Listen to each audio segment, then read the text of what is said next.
friendship laughs at distance," began Prince Vasily in his usual rapid, self-confident, familiar tone. "Here is my second son. Please love and befriend him."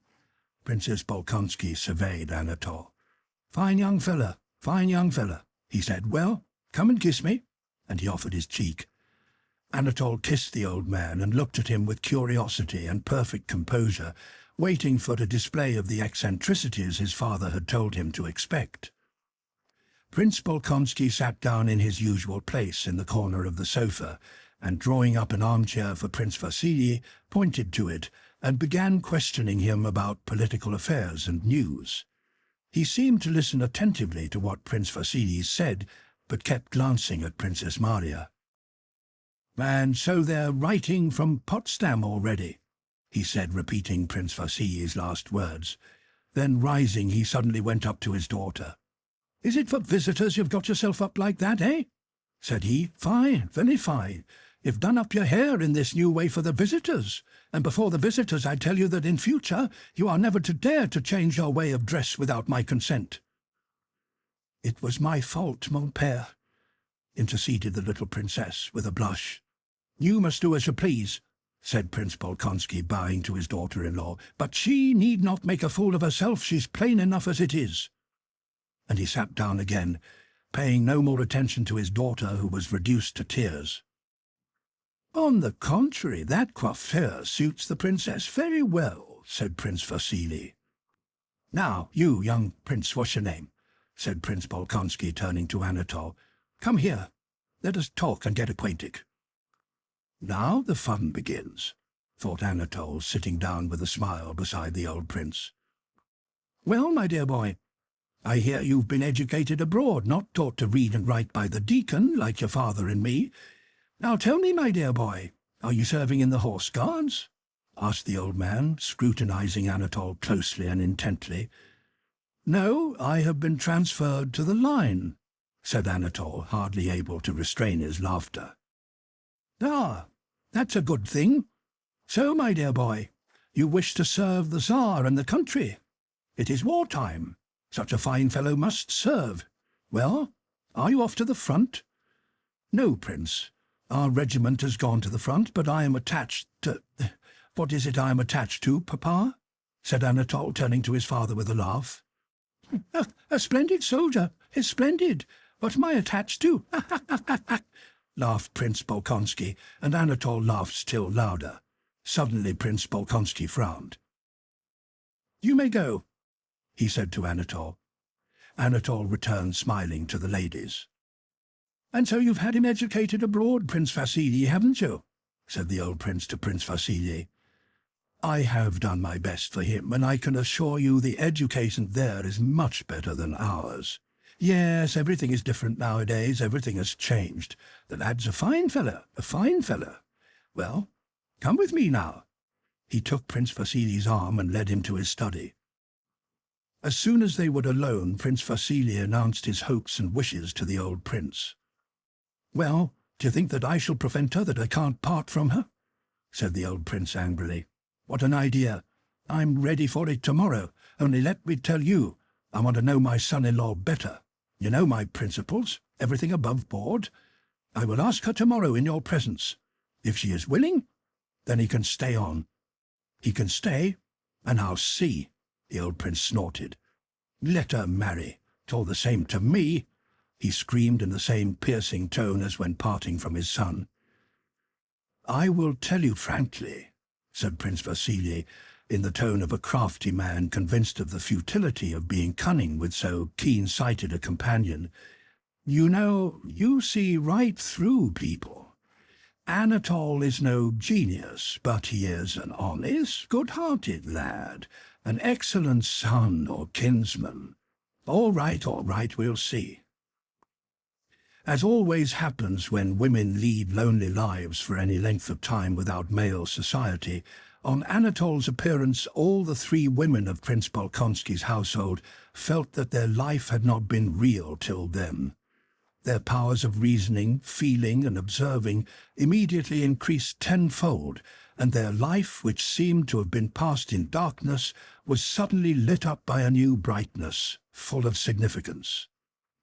Princess Maria grew quite unconscious of her face and coiffure. The handsome open face of the man who might perhaps be her husband absorbed all her attention. He seemed to her kind, brave, determined, manly, and magnanimous. She felt convinced of that. Thousands of dreams of a future family life continually rose in her imagination. She drove them away and tried to conceal them. "But am I not too cold with him?" thought the princess. "I try to be reserved, because in the depth of my soul I feel too near to him already, but then he cannot know what I think of him, and may imagine that I do not like him." And Princess Maria tried, but could not manage to be cordial to her new guest. "Poor girl, she's devilish ugly," thought Anatole. Mademoiselle Bourienne, also roused to great excitement by Anatole's arrival, thought in another way. Of course she, a handsome young woman without any definite position, without relations or even a country, did not intend to devote her life to serving Prince Bolkonsky, to reading aloud to him and being friends with Princess Maria. Mademoiselle Bourienne had long been waiting for a Russian prince who, able to appreciate at a glance her superiority to the plain, badly dressed, ungainly Russian princesses, would fall in love with her and carry her off. And here at last was a Russian prince. Mademoiselle Bourienne knew a story, heard from her aunt but finished in her own way, which she liked to repeat to herself. It was the story of a girl who had been seduced, and to whom her poor mother, sa pauvre mère, appeared, and reproached her for yielding to a man without being married. Mademoiselle Bourienne was often touched to tears as, in imagination, she told this story to him, her seducer. And now, he, a real Russian prince, had appeared. He would carry her away, and then sa pauvre mère would appear, and he would marry her. So her future shaped itself in Mademoiselle Bourienne's head at the very time she was talking to Anatole about Paris. It was not calculation that guided her. She did not even for a moment consider what she should do, but all this had long been familiar to her, and now that Anatole had appeared, it just grouped itself around him, and she wished and tried to please him as much as possible. The little princess, like an old war-horse that hears the trumpet, unconsciously and quite forgetting her condition, prepared for the familiar gallop of coquetry, without any ulterior motive or any struggle, but with naive and light-hearted gaiety. Although in female society Anatole usually assumed the role of a man tired of being run after by women, his vanity was flattered by the spectacle of his power over these three women.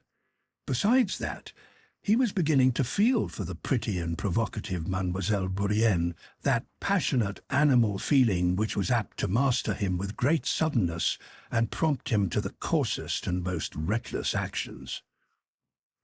After tea, the company went into the sitting-room, and Princess Maria was asked to play on the clavichord. Anatole, laughing and in high spirits, came and leaned on his elbows facing her and beside Mademoiselle Bourienne. Princess Maria felt his look with a painfully joyous emotion. Her favourite sonata bore her into a most intimately poetic world, and the look she felt upon her made that world still more poetic. But Anatole's expression, though his eyes were fixed on her, referred not to her, but to the movements of Mademoiselle Bourienne's little foot, which he was then touching with his own under the clavichord. Mademoiselle Bourienne was also looking at Princess Maria, and in her lovely eyes there was a look of fearful joy and hope that was also new to the princess. "How she loves me," thought Princess Maria. "How happy I am now, and how happy I may be with such a friend and such a husband. Husband? Can it be possible?" she thought, not daring to look at his face, but still feeling his eyes gazing at her. In the evening, after supper, when all were about to retire, Anatole kissed Princess Maria's hand. She did not know how she found the courage, but she looked straight into his handsome face as it came near to her short-sighted eyes. Turning from Princess Maria, he went up and kissed Mademoiselle Bourienne's hand. This was not etiquette, but then he did everything so simply and with such assurance. Mademoiselle Bourienne flushed and gave the princess a frightened look. What delicacy, thought the princess. Is it possible that Amélie, Mademoiselle Bourienne, thinks that I could be jealous of her and not value her pure affection and devotion to me? She went up to her and kissed her warmly. Anatole went up to kiss the little princess's hand. "No, no, no. When your father writes to tell me that you are behaving well, I will give you my hand to kiss. Not till then," she said, and smilingly raising a finger at him, she left the room. Chapter 5. They all separated, but, except Anatole, who fell asleep as soon as he got into bed, all kept awake a long time that night. Is he really to be my husband, this stranger who is so kind? Yes, kind, that is the chief thing, thought Princess Maria, and fear, which she had seldom experienced, came upon her. She feared to look round. It seemed to her that someone was there standing behind the screen in the dark corner. And this someone was he, the devil, and he was also this man with the white forehead, black eyebrows, and red lips. She rang for her maid and asked her to sleep in her room. Mademoiselle Bourienne walked up and down the conservatory for a long time that evening, vainly expecting someone, now smiling at someone, now working herself up to tears with the imaginary words of her pauvre mère rebuking her for her fall. The little princess grumbled to her maid that her bed was badly made. She could not lie either on her face or on her side. Every position was awkward and uncomfortable, and her burden oppressed her now more than ever, because Anatole's presence had vividly recalled to her the time when she was not like that, and when everything was light and gay. She sat in an armchair in her dressing jacket and nightcap, and Katy, sleepy and dishevelled, beat and turned the heavy feather bed for the third time, muttering to herself. "I told you it was all lumps and holes," the little princess repeated. "I should be glad enough to fall asleep, so it's not my fault." And her voice quivered like that of a child about to cry. The old prince did not sleep either. Tikhon, half asleep, heard him pacing angrily about and snorting. The old prince felt as though he had been insulted through his daughter. The insult was the more pointed because it concerned not himself, but another, his daughter, whom he loved more than himself. He kept telling himself that he would consider the whole matter and decide what was right and how he should act, but instead of that he only excited himself more and more. The first man that turns up, she forgets her father and everything else, runs upstairs and does up her hair and wags her tail and is unlike herself, glad to throw her father over, and she knew I should notice it. And don't I see that that idiot had eyes only for Bourienne? I shall have to get rid of her. And how is it she has not pride enough to see it? If she has no pride for herself, she might at least have some for my sake. She must be shown that the blockhead thinks nothing of her and looks only at Bourienne. Now she has no pride, but I'll let her see. The old prince knew that if he told his daughter she was making a mistake, and that Anatole meant to flirt with Mademoiselle Bourienne, Princess Maria's self-esteem would be wounded, and his point, not to be parted from her, would be gained. So, pacifying himself with this thought, he called Tikhon and began to undress. "What devil brought them here?" thought he, while Tikhon was putting the nightshirt over his dried-up old body and grey-haired chest. "I never invited them. They came to disturb my life, and there's not much of it left. Devil take 'em," he muttered, while his head was still covered by the shirt. Tikhon knew his master's habit of sometimes thinking aloud, and therefore met with unaltered looks the angrily inquisitive expression of the face that emerged from the shirt. "Gone to bed?" asked the prince. Tikhon, like all good valets, instinctively knew the direction of his master's thoughts. He guessed that the question referred to Prince Vasily and his son. "They have gone to bed and put out their lights, Your Excellency." "No good, no good," said the prince rapidly, and thrusting his feet into his slippers and his arms into the sleeves of his dressing-gown, he went to the couch on which he slept. Though no words had passed between Anatole and Mademoiselle Bourienne, they quite understood one another as to the first part of their romance, up to the appearance of the pauvre mère. They understood that they had much to say to one another in private, and so they had been seeking an opportunity since morning to meet one another alone. When Princess Maria went to her father's room at the usual hour, Mademoiselle Bourienne and Anatole met in the conservatory. Princess Maria went to the door of the study with special trepidation. It seemed to her that not only did everybody know that her fate would be decided that day, but that they also knew what she thought about it. She read this in Tikhon's face and in that of Prince Vasili's valet, who made her a low bow when she met him in the corridor carrying hot water. The old prince was very affectionate and careful in his treatment of his daughter that morning. Princess Maria well knew this painstaking expression of her father's. His face wore that expression when his dry hands clenched with vexation at her not understanding a sum in arithmetic, when rising from his chair he would walk away from her, repeating in a low voice the same words several times over. He came to the point at once, treating her ceremoniously. "I have had a proposition made me concerning you," he said with an unnatural smile. "I expect you have guessed that Prince Vasily has not come and brought his pupil with him for the sake of my beautiful eyes." For some reason Prince Bolkonsky referred to Anatole as a pupil. "Last night a proposition was made me on your account, and as you know my principles, I refer it to you." "How am I to understand you, mon père?" said the princess, growing pale and then blushing. "How understand me?" cried her father angrily. "Prince Vasily finds you to his taste as a daughter-in-law and makes a proposal to you on his pupil's behalf. That's how it's to be understood. How understand it? And I ask you." "I do not know what you think, father," whispered the princess. I? What of me? Leave me out of the question. I'm not going to get married. What about you? That's what I want to know." The princess saw that her father regarded the matter with disapproval, but at that moment the thought occurred to her that her fate would be decided now or never. She lowered her eyes so as not to see the gaze under which she felt she could not think, but would only be able to submit from habit, and she said, "I wish only to do your will, but if I had to express my own desire—" She had no time to finish. The old prince interrupted her. "That's admirable!" he shouted. "He will take you with your dowry, and take Mademoiselle Bourienne into the bargain. She'll be the wife, while you—" The prince stopped. He saw the effect these words had produced on his daughter. She lowered her head and was ready to burst into tears. Now then, I'm only joking," he said. "Remember this, princess.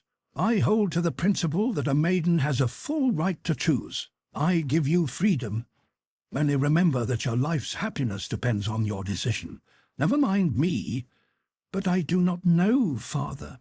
"There's no need to talk. He receives his orders and will marry you or anybody, but you are free to choose. Go to your room, think it over, and come back in an hour and tell me in his presence yes or no. I know you'll pray over it. Well, pray if you like, but you'd better think it over. Go.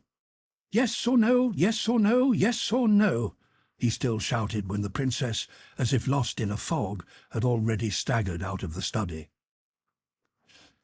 Her fate was decided, and happily decided. But what her father had said about Mademoiselle Bourienne was dreadful. It was untrue, to be sure, but still it was terrible, and she could not help thinking of it. She was going straight on through the conservatory, neither seeing nor hearing anything, when suddenly the well-known whispering of Mademoiselle Bourienne aroused her. She raised her eyes, and 2 steps away, saw Anatole embracing the Frenchwoman and whispering something to her.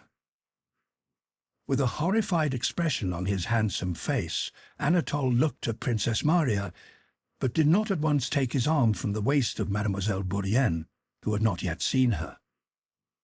"Who's that? Why? Wait a moment," Anatole's face seemed to say. Princess Maria looked at them in silence. She could not understand it.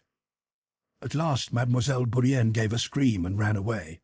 Anatole bowed to Princess Maria with a gay smile, as if inviting her to join in a laugh at this strange incident, and then, shrugging his shoulders, went to the door that led to his own apartments. An hour later, Tikhon came to call Princess Maria to the old prince. He added that Prince Vasily was also there.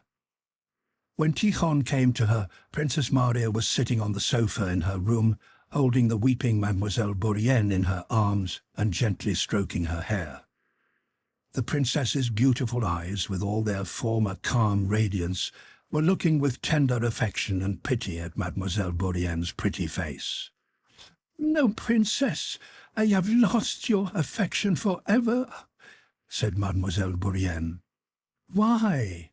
I love you more than ever," said Princess Maria, "and I will try to do all I can for your happiness. But you despise me. You who are so pure can never understand being so carried away by passion. Oh, only my poor mother." "I quite understand," answered Princess Maria with a sad smile. "Calm yourself, my dear. I will go to my father," she said, and went out. Prince Vasily, with one leg thrown high over the other and a snuff-box in his hand, was sitting there with a smile of deep emotion on his face, as if stirred to his heart's core, and himself regretting and laughing at his own sensibility, when Princess Maria entered. He hurriedly took a pinch of snuff. "Ah, my dear," he began, rising and taking her by both hands. Then, sighing, he added, "My son's fate is in your hands. Decide, my dear, good, gentle Marie, whom I have always loved as a daughter." He drew back, and a real tear appeared in his eye. Snorted Prince Bolkonsky. "A prince is making a proposition to you in his pupil's, in his son's name. Do you wish or not to be Prince Anatole Kuragin's wife? Reply, yes or no," he shouted, "and then I shall reserve the right to state my opinion also. Yes, my opinion, and only my opinion," added Prince Bolkonsky, turning to Prince Vasily and answering his imploring look. "Yes or no?" "My desire is never to leave you, father, never to separate my life from yours. I don't wish to marry," she answered positively, glancing at Prince Vasily and at her father with her beautiful eyes. "Humbug, nonsense, humbug, humbug, humbug," cried Prince Bolkonsky, frowning and taking his daughter's hand. He did not kiss her, but only bending his forehead to hers, just touched it and pressed her hand so that she winced and uttered a cry. Prince Vasily rose. "My dear, I must tell you that this is a moment I shall never, never forget. But, my dear, will you not give us a little hope of touching this heart, so kind and generous? Say, perhaps. The future is so long. Say, perhaps." "Prince, what I have said is all that is in my heart. I thank you for the honor, but I shall never be your son's wife." "Well, so that's finished, my dear fellow. I'm very glad to have seen you, very glad. Go back to your rooms, princess. Go," said the old prince. "Very, very glad to have seen you," repeated he, embracing Prince Vasily. "My vocation is a different one," thought Princess Maria. "My vocation is to be happy with another kind of happiness, the happiness of love and self-sacrifice, and cost what it may, I will arrange poor Amélie's happiness. She loves him so passionately and so passionately repents. I will do all I can to arrange the match between them. If he is not rich, I will give her the means. I will ask my father and Andrei. I shall be so happy when she is his wife. She is so unfortunate, a stranger, alone, helpless. And oh, God, how passionately she must love him if she could so far forget herself. Perhaps I might have done the same," thought Princess Maria. Chapter 6. A Letter from Nikolai. Sonia and Natasha. It was long since the Rostovs had news of Nikolai. Not till midwinter was the Count at last handed a letter addressed in his son's handwriting. On receiving it, he ran on tiptoe to his study in alarm and haste, trying to escape notice, closed the door, and began to read the letter. Anna Mikhailovna, who always knew everything that passed in the house, on hearing of the arrival of the letter, went softly into the room and found the Count with it in his hand, sobbing and laughing at the same time. Anna Mikhailovna, though her circumstances had improved, was still living with the Rostovs. "My dear friend," said she, in a tone of pathetic inquiry, prepared to sympathize in any way. The Count sobbed yet more. "Nikolenka, a letter? Once wounded, my darling boy. The Count is promoted to be an officer, thank God. How tell the little Countess?" Anna Mikhailovna sat down beside him, with her own handkerchief wiped the tears from his eyes and from the letter. Then, having dried her own eyes, she comforted the Count, and decided that at dinner until tea-time she would prepare the Countess, and after tea, with God's help, would inform her. At dinner, Anna Mikhailovna talked the whole time about the war news and about Nikolenka, twice asked when the last letter had been received from him, though she knew that already, and remarked that they might very likely be getting a letter from him that day. Each time that these hints began to make the Countess anxious and she glanced uneasily at the Count and at Anna Mikhailovna, the latter very adroitly turned the conversation to insignificant matters. Natasha, who of the whole family was the most gifted with a capacity to feel any shades of intonation, look, and expression, pricked up her ears from the beginning of the meal and was certain that there was some secret between her father and Anna Mikhailovna, that it had something to do with her brother, and that Anna Mikhailovna was preparing them for it. Bold as she was, Natasha, who knew how sensitive her mother was to anything relating to Nikolenka, did not venture to ask any questions at dinner, but she was too excited to eat anything and kept wriggling about on her chair regardless of her governess's remarks. After dinner, she rushed headlong after Anna Mikhailovna and, dashing at her, flung herself on her neck as soon as she overtook her in the setting-room. "Auntie, darling, do tell me what it is." "Nothing, my dear." "No, dearest sweet one, honey, I won't come out. I know you know something." Anna Mikhailovna shook her head. "You are a little sly boots," she said. "A letter from Nikolenka, I'm sure of it," exclaimed Natasha, reading confirmation in Anna Mikhailovna's face. "But for God's sake be careful. You know how it may affect your mamma." I will. Only tell me." "You won't? Then I'll go and tell her at once." Anna Mikhailovna, in a few words, told her the contents of the letter, on condition that she should tell no one. "No, on my true word of honour," said Natasha, crossing herself. "I won't tell anyone," and she ran off at once to Sonia. "Nikolenka, wounded, a letter," she announced in gleeful triumph. "Nikolai," was all Sonia said, instantly turning white. Natasha, seeing the impression the news of her brother's wound produced on Sonia, felt for the first time the sorrowful side of the news. She rushed to Sonia, hugged her, and began to cry. "A little wound, but he's been made an officer. He is well now. He wrote himself," said she through her tears. "There now, it's true that all you women are cry-babies," remarked Petya, pacing the room with large, resolute strides. "Now I'm very glad indeed that my brother has distinguished himself so. You are all blubberers and understand nothing." Natasha smiled through her tears. "You haven't read the letter?" asked Sonia. "No, but she said that it was all over, and that he's now an officer." "Thank God," said Sonia, crossing herself. "But perhaps she deceived you. Let us go to Mamma." Petya paced the room in silence for a time. "If I'd been in Nikolenka's place, I would have killed even more of those Frenchmen," he said. "What nasty brutes they are! I'd have killed so many that there'd have been a heap of them." "Hold your tongue, Petya. What a goose you are." "I'm not a goose, but they are who cry about trifles," said Petya. "Do you remember him?" Natasha suddenly asked after a moment's silence. Sonia smiled. Do I remember Nikolai? No, Sonia, but do you remember so that you remember him perfectly, remember everything? Said Natasha, with an expressive gesture, evidently wishing to give her words a very definite meaning. I remember Nikolenka too, I remember him well, she said. But I don't remember Boris. I don't remember him a bit. What? You don't remember Boris? Asked Sonia in surprise.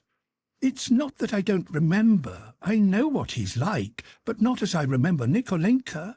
Him, I just shut my eyes and remember, but Boris? No. She shut her eyes. No, there's nothing at all. Oh, Natasha, said Sonia, looking ecstatically and earnestly at her friend, as if she did not consider her worthy to hear what she meant to say, and as if she were saying it to someone else with whom joking was out of the question. I am in love with your brother once for all, and whatever may happen to him or to me, I shall never cease to love him as long as I live. Natasha looked at Sonia with wondering and inquisitive eyes, and said nothing. She felt that Sonia was speaking the truth, that there was such a love as Sonia was speaking of, but Natasha had not yet felt anything like it. She believed it could be, but did not understand it. Shall you write to him? She asked. Sonia became thoughtful. The question of how to write to Nikolai and whether she ought to write tormented her. Now that he was already an officer and a wounded hero, would it be right to remind him of herself and, as it might seem, of the obligations to her he had taken on himself? I don't know. I think if he writes, I will write too, she said, blushing. And you won't feel ashamed to write to him? Sonia smiled. No. And I should be ashamed to write to Boris. I'm not going to. Why should you be ashamed? Well, I don't know. It's awkward, and would make me ashamed. And I know why she'd be ashamed, said Petya, offended by Natasha's previous remark. It's because she was in love with that fat one in spectacles. That was how Petya described his namesake, the new Count Bezukhov. And now she's in love with that singer. He meant Natasha's Italian singing master. That's why she's ashamed. Petya, you're stupid, said Natasha.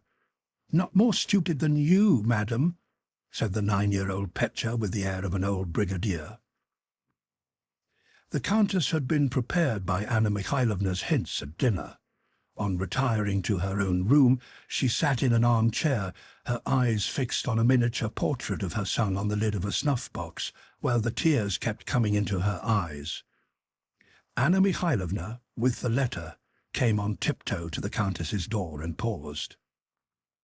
Don't come in, she said to the old Count who was following her. Come later. And she went in, closing the door behind her.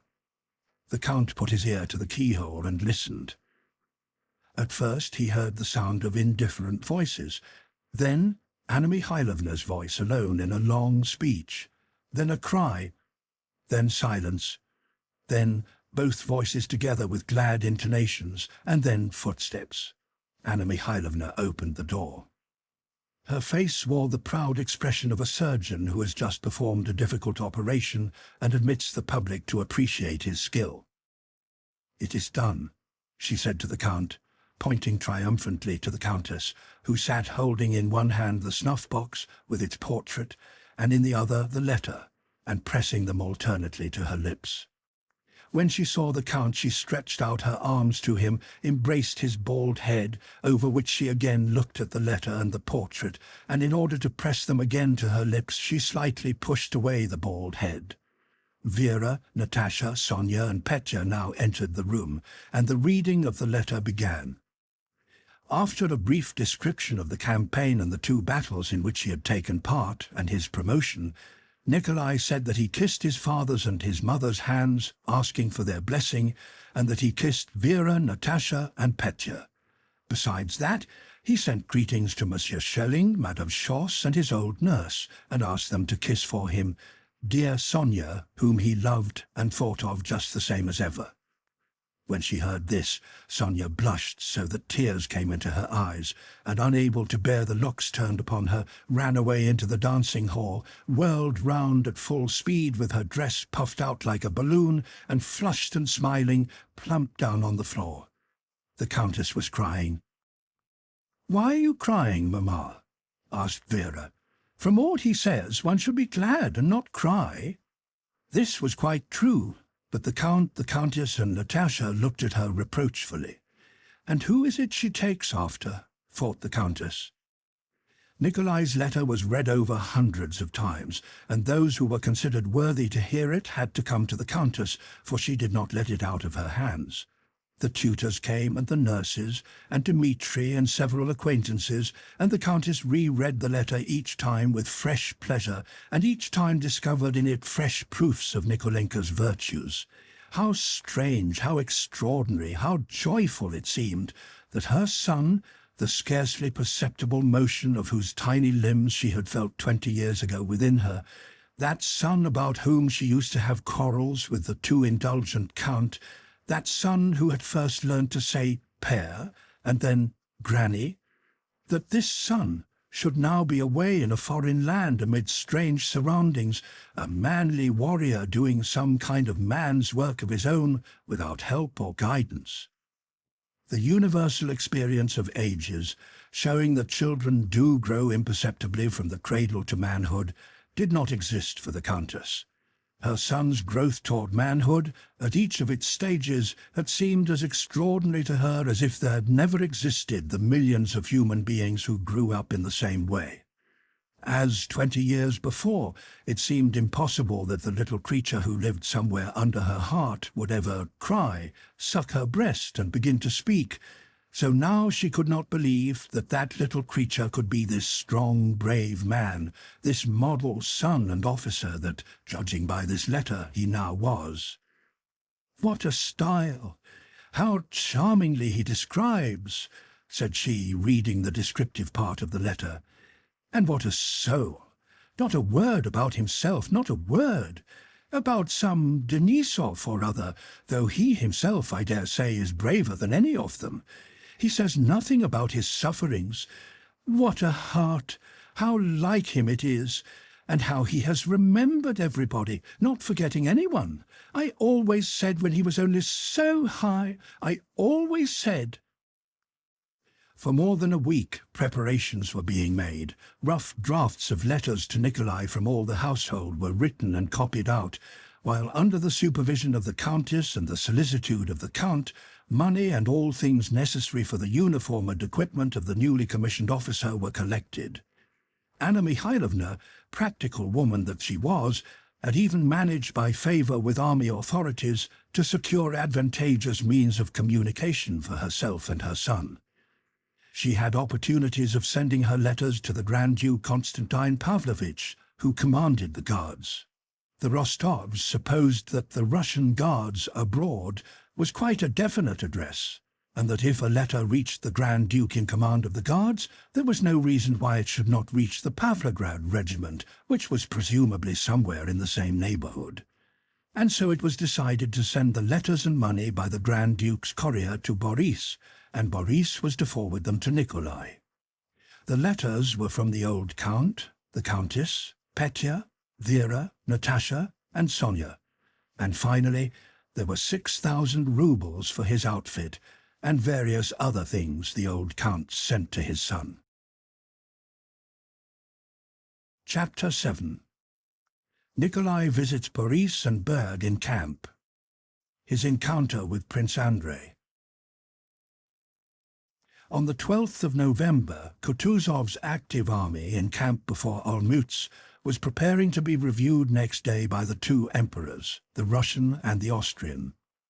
The Guards, just arrived from Russia, spent the night 10 miles from Olmütz, and next morning were to come straight to the review, reaching the field at Olmütz by 10 o'clock. That day Nikolai Rostov received a letter from Boris, telling him that the Izmailov regiment was quartered for the night 10 miles from Olmütz, and that he wanted to see him, as he had a letter and money for him. Rostov was particularly in need of money now that the troops, after their active service, were stationed near Olmütz, and the camp swarmed with well-provisioned sutlers and Austrian Jews offering all sorts of tempting wares. The Pavlograds held feast after feast, celebrating awards they had received for the campaign, and made expeditions to Olmütz to visit a certain Caroline the Hungarian, who had recently opened a restaurant there with girls as waitresses.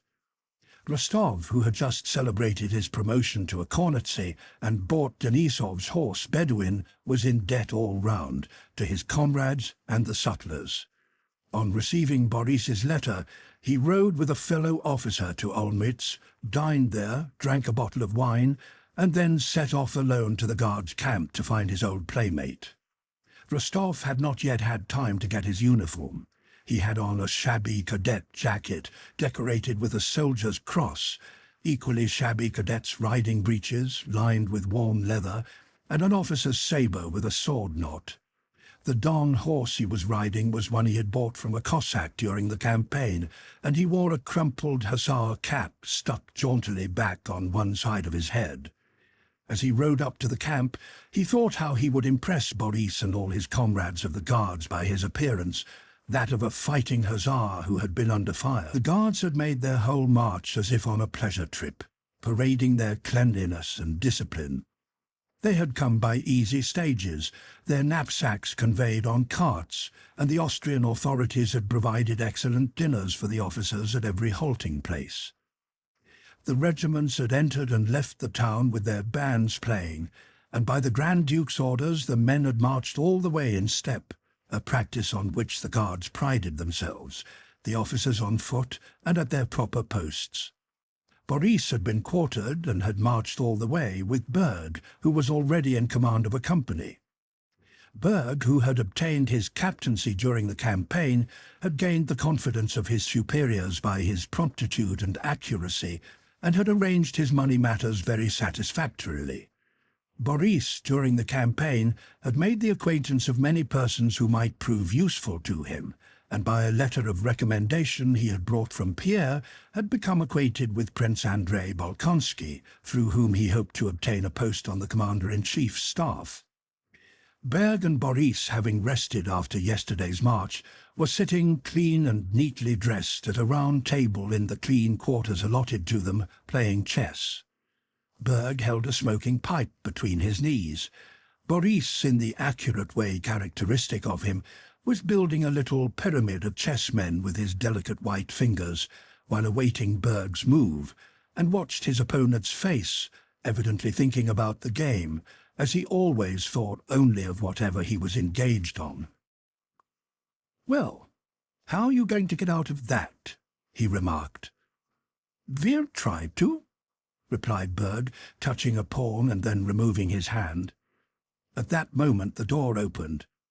"Here he is at last," shouted Rostov, "and Berg too! Oh, you petits enfants, allez coucher, dormir!" he exclaimed, imitating his Russian nurse's French, at which he and Boris used to laugh long ago. "Dear me, how you have changed!" Boris rose to meet Rostov, but in doing so did not omit to steady and replace some chessmen that were falling.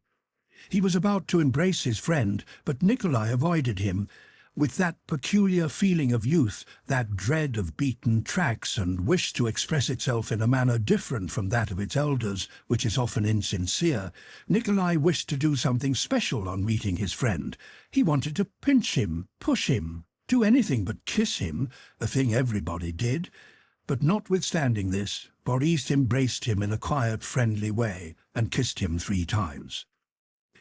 They had not met for nearly half a year, and being at the age when young men take their first steps on life's road, each saw immense changes in the other, quite a new reflection of the society in which they had taken those first steps. Both had changed greatly since they last met, and both were in a hurry to show the changes that had taken place in them. "Oh, you damned dandies, clean and fresh as if you'd been to a fete, not like us sinners of the line," cried Rostov, with martial swagger and with baritone notes in his voice, new to Boris, pointing to his own mud-bespattered breeches. The German landlady, hearing Rostov's loud voice, popped her head in at the door. "Eh, is she pretty?" he asked with a wink. "Why do you shout so? You'll frighten them," said Boris. "I did not expect you today," he added. "I only sent you the note yesterday by Bolkonsky, an adjutant of Kutuzov's, who's a friend of mine. I did not think he would get it to you so quickly. Well, how are you? Been under fire already?" asked Boris. Without answering, Rostov shook the soldier's cross of St. George fastened to the cording of his uniform, and indicating a bandaged arm, glanced at Bird with a smile. "As you see," he said. "Indeed, yes, yes," said Boris with a smile. "And we too have had a splendid march. You know, of course, that His Imperial Highness rode with our regiment all the time, so that we had every comfort and every advantage. What receptions we had in Poland! What dinners and balls! I can't tell you. And the Tsarevich was very gracious to all our officers." And the two friends told each other of their doings, the one of his hussar revels and life in the fighting line, the other of the pleasures and advantages of service under members of the imperial family. "Oh, you guards," said Rostov. "I say, send for some wine." Boris made a grimace. "If you really want it," said he. He went to his bed, drew a purse from under the clean pillow, and sent for wine. "Yes, and I have some money and a letter to give you," he added. Rostov took the letter, and throwing the money on the sofa, put both arms on the table and began to read. After reading a few lines, he glanced angrily at Berg, then, meeting his eyes, hid his face behind the letter. "Well, they've sent you a tidy sum," said Berg, eyeing the heavy purse that sank into the sofa. "As for us, Count, we get along on our pay, I can tell you for myself." "I say, Berg, my dear fellow," said Rostov, "when you get a letter from home and meet one of your own people whom you want to talk everything over with, and I happen to be there, I'll go at once to be out of your way.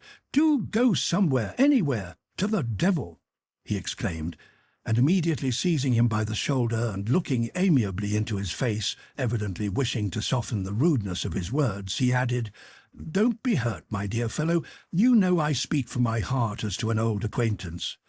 "Oh, don't mention it, Count, I quite understand," said Berg, getting up and speaking in a muffled and guttural voice.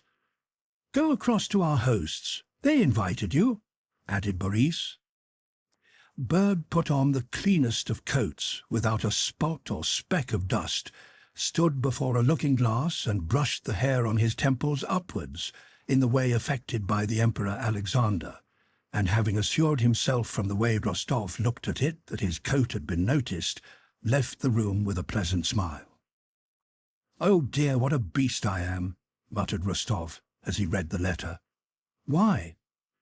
"Oh, what a pig I am, not to have written and to have given them such a fright. Oh, what a pig I am," he repeated, flushing suddenly. "Well, have you sent Gabriel for some wine? All right, let's have some." In the letter from his parents was enclosed a letter of recommendation to Bagration, which the old countess at Anna Mikhailovna's advice had obtained through an acquaintance and sent to her son, asking him to take it to its destination and make use of it. "What nonsense! Must I need it?" said Rostov, throwing the letter under the table. "Why have you thrown that away?" asked Boris. "It is some letter of recommendation. What the devil do I want it for?" "Why, what the devil?" said Boris, picking it up and reading the address. "This letter would be of great use to you. I want nothing, and I won't be anyone's adjutant." "Why not?" inquired Boris. "It's a lackey's job." "You are still the same dreamer, I see," remarked Boris, shaking his head. "And you're still the same diplomatist, but that's not the point. Come, how are you?" asked Rostov. "Well, as you see, so far everything's all right, but I confess I should much like to be an adjutant and not remain at the front."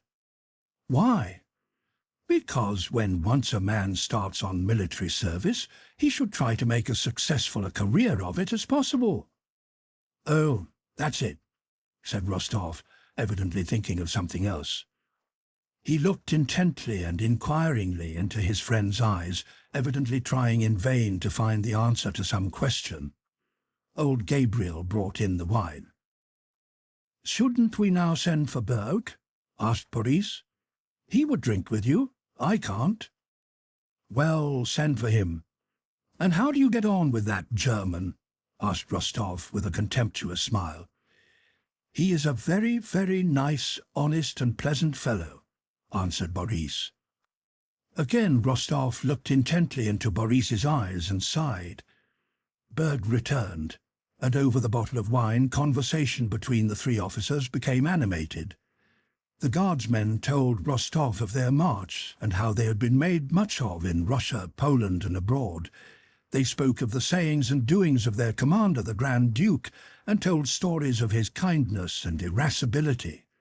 Berg, as usual, kept silent when the subject did not relate to himself, but in connection with the stories of the Grand Duke's quick temper, he related with gusto how in Galicia he had managed to deal with the Grand Duke when the latter made a tour of the regiments and was annoyed at the irregularity of a movement.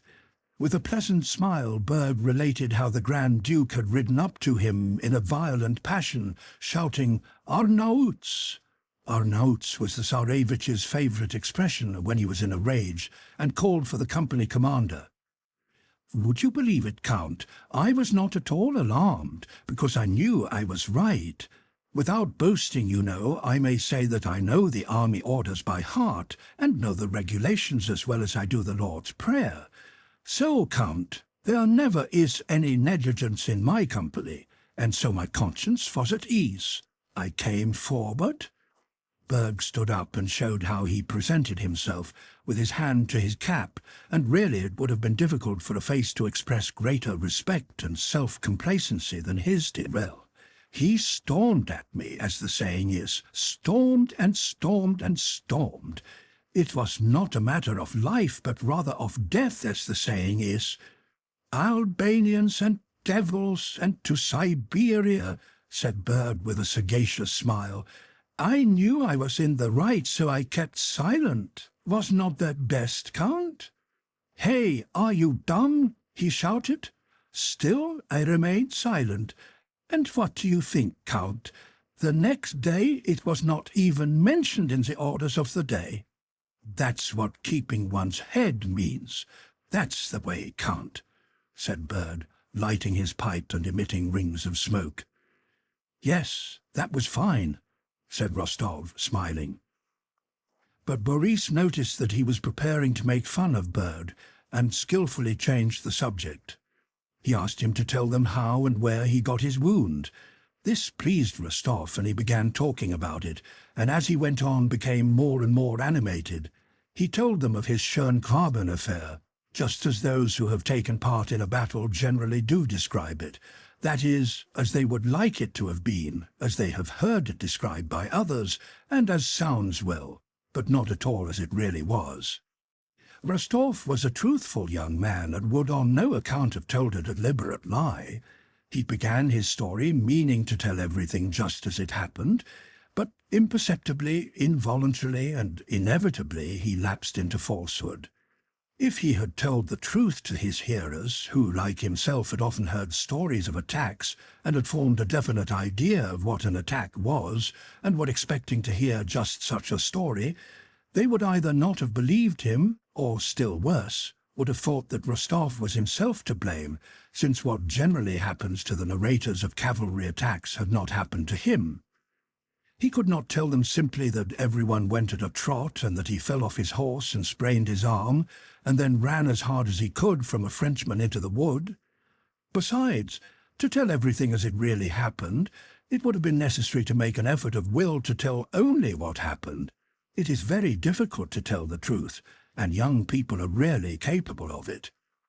His hearers expected a story of how, beside himself and all aflame with excitement, he had flown like a storm at the square, cut his way in, slashed right and left, how his sabre had tasted flesh and he had fallen exhausted, and so on. And so he told them all that.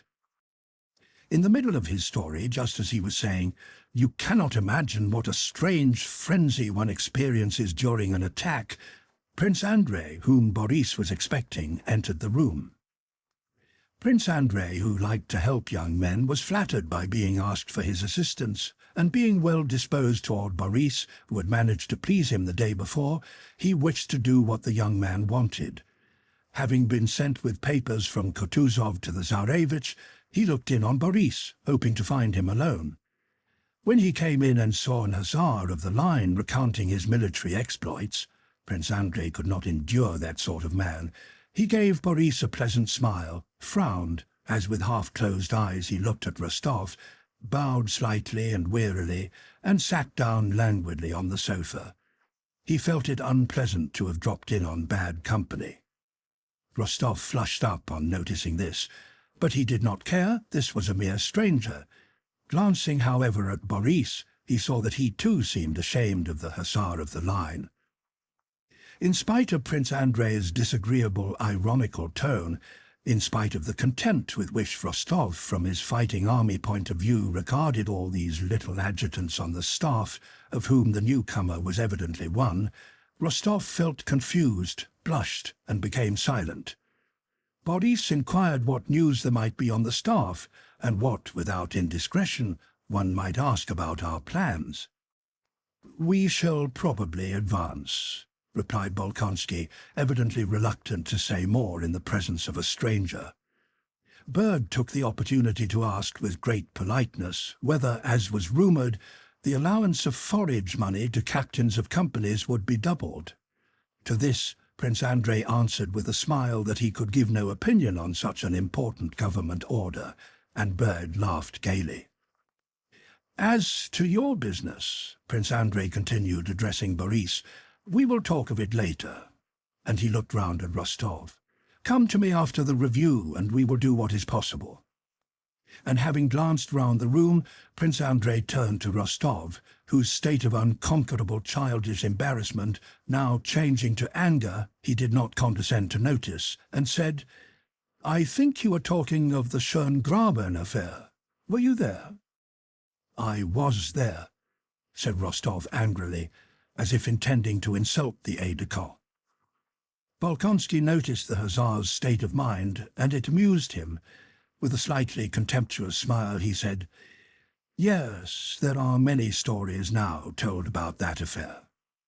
"Yes, stories," repeated Rostov loudly, looking with eyes suddenly grown furious, now at Boris, now at Bolkonsky. "Yes, many stories, but our stories are the stories of men who have been under the enemy's fire. Our stories have some weight, not like the stories of those fellows on the staff who get rewards without doing anything."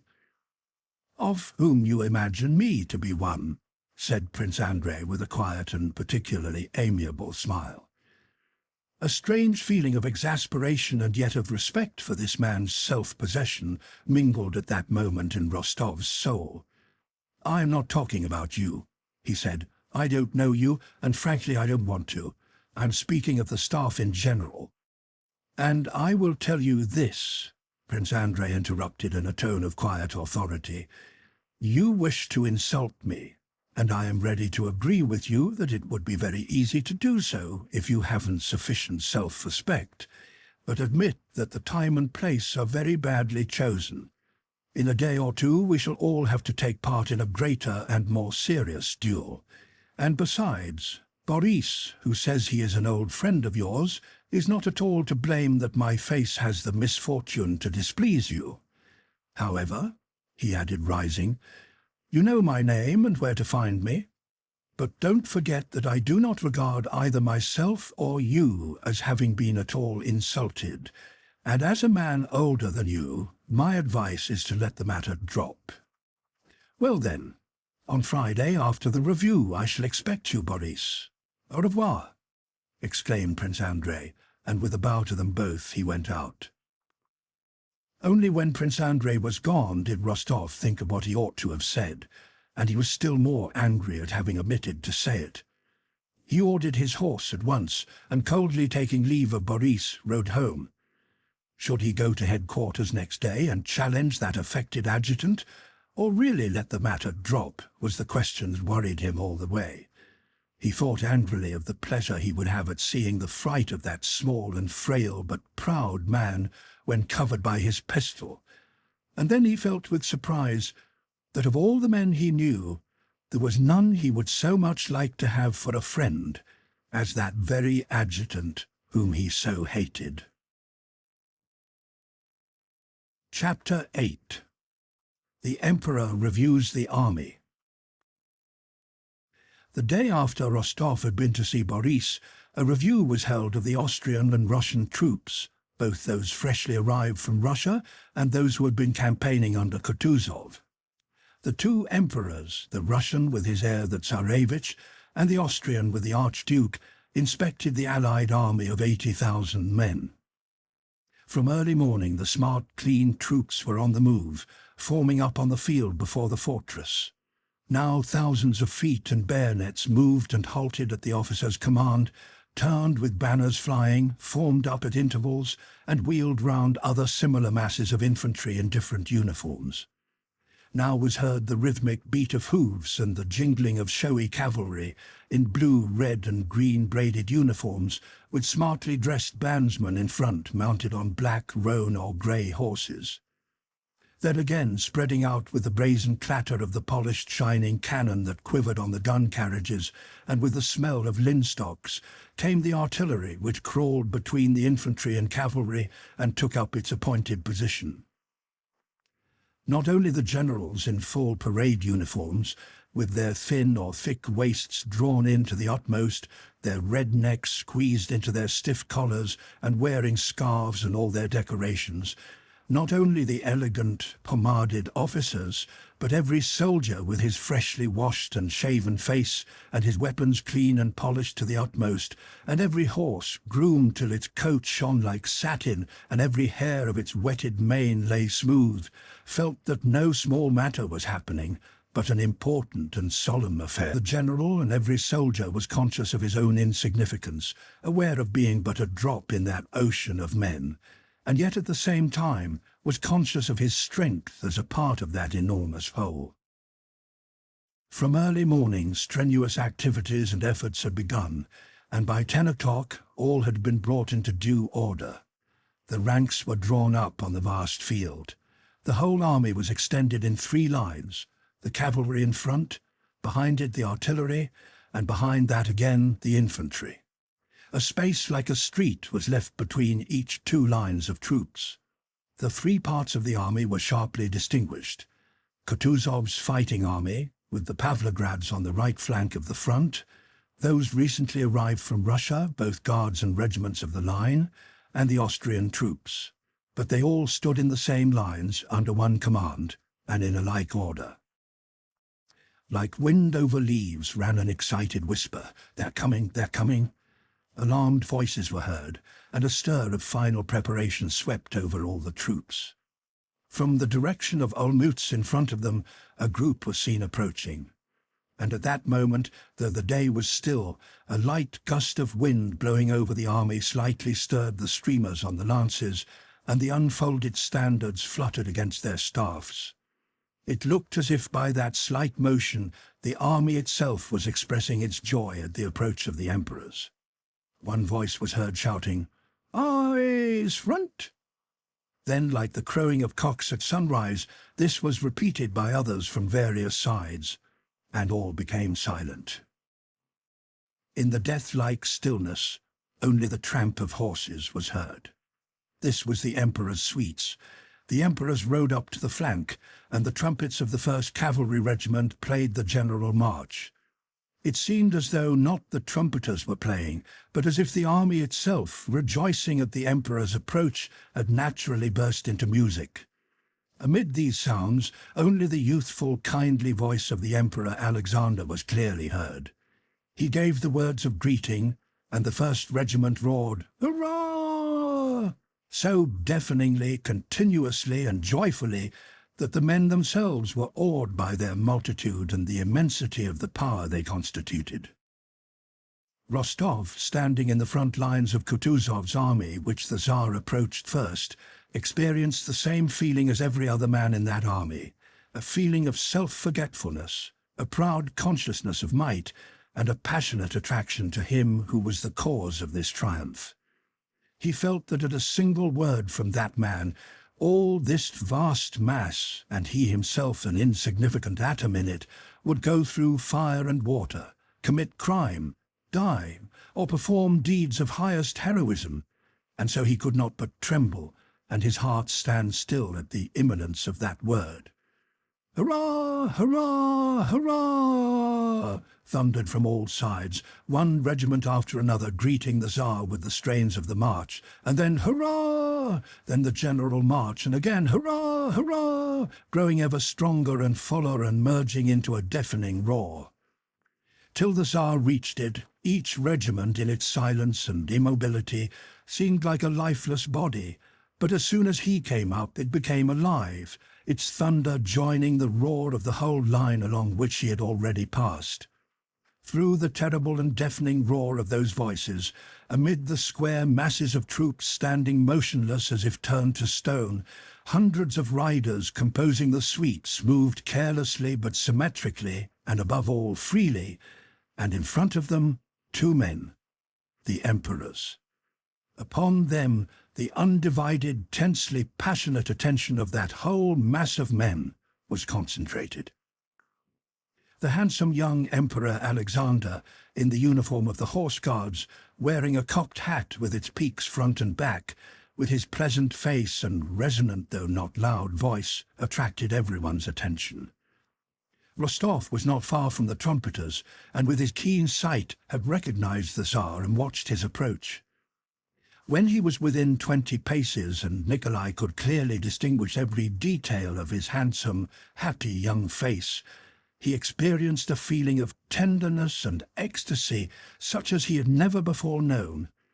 Every trait and every movement of the Tsar's seemed to him enchanting. Stopping in front of the Pavlograds, the Tsar said something in French to the Austrian emperor and smiled. Seeing that smile, Rostov involuntarily smiled himself and felt a still stronger flow of love for his sovereign. He longed to show that love in some way, and knowing that this was impossible, was ready to cry. The Tsar called the colonel of the regiment and said a few words to him. "Oh, God, what would happen to me if the Emperor spoke to me?" thought Rostov. "I should die of happiness." The Tsar addressed the officers also. "I thank you all, gentlemen. I thank you with my whole heart." To Rostov, every word sounded like a voice from heaven. How gladly would he have died at once for his Tsar. "You have earned the St. George's standards, and will be worthy of them." Oh, to die for him, thought Rostov. The Tsar said something more which Rostov did not hear, and the soldiers, straining their lungs, shouted, "Hurrah!" Rostov, too, bending over his saddle, shouted, "Hurrah!" with all his might, feeling that he would like to injure himself by that shout, if only to express his rapture fully. The Tsar stopped a few minutes in front of the hussars, as if undecided. How can the Emperor be undecided? Thought Rostov. But then, even this indecision appeared to him majestic and enchanting, like everything else the Tsar did. That hesitation lasted only an instant. The Tsar's foot, in the narrow, pointed boot then fashionable, touched the groin of the bob-tailed bay mare he rode. His hand in a white glove gathered up the reins, and he moved off, accompanied by an irregularly swaying sea of aides-de-camp. Farther and farther he rode away, stopping at other regiments, till at last only his white plumes were visible to Rostov from amid the suites that surrounded the emperors. Among the gentlemen of the suite, Rostov noticed Bolkonsky, sitting his horse indolently and carelessly. Rostov recalled their quarrel of yesterday, and the question presented itself whether he ought or ought not to challenge Bolkonsky. Of course not, he now thought. Is it worth thinking or speaking of it at such a moment? At a time of such love, such rapture, and such self-sacrifice? What do any of our quarrels and affronts matter? I love and forgive everybody now. When the emperor had passed nearly all the regiments, the troops began a ceremonial march past him, and Rostov on Bedouin, recently purchased from Denisov, rode past too, at the rear of his squadron, that is, alone and in full view of the emperor. Before he reached him, Rostov, who was a splendid horseman, spurred Bedouin twice and successfully put him to the showy trot in which the animal went when excited. Bending his foaming muzzle to his chest, his tail extended, Bedouin, as if also conscious of the emperor's eye upon him, passed splendidly, lifting his feet with a high and graceful action, as if flying through the air without touching the ground. Rostov himself, his legs well back and his stomach drawn in, and feeling himself one with his horse, rode past the emperor with a frowning but blissful face, like a very devil, as Denisov expressed it. "Fine fellows, the Pavlograds," remarked the emperor. "My God, how happy I should be if he ordered me to leap into the fire this instant," thought Rostov. When the review was over, the newly arrived officers and also Kutuzovs collected in groups and began to talk about the awards, about the Austrians and their uniforms, about their lines, about Bonaparte, and how badly the latter would fare now, especially if the Essen Corps arrived and Prussia took our side. But the talk in every group was chiefly about the Emperor Alexander. His every word and movement was described with ecstasy. They all had but one wish, to advance as soon as possible against the enemy under the Emperor's command. Commanded by the Emperor himself, they could not fail to vanquish anyone, be it whom it might. So thought Rostov and most of the officers after the review. All were then more confident of victory than the winning of 2 battles would have made them. Chapter 9.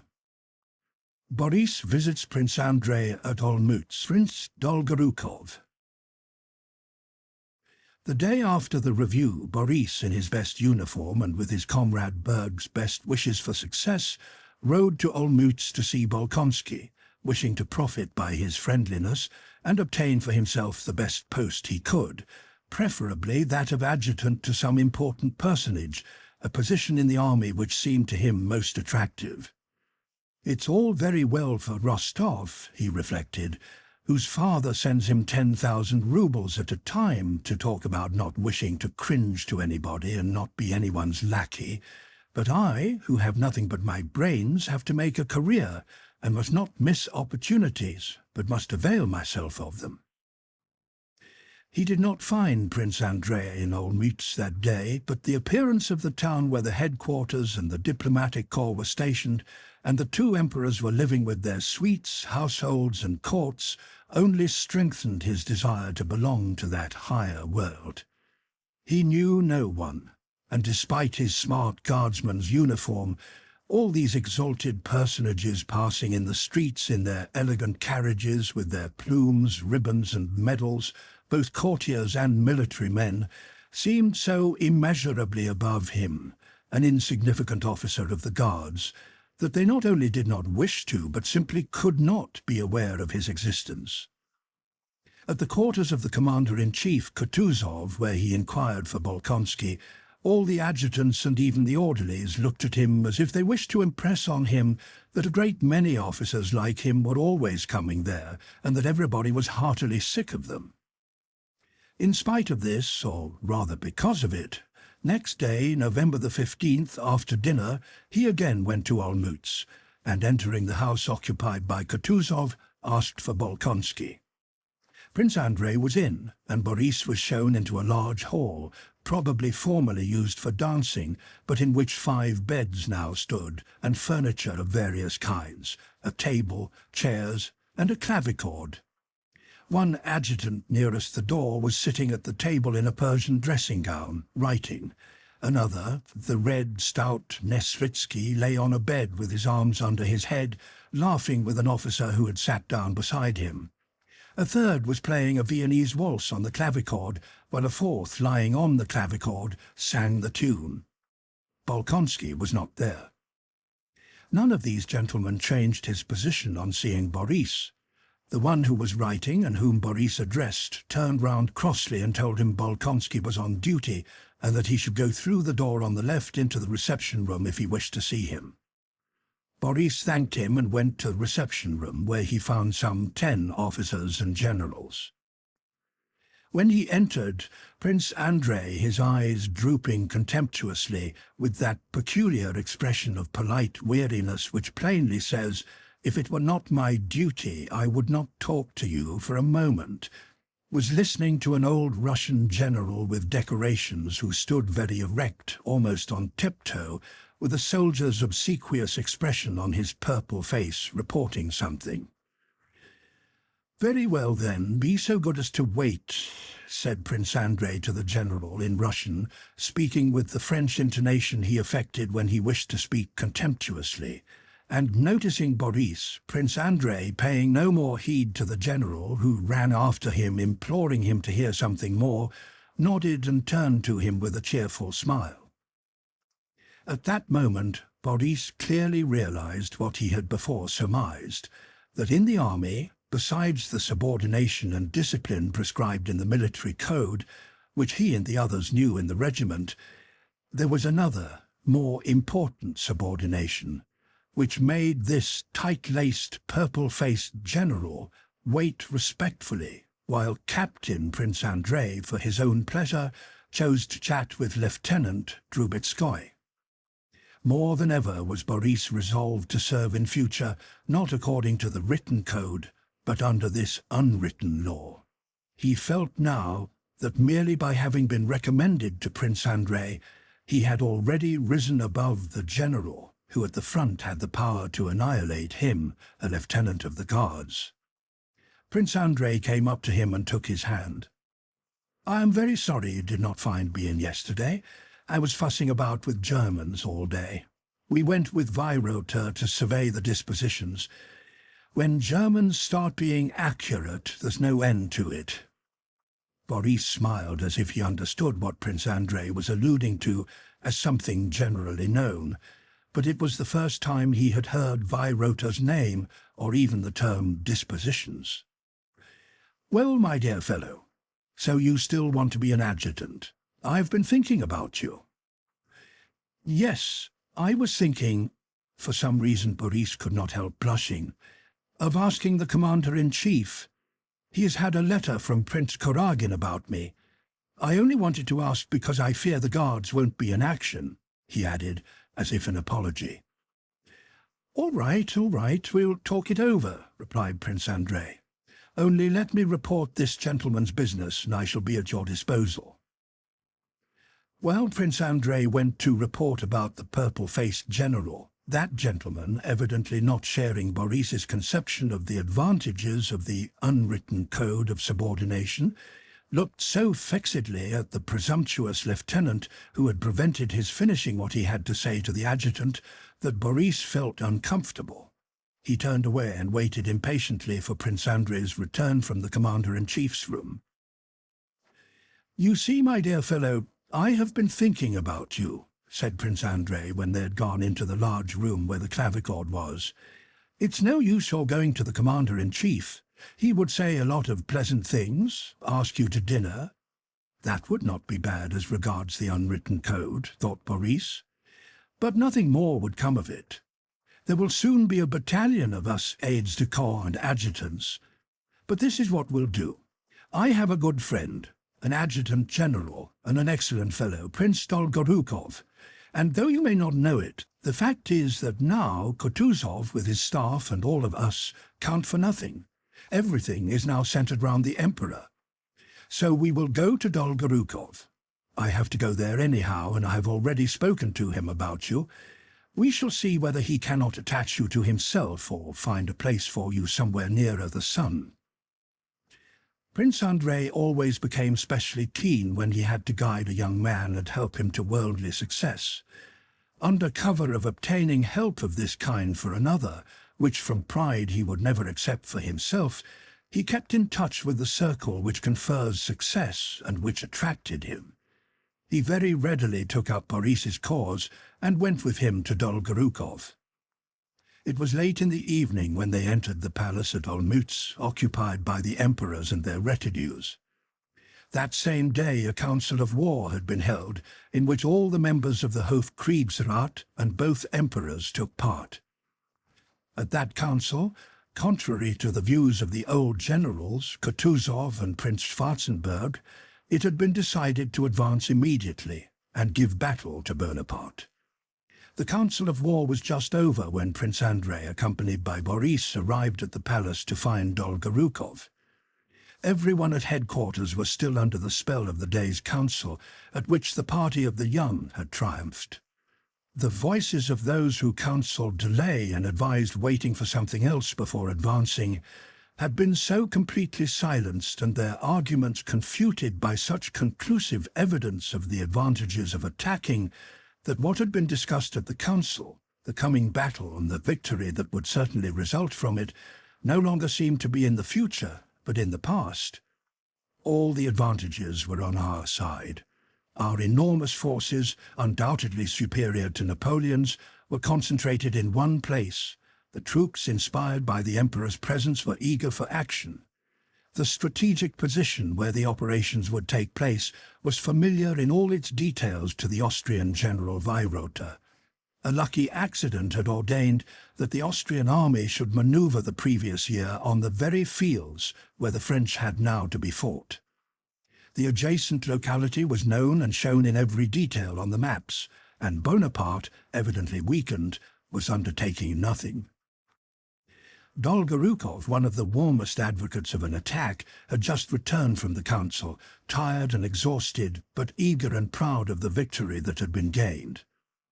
Prince Andrei introduced his protégé, but Prince Dolgorukov, politely and firmly pressing his hand, said nothing to Boris, and, evidently unable to suppress the thoughts which were uppermost in his mind at that moment, addressed Prince Andrei in French.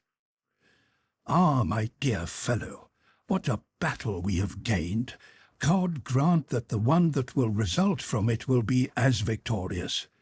However, dear fellow," he said abruptly and eagerly, "I must confess to having been unjust to the Austrians, and especially to Weyrother.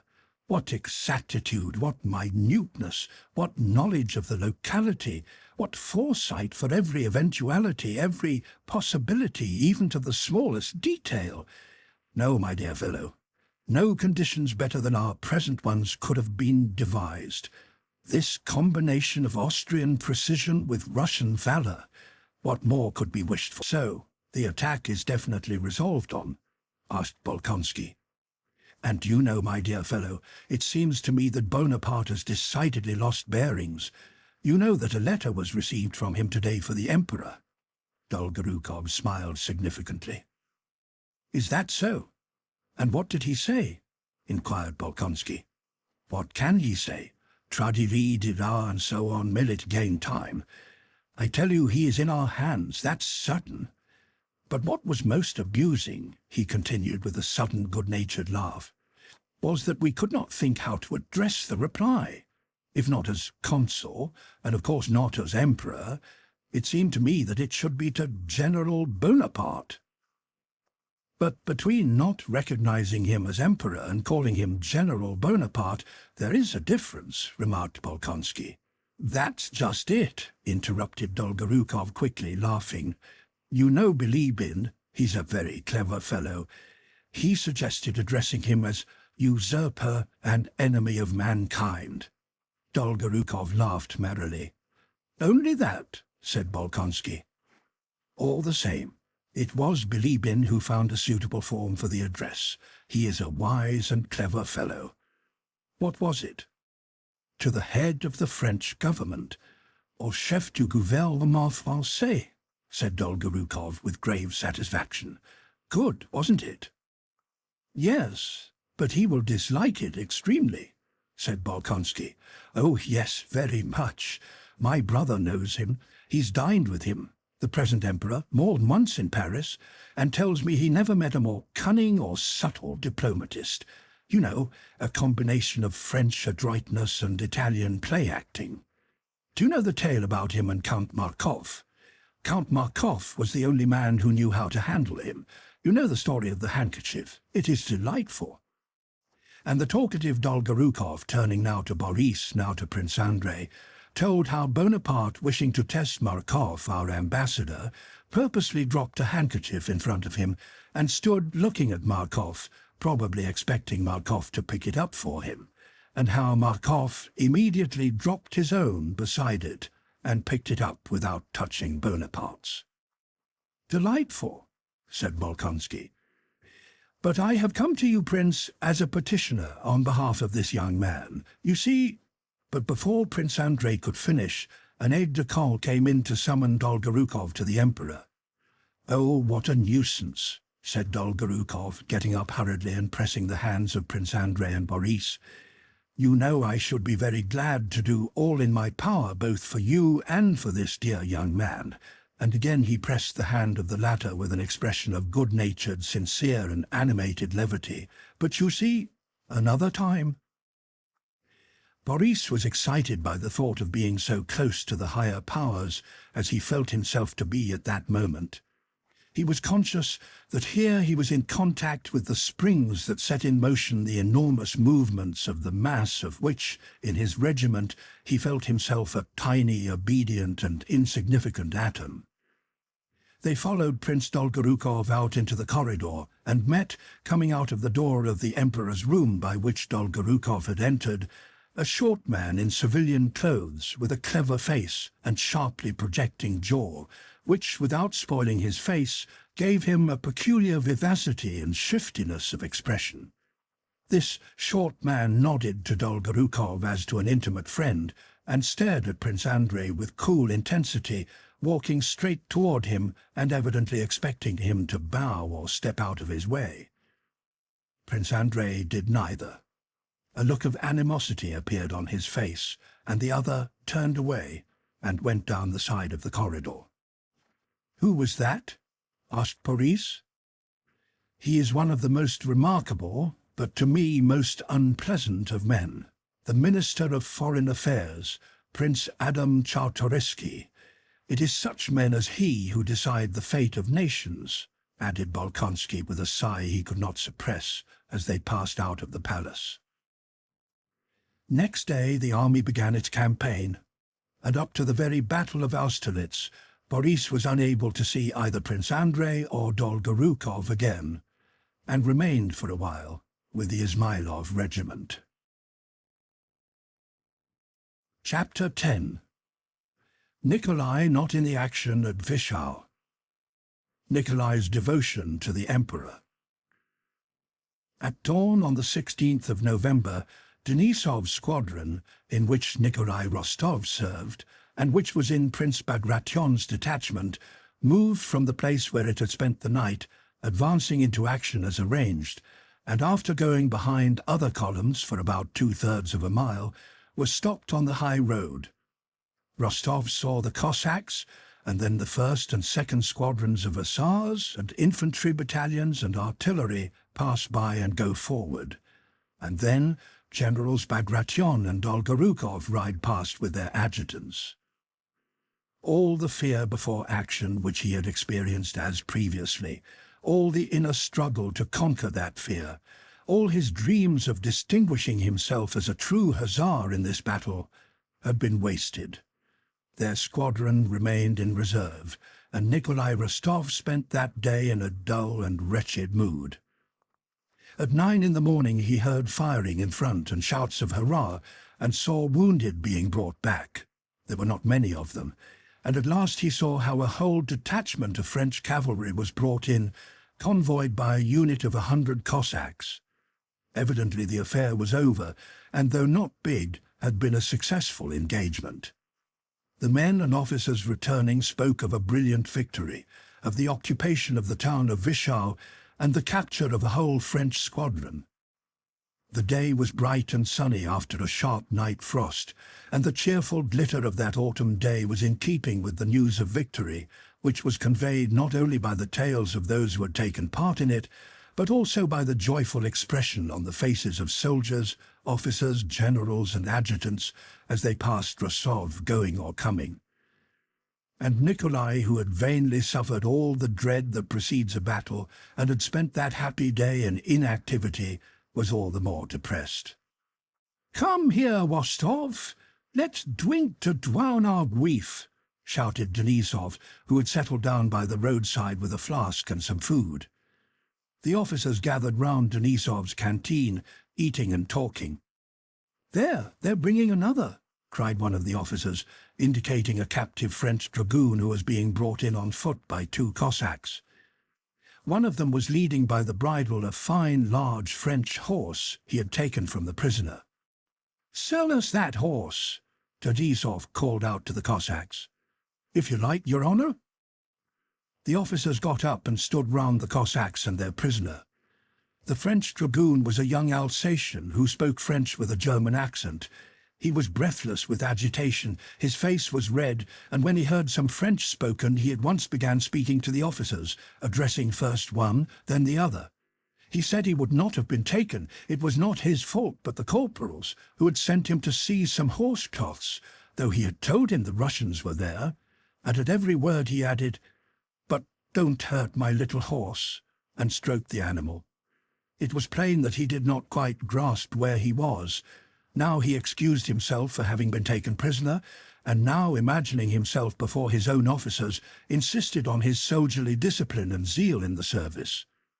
He brought with him into our rear guard all the freshness of atmosphere of the French army, which was so alien to us. The Cossacks sold the horse for 2 gold pieces, and Rostov, being the richest of the officers now that he had received his money, bought it. "But don't hurt my little horse," said the Alsatian good-naturedly to Rostov when the animal was handed over to the hussar. Rostov smilingly reassured the dragoon and gave him money. "Ali, Ali," said the Cossack, touching the prisoner's arm to make him go on. "The Emperor! The Emperor!" was suddenly heard among the hussars. All began to run and bustle, and Rostov saw coming up the road behind him several riders with white plumes in their hats. In a moment everyone was in his place, waiting. Rostov did not know or remember how he ran to his place and mounted. Instantly his regret at not having been in action and his dejected mood amid people of whom he was weary had gone. Instantly every thought of himself had vanished. He was filled with happiness at his nearness to the Emperor. He felt that this nearness by itself made up to him for the day he had lost. He was happy as a lover when the longed-for moment of meeting arrives. Not daring to look round, and without looking round, he was ecstatically conscious of his approach. He felt it not only from the sound of the hoofs of the approaching cavalcade, but because as he drew near, everything grew brighter, more joyful, more significant, and more festive around him. Nearer and nearer to Rostov came that sun, shedding beams of mild and majestic light around, and already he felt himself enveloped in those beams. He heard his voice, that kindly, calm and majestic voice that was yet so simple, and as if in accord with Rostov's feeling, there was a deathly stillness amid which was heard the Emperor's voice. "The Pavlograd Hussars?" he inquired. "The reserves, sire," replied a voice, a very human one compared to that which had said, "The Pavlograd Hussars." The Emperor drew level with Rostov and halted. Alexander's face was even more beautiful than it had been 3 days before at the review. It shone with such gaiety and youth, such innocent youth, that it suggested the liveliness of a 14-year-old boy, and yet it was the face of the majestic Emperor. Casually, while surveying the squadron, the Emperor's eyes met Rostov's and rested on them for not more than 2 seconds. Whether or no the Emperor understood what was going on in Rostov's soul, it seemed to Rostov that he understood everything. At any rate, his light blue eyes gazed for about 2 seconds into Rostov's face. A gentle, mild light poured from them. Then, all at once, he raised his eyebrows, abruptly touched his horse with his left foot, and galloped on. The young Emperor could not restrain his wish to be present at the battle, and in spite of the remonstrances of his courtiers, at 12 o'clock left the 3rd column with which he had been and galloped toward the vanguard. Before he came up with the hussars, several adjutants met him with news of the successful result of the action. This battle, which consisted in the capture of a French squadron, was represented as a brilliant victory over the French, and so the emperor and the whole army, especially while the smoke hung over the battlefield, believed that the French had been defeated and were retreating against their will. A few minutes after the emperor had passed, the Pavlograd division was ordered to advance. In Wischau itself, a petty German town, Rostov saw the emperor again. In the marketplace, where there had been some rather heavy firing before the emperor's arrival, lay several killed and wounded soldiers whom there had not been time to move. The emperor, surrounded by his suite of officers and courtiers, was riding a bobtailed chestnut mare, a different one from that which he had ridden at the review, and bending to one side he gracefully held a gold lorgnette to his eyes and looked at a soldier who lay prone, with blood on his uncovered head. The wounded soldier was so dirty, coarse, and revolting that his proximity to the emperor shocked Rostov. Rostov saw how the emperor's rather round shoulders shuddered, as if a cold shiver had run down them, how his left foot began convulsively tapping the horse's side with a spur, and how the well-trained horse looked around unconcerned and did not stir. An adjutant, dismounting, lifted the soldier under the arms to place him on a stretcher that had been brought. The soldier groaned. "Gently, gently. Can't you do it more gently?" said the emperor, apparently suffering more than the dying soldier, and he rode away. Rostov saw tears filling the emperor's eyes and heard him as he was riding away say to Czartoryski, "What a terrible thing war is! What a terrible thing! Quelle terrible chose que la guerre!" The troops of the vanguard were stationed before Wischer, within sight of the enemy's lines, which all day long had yielded ground to us at the least firing. The emperor's gratitude was announced to the vanguard, rewards were promised, and the men received a double ration of vodka. The campfires crackled, and the soldiers' songs resounded even more merrily than on the previous night.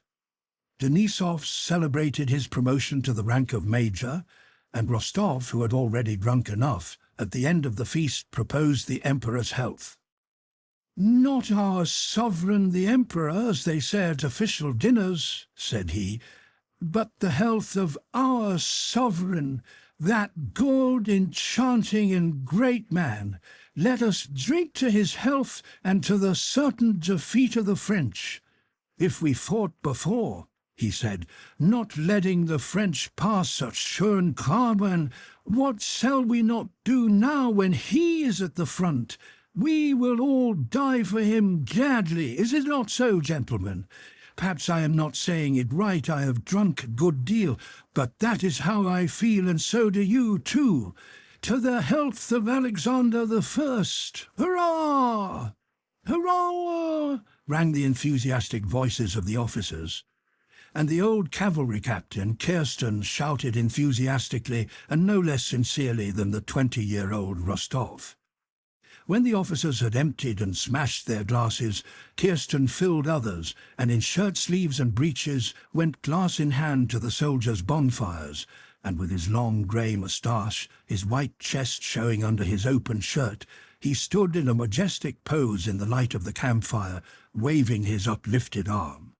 "Lads, here's to our sovereign the emperor, and victory over our enemies! Hurrah!" he exclaimed in his dashing old hussar's baritone. The hussars crowded round and responded heartily with loud shouts. Late that night, when all had separated, Denisov, with his short hand, patted his favourite Rostov on the shoulder. "As there's no one to fall in love with on campaign, he's fallen in love with the Tsar," he said. "Denisov, don't make fun of it," cried Rostov. "It is such a lofty, beautiful feeling, such a—" I believe it, friend, and I share and approve. No, you don't understand." And Rostov got up and went wandering among the campfires, dreaming of what happiness it would be to die, not in saving the emperor's life, he did not even dare to dream of that, but simply to die before his eyes. He really was in love with the Tsar, and the glory of the Russian arms, and the hope of future triumph. And he was not the only man to experience that feeling during those memorable days preceding the Battle of Austerlitz. 9/10 of the men in the Russian army were then in love, though less ecstatically, with their Tsar and the glory of the Russian arms. Chapter 11. Preparations for Action. Dolgorukhov's opinion of Napoleon and his position. Kutuzov's depression. The next day the emperor stopped at Wischau, and Villiers, his physician, was repeatedly summoned to see him.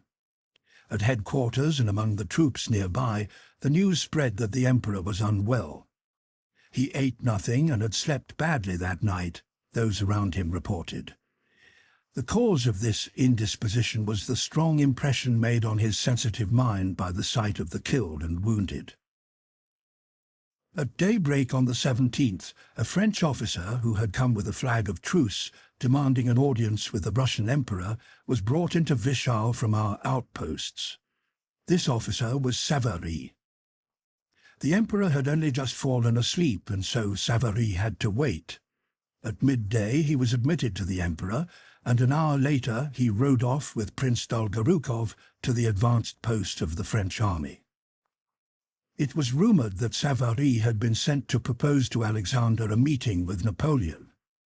To the joy and pride of the whole army, a personal interview was refused, and instead of the sovereign, Prince Dolgorukov, the victor at Wischau, was sent with Savary to negotiate with Napoleon, if, contrary to expectations, these negotiations were actuated by a real desire for peace. Toward evening Dolgorukov came back, went straight to the Tsar, and remained alone with him for a long time. On the 18th and 19th of November, the army advanced 2 days' march, and the enemy's outposts, after a brief exchange of shots, retreated. In the highest army circles from midday on the 19th, a great, excitedly bustling activity began, which lasted till the morning of the 20th, when the memorable Battle of Austerlitz was fought. Till midday on the 19th, the activity, the eager talk, running to and fro and dispatching of adjutants, was confined to the emperor's headquarters. But on the afternoon of that day, this activity reached Kutuzov's headquarters and the staffs of the commanders of columns. By evening, the adjutants had spread it to all ends and parts of the army, and in the night, from the 19th to the 20th, the whole 80,000 Allied troops rose from their bivouacs to the hum of voices, and the army swayed and started in one enormous mass, 6 miles long. The concentrated activity, which had begun at the emperor's headquarters in the morning and had started the whole movement that followed, was like the first movement of the main wheel of a large tower clock. One wheel slowly moved, another was set in motion, and a third, and wheels began to revolve faster and faster, levers and cogwheels to work, chimes to play, figures to pop in and out, and the hands to advance with regular motion as a result of all that activity. Just as in the mechanism of a clock, so in the mechanism of the military machine, an impulse once given leads to the final result. And just as indifferently quiescent, till the moment when motion is transmitted to them, are the parts of the mechanism which the impulse has not yet reached. Wheels creak on their axles as the cogs engage one another, and the revolving pulleys whir with the rapidity of their movement, but a neighbouring wheel is as quiet and motionless as though it were prepared to remain so for 100 years. But the moment comes when the lever catches it, and obeying the impulse, that wheel begins to creak and joins in the common motion, the result and aim of which are beyond its ken. Just as in a clock, the result of the complicated motion of innumerable wheels and pulleys is merely a slow and regular movement of the hands which show the time, So the result of all the complicated human activities of 160,000 Russians and French, all their passions, desires, remorse, humiliations, sufferings, outbursts of pride, fear and enthusiasm, was only the loss of the Battle of Austerlitz, the so-called Battle of the Three Emperors. That is to say, a slow movement of the hand on the dial of human history. Prince Andrei was on duty that day and in constant attendance on the Commander-in-Chief. At 6 in the evening, Kutuzov went to the Emperor's headquarters and, after staying but a short time with the Tsar, went to see the Grand Marshal of the Court, Count Tolstoy. Bolkonsky took the opportunity to go in to get some details of the coming action from Dolgorukov. He felt that Kutuzov was upset and dissatisfied about something, and that at headquarters they were dissatisfied with him, and also that at the Emperor's headquarters everyone adopted toward him the tone of men who knew something others do not know. He therefore wished to speak to Dolgorukov. "Well, how do you do, my dear fellow?" said Dolgorukov, who was sitting at tea with Bilibin. "The fete is for tomorrow. How is your old fellow? Out of sorts?" "I won't say he's out of sorts, but I fancy he would like to be heard." "But they heard him at the Council of War, and will hear him when he talks sense. But to temporize and wait for something now, when Bonaparte fears nothing so much as a general battle, is impossible." "Yes, you have seen him?" said Prince Andrei. "Well, what is Bonaparte like? How did he impress you?" "Yes, I saw him, and am convinced that he fears nothing so much as a general engagement," repeated Dolgorukov, evidently prizing this general conclusion which he had arrived at from his interview with Napoleon. If he weren't afraid of a battle, why did he ask for that interview? Why negotiate? And above all, why retreat, when to retreat is so contrary to his method of conducting war? Believe me, he is afraid of a general battle. His hour has come, mark my words. "But tell me, what is he like, eh?" said Prince Andrei again. "He is a man in a grey overcoat, very anxious that I should call him Your Majesty, but who, to his chagrin, got no title from me. That's the sort of man he is, and nothing more," replied Dolgorukov, looking round at Bilibin with a smile.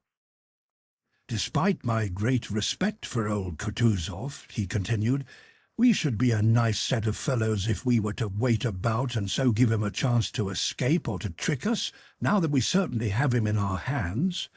No, we mustn't forget Suvorov and his rule, not to put yourself in a position to be attacked, but yourself to attack. Believe me, in war the energy of young men often shows the way better than all the experience of old slow coaches."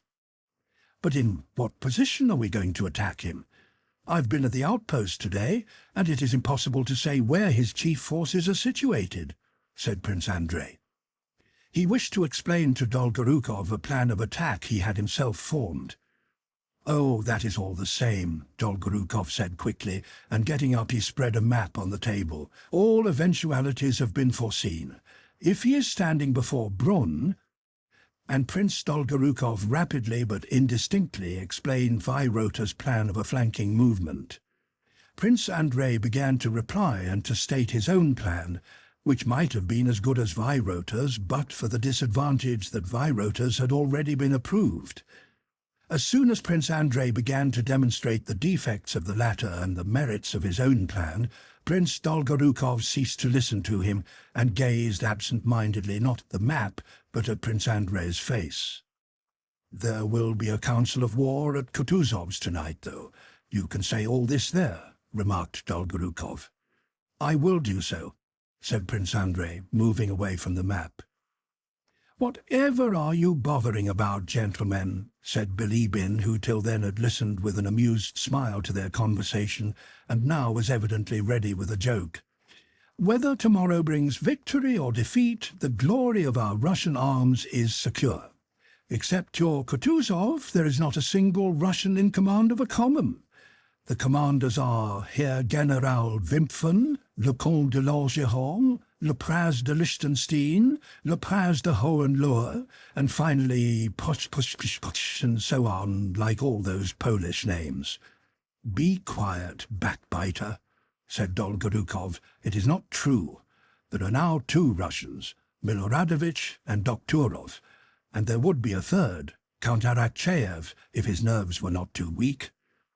However, I think General Kutuzov has come out, said Prince Andrei.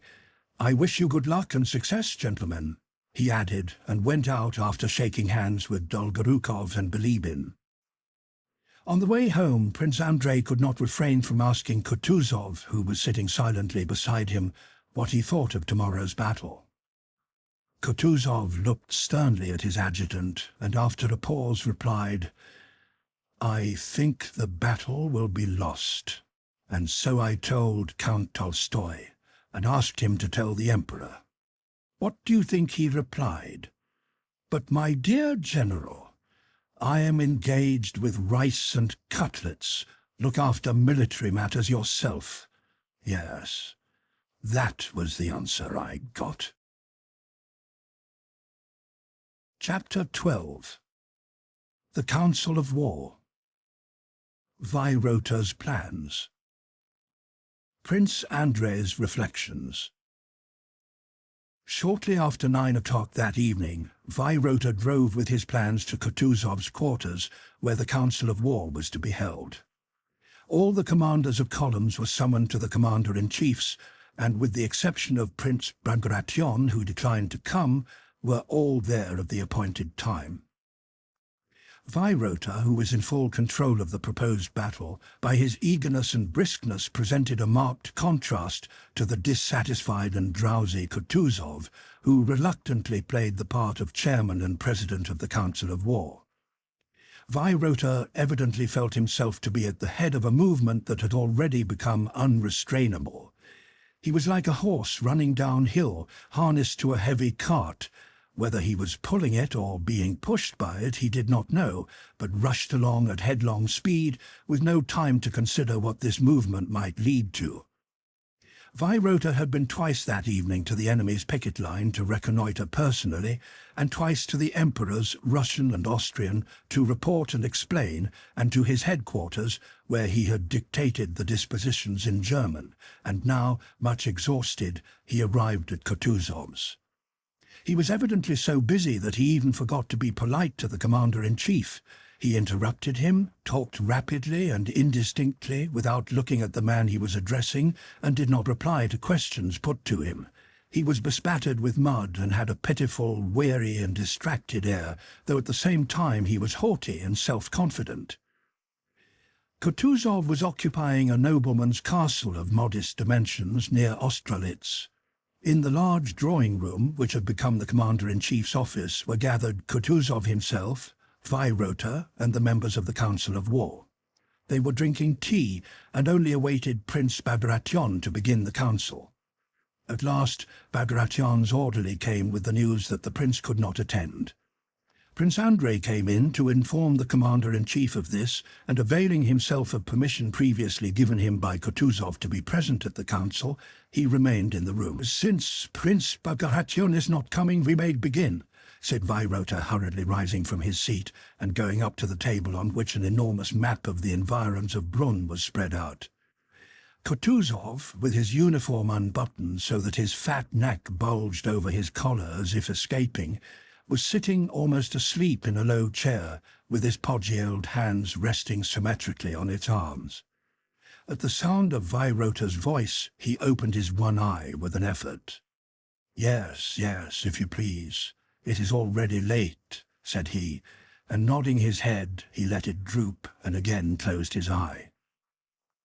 If at first the members of the council thought that Kutuzov was pretending to sleep, the sounds his nose emitted during the reading that followed proved that the commander-in-chief at that moment was absorbed by a far more serious matter than a desire to show his contempt for the dispositions or anything else.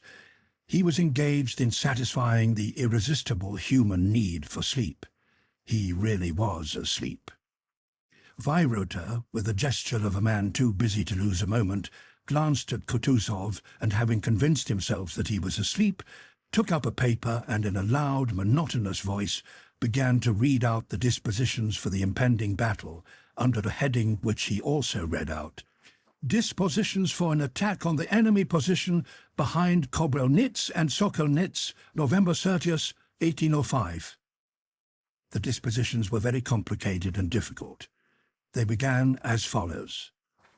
As the enemy's left wing rests on wooded hills and his right extends along Kobelnitz and Sokolnitz behind the ponds that are there, while we, on the other hand, with our left wing by far outflank his right, it is advantageous to attack the enemy's latter wing, especially if we occupy the villages of Sokolnitz and Kobelnitz, whereby we can both fall on his flank and pursue him over the plain between Schlapanitz and the Tuarasa forest, avoiding the defiles of Schlapanitz and Belovitz, which covers the enemy's front. For this object it is necessary that the first column marches, the second column marches, the third column marches, and so on, read Weirother. The general seemed to listen reluctantly to the difficult dispositions. The tall, fair-haired General Buxhovden stood, leaning his back against the wall, his eyes fixed on a burning candle, and seemed not to listen or even to wish to be thought to listen. Exactly opposite Weirother, with his glistening, wide-open eyes fixed upon him and his moustache twisted upwards, sat the ruddy Miloradovich in a military pose, his elbows turned outwards, his hands on his knees and his shoulders raised. He remained stubbornly silent, gazing at Weirother's face, and only turned away his eyes when the Austrian chief of staff finished reading. Then Miloradovich looked round significantly at the other generals, but one could not tell from that significant look whether he agreed or disagreed and was satisfied or not with the arrangements. Next to Weirother sat Count Langeron, who, with a subtle smile that never left his typically southern French face during the whole time of reading, gazed at his delicate fingers which rapidly twirled by its corners a gold snuff-box on which was a portrait.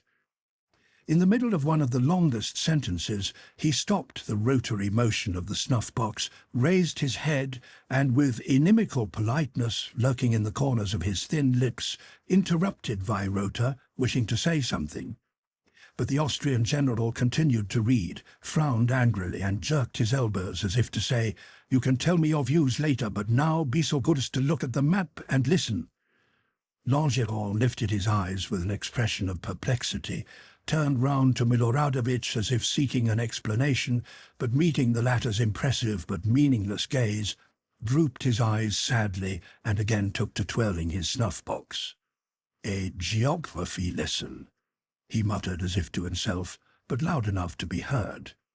Rzewizewski, with respectful but dignified politeness, held his hand to his ear toward Weirother with the air of a man absorbed in attention.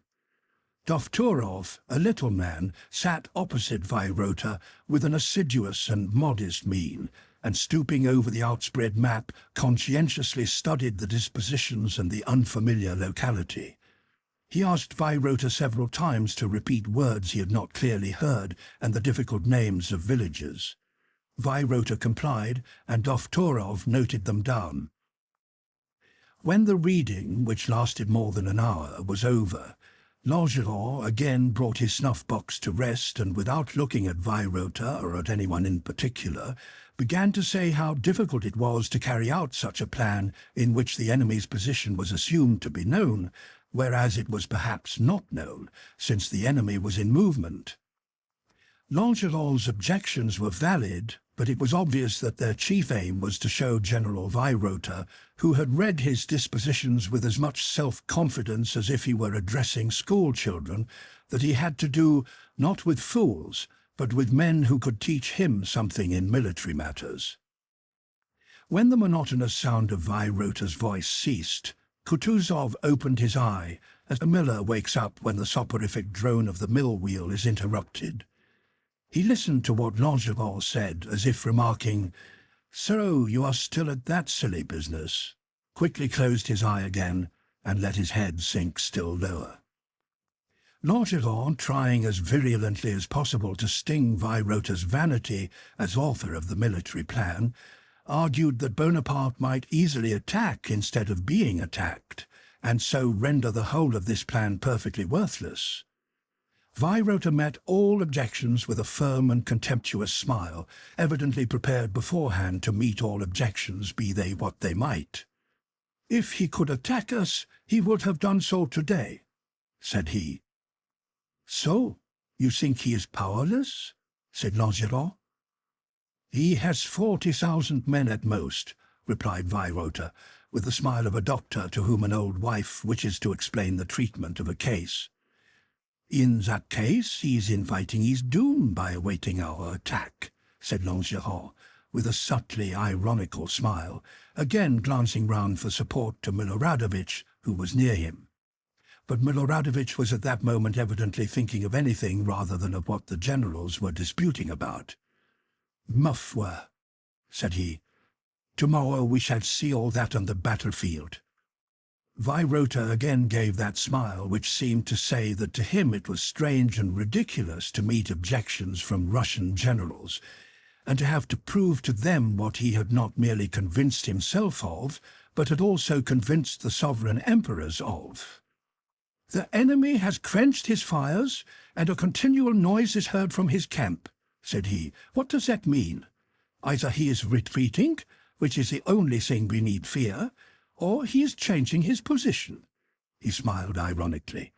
"But even if he also took up a position in the Tuarasa, he merely saves us a great deal of trouble, and all our arrangements to the minutest detail remains the same."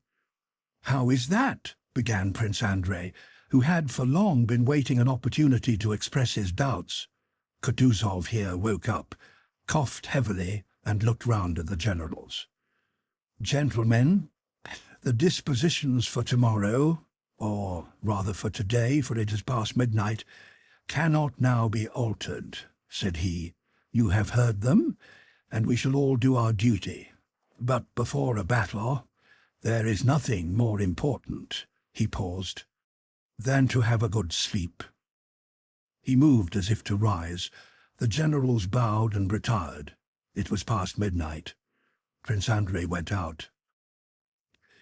The council of war, at which Prince Andrei had not been able to express his opinion as he had hoped to, left on him a vague and uneasy impression.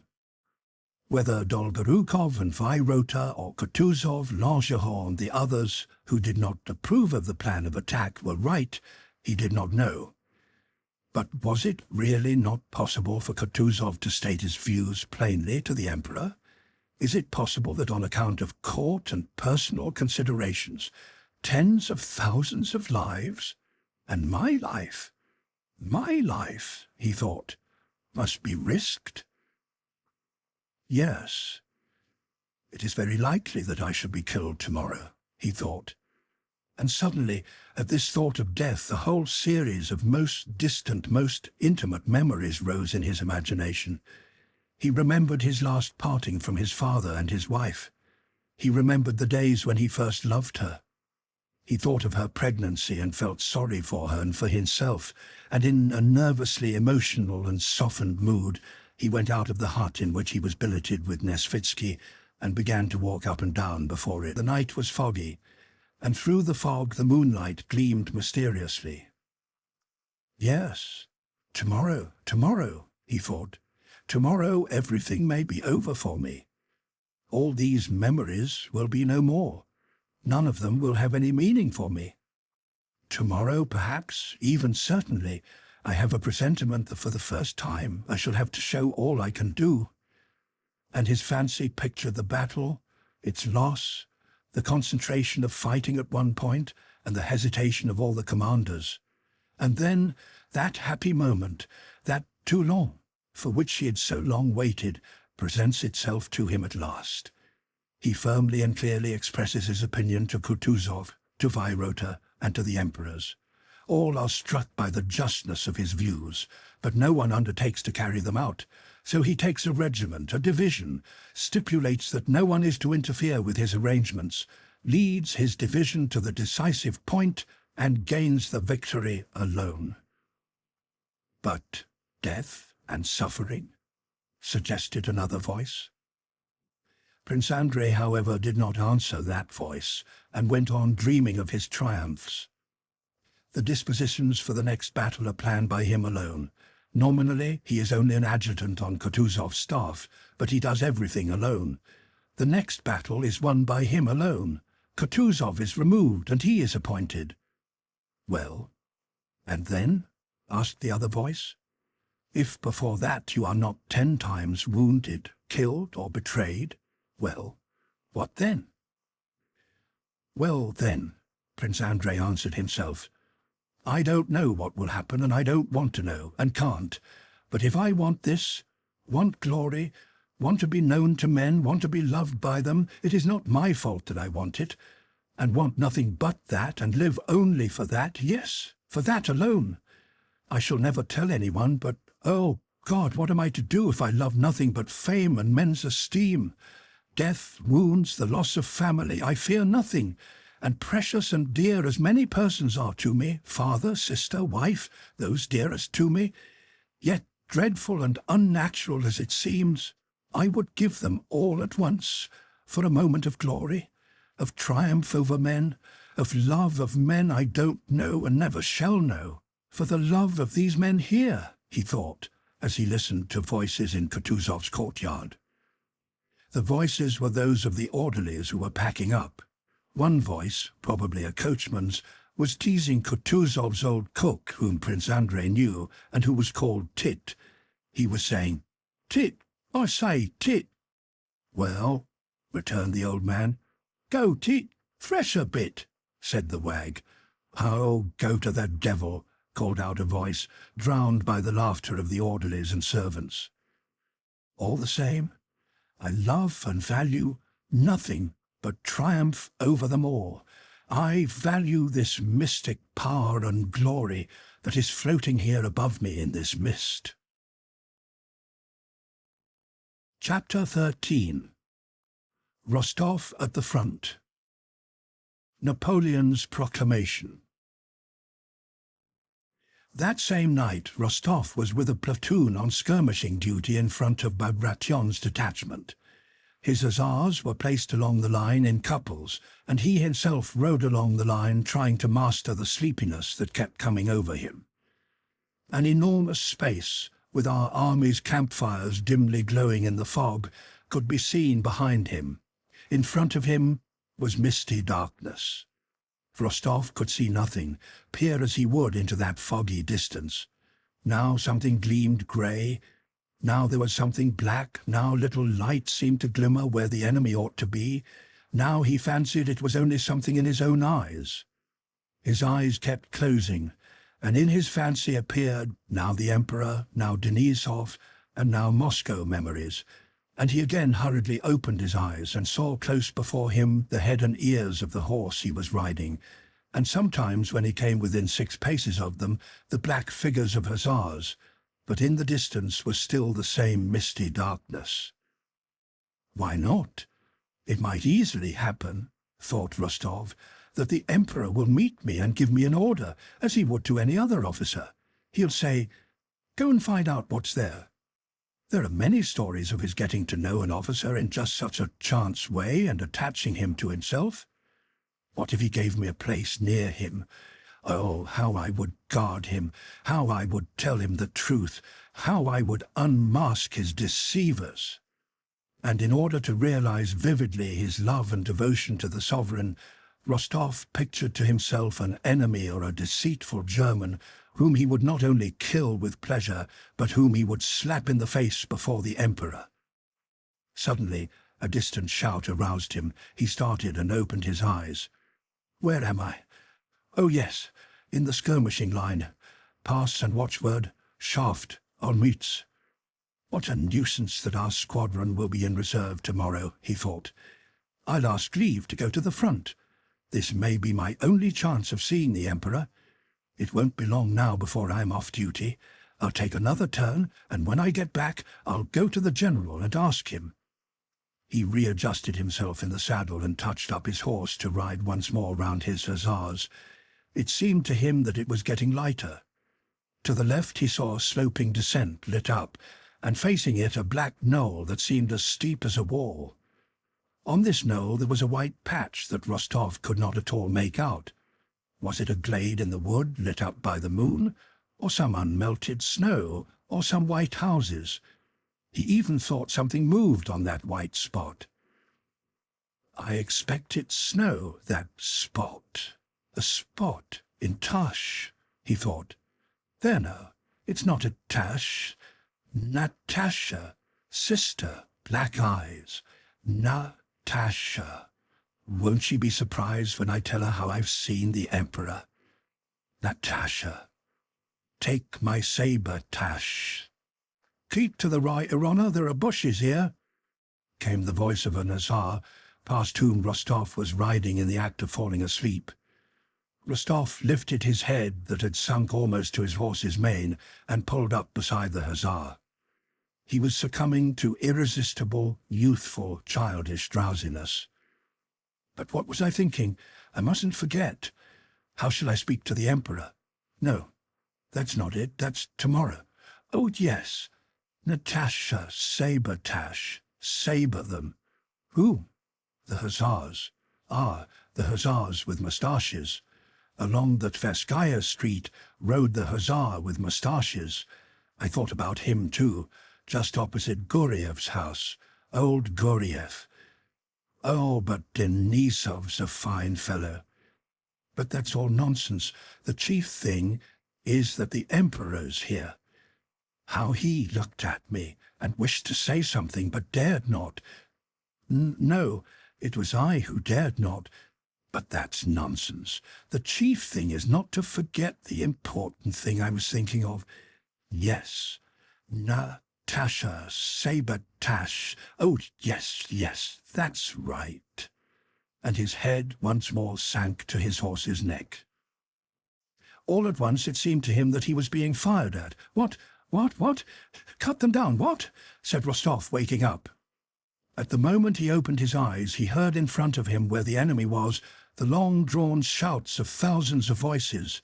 His horse and the horse of the hussar near him pricked their ears at these shouts. Over there, where the shouting came from, a fire flared up and went out again, then another, and all along the French line on the hill fires flared up and the shouting grew louder and louder. Rostov could hear the sound of French words but could not distinguish them. The din of many voices was too great. All he could hear was, "Ah," and "ah." "What's that? What do you make of it?" said Rostov to the hussar beside him. "That must be the enemy's camp." The hussar did not reply. "Why, don't you hear it?" Rostov asked again, after waiting for a reply. "Who can tell, Your Honour?" replied the hussar reluctantly. "From the direction, it must be the enemy," repeated Rostov. "It may be he or it may be nothing," muttered the hussar. "It's dark. Steady," he cried to his fidgeting horse. Rostov's horse was also getting restive. It pawed the frozen ground, pricking its ears at the noise and looking at the lights. The shouting grew still louder and merged into a general roar that only an army of several thousand men could produce. The lights spread farther and farther, probably along the line of the French camp. Rostov no longer wanted to sleep. The gay, triumphant shouting of the enemy army had a stimulating effect on him. "Vive l'Empereur! L'Empereur!" he now heard distinctly. "They can't be far off, probably just beyond the stream," he said to the hussar beside him. The hussar only sighed without replying and coughed angrily.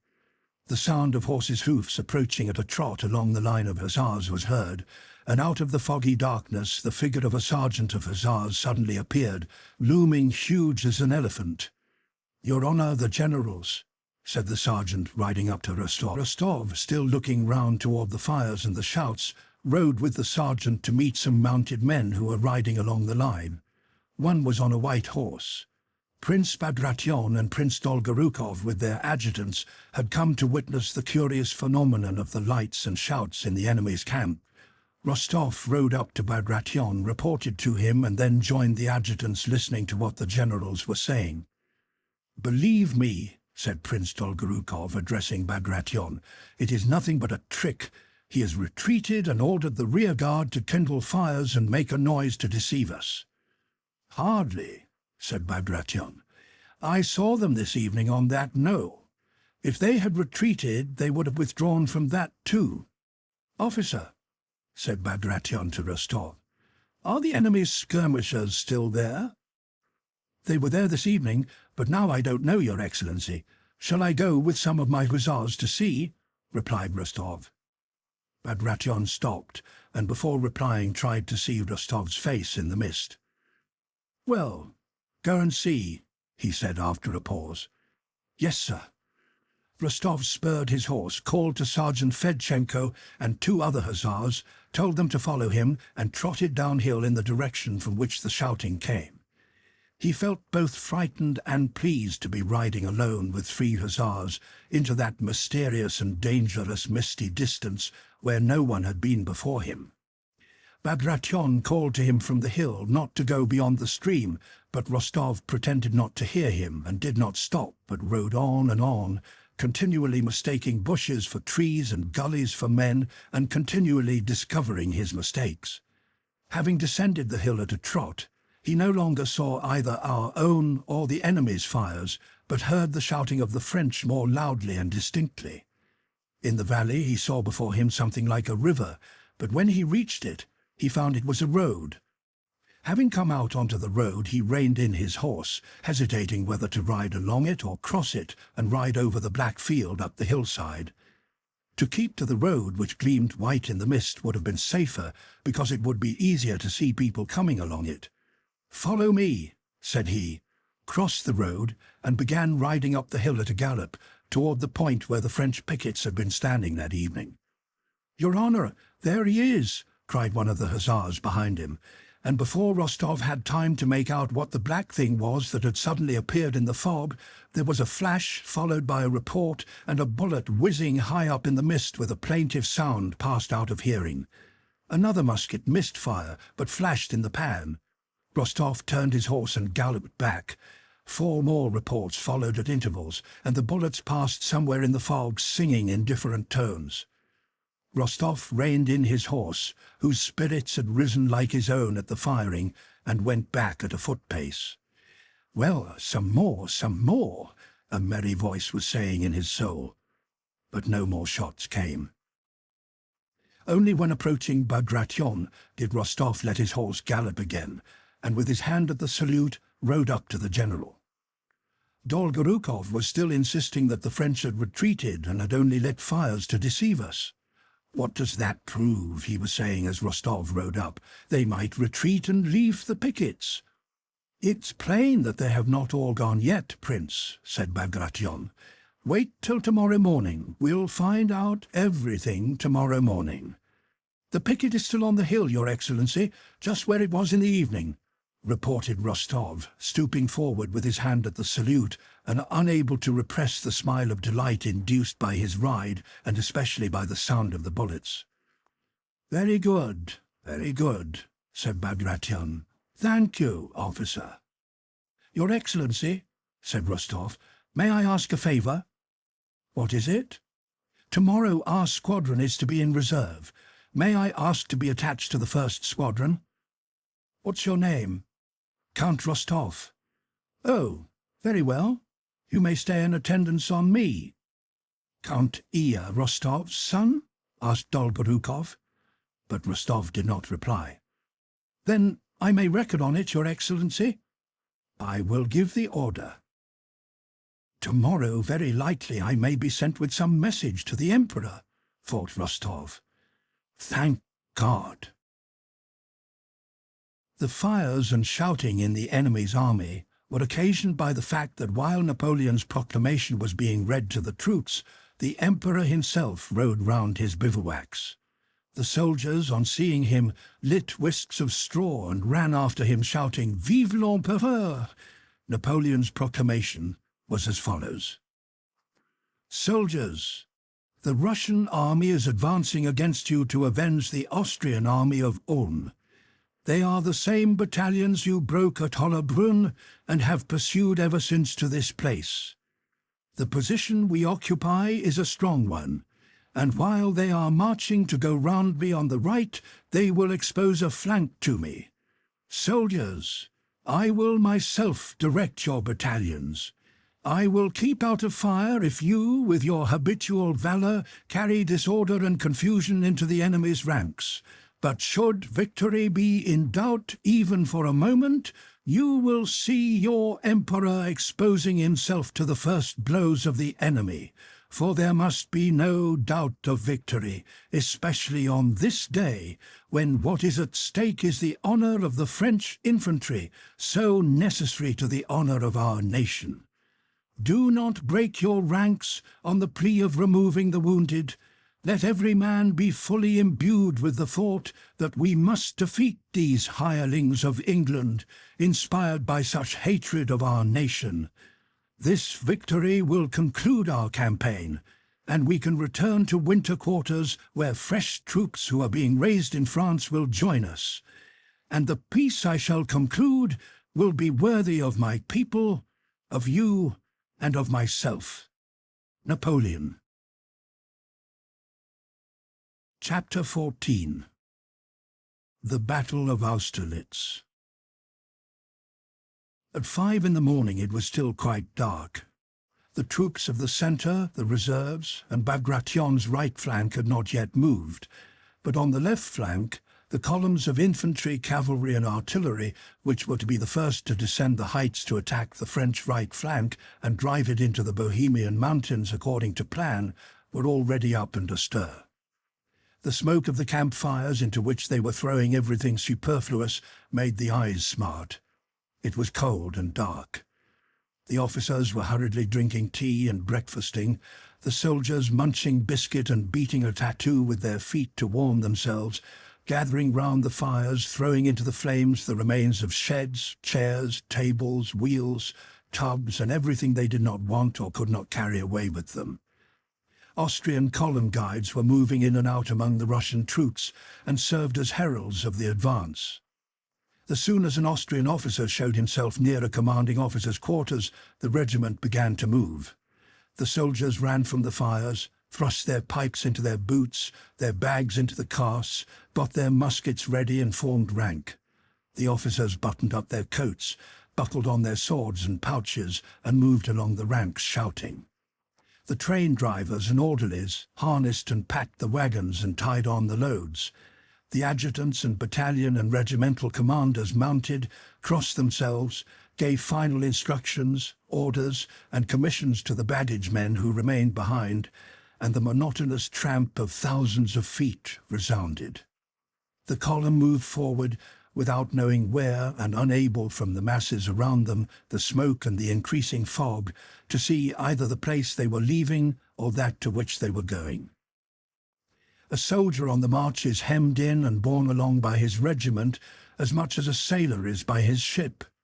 However far he has walked, whatever strange, unknown and dangerous places he reaches, just as a sailor is always surrounded by the same decks, masts and rigging of his ship, so the soldier always has around him the same comrades, the same rank, the same Sergeant Major Ivan Mitrich, the same company dog Jack, and the same commanders. The sailor rarely cares to know the latitude in which his ship is sailing, but on the day of battle, heaven knows how and whence, a stern note of which all are conscious sounds in the moral atmosphere of an army, announcing the approach of something decisive and solemn, and awakening in the men an unusual curiosity. On the day of battle, the soldiers excitedly try to get beyond the interests of their regiment.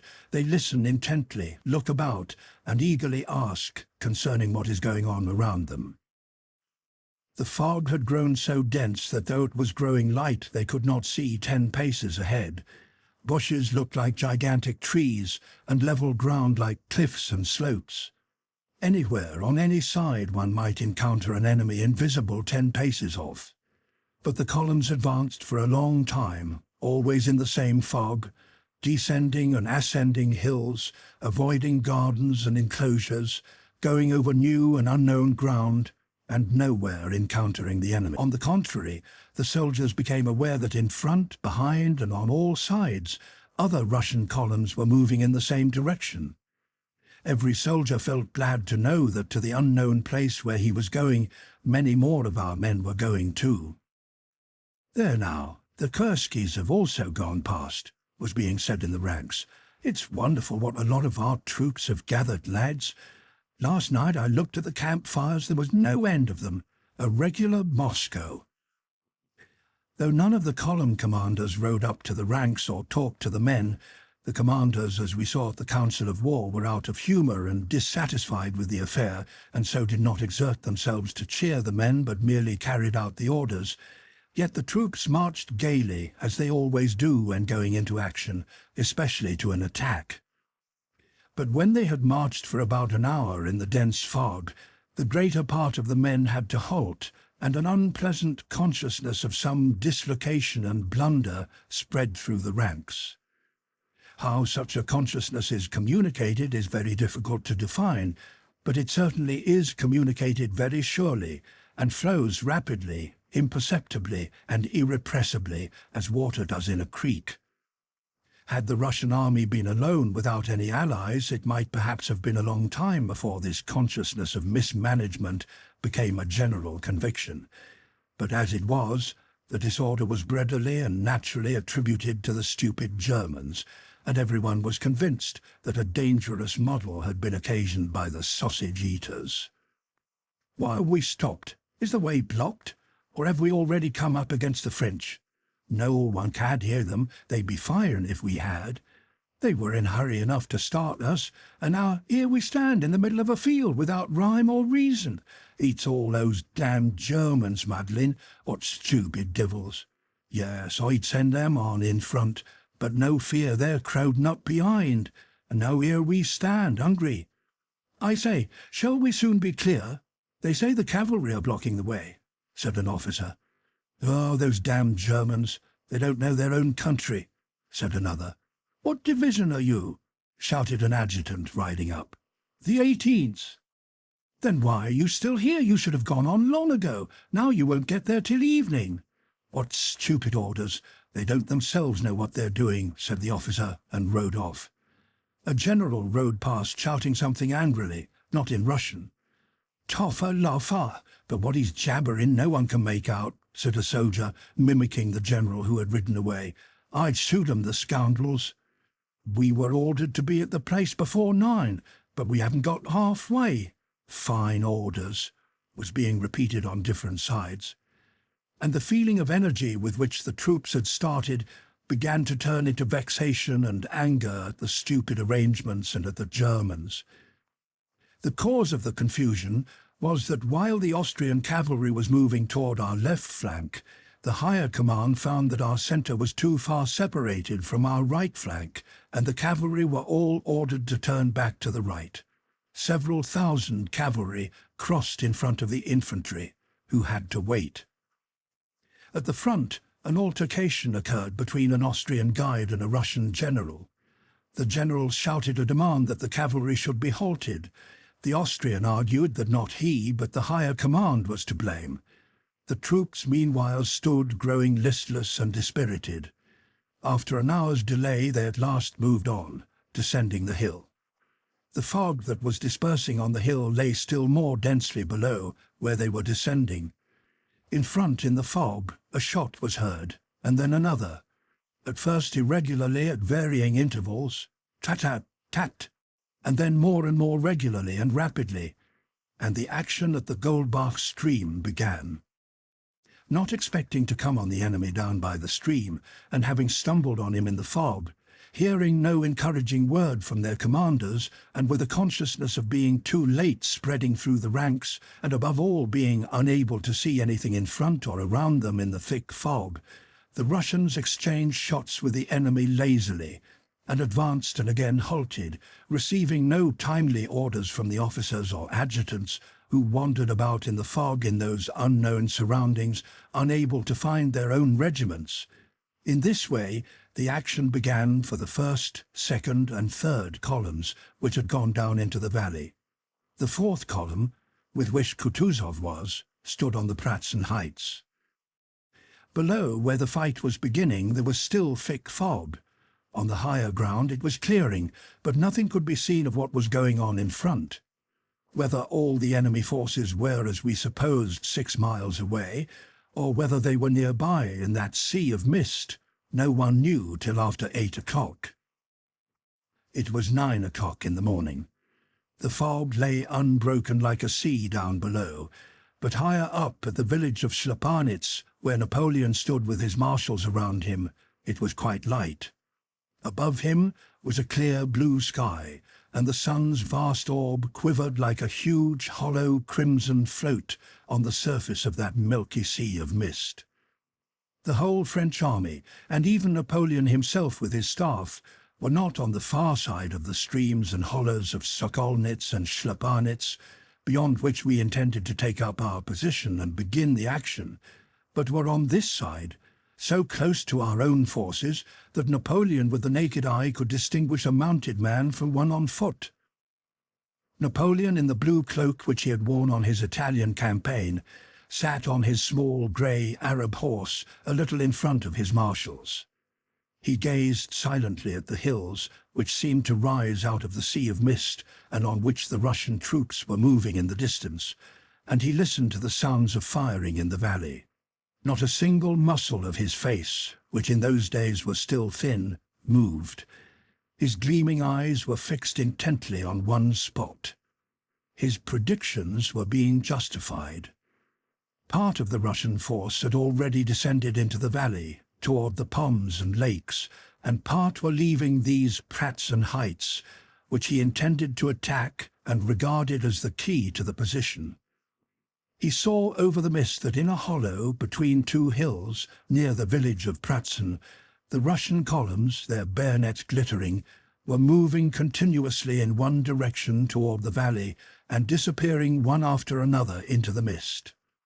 From information he had received the evening before, from the sound of wheels and footsteps heard by the outposts during the night, by the disorderly movement of the Russian columns, and from all indications, he saw clearly that the Allies believed him to be far away in front of them, and that the columns moving near Pratzen constituted the center of the Russian army, and that that center was already sufficiently weakened to be successfully attacked. But still, he did not begin the engagement. Today was a great day for him, the anniversary of his coronation. Before dawn he had slept for a few hours, and refreshed, vigorous, and in good spirits, he mounted his horse and rode out into the field in that happy mood in which everything seems possible and everything succeeds. He sat motionless, looking at the heights visible above the mist, and his cold face wore that special look of confident, self-complacent happiness that one sees on the face of a boy happily in love. The marshals stood behind him, not venturing to distract his attention. He looked now at the Pratzen heights, now at the sun floating up out of the mist. When the sun had entirely emerged from the fog, and fields and mist were aglow with dazzling light, as if he had only awaited this to begin the action, he drew the glove from his shapely white hand, made a sign with it to the marshals, and ordered the action to begin. The marshals, accompanied by adjutants, galloped off in different directions, and a few minutes later the chief forces of the French army moved rapidly toward those Pratzen heights, which were being more and more denuded by Russian troops, moving down the valley to their left. Chapter 15.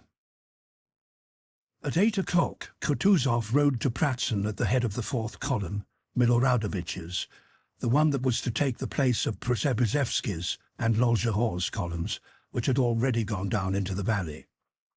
He greeted the men of the foremost regiment and gave them the order to march, thereby indicating that he intended to lead that column himself. When he had reached the village of Pratzen, he halted. Prince Andrei was behind, among the immense number forming the commander-in-chief's suite. He was in a state of suppressed excitement and irritation, though controlledly calm, as a man is, at the approach of a long-awaited moment. He was firmly convinced that this was the day of his Toulon, or his bridge of Arcola. How it would come about he did not know, but he felt sure it would do so. The locality and the position of our troops were known to him as far as they could be known to anyone in our army, His own strategic plan, which obviously could not now be carried out, was forgotten. Now, entering into Vairota's plan, Prince Andrei considered possible contingencies and formed new projects such as might call for his rapidity of perception and decision. To the left, down below in the mist, the musketry fire of unseen forces could be heard. It was there Prince Andrei thought the fight would concentrate. There we shall encounter difficulties, and there, thought he, I shall be sent with a brigade or a division, and there, standard in hand, I shall go forward and break whatever is in front of me. He could not look calmly at the standards of the passing battalions.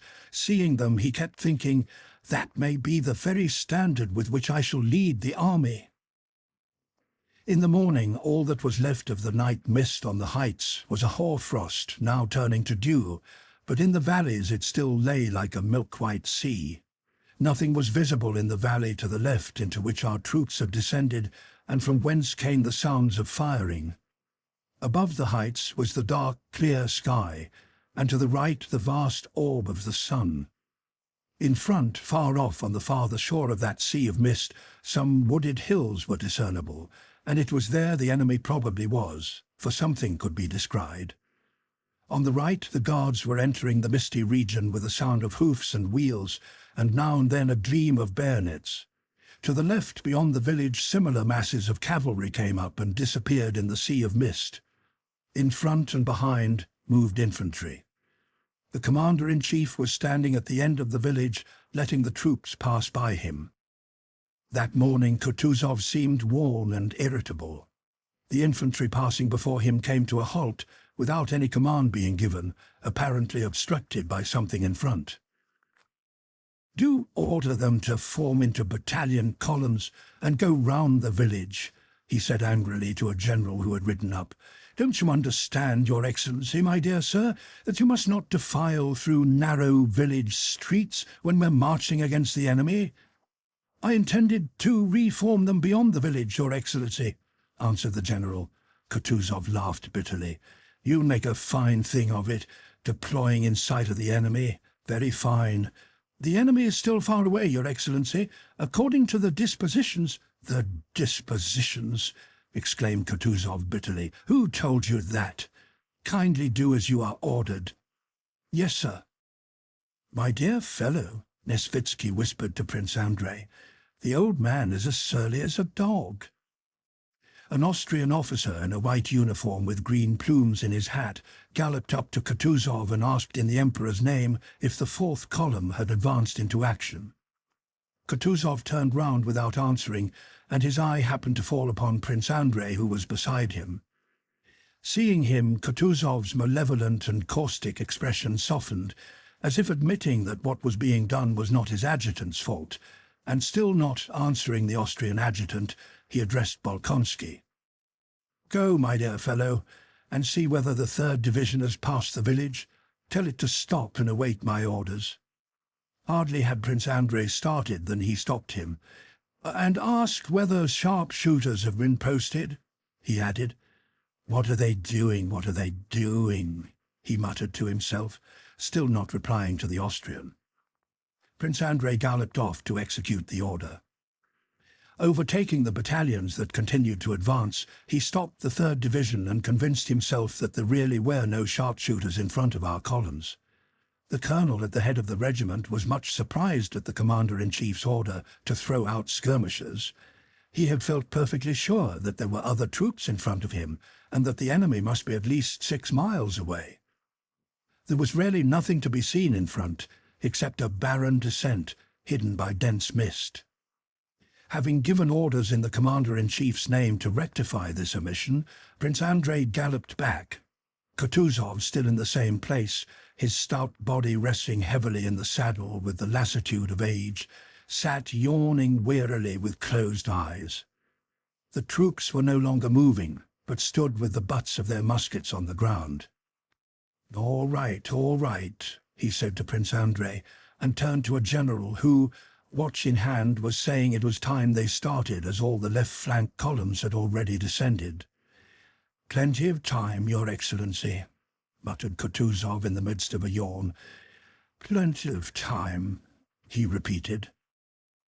Just then at a distance behind Kutuzov was heard the sound of regiments saluting, and this sound rapidly came nearer along the whole extended line of the advancing Russian columns. Evidently the person they were greeting was riding quickly. When the soldiers of the regiment in front of which Kutuzov was standing began to shout, he rode a little to one side and looked round with a frown. Along the road from Pratzen galloped what looked like a squadron of horsemen in various uniforms. Two of them rode side by side in front at full gallop. One, in a black uniform with white plumes in his hat, rode a bob-tailed chestnut horse. The other, who was in a white uniform, rode a black one. These were the two emperors, followed by their suites. Kutuzov, affecting the manners of an old soldier at the front, gave the command, "Attention!" and rode up to the emperors with a salute. His whole appearance and manner was suddenly transformed. He put on the air of a subordinate who obeys without reasoning. With an affectation of respect which evidently struck Alexander unpleasantly, he rode up and saluted. This unpleasant impression merely flitted over the young and happy face of the emperor like a cloud of haze across a clear sky, and vanished. After his illness he looked rather thinner that day than on the field of Olmütz, where Bolkonsky had seen him for the first time abroad, but there was still the same bewitching combination of majesty and mildness in his fine grey eyes, and on his delicate lips the same capacity for varying expression and the same prevalent appearance of good-hearted, innocent youth. At the Olmütz review he had seemed more majestic. Here he seemed brighter and more energetic. He was slightly flushed after galloping 2 miles, and reining in his horse he sighed restfully and looked round at the faces of his suite, young and animated as his own. Czartoryski, Novosiltsev, Prince Bolkonsky, Stroganov, and the others, all richly dressed, gay young men on splendid, well-groomed, fresh, only slightly heated horses, exchanging remarks and smiling, had stopped behind the emperor. The Emperor Francis, a rosy, long-faced young man, sat very erect on his handsome black horse, looking about him in a leisurely and preoccupied manner. He beckoned to one of his white-uniformed adjutants and asked some question. Most likely he is asking at what o'clock they started, thought Prince Andrei, watching his old acquaintance with a smile he could not repress as he recalled his reception at Brunn. In the Emperor's suite were the picked young orderly officers of the Guard and Line regiments, Russian and Austrian. Among them were grooms leading the Tsar's beautiful relay horses covered with embroidered cloths.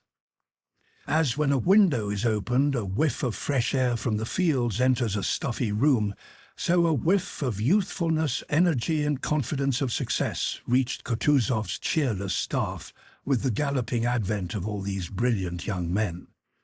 "Why aren't you beginning, Mikhail Ilarionovitch?" said the Emperor Alexander hurriedly to Kutuzov, glancing courteously at the same time at the Emperor Francis. "I am waiting, Your Majesty," answered Kutuzov, bending forward respectfully. The Emperor, frowning slightly, bent his ear forward as if he had not quite heard. "Waiting, Your Majesty," repeated Kutuzov. Prince Andrei noted that Kutuzov's upper lip twitched unnaturally as he said the word waiting. "Not all the columns have formed up yet, Your Majesty."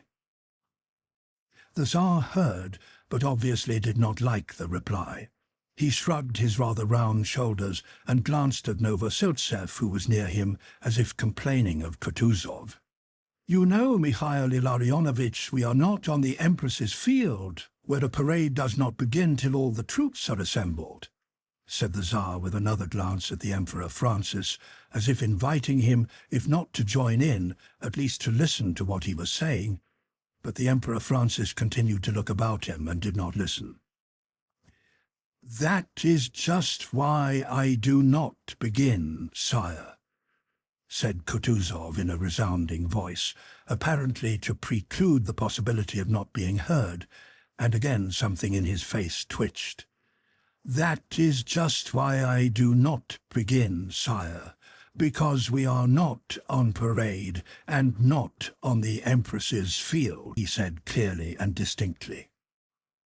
In the Emperor's suite all exchanged rapid looks that expressed dissatisfaction and reproach. Oh, though he may be, he certainly should not speak like that, their glances seemed to say. The Tsar looked intently and observantly into Kutuzov's eye, waiting to hear whether he would say anything more. But Kutuzov, with respectfully bowed head, seemed also to be waiting. The silence lasted for about a minute. "However, if you command it, Your Majesty," said Kutuzov, lifting his head and again assuming his former tone of a dull, unreasoning but submissive general. He touched his horse, and having called Miloradovich, the commander of the column, gave him the order to advance. The troops again began to move, and 2 battalions of the Novgorod and 1 of the Apsheron regiment went forward past the Emperor. As this Apsheron battalion marched by, the red-faced Miloradovich, without his greatcoat, with his orders on his breast, and an enormous tuft of plumes in his cocked hat, worn on one side with its corners front and back, galloped strenuously forward, and with a dashing salute reined in his horse before the Emperor. "God be with you, General," said the Emperor. "Ma foi, sire. Nous ferons ce qui sera dans notre possibilité, sire," he answered gaily, raising nevertheless ironic smiles among the gentlemen of the Tsar's suite by his poor French. Miloradovich wheeled his horse sharply and stationed himself a little behind the Emperor. The Apsheron men, excited by the Tsar's presence, passed in step before the Emperors and their suites at a bold, brisk pace. "Lads!" shouted Miloradovich in a loud, self-confident and cheery voice, obviously so elated by the sound of firing, by the prospect of battle, and by the sight of the gallant Apsherons, his comrades in Suvorov's time, now passing so gallantly before the Emperors, that he forgot the sovereign's presence. "Lads, it's not the first village you've had to take," cried he. "Glad to do our best," shouted the soldiers. The Emperor's horse started at the sudden cry. This horse that had carried the sovereign at reviews in Russia bore him also here on the field of Austerlitz, enduring the heedless blows of his left foot and pricking its ears at the sound of shots, just as it had done on the Empress's field, not understanding the significance of the firing, nor of the nearness of the Emperor Francis's black cob, nor of all that was being said, thought, and felt that day by its rider. The Emperor turned with a smile to one of his followers and made a remark to him, pointing to the gallant Apsherons. Chapter 16. Kutuzov, accompanied by his adjutants, rode at a walking pace behind the carabineers. When he had gone less than half a mile in the rear of the column, he stopped at a solitary, deserted house that had probably once been an inn, where 2 roads parted. Both of them led downhill, and troops were marching along both. The fog had begun to clear, and enemy troops were already dimly visible about 1.5 miles off on the opposite heights. Down below, on the left, the firing became more distinct. Kutuzov had stopped and was speaking to an Austrian general. Prince Andrei, who was a little behind looking at them, turned to an adjutant to ask him for a field glass. "Look, look!" said this adjutant, looking not at the troops in the distance, but down the hill before him. "It's the French!" The 2 generals and the adjutant took hold of the field glass, trying to snatch it from one another. The expression on all their faces suddenly changed to one of horror. The French were supposed to be 1.5 miles away, but had suddenly and unexpectedly appeared just in front of them. "It's the enemy?" "No." "Yes, see, it is, for certain. But how is that?" said different voices. With the naked eye, Prince Andrei saw below them to the right, not more than 500 paces from where Kutuzov was standing, a dense French column coming up to meet the Apsherons. "Here it is. The decisive moment has arrived. My turn has come," thought Prince Andrei, and striking his horse, he rode up to Kutuzov. "The Apsherons must be stopped, Your Excellency," cried he. But at that very instant a cloud of smoke spread all around. Firing was heard quite close at hand, and a voice of naive terror barely 2 steps from Prince Andrei shouted, "Brothers, all's lost!" And at this, as if at a command, everyone began to run. Confused and ever-increasing crowds were running back to where 5 minutes before the troops had passed the emperors. Not only would it have been difficult to stop that crowd, it was even impossible not to be carried back with it oneself. Bolkonsky only tried not to lose touch with it, and looked around bewildered and unable to grasp what was happening in front of him. Nesvitsky, with an angry face, red and unlike himself, was shouting to Kutuzov that if he did not ride away at once he would certainly be taken prisoner. Kutuzov remained in the same place, and without answering drew out a handkerchief. Blood was flowing from his cheek. Prince Andrei forced his way to him. "You are wounded?" he asked, hardly able to master the trembling of his lower jaw. "The wound is not here. It is there," said Kutuzov, pressing the handkerchief to his wounded cheek and pointing to the fleeing soldiers. "Stop them!" he shouted, and at the same moment, probably realizing that it was impossible to stop them, spurred his horse and rode to the right. A fresh wave of the flying mob caught him and bore him back with it. The troops were running in such a dense mass that once surrounded by them it was difficult to get out again. One was shouting, "Get on! Why are you hindering us?" Another in the same place turned round and fired in the air. A third was striking the horse Kutuzov himself rode. Having by a great effort got away to the left from that flood of men, Kutuzov, with his suite diminished by more than half, rode toward a sound of artillery fire nearby. Having forced his way out of the crowd of fugitives, Prince Andrei, trying to keep near Kutuzov, saw on the slope of the hill amid the smoke a Russian battery that was still firing, and Frenchmen running toward it. Higher up stood some Russian infantry, neither moving forward to protect the battery nor backward with the fleeing crowd. A mounted general separated himself from the infantry and approached Kutuzov. Of Kutuzov's suite, only 4 remained. They were all pale and exchanged looks in silence. "Stop! Those wretches!" gasped Kutuzov to the regimental commander, pointing to the flying soldiers. But at that instant, as if to punish him for those words, bullets flew hissing across the regiment and across Kutuzov's suite like a flock of little birds. The French had attacked the battery, and seeing Kutuzov, were firing at him. After this volley, the regimental commander clutched at his leg. Several soldiers fell, and a second lieutenant who was holding the flag let it fall from his hands. It swayed and fell, but caught on the muskets of the nearest soldiers. The soldiers started firing without orders. "Oh, oh, oh," groaned Kutuzov despairingly and looked round. "Bolkonsky," he whispered, his voice trembling from a consciousness of the feebleness of age. "Bolkonsky," he whispered, pointing to the disordered battalion and at the enemy. "What's that?" But before he had finished speaking, Prince Andrei, feeling tears of shame and anger choking him, had already leapt from his horse and run to the standard. "Forward, lads!" he shouted in a voice piercing as a child's. "Here it is," thought he, seizing the staff of the standard and hearing with pleasure the whistle of bullets evidently aimed at him. Several soldiers fell. "Hurrah!" shouted Prince Andrei, and scarcely able to hold up the heavy standard, he ran forward with full confidence that the whole battalion would follow him. And really, he only ran a few steps alone.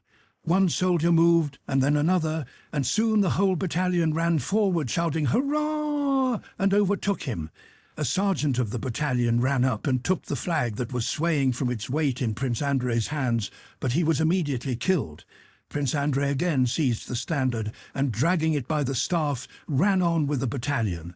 In front, he saw our artillerymen, some of whom were fighting, while others, having abandoned their guns, were running toward him. He also saw French infantry soldiers, who were seizing the artillery horses and turning the guns round. Prince Andrei and the battalion were already within 20 paces of the cannon. He heard the whistle of bullets above him unceasingly, and to right and left of him soldiers continually groaned and dropped, but he did not look at them. He looked only at what was going on in front of him, at the battery. He now saw clearly the figure of a red-haired gunner with his shako knocked awry, pulling one end of a mop while a French soldier tugged at the other. He could distinctly see the distraught yet angry expression on the faces of those two men, who evidently did not realize what they were doing. "What are they about?" thought Prince Andrei as he gazed at them. "Why doesn't the red-haired gunner run away as he's unarmed? Why doesn't the Frenchman stab him? He will not get away before the Frenchman remembers his bayonet and stabs him." And really, another French soldier, trailing his musket, ran up to the struggling men, and the fate of the red-haired gunner, who had triumphantly secured the mop and still did not realize what awaited him, was about to be decided. But Prince Andrei did not see how it ended. It seemed to him as though one of the soldiers near him hit him on the head with the full swing of a bludgeon. It hurt a little, but the worst of it was that the pain distracted him and prevented his seeing what he'd been looking at. "What is this? Am I falling? My legs are giving way," thought he, and fell on his back. He opened his eyes, hoping to see how the struggle of the Frenchman with the gunners ended, whether the red-haired gunner had been killed or not, and whether the cannon had been captured or saved. But he saw nothing. Above him, there was now nothing but the sky, the lofty sky, not clear, yet still immeasurably lofty, with grey clouds gliding slowly across it. How quiet, peaceful and solemn. Not at all as I ran, thought Prince Andrei. Not as we ran, shouting and fighting. Not at all as the gunner and the Frenchman with frightened and angry faces struggled for the mop. How differently do those clouds glide across that lofty, infinite sky. How was it I did not see that lofty sky before? And how happy I am to have found it at last. Yes, all is vanity, all falsehood, except that infinite sky. There is nothing but that. But even it does not exist. There is nothing but quiet and peace. Thank God. Chapter 17. On our right flank, commanded by Bagration, at 9 o'clock the battle had not yet begun. Not wishing to agree to Dolgorukov's demand to commence the action, and wishing to avert responsibility from himself, Prince Bagration proposed to Dolgorukov to send to inquire of the commander-in-chief. Bagration knew that as the distance between the two flanks was more than 6 miles, even if the messenger were not killed, which he very likely would be, and found the commander-in-chief, which would be very difficult, he would not be able to get back before evening. Bagration cast his large, expressionless, sleepy eyes round his suite, and the boyish face of Rostov, breathless with excitement and hope, was the first to catch his eye. He sent him. "And if I should meet His Majesty before I meet the Commander-in-Chief, Your Excellency," said Rostov, with his hand to his cap. "You can give the message to His Majesty," said Dolgorukov, hurriedly interrupting Bagration. On being relieved from picket duty, Rostov had managed to get a few hours' sleep before morning, and felt cheerful, bold and resolute, with elasticity of movement, faith in his good fortune, and generally in that state of mind which makes everything seem possible, pleasant and easy. All his wishes were being fulfilled that morning. There was to be a general engagement in which he was taking part. More than that, he was orderly to the bravest general, and still more, he was going with a message to Kutuzov, perhaps even to the sovereign himself. The morning was bright, he had a good horse under him, and his heart was full of joy and happiness. On receiving the order, he gave his horse the rein and galloped along the line. At first he rode along the line of Bagration's troops, which had not yet advanced into action but were standing motionless. Then he came to the region occupied by Uvarov's cavalry, and here he noticed a stir and signs of preparation for battle. Having passed Uvarov's cavalry, he clearly heard the sound of cannon and musketry ahead of him. The firing grew louder and louder. In the fresh morning air were now heard not 2 or 3 musket shots at irregular intervals as before, followed by 1 or 2 cannon shots, but a roll of volleys of musketry from the slopes of the hill before Pratzen, interrupted by such frequent reports of cannon that sometimes several of them were not separated from one another, but merged into a general roar. He could see puffs of musketry smoke that seemed to chase one another down the hillsides, and clouds of cannon smoke rolling, spreading and mingling with one another. He could also, by the gleam of the bayonets visible through the smoke, make out moving masses of infantry and narrow lines of artillery with green caissons. Rostov stopped his horse for a moment on a hillock to see what was going on, but strain his attention as he would, he could not understand or make out anything of what was happening. There in the smoke, men of some sort were moving about. In front and behind moved lines of troops, but why, whither, and who they were, it was impossible to make out. These sights and sounds had no depressing or intimidating effect on him. On the contrary, they stimulated his energy and determination. Go on, give it them," he mentally exclaimed at these sounds, and again proceeded to gallop along the line, penetrating farther and farther into the region where the army was already in action. "How it will be there I don't know, but all will be well," thought Rostov. After passing some Austrian troops, he noticed that the next part of the line, the Guards, was already in action. "So much the better. I shall see it close," he thought. He was riding almost along the front line. A handful of men came galloping toward him. They were our Uhlans, who, with disordered ranks, were returning from the attack. Rostov got out of their way, involuntarily noticed that one of them was bleeding, and galloped on. "That is no business of mine," he thought. He had not ridden many hundred yards after that before he saw to his left, across the whole width of the field, an enormous mass of cavalry in brilliant white uniforms, mounted on black horses, trotting straight toward him and across his path. Rostov put his horse to full gallop to get out of the way of these men, and he would have got clear had they continued at the same speed, but they kept increasing their pace, so that some of the horses were already galloping. Rostov heard the thud of their hooves and the jingle of their weapons, and saw their horses, their figures and even their faces more and more distinctly. They were our horse guards, advancing to attack the French cavalry that was coming to meet them. The horse guards were galloping, but still holding in their horses. Rostov could already see their faces and heard the command, "Charge!" shouted by an officer who was urging his thoroughbred to full speed. Rostov, fearing to be crushed or swept into the attack on the French, galloped along the front as hard as his horse could go, but still was not in time to avoid them. The last of the horse guards, a huge pock-marked fellow, frowned angrily on seeing Rostov before him, with whom he would inevitably collide. This guardsman would certainly have bowled Rostov and his Bedouin over. Rostov felt himself quite tiny and weak compared to these gigantic men and horses. Had it not occurred to Rostov to flourish his whip before the eyes of the guardsman's horse? The heavy black horse, 16 hands high, shied, throwing back its ears. But the pock-marked guardsman drove his huge spurs in violently, and the horse, flourishing its tail and extending its neck, galloped on yet faster.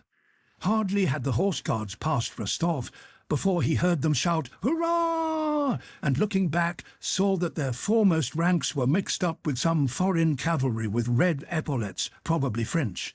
He could see nothing more, for immediately afterwards cannon began firing from somewhere, and smoke enveloped everything. At that moment, as the horse guards, having passed him, disappeared in the smoke, Rostov hesitated whether to gallop after them or to go where he was sent. This was the brilliant charge of the horse guards that amazed the French themselves. Rostov was horrified to hear later that of all that mass of huge and handsome men, of all those brilliant, rich youths, officers and cadets who had galloped past him on their 1,000-ruble horses, only 18 were left after the charge. "Why should I envy them? My chance is not lost, and maybe I shall see the Emperor immediately," thought Rostov, and galloped on. When he came level with the foot guards, he noticed that about them and around them cannonballs were flying, of which he was aware, not so much because he heard their sound, as because he saw uneasiness on the soldiers' faces, an unnatural warlike solemnity on those of the officers. Passing behind one of the lines of a regiment of foot guards, he heard a voice calling him by name. "Rostov!" "What?" he answered, not recognizing Boris. "I say, we've been in the front line. Our regiment attacked," said Boris with the happy smile seen on the faces of young men who have been under fire for the first time. Rostov stopped. "Have you?" he said. "Well, how did it go?" "We drove them back," said Boris with animation, growing talkative. "Can you imagine it?" And he began describing how the guards, having taken up their position and seeing troops before them, thought they were Austrians, and all at once discovered from the cannonballs discharged by those troops that they were themselves in the front line and had unexpectedly to go into action. Rostov, without hearing Boris to the end, spurred his horse. "Where are you off to?" asked Boris. "With a message to His Majesty." "There he is," said Boris, thinking Rostov had said His Highness, and pointing to the Grand Duke, who, with his high shoulders and frowning brows, stood 100 paces away from them, in his helmet and horse guard's jacket, shouting something to a pale, white-uniformed Austrian officer. "But that's the Grand Duke, and I want the Commander-in-Chief or the Emperor," said Rostov, and was about to spur his horse. "Count, Count!" shouted Berg, who ran up from the other side as eager as Boris. "Count, I am wounded in my right hand," and he showed his bleeding hand with a handkerchief tied round it. "And I remained at the front. I held my sword in my left hand, Count. All our family, the von Bergs, have been knights." He said something more, but Rostov did not wait to hear it and rode away. Having passed the guards and traversed an empty space, Rostov, to avoid again getting in front of the first line, as he had done when the horse guards charged, followed the line of reserves, going far round the place where the hottest musket fire and cannonade were heard. Suddenly he heard musket fire quite close in front of him and behind our troops, where he could never have expected the enemy to be. "What can it be?" he thought. "The enemy in the rear of our army? Impossible!" And suddenly he was seized by a panic of fear for himself and for the issue of the whole battle. "But be that what it may," he reflected, "there is no riding round it now. I must look for the Commander-in-Chief here, and if all is lost, it is for me to perish with the rest." The foreboding of evil that had suddenly come over Rostov was more and more confirmed the farther he rode into the region behind the village of Pratzen, which was full of troops of all kinds. "What does it mean? What is it? Whom are they firing at? Who is firing?" Rostov kept asking as he came up to Russian and Austrian soldiers running in confused crowds across his path. "The devil knows. They've killed everybody. It's all up now," he was told in Russian, German and Czech by the crowd of fugitives who understood what was happening as little as he did. "Kill the Germans!" shouted one. "May the devil take them, the traitors!" "Zum Henker disillusioned," muttered a German. Several wounded men passed along the road, and words of abuse, screams and groans mingled in a general hubbub. Then the firing died down. Rostov learned later that Russian and Austrian soldiers had been firing at one another. "My God, what does it all mean?" thought he. "And here, where at any moment the Emperor may see them. But no, these must be only a handful of scoundrels. It'll soon be over. It can't be that. It can't be. Only to get past them quicker, quicker." The idea of defeat and flight could not enter Rostov's head. Though he saw French cannon and French troops on the Pratzen heights, just where he had been ordered to look for the Commander-in-Chief, he could not, did not wish to, believe that. Chapter 18. Rostov had been ordered to look for Kutuzov and the Emperor near the village of Pratzen, but neither they nor a single commanding officer were there, only disorganized crowds of troops of various kinds. He urged on his already weary horse to get quickly past these crowds, but the farther he went, the more disorganized they were. The high road on which he had come out was thronged with calèches, carriages of all sorts, and Russian and Austrian soldiers of all arms, some wounded and some not. This whole mass droned and jostled in confusion under the dismal influence of cannonballs flying from the French batteries stationed on the Pratzen heights. "Where is the Emperor? Where is Kutuzov?" Rostov kept asking everyone he could stop, but got no answer from anyone. At last, seizing a soldier by his collar, he forced him to answer. "Hey, brother, they've all bolted long ago," said the soldier, laughing for some reason and shaking himself free. Having left the soldier, who was evidently drunk, Rostov stopped the horse of a batman or groom of some important personage and began to question him. The man announced that the Tsar had been driven in a carriage at full speed about an hour before along that very road, and that he was dangerously wounded. "It can't be," said Rostov. "It must have been someone else." "I saw him myself," replied the man with a self-confident smile of derision. "I ought to know the Emperor by now. After the times I've seen him in Petersburg, I saw him just as I see you. There he sat in the carriage as pale as anything. How they made the 4 black horses fly! Gracious me, they did rattle past. It's time I knew the imperial horses and Ilya Ivanitch. I don't think Ilya drives anyone except the Tsar." Rostov let go of the horse and was about to ride on, when a wounded officer passing by addressed him. "Who is it you want?" he asked. "The commander-in-chief? He was killed by a cannonball, struck in the breast before our regiment." "Not killed, wounded," another officer corrected him. "Who? Kutuzov?" asked Rostov. "Not Kutuzov, but what's his name? Well, never mind. There are not many left alive. Go that way to the village. All the commanders are there," said the officer, pointing to the village of Hosyeradek, and he walked on. Rostov rode on at a foot pace, not knowing why or to whom he was now going. The Emperor was wounded, the battle lost. It was impossible to doubt it now. Rostov rode in the direction pointed out to him, in which he saw turrets and a church. What need to hurry? What was he now to say to the Tsar or Kutuzov, even if they were alive and unwounded? "Take this road, your honour. That way you'll be killed at once," a soldier shouted to him. "They'd kill you there." "Oh, what are you talking about?" said another. "Where is he to go? That way is nearer." Rostov considered, and then went in the direction where they said he would be killed. "It's all the same now. If the Emperor is wounded, am I to try to save myself?" he thought. He rode on to the region where the greatest number of men had perished in fleeing from Pratzen. The French had not yet occupied that region, and the Russians, the uninjured and slightly wounded, had left it long ago. All about the field, like heaps of manure on well-kept ploughland, lay from 10 to 15 dead and wounded to each couple of acres. The wounded crept together in 2s and 3s, and one could hear their distressing screams and groans, sometimes feigned, or so it seemed to Rostov. He put his horse to a trot to avoid seeing all these suffering men, and he felt afraid not for his life, but for the courage he needed, and which he knew would not stand the sight of these unfortunates. The French, who had ceased firing at this field strewn with dead and wounded where there was no one left to fire at, on seeing an adjutant riding over it, trained a gun on him and fired several shots. The sensation of those terrible whistling sounds and of the corpses around him merged in Rostov's mind into a single feeling of terror and pity for himself. He remembered his mother's last letter.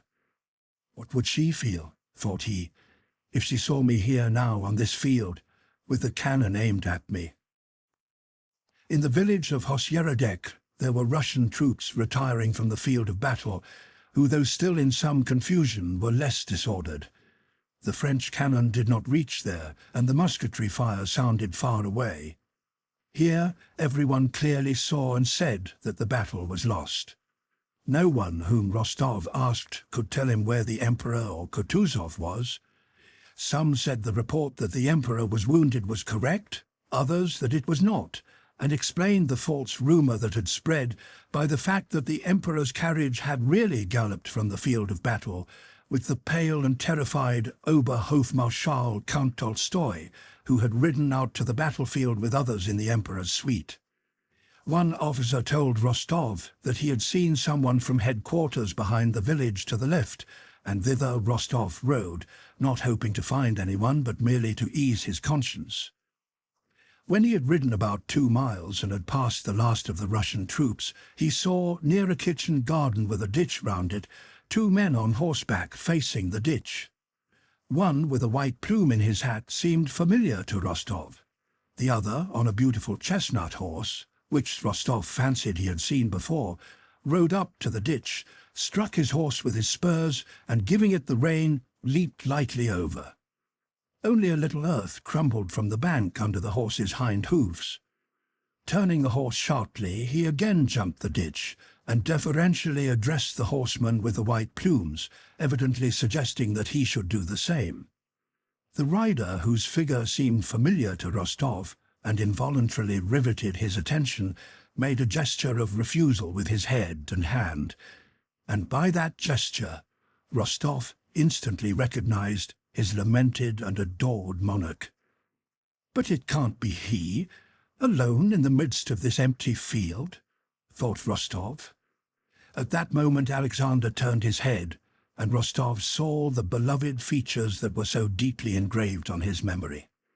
The emperor was pale, his cheeks sunken and his eyes hollow, but the charm, the mildness of his features was all the greater. Rostov was happy in the assurance that the rumors about the emperor being wounded were false. He was happy to be seeing him. He knew that he might, and even ought, to go straight to him and give the message Dolgorukov had ordered him to deliver. But as a youth in love trembles, is unnerved, and dares not utter the thoughts he has dreamed of for nights, but looks around for help or a chance of delay and flight when the longed-for moment comes and he is alone with her, so Rostov, now that he had attained what he had longed for more than anything else in the world, did not know how to approach the emperor, and 1,000 reasons occurred to him why it would be inconvenient, unseemly, and impossible to do so. What?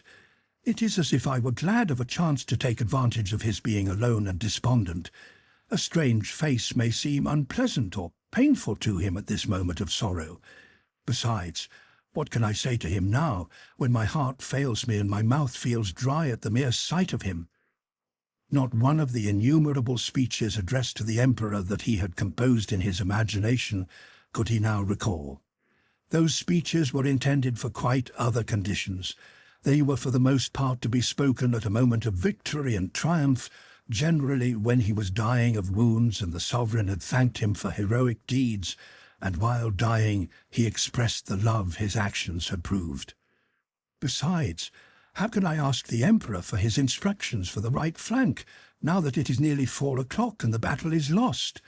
No, certainly I must not approach him. I must not intrude on his reflections. Better die 1,000 times than risk receiving an unkind look or bad opinion from him, Rostov decided, and sorrowfully and with a heart full of despair he rode away, continually looking back at the Tsar, who still remained in the same attitude of indecision. While Rostov was thus arguing with himself and riding sadly away, Captain von Toll chanced to ride to the same spot, and seeing the emperor at once rode up to him, offered his services, and assisted him to cross the ditch on foot. The emperor, wishing to rest and feeling unwell, sat down under an apple tree, and von Toll remained beside him. Rostov from a distance saw with envy and remorse how von Toll spoke long and warmly to the emperor, and how the emperor, evidently weeping, covered his eyes with his hand and pressed von Toll's hand. And I might have been in his place, thought Rostov, and hardly restraining his tears of pity for the emperor, he rode on in utter despair, not knowing where to or why he was now riding. His despair was all the greater from feeling that his own weakness was the cause of his grief. He might, not only might, but should have gone up to the sovereign. It was a unique chance to show his devotion to the emperor, and he had not made use of it. "What have I done?" thought he, and he turned round and galloped back to the place where he had seen the emperor, but there was no one beyond the ditch now. Only some carts and carriages were passing by. From one of the drivers he learned that Kutuzov's staff were not far off in the village the vehicles were going to. Rostov followed them. In front of him walked Kutuzov's groom, leading horses in horsecloths. Then came a cart, and behind that walked an old bandy-legged domestic serf in a peaked cap and sheepskin coat. "Tit, I say, Tit," said the groom. "What?" answered the old man absent-mindedly. "Go, Tit, fresh a bit." "Oh, you fool," said the old man, spitting angrily. Some time passed in silence, and then the same joke was repeated. Before 5 in the afternoon, the battle had been lost at all points. More than 100 cannon were already in the hands of the French. Przebyshev and his corps had laid down their arms. Other columns, after losing half their men, were retreating in disorderly, confused masses. The remains of Longerons and Dokhturov's mingled forces were crowding around the dams and banks of the ponds near the village of Augest. After 5 o'clock, it was only at the Augest Dam that a hot cannonade, delivered by the French alone, was still to be heard from numerous batteries ranged on the slopes of the Pratzen Heights, directed at our retreating forces. In the rear guard, Dokhturov and others, rallying some battalions, kept up a musketry fire at the French cavalry that was pursuing our troops. It was growing dusk. On the narrow Augest Dam, where for so many years the old miller had been accustomed to sit in his tasselled cap, peacefully angling, while his grandson, with shirt sleeves rolled up, handled the floundering silvery fish in the watering can. On that dam, over which for so many years Moravians in shaggy caps and blue jackets had peacefully driven their 2-horse carts loaded with wheat, and had returned dusty with flour whitening their carts, on that narrow dam, amid the wagons and the cannon, under the horses' hoofs and between the wagon wheels, men disfigured by fear of death now crowded together, crushing one another, dying, stepping over the dying and killing one another, only to move on a few steps and be killed themselves in the same way. Every 10 seconds a cannonball flew, compressing the air around, or a shell burst in the midst of that dense throng, killing some and splashing with blood those near them. Dolokhov, now an officer, wounded in the arm, and on foot, with the regimental commander on horseback and some 10 men of his company, represented all that was left of that whole regiment. Impelled by the crowd, they had got wedged in at the approach to the dam, and, jammed in on all sides, had stopped because a horse in front had fallen under a cannon, and the crowd were dragging it out. A cannonball killed someone behind them, another fell in front and splashed Dolokhov with blood. The crowd, pushing forward desperately, squeezed together, moved a few steps, and again stopped. Move on 100 yards and we're certainly saved. Remain here another 2 minutes and it is certain death, thought each one. Dolokhov, who was in the midst of the crowd, forced his way to the edge of the dam, throwing 2 soldiers off their feet, and ran onto the slippery ice that covered the mill pool. "Turn this way!" he shouted, jumping over the ice which creaked under him. "Turn this way!" he shouted to those with the gun. "It holds!"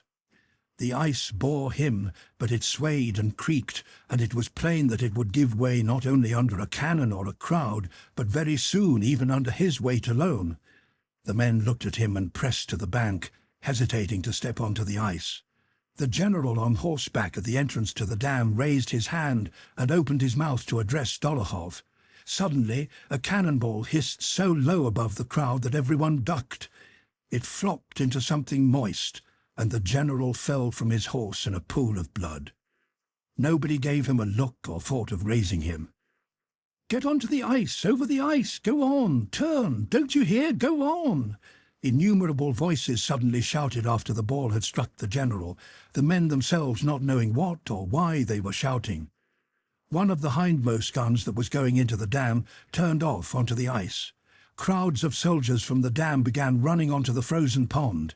The ice gave way under one of the foremost soldiers, and one leg slipped into the water.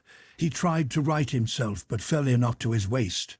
The nearest soldier shrank back. The gun driver stopped his horse. But from behind still came the shouts, "On to the ice! Why do you stop? Go on! Go on!" And cries of horror were heard in the crowd. The soldiers near the gun waved their arms and beat the horses to make them turn and move on. The horses moved off the bank. The ice that had held under those on foot collapsed in a great mass, and some 40 men who were on it dashed, some forward, some back, drowning one another. Still, the cannonballs continued regularly to whistle and flop onto the ice and into the water, and oftenest of all, among the crowd that covered the dam, the pond, and the bank. Chapter 19. On the Pratzen Heights, where he had fallen with the flagstaff in his hand, lay Prince Andrei Bolkonsky, bleeding profusely and unconsciously uttering a gentle, piteous and childlike moan. Toward evening he ceased moaning and became quite still. He did not know how long his unconsciousness lasted. Suddenly he again felt that he was alive and suffering from a burning, lacerating pain in his head. "Where is it, that lofty sky that I did not know till now but saw today?" was his first thought. "And I did not know this suffering either," he thought. "Yes, I did not know anything at all till now. But where am I?" He listened and heard the sound of approaching horses and voices speaking French. He opened his eyes. Above him again was the same lofty sky with clouds that had risen and were floating still higher, and between them gleamed blue infinity. He did not turn his head, and did not see those who, judging by the sound of hoofs and voices, had ridden up and stopped near him. It was Napoleon, accompanied by 2 aides-de-camp. Bonaparte, riding over the battlefield, had given final orders to strengthen the batteries firing at the August Dam, and was looking at the killed and wounded left on the field. "Fine men," remarked Napoleon, looking at a dead Russian grenadier, who, with his face buried in the ground and a blackened nape, lay on his stomach with an already stiffened arm flung wide. "The ammunition for the guns in position is exhausted, Your Majesty," said an adjutant who had come from the batteries that were firing at August. "Have some brought from the reserve," said Napoleon, and having gone on a few steps, he stopped before Prince Andrei, who lay on his back with the flagstaff that had been dropped beside him. The flag had already been taken by the French as a trophy. "That's a fine death," said Napoleon as he gazed at Bolkonsky. Prince Andrei understood that this was said of him, and that it was Napoleon who said it. He heard the speaker addressed as sire, but he heard the words as he might have heard the buzzing of a fly. Not only did they not interest him, but he took no notice of them and at once forgot them. His head was burning, he felt himself bleeding to death, and he saw above him the remote, lofty and everlasting sky. He knew it was Napoleon, his hero, but at that moment Napoleon seemed to him such a small, insignificant creature compared with what was passing now between himself and that lofty, infinite sky with the clouds flying over it. At that moment it meant nothing to him who might be standing over him or what was said of him. He was only glad that people were standing near him, and only wished that they would help him and bring him back to life, which seemed to him so beautiful now that he had today learned to understand it so differently. He collected all his strength to stir and utter a sound. He feebly moved his leg and uttered a weak, sickly groan which aroused his own pity. "Ah, he is alive," said Napoleon. "Lift this young man up and carry him to the dressing station." Having said this, Napoleon rode on to meet Marshal Lannes, who, hat in hand, rode up smiling to the Emperor to congratulate him on the victory. Prince Andrei remembered nothing more. He lost consciousness from the terrible pain of being lifted onto the stretcher, the jolting while being moved, and the probing of his wound at the dressing station. He did not regain consciousness till late in the day, when with other wounded and captured Russian officers he was carried to the hospital. During this transfer he felt a little stronger and was able to look about him and even speak. The first words he heard on coming to his senses were those of a French convoy officer, who said rapidly, "We must halt here. The Emperor will pass here immediately. It will please him to see these gentlemen prisoners. There are so many prisoners today, nearly the whole Russian army, that he is probably tired of them," said another officer. "All the same, they say this one is the commander of all the Emperor Alexander's guards," said the first one, indicating a Russian officer in the white uniform of the horse guards. Bolkonsky recognized Prince Repnin, whom he had met in Petersburg society. Beside him stood a lad of 19, also a wounded officer of the horse guards. Bonaparte, having come up at a gallop, stopped his horse. "Which is the senior?" he asked on seeing the prisoners. They named the colonel, Prince Repnin. "You are the commander of the Emperor Alexander's regiment of horse guards?" asked Napoleon. "I commanded a squadron," replied Repnin. "Your regiment fulfilled its duty honorably," said Napoleon. "The praise of a great commander is a soldier's highest reward," said Repnin. "I bestow it with pleasure," said Napoleon. "And who is that young man beside you?" Prince Repnin named Lieutenant Suchtalen. After looking at him, Napoleon smiled. "He's very young to come to meddle with us." "Youth is no hindrance to courage," muttered Suchtalen in a failing voice. "A splendid reply," said Napoleon. "Young man, you will go far." Prince Andrei, who had also been brought forward before the Emperor's eyes to complete the show of prisoners, could not fail to attract his attention. Napoleon apparently remembered seeing him on the battlefield, and addressing him, again used the epithet "young man" that was connected in his memory with Prince Andrei. "Well, and you, young man," said he, "how do you feel, mon brave?" Though 5 minutes before Prince Andrei had been able to say a few words to the soldiers who were carrying him, now with his eyes fixed straight on Napoleon, he was silent. So insignificant at that moment seemed to him all the interests that engrossed Napoleon. So mean did his hero himself, with his paltry vanity and joy in victory, appear, compared to the lofty, equitable and kindly sky which he had seen and understood, that he could not answer him. Everything seemed so futile and insignificant in comparison with the stern and solemn train of thought that weakness from loss of blood, suffering, and the nearness of death had aroused in him. Looking into Napoleon's eyes, Prince Andrei thought of the insignificance of greatness, the unimportance of life, which no one could understand, and the still greater unimportance of death, the meaning of which no one alive could understand or explain. The Emperor, without waiting for an answer, turned away and said to one of the officers as he went, "Have these gentlemen attended to and taken to my bivouac. Let my doctor Larrey examine their wounds. Au revoir, Prince Repnin," and he spurred his horse and galloped away. His face shone with self-satisfaction and pleasure. The soldiers who had carried Prince Andrei had noticed and taken the little gold icon Princess Maria had hung round her brother's neck, but seeing the favour the Emperor showed the prisoners, they now hastened to return the holy image. Prince Andrei did not see how and by whom it was replaced, but the little icon with its thin gold chain suddenly appeared upon his chest outside his uniform. "It would be good," thought Prince Andrei, glancing at the icon his sister had hung round his neck with such emotion and reverence. "It would be good if everything were as clear and simple as it seems to Maria.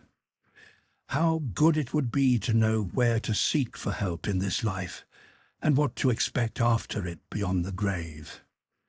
How happy and calm I should be if I could now say, 'Lord, have mercy on me.'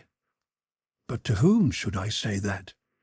Either to a power indefinable, incomprehensible, which I not only cannot address, but which I cannot even express in words, the great all or nothing," said he to himself, "or to that God who has been sewn into this amulet by Maria. There is nothing certain, nothing at all, except the unimportance of everything I understand, and the greatness of something incomprehensible but all-important. The stretchers moved on. At every jolt he again felt unendurable pain. His feverishness increased and he grew delirious. Visions of his father, wife, sister, and future son, and the tenderness he had felt the night before the battle, the figure of the insignificant little Napoleon, and above all this, the lofty sky, formed the chief subjects of his delirious fancies. The quiet home life and peaceful happiness of Bold Hills presented itself to him. He was already enjoying that happiness when that little Napoleon had suddenly appeared with his unsympathizing look of short-sighted delight at the misery of others, and doubts and torments had followed, and only the heavens promised peace.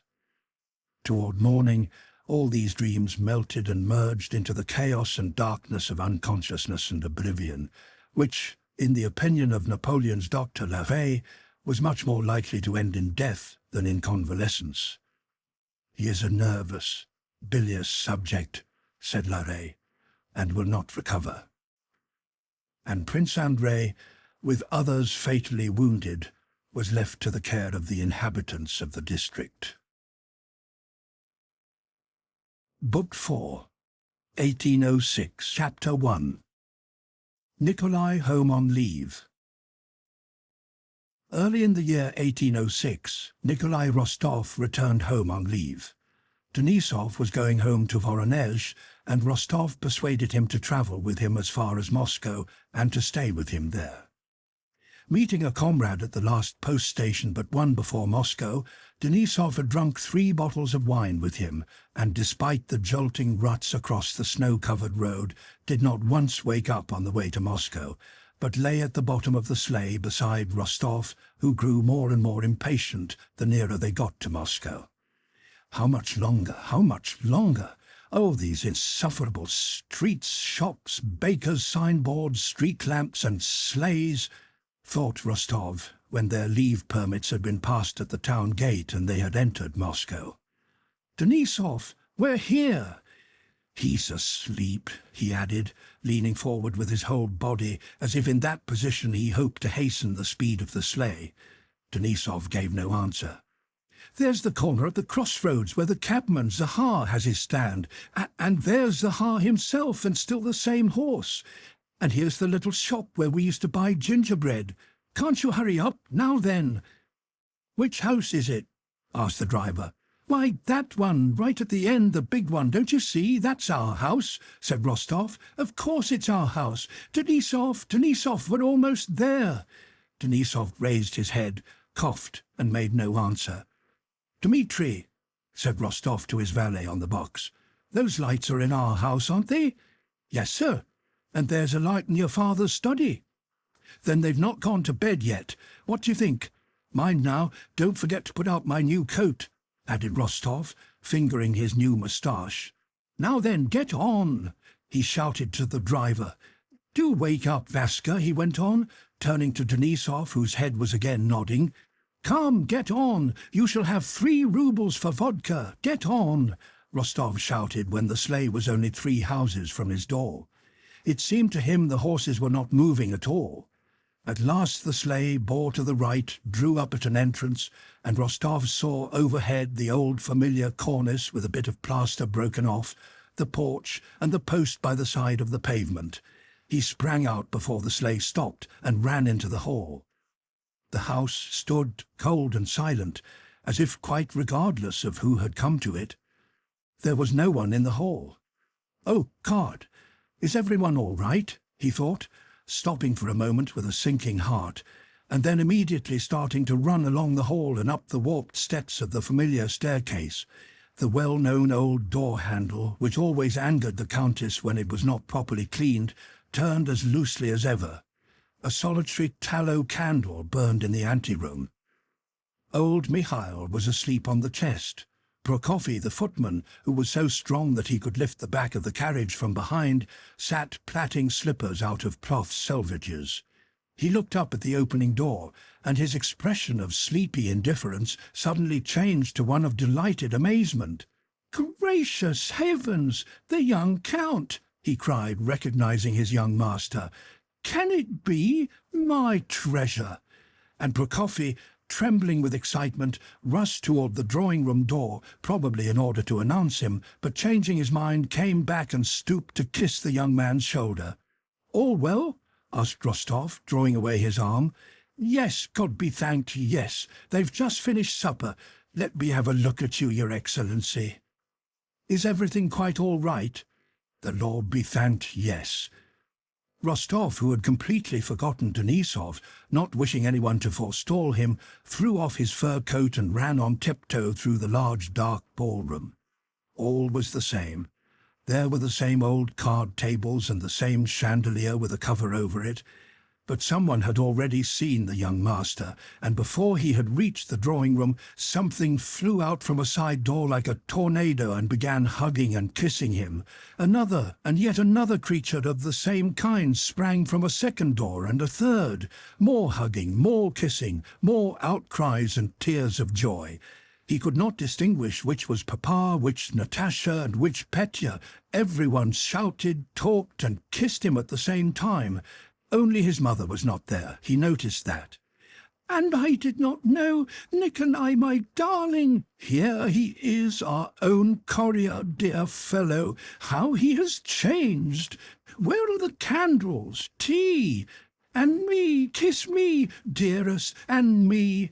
Sonia, Natasha, Petya, Anna Mikhailovna, Vera, and the old Count were all hugging him, and the serfs, men and maids, flocked into the room, exclaiming and ohing and ahhing.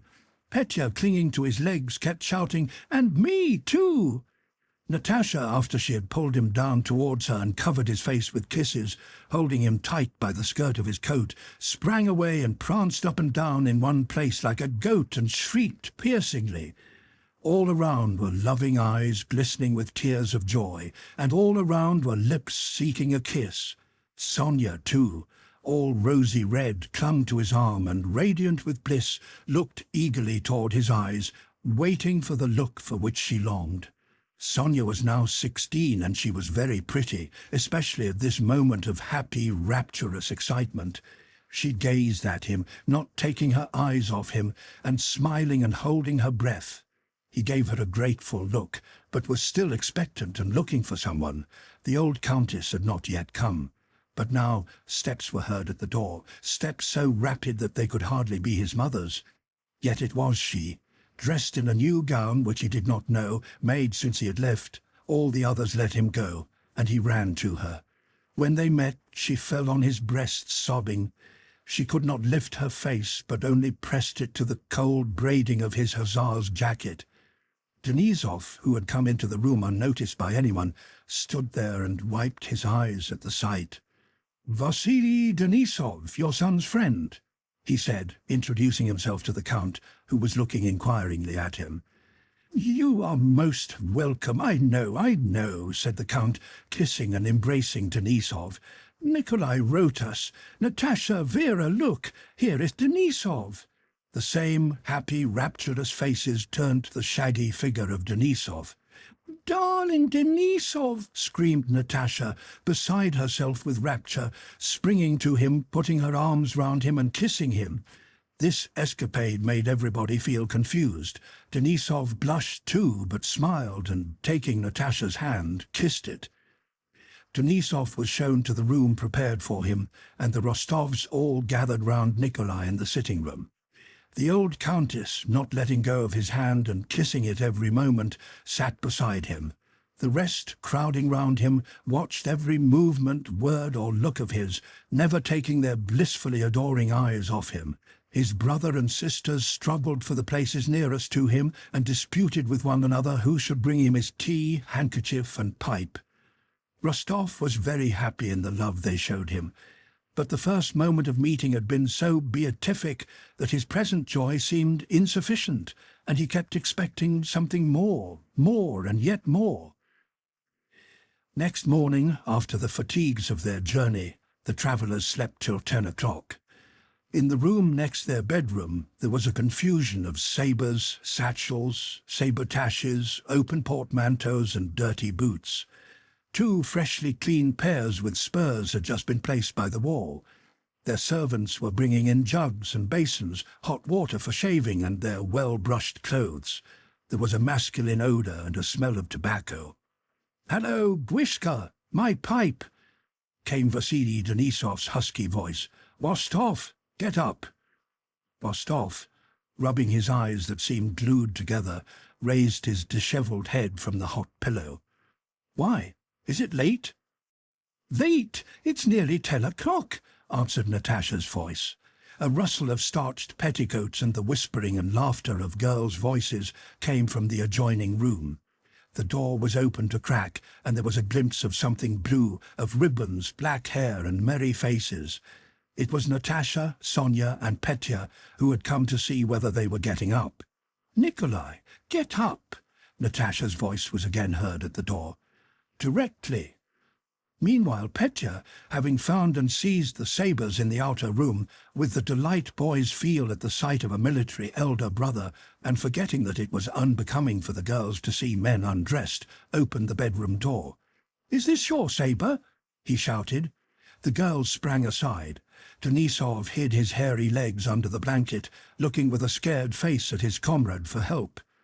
The door, having let Petya in, closed again. A sound of laughter came from behind it. "Nikolai, come out in your dressing gown," said Natasha's voice. "Is this your sabre?" asked Petya, "or is it yours?" he said, addressing the black-moustached Denisov with servile deference. Rostov hurriedly put something on his feet, drew on his dressing gown, and went out. Natasha had put on one spurred boot and was just getting her foot into the other. Sonia, when he came in, was twirling round and was about to expand her skirts into a balloon and sit down. They were dressed alike, in new pale blue frocks, and were both fresh, rosy, and bright. Sonia ran away, but Natasha, taking her brother's arm, led him into the sitting-room, where they began talking. They hardly gave one another time to ask questions and give replies concerning 1,000 little matters which could not interest anyone but themselves. Natasha laughed at every word he said or that she said herself, not because what they were saying was amusing, but because she felt happy and was unable to control her joy, which expressed itself by laughter. "Oh, how nice, how splendid," she said to everything. Rostov felt that, under the influence of the warm rays of love, that childlike smile which had not once appeared on his face since he left home, now for the first time after 18 months, again brightened his soul and his face. "No, but listen," she said. "Now you are quite a man, aren't you? I'm awfully glad you're my brother." She touched his moustache. "I want to know what you men are like. Are you the same as we? No?" "Why did Sonia run away?" asked Rostov. "Ah, yes, that's a whole long story. How are you going to speak to her, thou or you?" "As may happen," said Rostov. "No, call her you, please. I'll tell you all about it some other time. No, I'll tell you now. You know Sonia's my dearest friend. Such a friend that I burned my arm for her sake. Look here." She pulled up her muslin sleeve and showed him a red scar on her long, slender, delicate arm, high above the elbow, on that part that is covered even by a ball dress. "I burnt this to prove my love for her. I just heated a ruler in the fire and pressed it there." Sitting on the sofa with the little cushions on his arms, in what used to be his old schoolroom, and looking into Natasha's wildly bright eyes, Rostov re-entered that world of home and childhood, which had no meaning for anyone else, but gave him some of the best joys of his life, and the burning of an arm with a ruler as a proof of love did not seem to him senseless. He understood, and was not surprised at it. "Well, and is that all?" he asked. "We are such friends. All that ruler business was just nonsense, but we are friends forever. She, if she loves anyone, does it for life. But I don't understand that. I forget quickly." "Well, what then?" "Well, she loves me and you, like that." Natasha suddenly flushed. "Why, you remember before you went away? Well, She says you are to forget all that. She says, I shall love him always, but let him be free. Isn't that lovely and noble? Yes, very noble, isn't it? Asked Natasha, so seriously and excitedly that it was evident that what she was now saying she had talked of before with tears. Rostov became thoughtful. I never go back on my word, he said.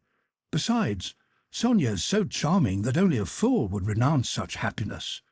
No, no, cried Natasha. She and I have already talked it over. We knew you'd say so, but it won't do, because you see, if you say that, if you consider yourself bound by your promise, it will seem as if she had not meant it seriously. It makes it as if you were marrying her because you must, and that wouldn't do at all. Rostov saw that it had been well considered by them. Sonia had already struck him by her beauty on the preceding day. Today, when he had caught a glimpse of her, she seemed still more lovely. She was a charming girl of 16, evidently passionately in love with him. He did not doubt that for an instant. Why should he not love her now, and even marry her, Rostov thought. But just now there were so many other pleasures and interests before him. Yes, they have taken a wise decision, he thought. I must remain free. Well then, that's excellent, said he. We'll talk it over later on. Oh, how glad I am to have you. Well, and are you still true to Boris? He continued. Oh, what nonsense, cried Natasha, laughing. I don't think about him or anyone else, and I don't want anything of the kind. Dear me, then what are you up to now? Now? Repeated Natasha, and a happy smile lit up her face. Have you seen Duport? No. Not seen Duport, the famous dancer? Well, then you won't understand. That's what I'm up to.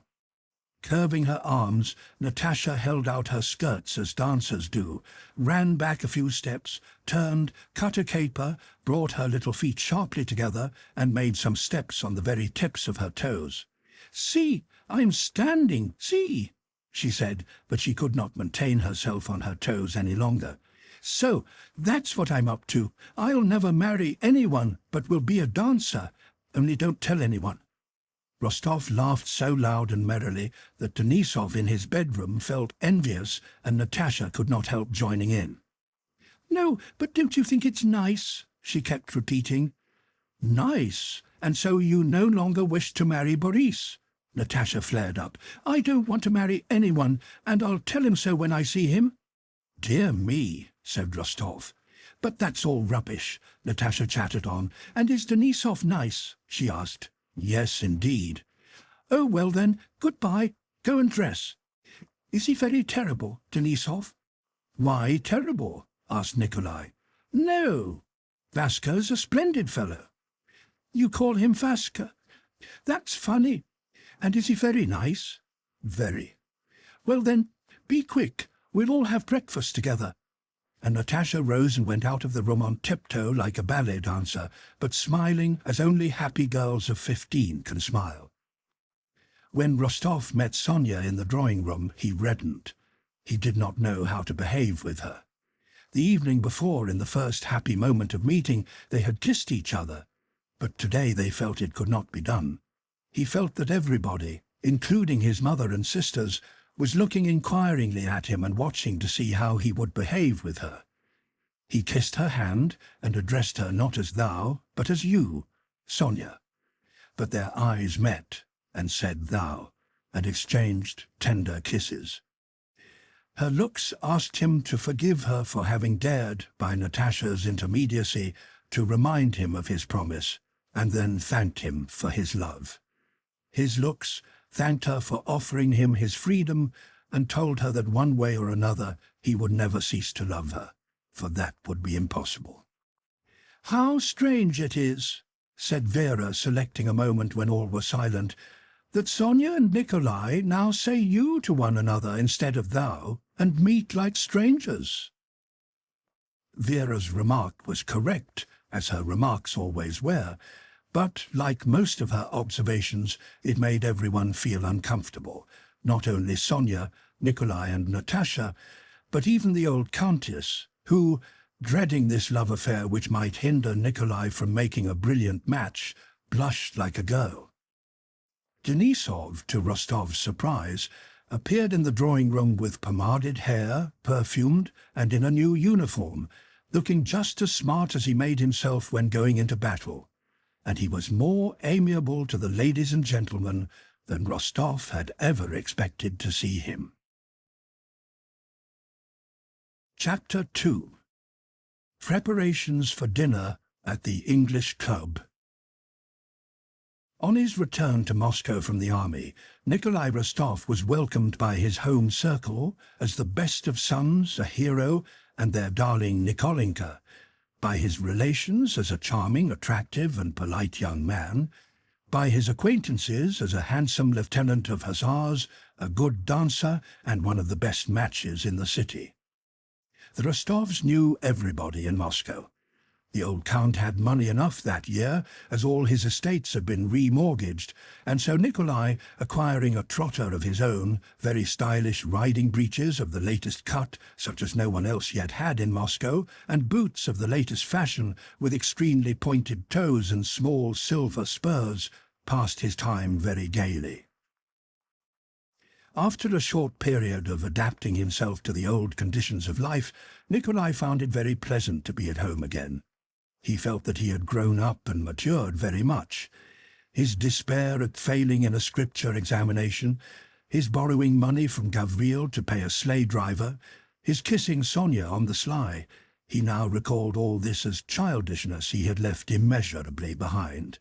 Now he was a lieutenant of hussars, in a jacket laced with silver, and wearing the Cross of St. George, awarded to soldiers for bravery in action, and in the company of well-known, elderly and respected racing men was training a trotter of his own for a race. He knew a lady on one of the boulevards whom he visited of an evening.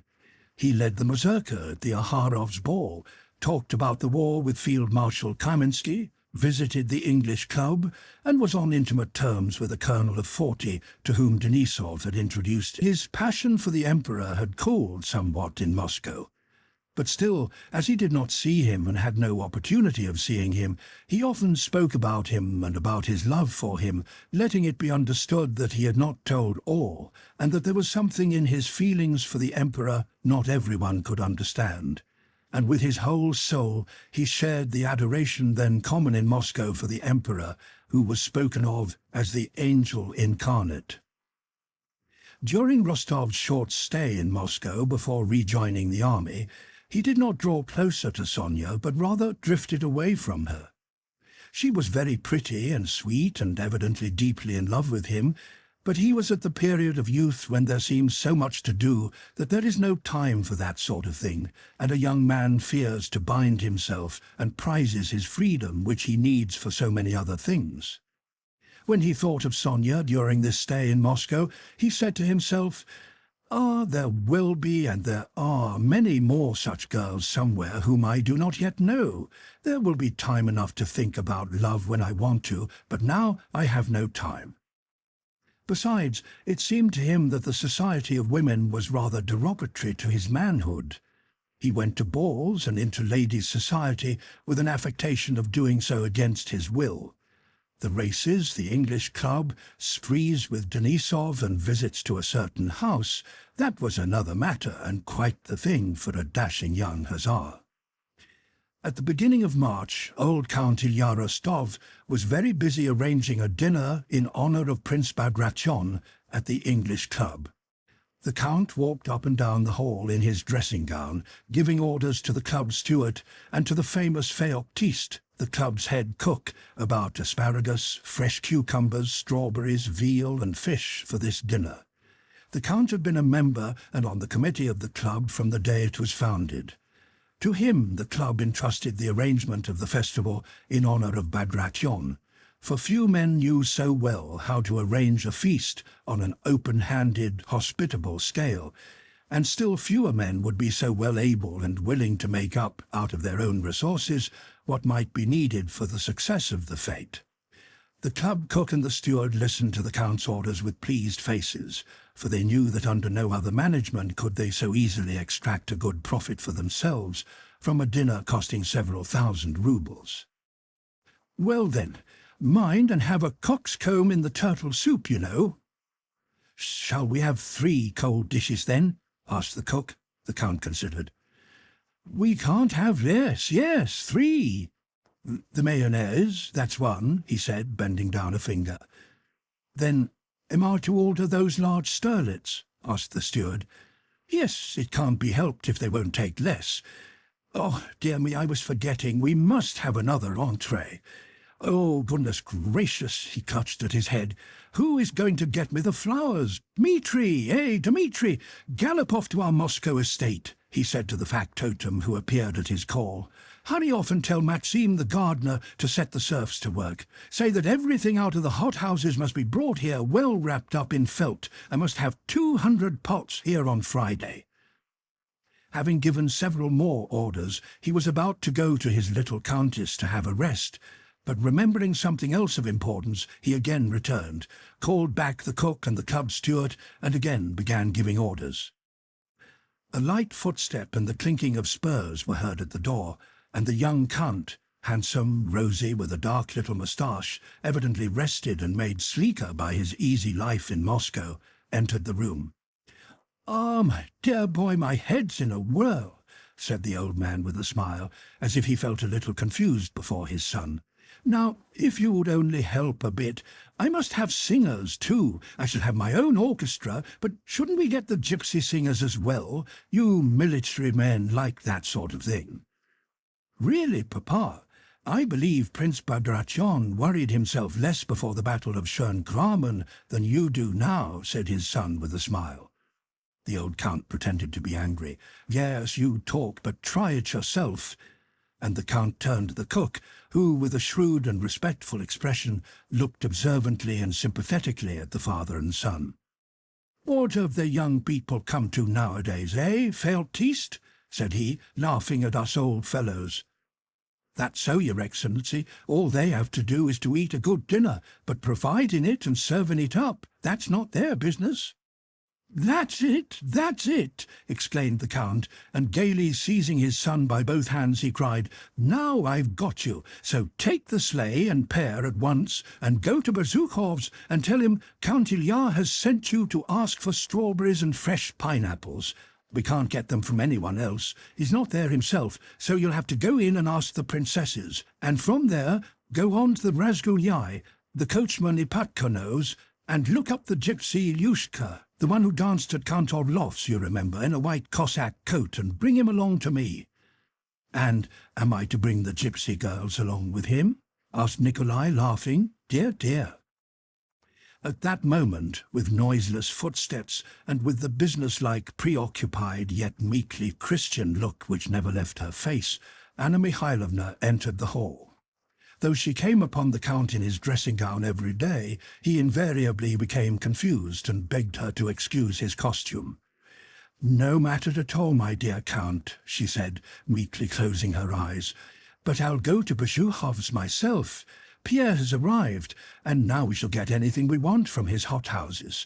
I have to see him in any case. He has forwarded me a letter from Boris. Thank God, Boris is now on the staff." The Count was delighted at Anna Mikhailovna's taking upon herself one of his commissions, and ordered the small closed carriage for her. "Tell Bezukhov to come. I'll put his name down. Is his wife with him?" he asked. Anna Mikhailovna turned up her eyes, and profound sadness was depicted on her face. "Ah, my dear friend, he is very unfortunate," she said. "If what we hear is true, it is dreadful. How little we dreamed of such a thing when we were rejoicing at his happiness. And such a lofty, angelic soul as young Bezukhov. Yes, I pity him from my heart, and shall try to give him what consolation I can." "Oh, what is the matter?" asked both the young and old Rostov. Anna Mikhailovna sighed deeply.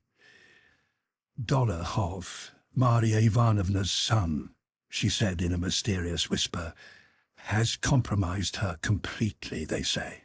Pierre took him up, invited him to his house in Petersburg, and now she has come here, and that daredevil after her," said Anna Mikhailovna, wishing to show her sympathy for Pierre, but by involuntary intonations and a half-smile betraying her sympathy for the daredevil, as she called Dolokhov.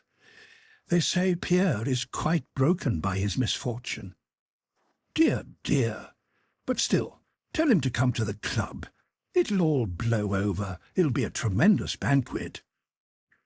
Next day, the 3rd of March, soon after 1 o'clock, 250 members of the English club and 50 guests were awaiting the guest of honour and hero of the Austrian campaign, Prince Bagration, to dinner. On the first arrival of the news of the Battle of Austerlitz, Moscow had been bewildered. At that time the Russians were so used to victories that on receiving news of the defeat some would simply not believe it, while others sought some extraordinary explanation of so strange an event. In the English club, where all who were distinguished, important and well-informed foregathered when the news began to arrive in December, nothing was said about the war and the last battle, as though all were in a conspiracy of silence. The men who set the tone in conversation, Count Rostopchin, Prince Yuri Dolgorukov, Valuev, Count Markov, and Prince Vyazemsky, did not show themselves at the club, but met in private houses in intimate circles, and the Muscovites who took their opinions from others, Ilya Rostov among them, remained for a while without any definite opinion on the subject of the war and without leaders.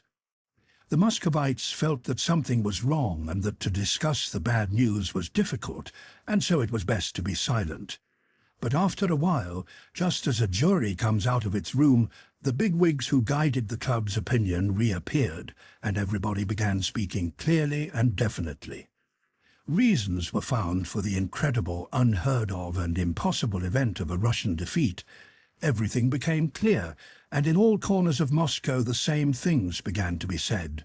These reasons were the treachery of the Austrians, a defective commissariat, the treachery of the Pole, Drzebyevsky, and of the Frenchman Langevin, Kutuzov's incapacity, and, it was whispered, the youth and inexperience of the sovereign, who had trusted worthless and insignificant people.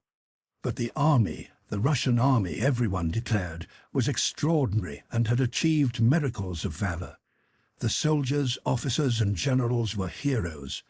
But the hero of heroes was Prince Bagration, distinguished by his Schöngraben affair and by the retreat from Austerlitz, where he alone had withdrawn his column unbroken and had all day beaten back an enemy force twice as numerous as his own. What also conduced to Bagration's being selected as Moscow's hero was the fact that he had no connections in that city and was a stranger there. In his person, honour was shown to a simple, fighting Russian soldier without connections and intrigues, and to one who was associated by memories of the Italian campaign with the name of Suvorov. Moreover, paying such honour to Bagration was the best way of expressing disapproval and dislike of Kutuzov. Had there been no Bagration, it would have been necessary to invent him, said the witch in Shin, parodying the words of Voltaire. Kutuzov no one spoke of, except some who abused him in whispers, calling him a court weathercock and an old satyr. All Moscow repeated Prince Dolgorukov, saying, "If you go on modelling and modelling, you must get smeared with clay," suggesting consolation for our defeat by the memory of former victories, and the words of Rostopchin, that French soldiers have to be incited to battle by highfalutin words, and Germans by logical arguments to show them that it is more dangerous to run away than to advance, but that Russian soldiers only need to be restrained and held back. On all sides, new and fresh anecdotes were heard of individual examples of heroism shown by our officers and men at Austerlitz. One had saved a standard, another had killed 5 Frenchmen, a third had loaded 5 cannons single-handed. Berg was mentioned, by those who did not know him, as having, when wounded in the right hand, taken his sword in the left and gone forward. Of Bolkonsky, nothing was said, and only those who knew him intimately regretted that he had died so young, leaving a pregnant wife with his eccentric father. Chapter 3. Bagration as guest of honour. On that 3rd of March, all the rooms in the English club were filled with a hum of conversation, like the hum of bees swarming in springtime. The members and guests of the club wandered hither and thither, sat, stood, met and separated, some in uniform and some in evening dress, and a few here and there with powdered hair and in Russian kaftans. Powdered footmen in livery with buckled shoes and smart stockings stood at every door, anxiously noting visitors' every movement in order to offer their services. Most of those present were elderly, respected men, with broad, self-confident faces, fat fingers, and resolute gestures and voices. This class of guests and members sat in certain habitual places and met in certain habitual groups. A minority of those present were casual guests, chiefly young men, among whom were Denisov, Rostov, and Dolokhov, who was now again an officer in the Semyonov regiment.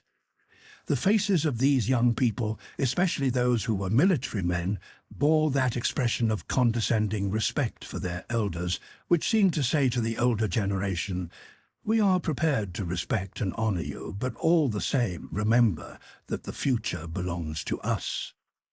Nesvitsky was there as an old member of the club. Pierre, who at his wife's command had let his hair grow and abandoned his spectacles, went about the rooms fashionably dressed, but looking sad and dull. Here, as elsewhere, he was surrounded by an atmosphere of subservience to his wealth, and being in the habit of lording it over these people, he treated them with absent-minded contempt. By his age he should have belonged to the younger men, but by his wealth and connections he belonged to the groups of old and honoured guests, and so he went from one group to another. Some of the most important old men were the centre of groups which even strangers approached respectfully to hear the voices of well-known men. The largest circles formed round Count Rostopchin, Valuev, and Narishkin. Rostopchin was describing how the Russians had been overwhelmed by fleeing Austrians and had had to force their way through them with bayonets. Valuev was confidentially telling that Uvarov had been sent from Petersburg to ascertain what Moscow was thinking about Austerlitz. In the third circle, Narishkin was speaking of the meeting of the Austrian Council of War at which Suvorov crowed like a cock in reply to the nonsense talked by the Austrian generals. Shinshin, standing close by, tried to make a joke, saying that Kutuzov had evidently failed to learn from Suvorov even so simple a thing as the art of crowing like a cock. But the elder members glanced severely at the wit, making him feel that in that place and on that day it was improper to speak so of Kutuzov. Count Ilya Rostov, hurried and preoccupied, went about in his soft boots between the dining and drawing rooms, hastily greeting the important and unimportant, all of whom he knew, as if they were all equals, while his eyes occasionally sought out his fine, well-set-up young son, resting on him and winking joyfully at him. Young Rostov stood at a window with Dolokhov, whose acquaintance he had lately made and highly valued. The old count came up to them and pressed Dolokhov's hand. "Please come and visit us. You know, my brave boy, been together out there, both playing the hero. Ah, Vasily Ignatovich, how d'ye do, old fellow?" he said, turning to an old man who was passing. But before he had finished his greeting there was a general stir, and a footman who had run in announced, with a frightened face, "He's arrived."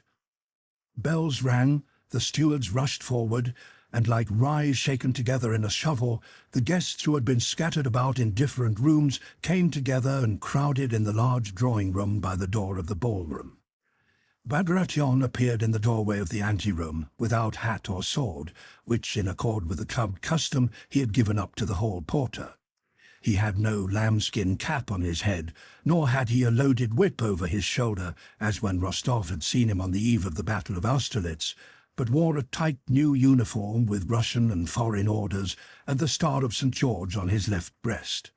Evidently just before coming to the dinner he had had his hair and whiskers trimmed, which changed his appearance for the worse. There was something naively festive in his air, which, in conjunction with his firm and virile features, gave him a rather comical expression. Bekleshov and Fyodor Uvarov, who had arrived with him, paused at the doorway to allow him, as the guest of honour, to enter first. Bagration was embarrassed, not wishing to avail himself of their courtesy, and this caused some delay at the doors, but after all he did at last enter first. He walked shyly and awkwardly over the parquet floor of the reception room, not knowing what to do with his hands. He was more accustomed to walk over a ploughed field under fire, as he had done at the head of the Kursk regiment at Schöngraben, and he would have found that easier. The committee men met him at the first door, and expressing their delight at seeing such a highly honoured guest, took possession of him, as it were, without waiting for his reply, surrounded him and led him to the drawing-room. It was at first impossible to enter the drawing-room door for the crowd of members and guests jostling one another and trying to get a good look at Bagration over each other's shoulders, as if he were some rare animal. Count Ilya Rostov, laughing and repeating the words, "Make way, dear boy, make way, make way," pushed through the crowd more energetically than anyone, led the guests into the drawing-room and seated them on the centre sofa. The bigwigs, the most respected members of the club, beset the new arrivals. Count Ilya, again thrusting his way through the crowd, went out of the drawing-room and reappeared a minute later with another committee man carrying a large silver salver, which he presented to Prince Bagration. On the salver lay some verses composed and printed in the hero's honour. Bagration, on seeing the salver, glanced round in dismay as though seeking help, but all eyes demanded that he should submit.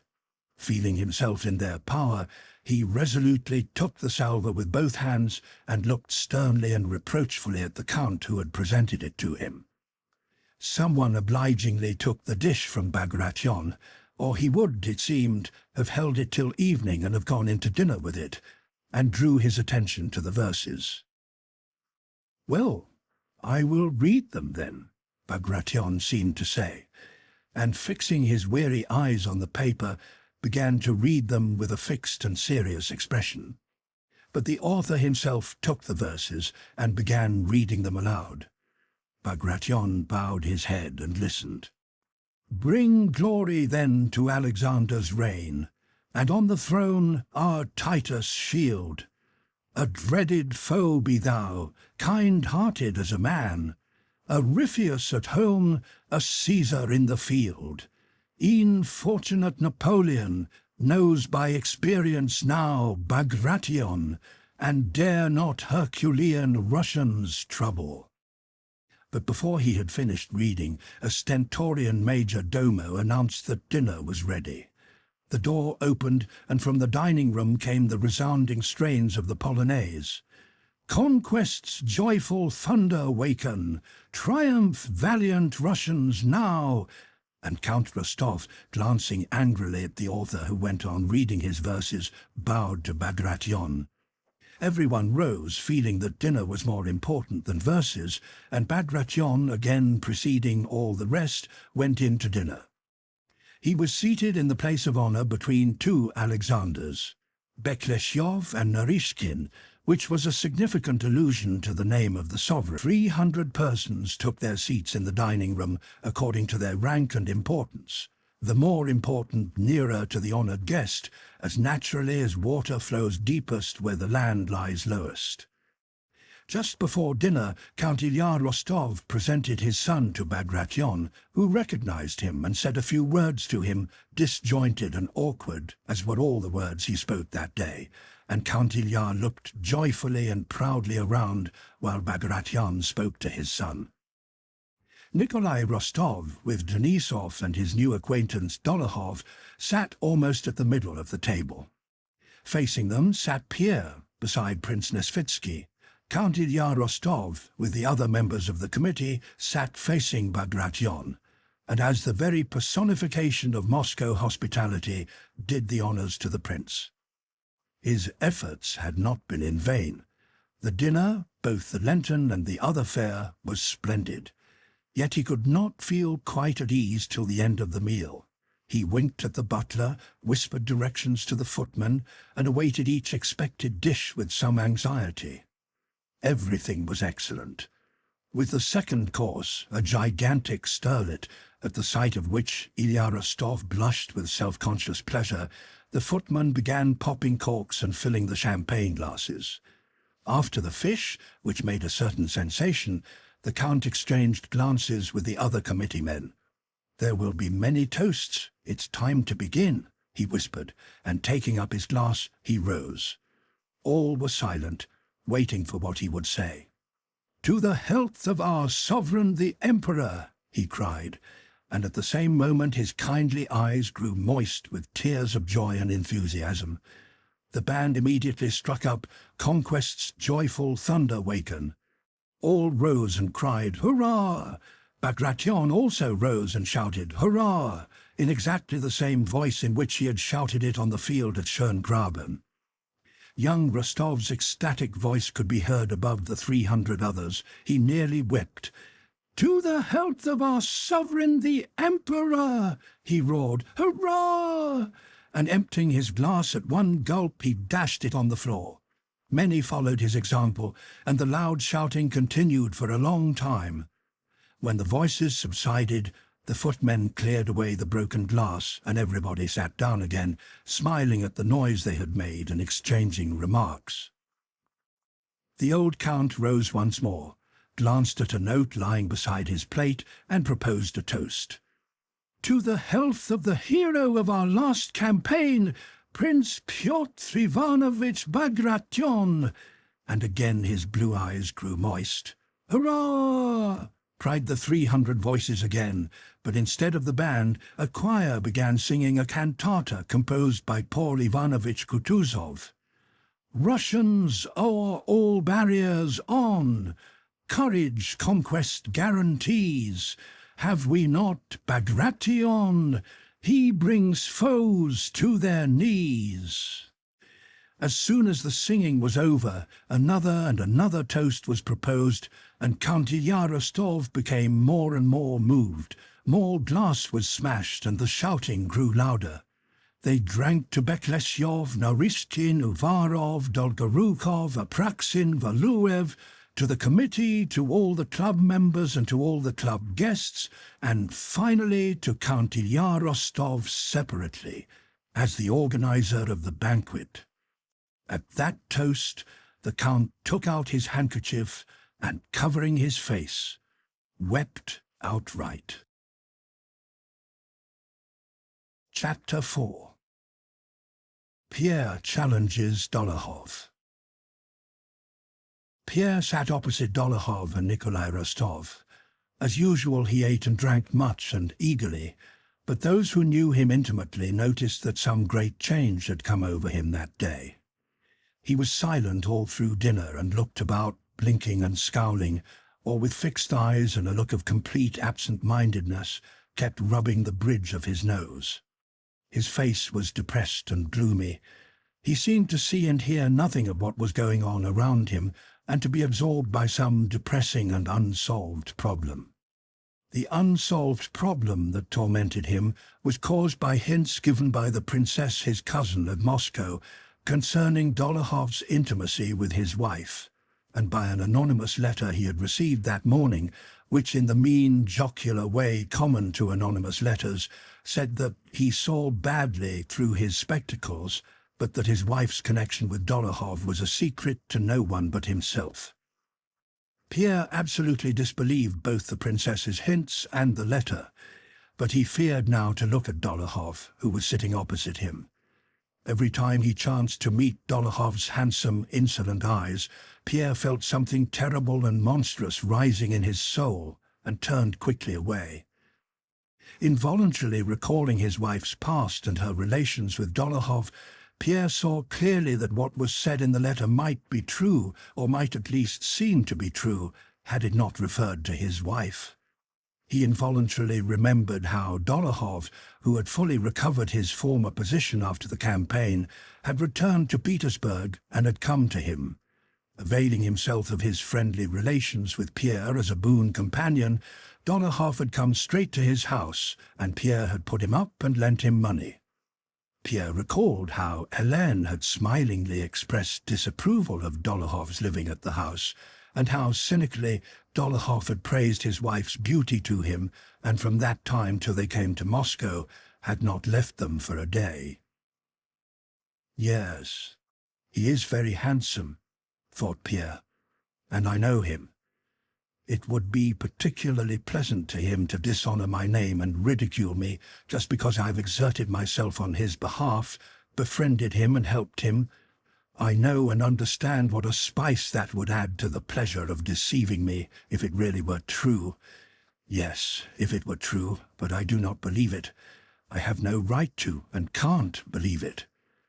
He remembered the expression Dolokhof's face assumed in his moments of cruelty, as when tying the policeman to the bear and dropping them into the water, or when he challenged a man to a duel without any reason, or shot a postboy's horse with a pistol. That expression was often on Dolokhof's face when looking at him. Yes, he is a bully, thought Pierre. To kill a man means nothing to him. It must seem to him that everyone is afraid of him, and that must please him. He must think that I, too, am afraid of him. And in fact, I am afraid of him, he thought.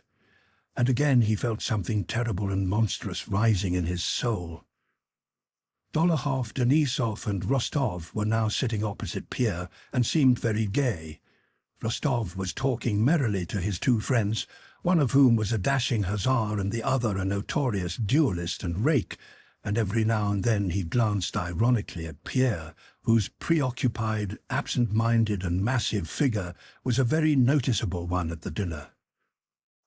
Rostov looked inimically at Pierre, first because Pierre appeared to his hussar eyes as a rich civilian, the husband of a beauty, and in a word, an old woman, and secondly because Pierre, in his preoccupation and absent-mindedness, had not recognized Rostov and had not responded to his greeting.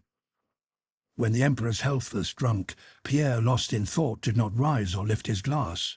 "What are you about?" shouted Rostov, looking at him in an ecstasy of exasperation. "Don't you hear it is Majesty the Emperor's health?"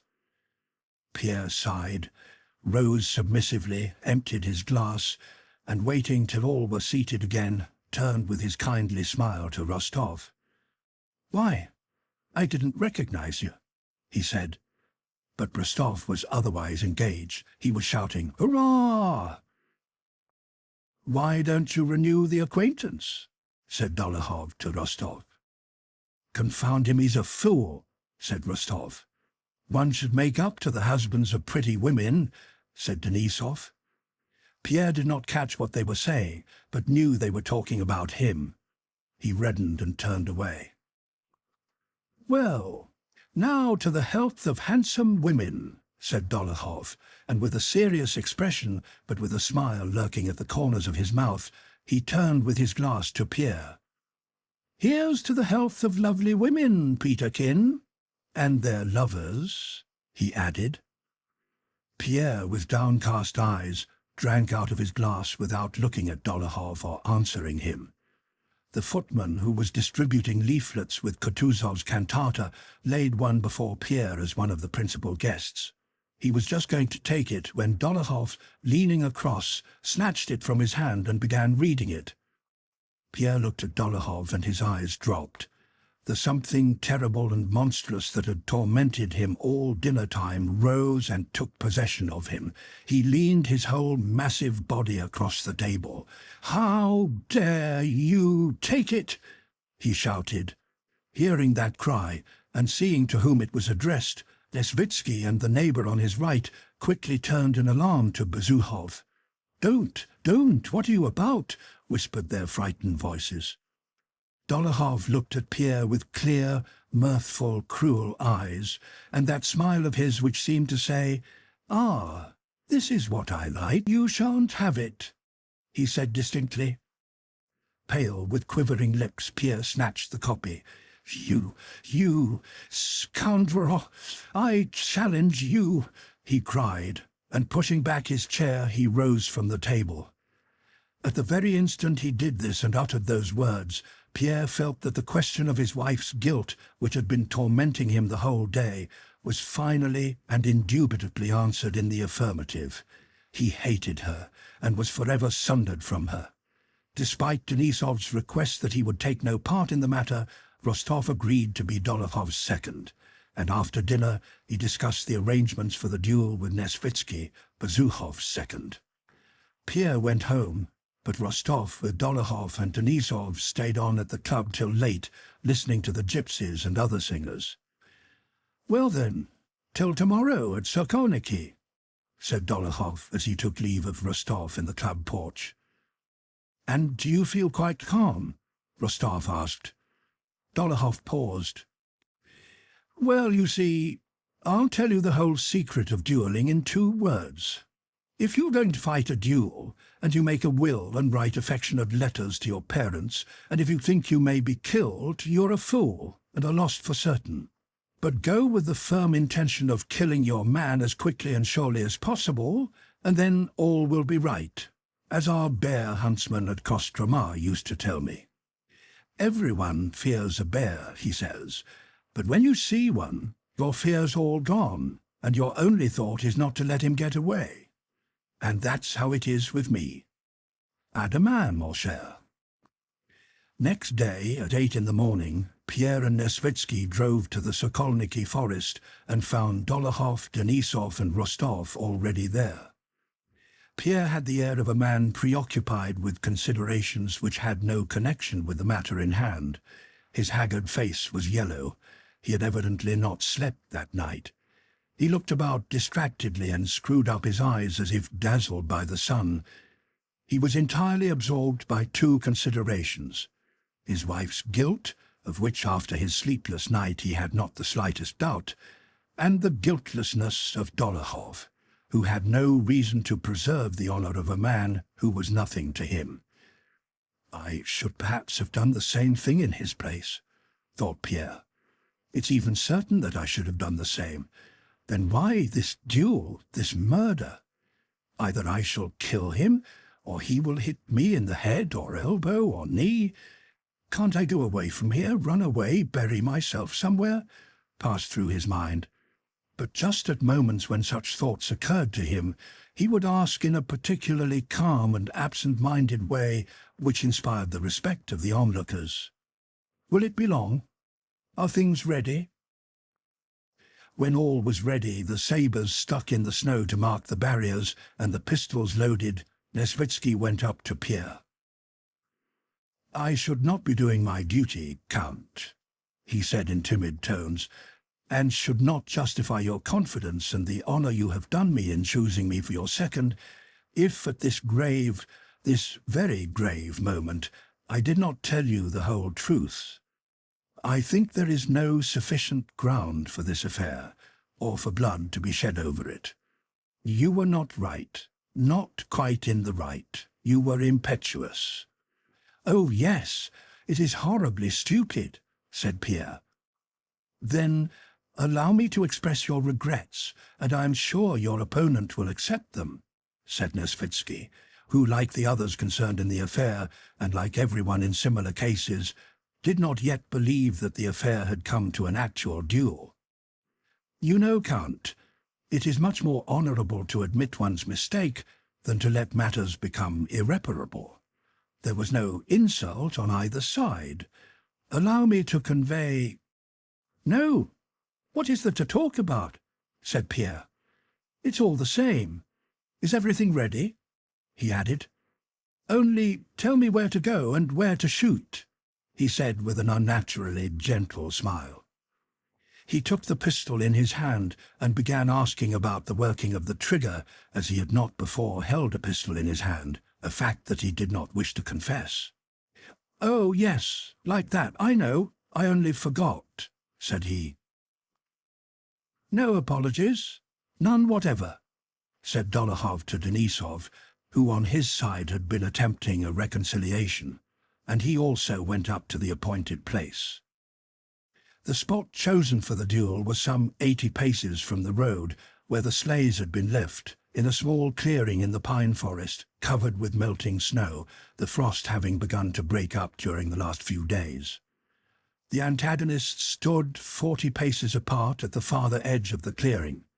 The seconds, measuring the paces, left tracks in the deep, wet snow between the place where they had been standing and Nesvitsky's and Dolokhov's sabres, which were stuck into the ground 10 paces apart to mark the barrier.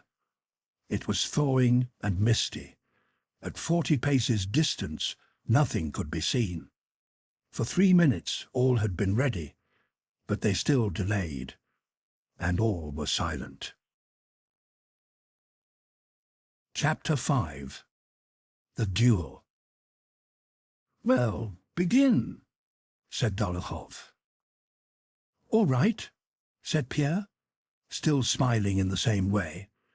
A feeling of dread was in the air. It was evident that the affair so lightly begun could no longer be averted, but was taking its course independently of men's will. Denisov first went to the barrier and announced, "As the adversaries have refused a reconciliation, please proceed. Take your pistols, and at the word 3, begin to advance. 1, 2, 3, he shouted angrily and stepped aside. The combatants advanced along the trodden tracks, nearer and nearer to one another, beginning to see one another through the mist. They had the right to fire when they liked as they approached the barrier. Dolokhov walked slowly without raising his pistol, looking intently with his bright, sparkling blue eyes into his antagonist's face. His mouth wore its usual semblance of a smile. "So, I can fire when I like," said Pierre, and at the word 3 he went quickly forward, missing the trodden path and stepping into the deep snow. He held the pistol in his right hand at arm's length, apparently afraid of shooting himself with it.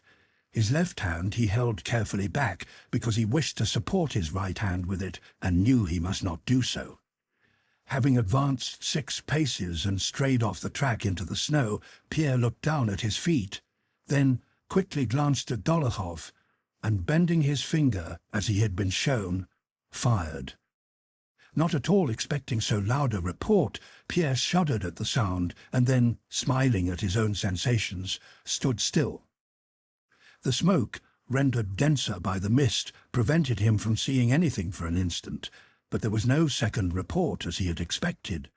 He only heard Dolokhov's hurried steps, and his figure came in view through the smoke. He was pressing one hand to his left side, while the other clutched his drooping pistol. His face was pale. Rostov ran toward him and said something. "No," muttered Dolokhov through his teeth. "No, it's not over." And after stumbling a few staggering steps right up to the sabre, he sank on the snow beside it. His left hand was bloody. He wiped it on his coat and supported himself with it. His frowning face was pallid and quivered. "Cleet," began Dolokhov, but could not at first pronounce the word. "Please," he uttered with an effort. Pierre, hardly restraining his sobs, began running toward Dolokhov and was about to cross the space between the barriers when Dolokhov cried, "To your barrier!" And Pierre, grasping what was meant, stopped by his sabre. Only 10 paces divided them. Dolokhov lowered his head to the snow, greedily bit at it, again raised his head, adjusted himself, drew in his legs and sat up, seeking a firm centre of gravity. He sucked and swallowed the cold snow. His lips quivered, but his eyes, still smiling, glittered with effort and exasperation as he mustered his remaining strength. He raised his pistol and aimed. "Sideways! Cover yourself with your pistol!" shouted Nesvitsky. "Cover yourself!" even Denisov cried to his adversary. Pierre, with a gentle smile of pity and remorse, his arms and legs helplessly spread out, stood with his broad chest directly facing Dolokhov and looked sorrowfully at him. Denisov, Rostov, and Nesvitsky closed their eyes. At the same instant they heard a report and Dolokhov's angry cry. "Missed!" shouted Dolokhov, and he lay helplessly, face downwards on the snow. Pierre clutched his temples and, turning round, went into the forest, trampling through the deep snow and muttering incoherent words. "Folly, folly, death wise," he repeated, puckering his face. Nesvitsky stopped him and took him home. Rostov and Denisov drove away with the wounded Dolokhov. The latter lay silent in the sleigh with closed eyes, and did not answer a word to the questions addressed to him. But on entering Moscow he suddenly came to, and lifting his head with an effort, took Rostov, who was sitting beside him, by the hand. Rostov was struck by the totally altered and unexpectedly rapturous and tender expression on Dolokhof's face. "Well, how do you feel?" he asked. "Bad. But it's not that, my friend," said Dolokhov with a gasping voice. "Where are we? In Moscow, I know. I don't matter. But I have killed her. Killed. She won't get over it. She won't survive." "Who?" asked Rostov. "My mother. My mother, my angel, my adored angel mother." And Dolokhov pressed Rostov's hand and burst into tears. When he had become a little quieter, he explained to Rostov that he was living with his mother, who, if she saw him dying, would not survive it. He implored Rostov to go on and prepare her. Rostov went on ahead to do what was asked, and to his great surprise learned that Dolokhov, the brawler, Dolokhov the bully, lived in Moscow with an old mother and a hunchback sister, and was the most affectionate of sons and brothers. Chapter 6. Pierre and Helene. Pierre had of late rarely seen his wife alone. Both in Petersburg and in Moscow their house was always full of visitors. The night after the duel he did not go to his bedroom, but, as he often did, remained in his father's room, that huge room in which Count Bezukhov had died. He lay down on the sofa, meaning to fall asleep and forget all that had happened to him, but could not do so. Such a storm of feelings, thoughts, and memories suddenly arose within him that he could not fall asleep, nor even remain in one place, but had to jump up and pace the room with rapid steps. Now he seemed to see her in the early days of their marriage, with bare shoulders and a languid, passionate look on her face, and then immediately he saw beside her Dolokhov's handsome, insolent, hard and mocking face, as he had seen it at the banquet, and then that same face, pale, quivering and suffering, as it had been when he reeled and sank on the snow. "What has happened?" he asked himself. "I have killed her lover, yes, killed my wife's lover, yes, that was it. And why?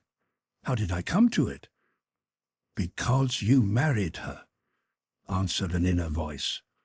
"But in what was I to blame?" he asked.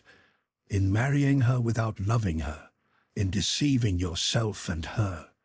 And he vividly recalled that moment after supper at Prince Vasily's, when he spoke those words he had found so difficult to utter.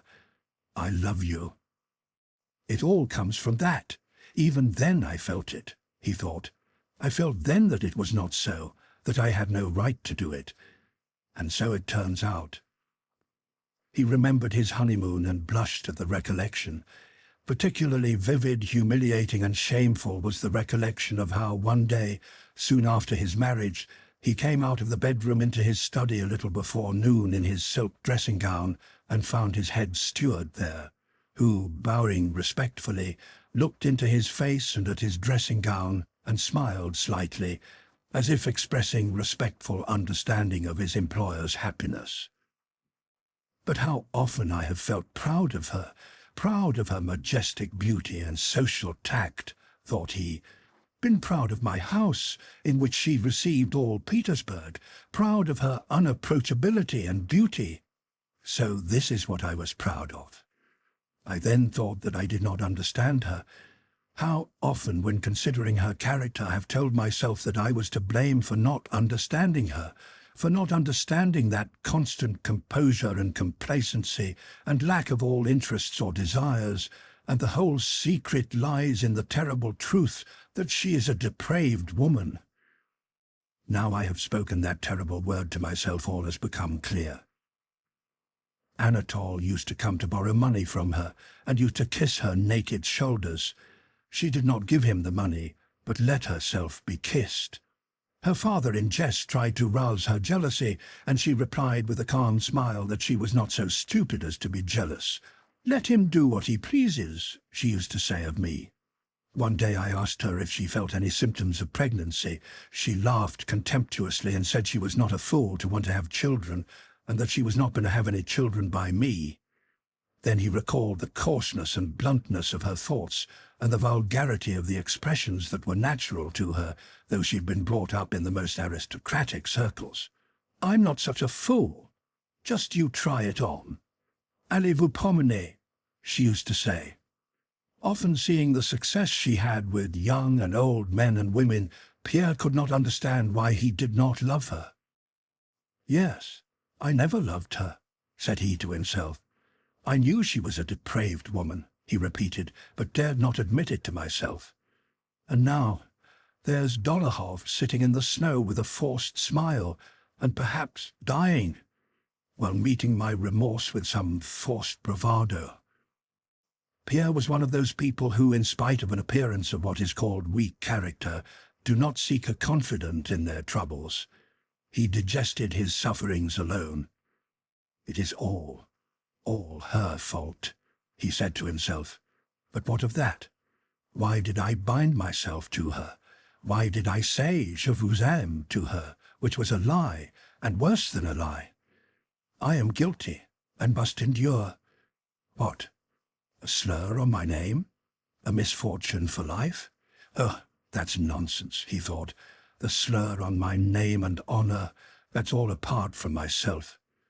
Louis XVI was executed because they said he was dishonorable and a criminal," came into Pierre's head, and from their point of view they were right, as were those two who canonized him and died a martyr's death for his sake. Then Robespierre was beheaded for being a despot. Who is right and who is wrong? No one. But if you are alive, live. Tomorrow you'll die, as I might have died an hour ago.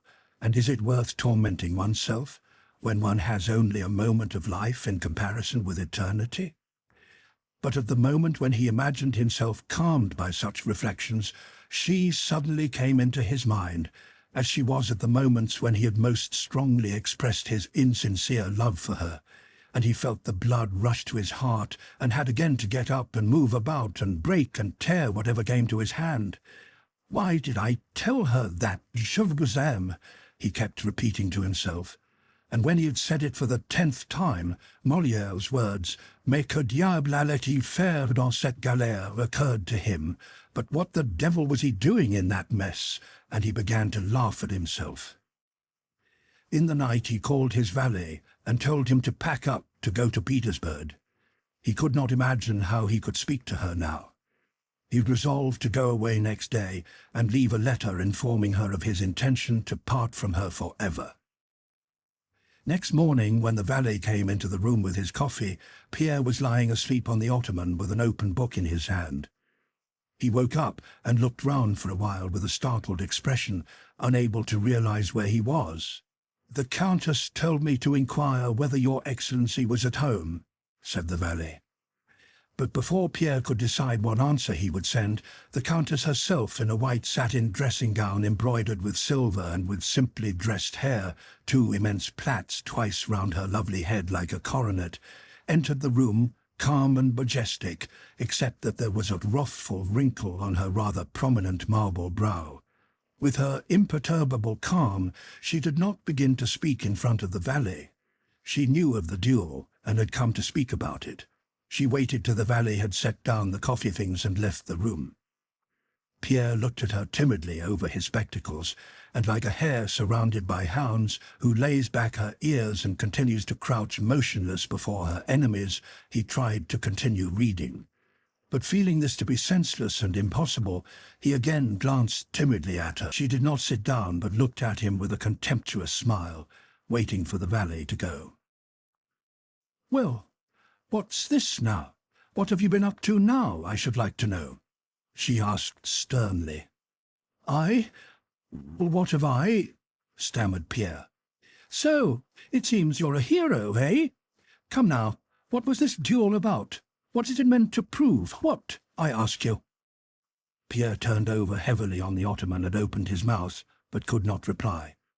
"If you won't answer, I'll tell you," Helene went on. "You believe everything you're told. You were told," Helene laughed, "that Dolokhov was my lover," she said in French, with her coarse plainness of speech, uttering the word amant as casually as any other word, "and you believed it. Well, what have you proved? What does this duel prove? That you're a fool, que vous êtes un sot.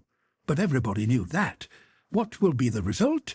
That I shall be the laughing-stock of all Moscow, that everyone will say that you, drunk and not knowing what you are about, challenged a man you are jealous of without cause." And then raised her voice and became more and more excited. "A man who's a better man than you in every way." Growled Pierre, frowning without looking at her and not moving a muscle. "And how could you believe he was my lover? Why? Because I like his company? If you were cleverer and more agreeable, I should prefer yours." "Don't speak to me, I beg of you," muttered Pierre hoarsely. "Why shouldn't I speak? I can speak as I like, and I tell you plainly that there are not many wives with husbands such as you who would not have taken lovers, but I have not done so," said she. Pierre wished to say something, looked at her with eyes whose strange expression she did not understand, and lay down again. He was suffering physically at that moment. There was a weight on his chest, and he could not breathe. He knew that he must do something to put an end to this suffering, but what he wanted to do was too terrible. "We had better separate," he muttered in a broken voice. "Separate? Very well, but only if you give me a fortune," said Helene. "Separate? That's a thing to frighten me with." Pierre leapt up from the sofa and rushed staggering toward her. "I'll kill you," he shouted, and seizing the marble top of a table with a strength he had never before felt, he made a step toward her, brandishing the slab. Helene's face became terrible. She shrieked and sprang aside. His father's nature showed itself in Pierre. He felt the fascination and delight of frenzy. He flung down the slab, broke it, and swooping down on her with outstretched hands, shouted, "Get out!" in such a terrible voice that the whole house heard it with horror. God knows what he would have done at that moment had Helene not fled from the room. A week later, Pierre gave his wife full power to control all his estates in Great Russia, which formed the larger part of his property, and left for Petersburg alone. Chapter 7. Bald Hills. News of Andrei missing.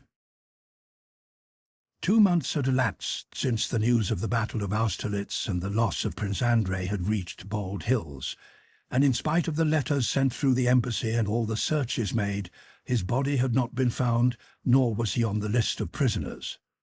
What was worst of all for his relations was the fact that there was still a possibility of his having been picked up on the battlefield by the people of the place, and that he might now be lying, recovering or dying, alone among strangers and unable to send news of himself. The gazettes from which the old prince first heard of the defeat at Austerlitz stated, as usual very briefly and vaguely, that after brilliant engagements the Russians had had to retreat and had made their withdrawal in perfect order.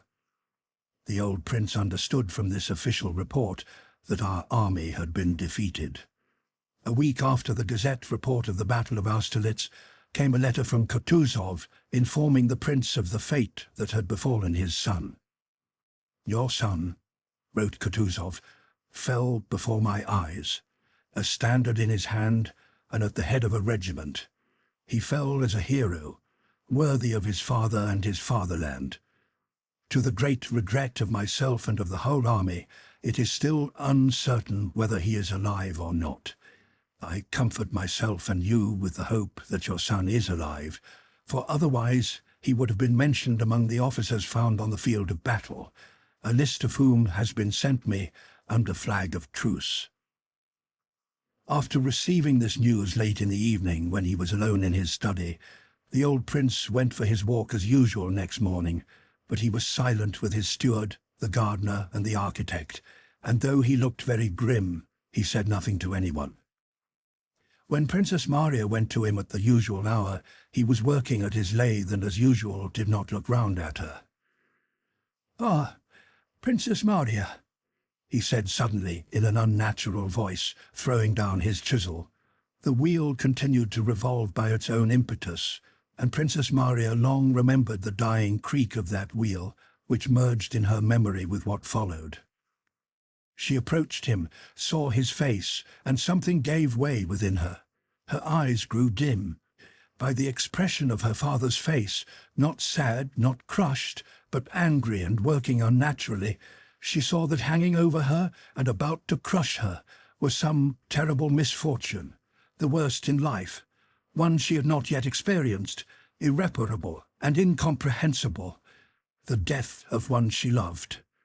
"Father, Andrei," said the ungraceful, awkward princess with such an indescribable charm of sorrow and self-forgetfulness that her father could not bear to look, but turned away with a sob. "Bad news. He's not among the prisoners, nor among the killed. Kutuzov writes." And he screamed as piercingly as if he wished to drive the princess away by that scream. "Killed!" The princess did not fall down or faint. She was already pale, but on hearing these words her face changed and something brightened in her beautiful, radiant eyes. It was as if joy, a supreme joy apart from the joys and sorrows of this world, overflowed the great grief within her.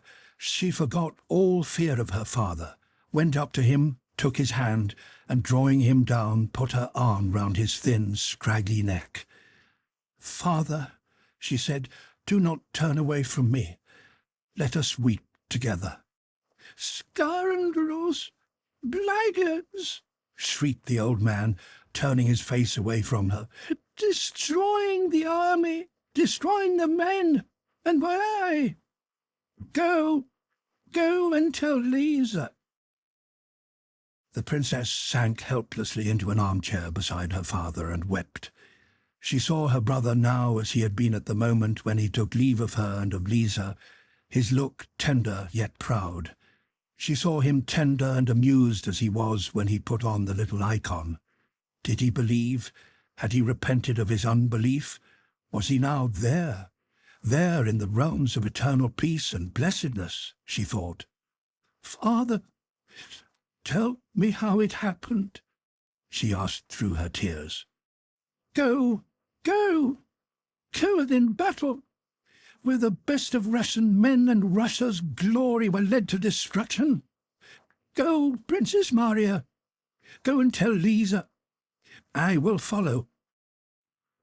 When Princess Maria returned from her father, the little princess sat working and looked up with that curious expression of inner, happy calm peculiar to pregnant women. It was evident that her eyes did not see Princess Maria, but were looking within, into herself, at something joyful and mysterious taking place within her. "Maria," she said, moving away from the embroidery frame and lying back, "give me your hand." She took her sister-in-law's hand and held it below her waist. Her eyes were smiling expectantly, her downy lip rose and remained lifted in childlike happiness. Princess Maria knelt down before her and hid her face in the folds of her sister-in-law's dress. There, do you feel it? I feel so strange. And do you know, Maria, I'm going to love him very much," said Lisa, looking with bright and happy eyes at her sister-in-law. Princess Maria could not lift her head. She was weeping. "What is the matter, Maria?" "Nothing. Only I feel sad about Andrei," she said, wiping away her tears on her sister-in-law's knee. Several times in the course of the morning Princess Maria began trying to prepare her sister-in-law, and every time began to cry. Unobservant as was the little princess, these tears, the cause of which she did not understand, agitated her. She said nothing, but looked about uneasily as if in search of something. Before dinner, the old prince, of whom she was always afraid, came into her room with a peculiarly restless and malign expression, and went out again without saying a word. She looked at Princess Maria, then sat thinking for a while with that expression of attention to something within her that is only seen in pregnant women, and suddenly began to cry. "Has anything come from Andrei?" she asked. "No. You know it's too soon for news. But my father is anxious, and I feel afraid." "So there's nothing?" "Nothing," answered Princess Maria, looking firmly with her radiant eyes at her sister-in-law. She had determined not to tell her, and persuaded her father to hide the terrible news from her till after her confinement, which was expected within a few days.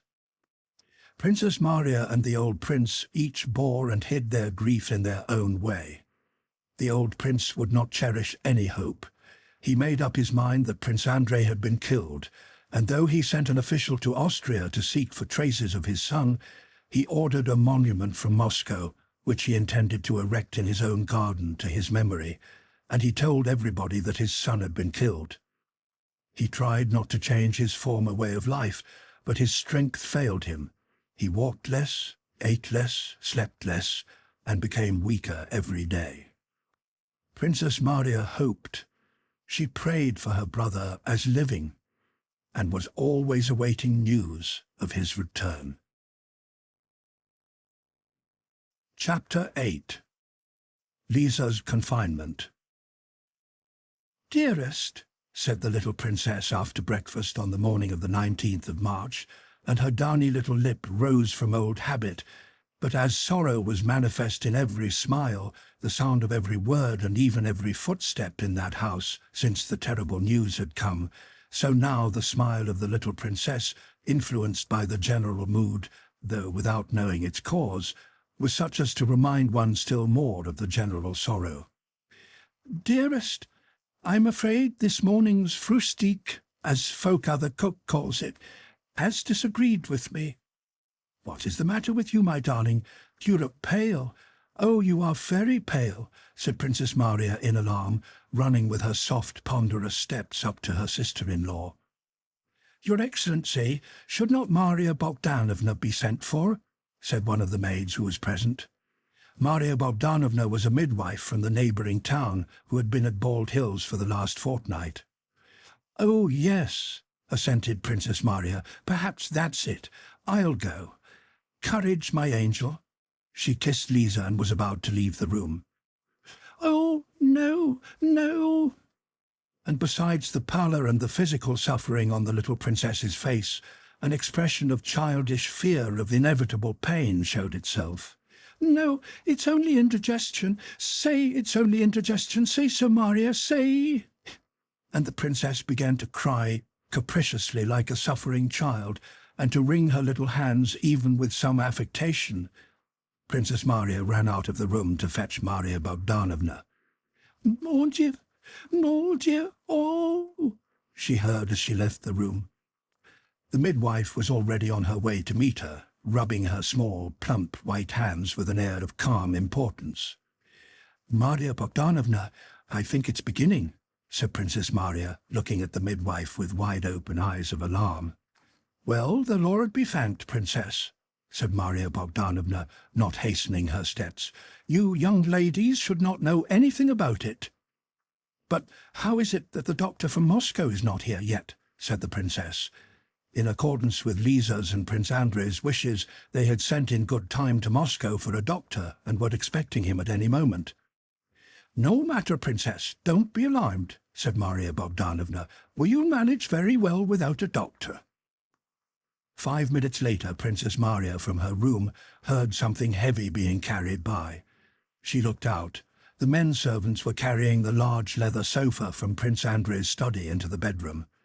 On their faces was a quiet and solemn look. Princess Maria sat alone in her room listening to the sounds in the house, now and then opening her door when someone passed and watching what was going on in the passage. Some women passing with quiet steps in and out of the bedroom glanced at the princess and turned away.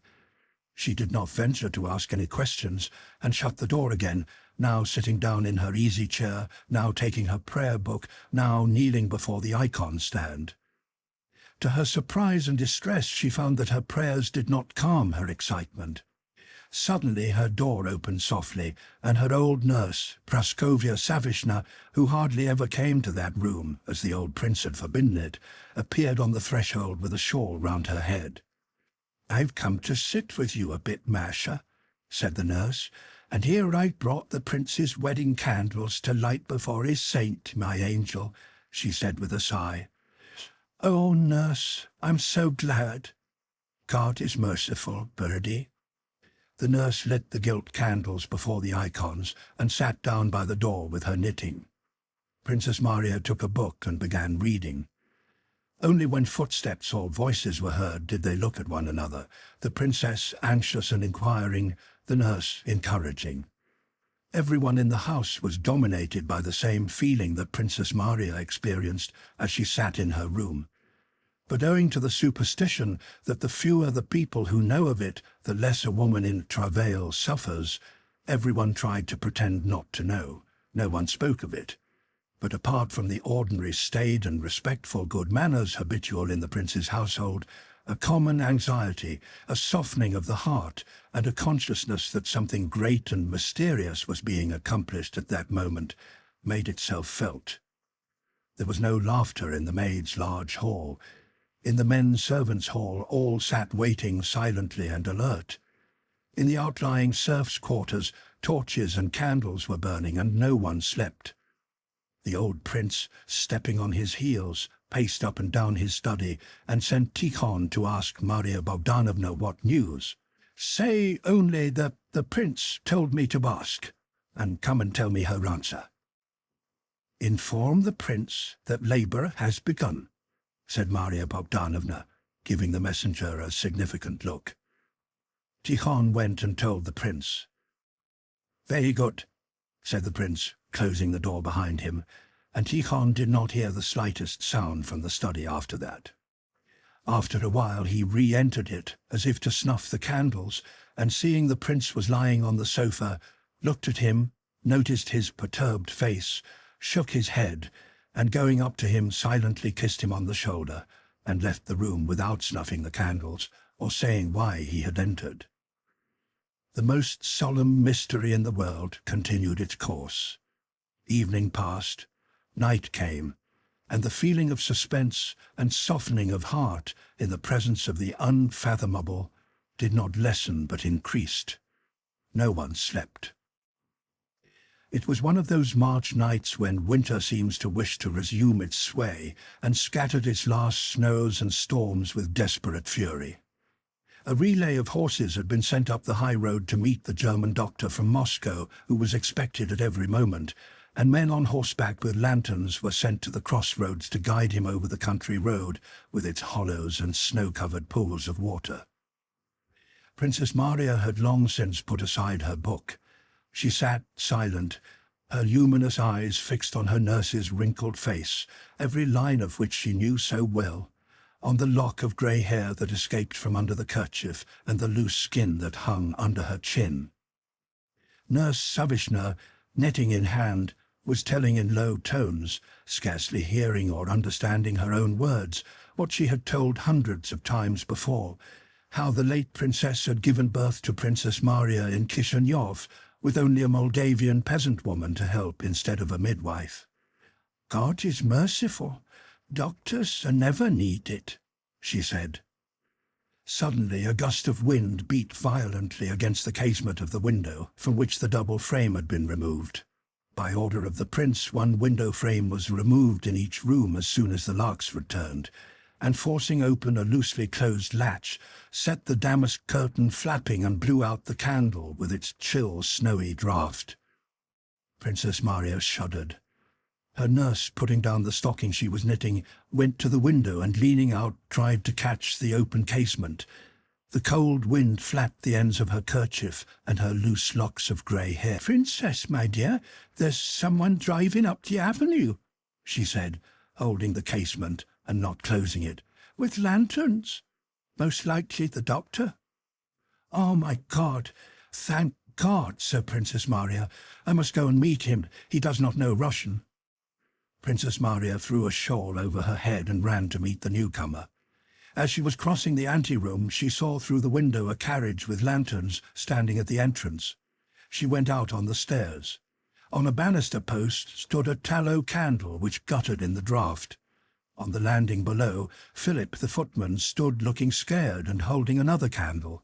Still lower, beyond the turn of the staircase, one could hear the footstep of someone in thick felt boots, and a voice that seemed familiar to Princess Maria was saying something. "Thank God," said the voice. "And father?" "Gone to bed," replied the voice of Demyan, the house steward who was downstairs. Then the voice said something more. Demyan replied, and the steps in the felt boots approached the unseen bend of the staircase more rapidly. "It's Andrei," thought Princess Maria. "No, it can't be. That would be too extraordinary." And at the very moment she thought this, the face and figure of Prince Andrei, in a fur cloak the deep collar of which was covered with snow, appeared on the landing where the footman stood with the candle. Yes, it was he, pale, thin, with a changed and strangely softened but agitated expression on his face. He came up the stairs and embraced his sister. "You did not get my letter?" he asked, and not waiting for a reply, which he would not have received, for the princess was unable to speak, he turned back, rapidly mounted the stairs again with the doctor, who had entered the hall after him. They had met at the last post station, and again embraced his sister. What a strange fate, Masha darling. And having taken off his cloak and felt boots, he went to the little princess's apartment. Chapter 9. Lisa. The little princess lay supported by pillows, with a white cap on her head. The pains had just left her. Strands of her black hair lay around her inflamed and perspiring cheeks. Her charming, rosy mouth with its downy lip was open, and she was smiling joyfully. Prince Andrei entered and paused facing her at the foot of the sofa on which she was lying. Her glittering eyes, filled with childlike fear and excitement, rested on him without changing their expression. "I love you all, and have done no harm to anyone. Why must I suffer so? Help me," her look seemed to say. She saw her husband, but did not realize the significance of his appearance before her now. Prince Andrei went round the sofa and kissed her forehead. "My darling," he said, a word he had never used to her before. "God is merciful." She looked at him inquiringly and with childlike reproach. "I expected help from you, and I get none. None from you either," said her eyes. She was not surprised at his having come. She did not realize that he had come. His coming had nothing to do with her sufferings or with their relief. The pangs began again, and Maria Bogdanovna advised Prince Andrei to leave the room. The doctor entered. Prince Andrei went out and, meeting Princess Maria again, joined her. They began talking in whispers, but their talk broke off at every moment. They waited and listened. "Go, dear," said Princess Maria. Prince Andrei went again to his wife and sat waiting in the room next to hers. A woman came from the bedroom with a frightened face and became confused when she saw Prince Andrei. He covered his face with his hands and remained so for some minutes. Piteous, helpless, animal moans came through the door. Prince Andrei got up, went to the door and tried to open it. Someone was holding it shut. "You can't come in! You can't!" said a terrified voice from within. He began pacing the room. The screaming ceased, and a few more seconds went by. Then, suddenly, a terrible shriek, it could not be hers, she could not scream like that, came from the bedroom. Prince Andrei ran to the door. The scream ceased, and he heard the wail of an infant. "What have they taken a baby in there for?" thought Prince Andrei in the first second. "A baby? What baby? Why is there a baby there? Or is the baby born?" Then suddenly he realized the joyful significance of that wail. Tears choked him, and leaning his elbows on the window-sill, he began to cry, sobbing like a child. The door opened. The doctor, with his shirt sleeves tucked up, without a coat, pale and with a trembling jaw, came out of the room. Prince Andrei turned to him, but the doctor gave him a bewildered look and passed by without a word. A woman rushed out, and seeing Prince Andrei stopped, hesitating on the threshold. He went into his wife's room. She was lying dead, in the same position he had seen her in 5 minutes before. And despite the fixed eyes and the pallor of the cheeks, the same expression was on her charming childlike face, with its upper lip covered with tiny black hair. "I love you all, and have done no harm to anyone." "And what have you done to me?" said her charming, pathetic, dead face. In a corner of the room, something red and tiny gave a grunt and squealed in Maria Bogdanovna's trembling white hands. 2 hours later, Prince Andrei, stepping softly, went into his father's room. The old man already knew everything. He was standing close to the door, and as soon as it opened, his rough old arms closed like a vice round his son's neck, and without a word he began to sob like a child. 3 days later, the little princess was buried, and Prince Andrei went up the steps to where the coffin stood, to give her the farewell kiss. And there in the coffin was the same face, though with closed eyes. "Ah, what have you done to me?" it still seemed to say. And Prince Andrei felt that something gave way in his soul, and that he was guilty of a sin he could neither remedy nor forget. He could not weep. The old man, too, came up and kissed the waxen little hands that lay quietly crossed, one on the other, on her breast. And to him, too, her face seemed to say, "Ah, what have you done to me, and why?" And at the sight the old man turned angrily away. Another 5 days passed, and then the young Prince Nikolai Andreevich was baptized.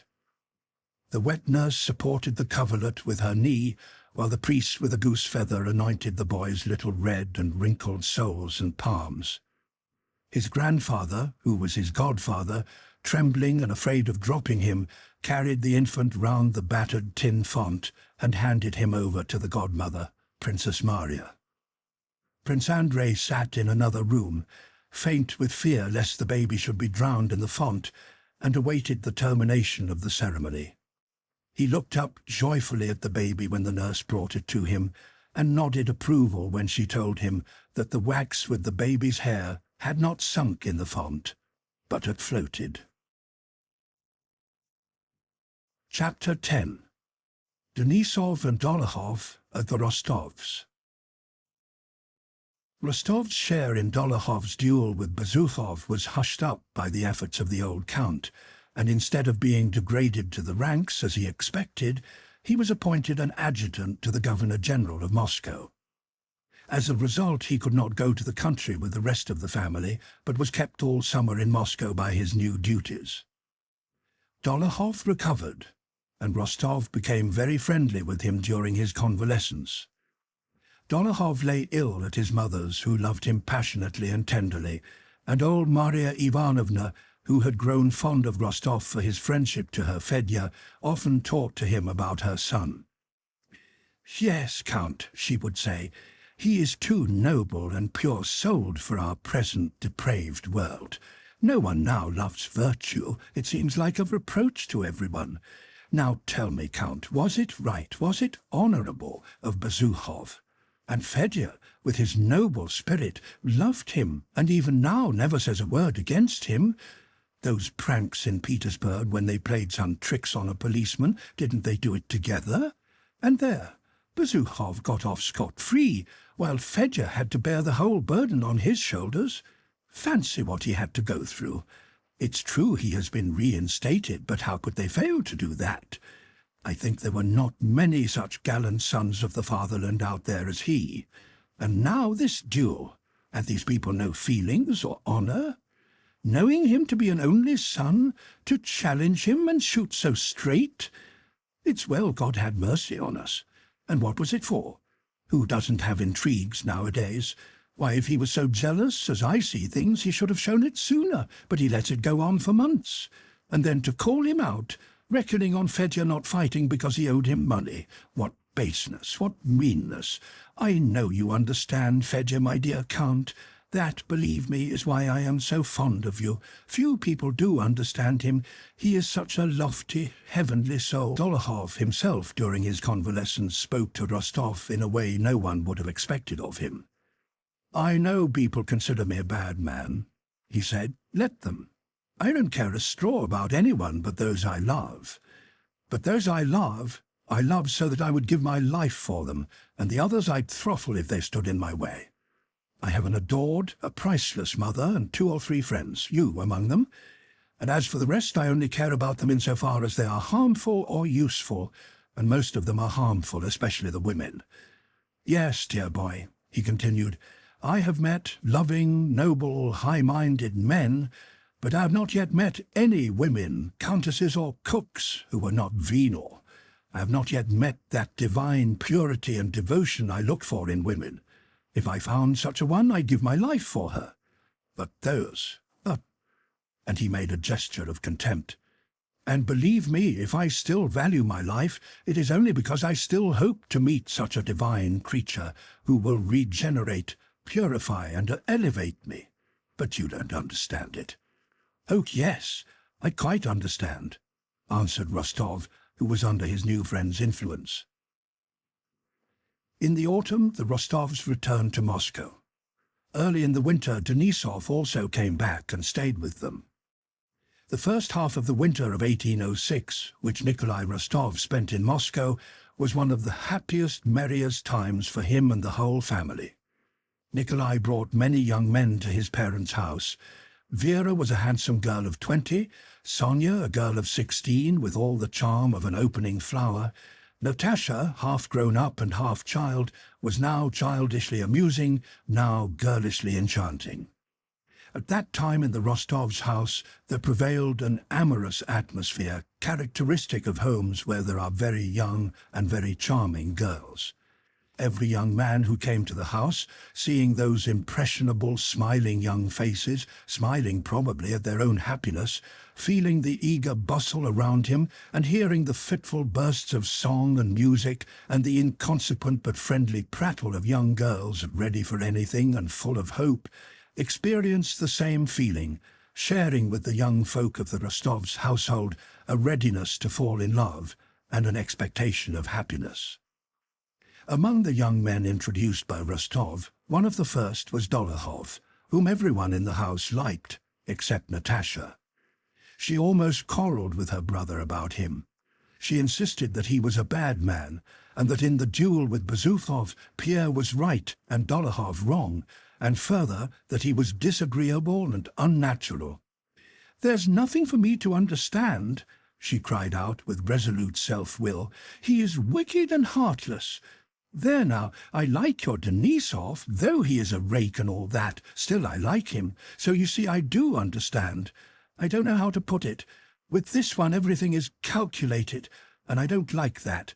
But Denisov—" "Oh, Denisov is quite different," replied Nikolai, implying that even Denisov was nothing compared to Dolokhov.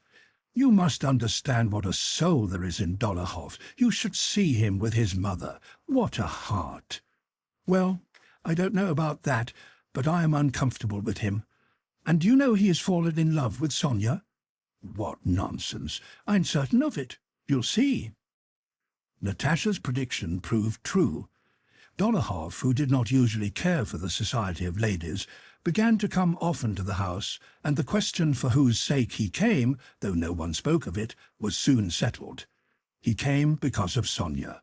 And Sonia, though she would never have dared to say so, knew it, and blushed scarlet every time Dolokhov appeared. Dolokhov often dined at the Rostovs, never missed a performance at which they were present, and went to Yogol's balls for young people, which the Rostovs always attended. He was pointedly attentive to Sonia, and looked at her in such a way that not only could she not bear his glances without colouring, but even the old countess and Natasha blushed when they saw his looks. It was evident that this strange, strong man was under the irresistible influence of the dark, graceful girl who loved another.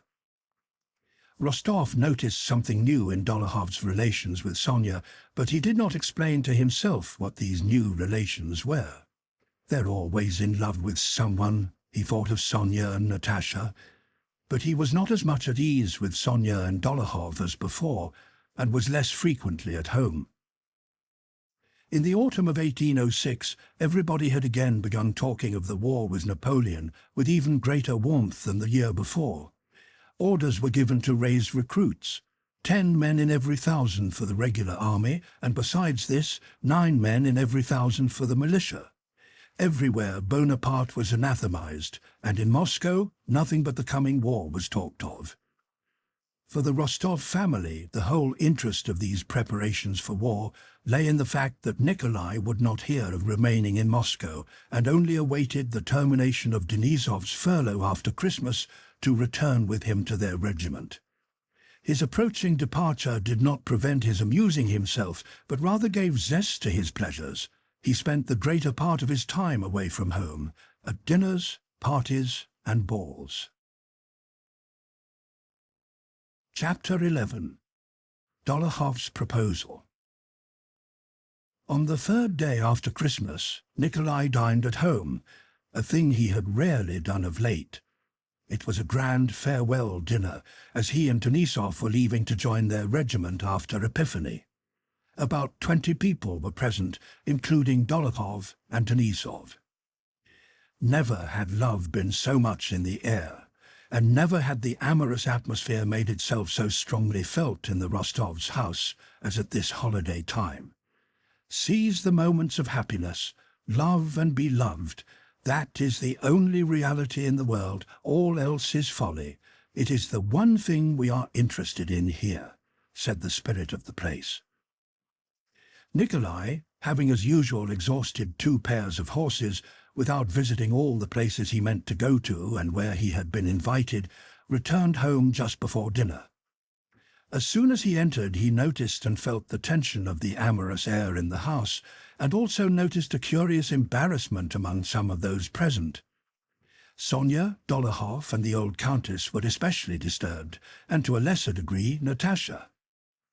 Nikolai understood that something must have happened between Sonia and Dolokhov before dinner, and with the kindly sensitiveness natural to him, was very gentle and wary with them both at dinner. On that same evening there was to be one of the balls that Yogel, the dancing master, gave for his pupils during the holidays. "Nikolai, will you come to Yogel's? Please do," said Natasha. "He asked you, and Vasily Dmitrich is also going." "Where would I not go at the Countess's command?" said Denisov, who at the Rostovs had jocularly assumed the role of Natasha's knight. "I'm even ready to dance the pas de châle." "If I have time," answered Nikolai, "but I promised the Aharovs. They have a party." "And you?" he asked Dolokhov, but as soon as he had asked the question, he noticed that it should not have been put. "Perhaps," coldly and angrily replied Dolokhov, glancing at Sonia, and scowling, he gave Nikolai just such a look as he had given Pierre at the club dinner. "There is something up," thought Nikolai, and he was further confirmed in this conclusion by the fact that Dolokhov left immediately after dinner. He called Natasha and asked her what was the matter. "And I was looking for you," said Natasha, running out to him. "I told you, but you would not believe it," she said triumphantly. "He has proposed to Sonia." Little as Nikolai had occupied himself with Sonia of late, something seemed to give way within him at this news. Dolokhov was a suitable and in some respects a brilliant match for the dowerless orphan girl. From the point of view of the old countess and of society, it was out of the question for her to refuse him. And therefore Nikolai's first feeling on hearing the news was one of anger with Sonia. He tried to say, "That's capital. Of course she'll forget her childish promises and accept the offer." But before he had had time to say it, Natasha began again. "And fancy, she refused him, quite definitely," adding after a pause, "she told him that she loved another." "Yes, My Sonia could not have done otherwise, thought Nikolai. Much as Mamma pressed her, she refused, and I know she won't change once she's said. And Mamma pressed her, said Nikolai reproachfully. Yes, said Natasha. Do you know, Nikolai, don't be angry, but I know you will not marry her. I know, heaven knows how, but I know for certain that you won't marry her. Now, you don't know that at all, said Nikolai, but I must talk to her. What a darling Sonia is, he added with a smile. Ah, she is indeed a darling. I'll send her to you. And Natasha kissed her brother and ran away. A minute later, Sonia came in with a frightened, guilty and scared look. Nikolai went up to her and kissed her hand. This was the first time since his return that they had talked alone and about their love. Sonia, he began timidly at first, and then more and more boldly, if you wish to refuse one who is not only a brilliant and advantageous match, but a splendid, noble fellow, he is my friend. Sonia interrupted him. I have already refused, she said hurriedly. If you are refusing for my sake, I am afraid that I... Sonia again interrupted. She gave him an imploring, frightened look. Nikolai, don't tell me that, she said. No, but I must. It may be arrogant of me, but still it is best to say it. If you refuse him on my account, I must tell you the whole truth. I love you, and I think I love you more than anyone else. That is enough for me, said Sonia, blushing. No, but I have been in love 1,000 times and shall fall in love again, though for no one have I such a feeling of friendship, confidence and love as I have for you. Then I am young. Mamma does not wish it. In a word, I make no promise. And I beg you to consider Bolkonskys' offer, he said, articulating his friend's name with difficulty. Don't say that to me. I want nothing. I love you as a brother and always shall, and I want nothing more.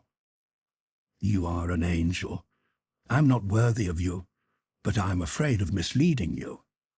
And Nikolai again kissed her hand. Chapter 12. Yogol's Ball. Denisov's mazurka. Yogels were the most enjoyable balls in Moscow. So said the mothers as they watched their young people executing their newly learned steps, and so said the youths and maidens themselves as they danced till they were ready to drop, and so said the grown-up young men and women who came to these balls with an air of condescension and found them most enjoyable.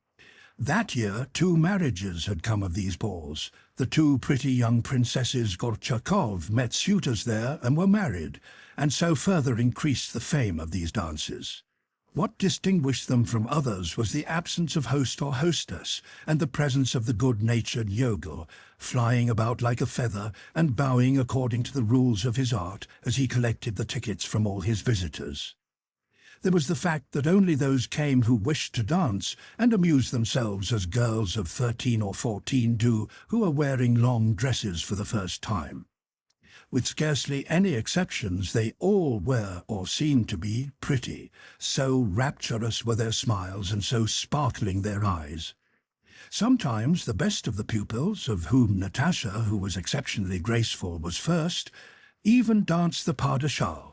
But at this last ball, only the écossaise, the anglaise and the mazurka, which was just coming into fashion, were danced. Yogel had taken a ballroom in the Bezukhovs' house, and the ball, as everyone said, was a great success. There were many pretty girls, and the Rostov girls were among the prettiest. They were both particularly happy and gay. That evening, proud of Dolokhof's proposal, her refusal, and her explanation with Nikolai, Sonia twirled about before she left home so that the maid could hardly get her hair plaited, and she was transparently radiant with impulsive joy. Natasha, no less proud of her first long dress and of being at a real ball, was even happier. They were both dressed in white muslin with pink ribbons. Natasha fell in love the very moment she entered the ballroom. She was not in love with anyone in particular, but with everyone. Whatever person she happened to look at, she was in love with for that moment. "Oh, how delightful it is," she kept saying, running up to Sonia. Nikolai and Denisov were walking up and down, looking with kindly patronage at the dancers. "How sweet she is! She will be a real beauty," said Denisov. "Who?" "Countess Natasha," answered Denisov. "And how she dances! What grace!" he said again after a pause. "Who are you talking about?" "About your sister," replied Denisov testily. Rostov smiled. "My dear Count, you were one of my best pupils. You must dance," said little Yogel, coming up to Nikolai. "Look how many charming young ladies." He turned with the same request to Denisov, who was also a former pupil of his. "No, my dear fellow, I'll be a wallflower," said Denisov. "Don't you recollect what bad use I made of your lessons?" "Oh, no," said Yogel, hastening to reassure him. "You were only inattentive, but you had talent. Oh, yes, you had talent." The band struck up the newly introduced mazurka. Nikolai could not refuse Yogel and asked Sonia to dance. Denisov sat down by the old ladies and, leaning on his sabre and beating time with his foot, told them something funny and kept them amused while he watched the young people dancing. Yogel with Natasha, his pride and his best pupil, were the first couple. Noiselessly, skillfully stepping with his little feet in low shoes, Yogel flew first across the hall with Natasha, who, though shy, went on carefully executing her steps. Denisov did not take his eyes off her, and beat time with his sabre in a way that clearly indicated that if he was not dancing, it was because he would not, and not because he could not. In the middle of a figure, he beckoned to Rostov, who was passing. "This is not at all the thing," he said. "What sort of Polish mazurka is this? But she does dance splendidly." Knowing that Denisov had a reputation even in Poland for the masterly way in which he danced the mazurka, Nikolai ran up to Natasha. "Go and choose Denisov. He's a real dancer, a wonder," he said. When it came to Natasha's turn to choose a partner, she rose and, tripping rapidly across in her little shoes trimmed with bows, ran timidly to the corner where Denisov sat. She saw that everybody was looking at her and waiting. Nikolai saw that Denisov was refusing, though he smiled delightedly. He ran up to them. "Please, Vasily Dmitritch," Natasha was saying, "do come." "Oh, no, let me off, Countess," Denisov replied. "Now then, Vaska," said Nikolai. "They coax me as if I were Vaska the cat," said Denisov jokingly. "I'll sing for you a whole evening," said Natasha. "Oh, the fairy, she can do anything with me," said Denisov as he unhooked his sabre. He came out from behind the chairs, clasped his partner's hand firmly, threw back his head, and advanced his foot, waiting for the beat. Only on horseback and in the mazurka was Denisov's short stature not noticeable, and he looked the fine fellow he felt himself to be. At the right beat of the music, he looked sideways at his partner with a merry and triumphant air, suddenly stamped with one foot, bounded from the floor like a ball, and flew round the room, taking his partner with him. He glided silently on one foot half across the room, and seeming not to notice the chairs, was dashing straight at them, when suddenly, clinking his spurs and spreading out his legs, he stopped short on his heels, stood so a second, stamped on the spot, clanking his spurs, whirled rapidly round, and striking his left heel against his right, flew round again in a circle. Natasha guessed what he meant to do, and abandoning herself to him, followed his lead, hardly knowing how. First he spun her round, holding her now with his left, now with his right hand, then falling on one knee he twirled her round him, and again jumping up, dashed so impetuously forward that it seemed as if he would rush through the whole suite of rooms without drawing breath, and then he suddenly stopped and performed some new and unexpected steps. When at last, smartly whirling his partner round in front of her chair, he drew up with a click of his spurs and bowed to her, Natasha did not even make him a curtsy. She fixed her eyes on him in amazement, smiling as if she did not recognize him. "What does this mean?" she brought out. Although Yogel did not acknowledge this to be the real mazurka, everyone was delighted with Denisov's skill. He was asked again and again as a partner, and the old men began smilingly to talk about Poland and the good old days. Denisov, flushed after the mazurka and mopping himself with his handkerchief, sat down by Natasha and did not leave her for the rest of the evening. Chapter 13. Nikolai plays cards with Dolokhov. For 2 days after that, Rostov did not see Dolokhov at his own or at Dolokhov's home. On the 3rd day, he received a note from him. "As I do not intend to be at your house again for reasons you know of, and am going to rejoin my regiment, I am giving a farewell supper tonight to my friends. Come to the English Hotel." About 10 o'clock, Rostov went to the English Hotel straight from the theatre, where he had been with his family and Denisov. He was at once shown to the best room, which Dolokhov had taken for that evening. Some 20 men were gathered round a table at which Dolokhov sat between 2 candles. On the table was a pile of gold and paper money, and he was keeping the bank. Rostov had not seen him since his proposal and Sonia's refusal, and felt uncomfortable at the thought of how they would meet. Dolokhov's clear, cold glance met Rostov as soon as he entered the door, as though he had long expected him. "It's a long time since we met," he said. "Thanks for coming. I'll just finish dealing, and then Ilyushka will come with his chorus." "I called once or twice at your house," said Rostov, reddening. Dolokhov made no reply. "You may punt," he said. Rostov recalled at that moment a strange conversation he had once had with Dolokhov. "None but fools trust to luck in play," Dolokhov had then said. "Or are you afraid to play with me?" Dolokhov now asked, as if guessing Rostov's thought.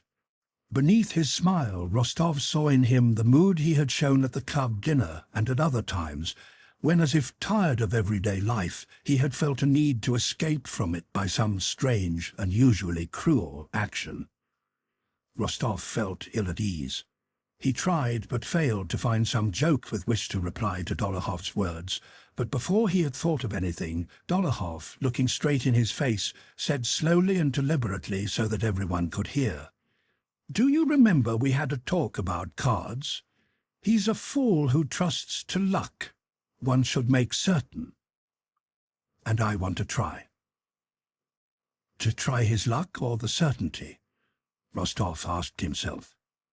"Well, you'd better not play," Dolokhov added, and springing a new pack of cards said, "Bank, gentlemen." Moving the money forward, he prepared to deal. Rostov sat down by his side and at first did not play. Dolokhov kept glancing at him. "Why don't you play?" he asked.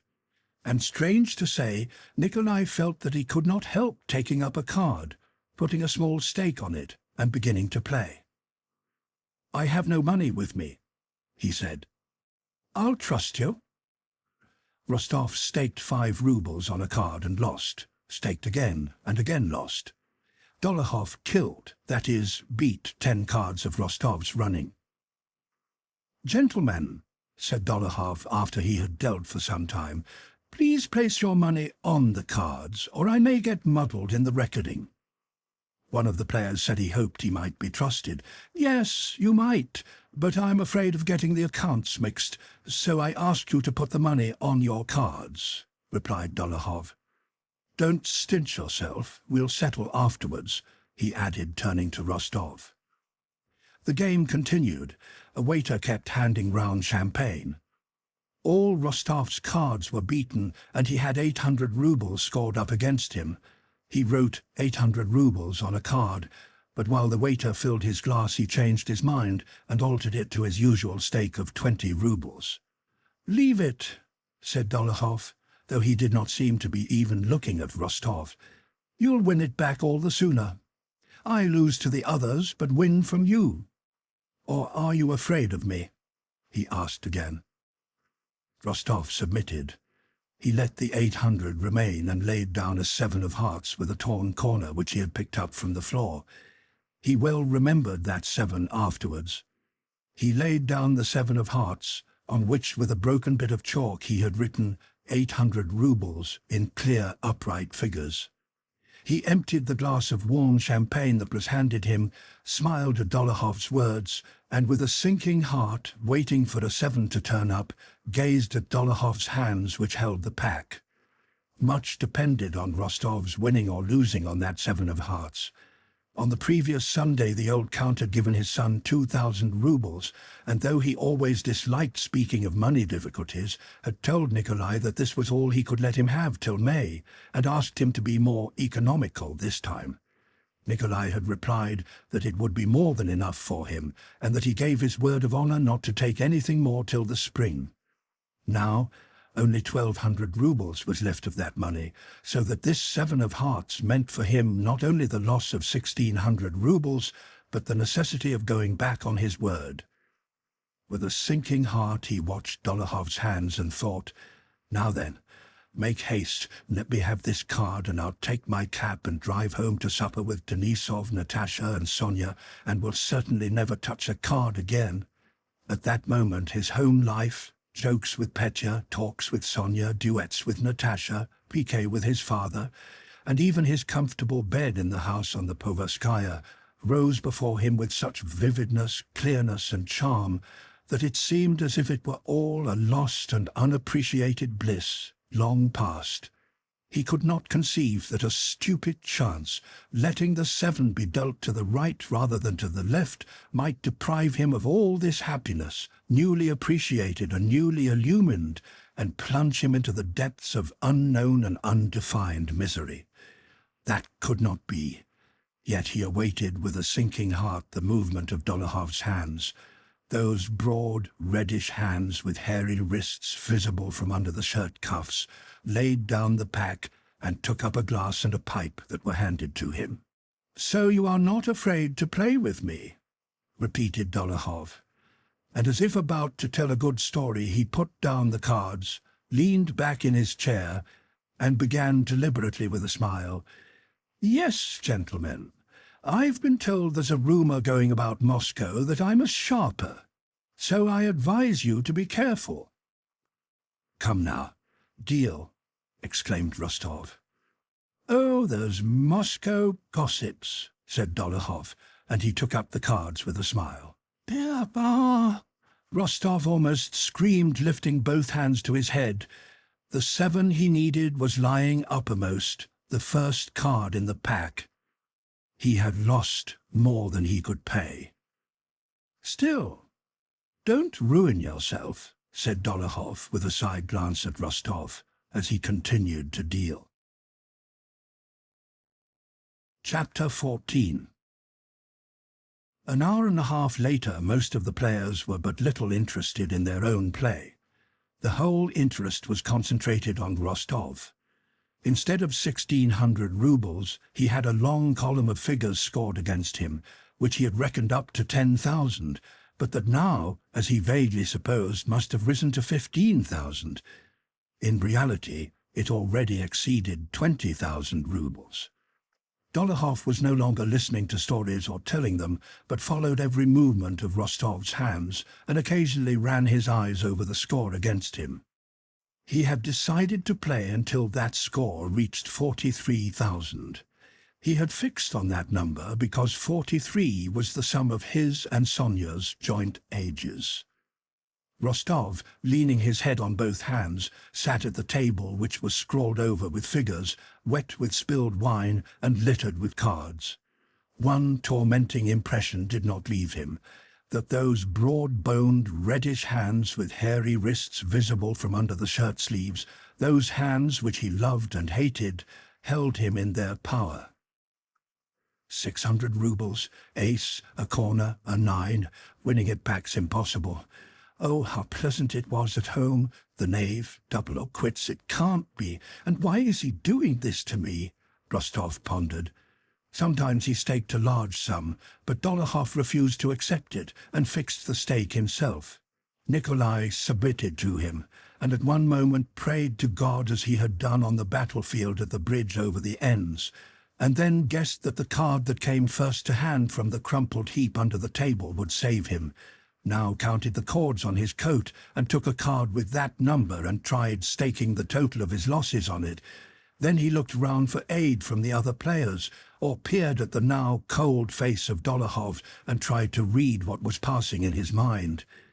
He knows, of course, what this loss means to me. He can't want my ruin. Wasn't he my friend? Wasn't I fond of him? But it's not his fault. What's he to do if he has such luck? And it's not my fault either, he thought to himself. I have done nothing wrong. Have I killed anyone, or insulted, or wished harm to anyone? Why such a terrible misfortune? And when did it begin? Such a little while ago I came to this table with the thought of winning 100 roubles to buy that casket for Mamma's name day, and then going home. I was so happy, so free, so light-hearted, and I did not realize how happy I was. When did that end, and when did this new, terrible state of things begin? What marked the change? I sat all the time in this same place, at this table, chose and placed cards, and watched those broad-boned, agile hands in the same way. When did it happen? And what has happened? I am well and strong, and still the same, and in the same place? No, it can't be. Surely it will all end in nothing. He was flushed and bathed in perspiration, though the room was not hot. His face was terrible and piteous to see, especially from its helpless efforts to seem calm. The score against him reached the fateful sum of 43,000. Rostov had just prepared a card, by bending the corner of which he meant to double the 3,000 just put down to his score, when Dolokhov, slamming down the pack of cards, put it aside and began rapidly adding up the total of Rostov's debt, breaking the chalk as he marked the figures in his clear, bold hand. Supper! It's time for supper, and here are the gypsies. Some swarthy men and women were really entering from the cold outside and saying something in their gypsy accents. Nikolai understood that it was all over, but said in an indifferent tone, "Well, won't you go on? I had a splendid card already," as if it were the fun of the game which interested him most.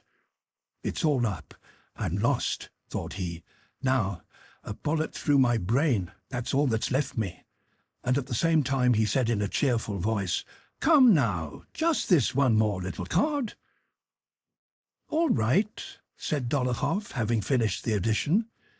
"All right, 21 roubles," he said, pointing to the figure 21, by which the total exceeded the round sum of 43,000, and taking up a pack he prepared to deal. Rostov submissively unbent the corner of his card, and instead of the 6,000 he had intended, carefully wrote 21. "It's all the same to me," he said. "I only want to see whether you will let me win this 10 or beat it." Dolokhov began to deal seriously. Oh, how Rostov detested at that moment those hands with their short reddish fingers and hairy wrists, which held him in their power. The 10 fell to him. "You owe 43,000, Count," said Dolokhov, and stretching himself he rose from the table. "One does get tired sitting so long," he added. "Yes, I'm tired too," said Rostov. Dolokhov cut him short, as if to remind him that it was not for him to jest. "When am I to receive the money, Count?" Rostov, flushing, drew Dolokhov into the next room. "I cannot pay it all immediately. Will you take an IOU?" he said.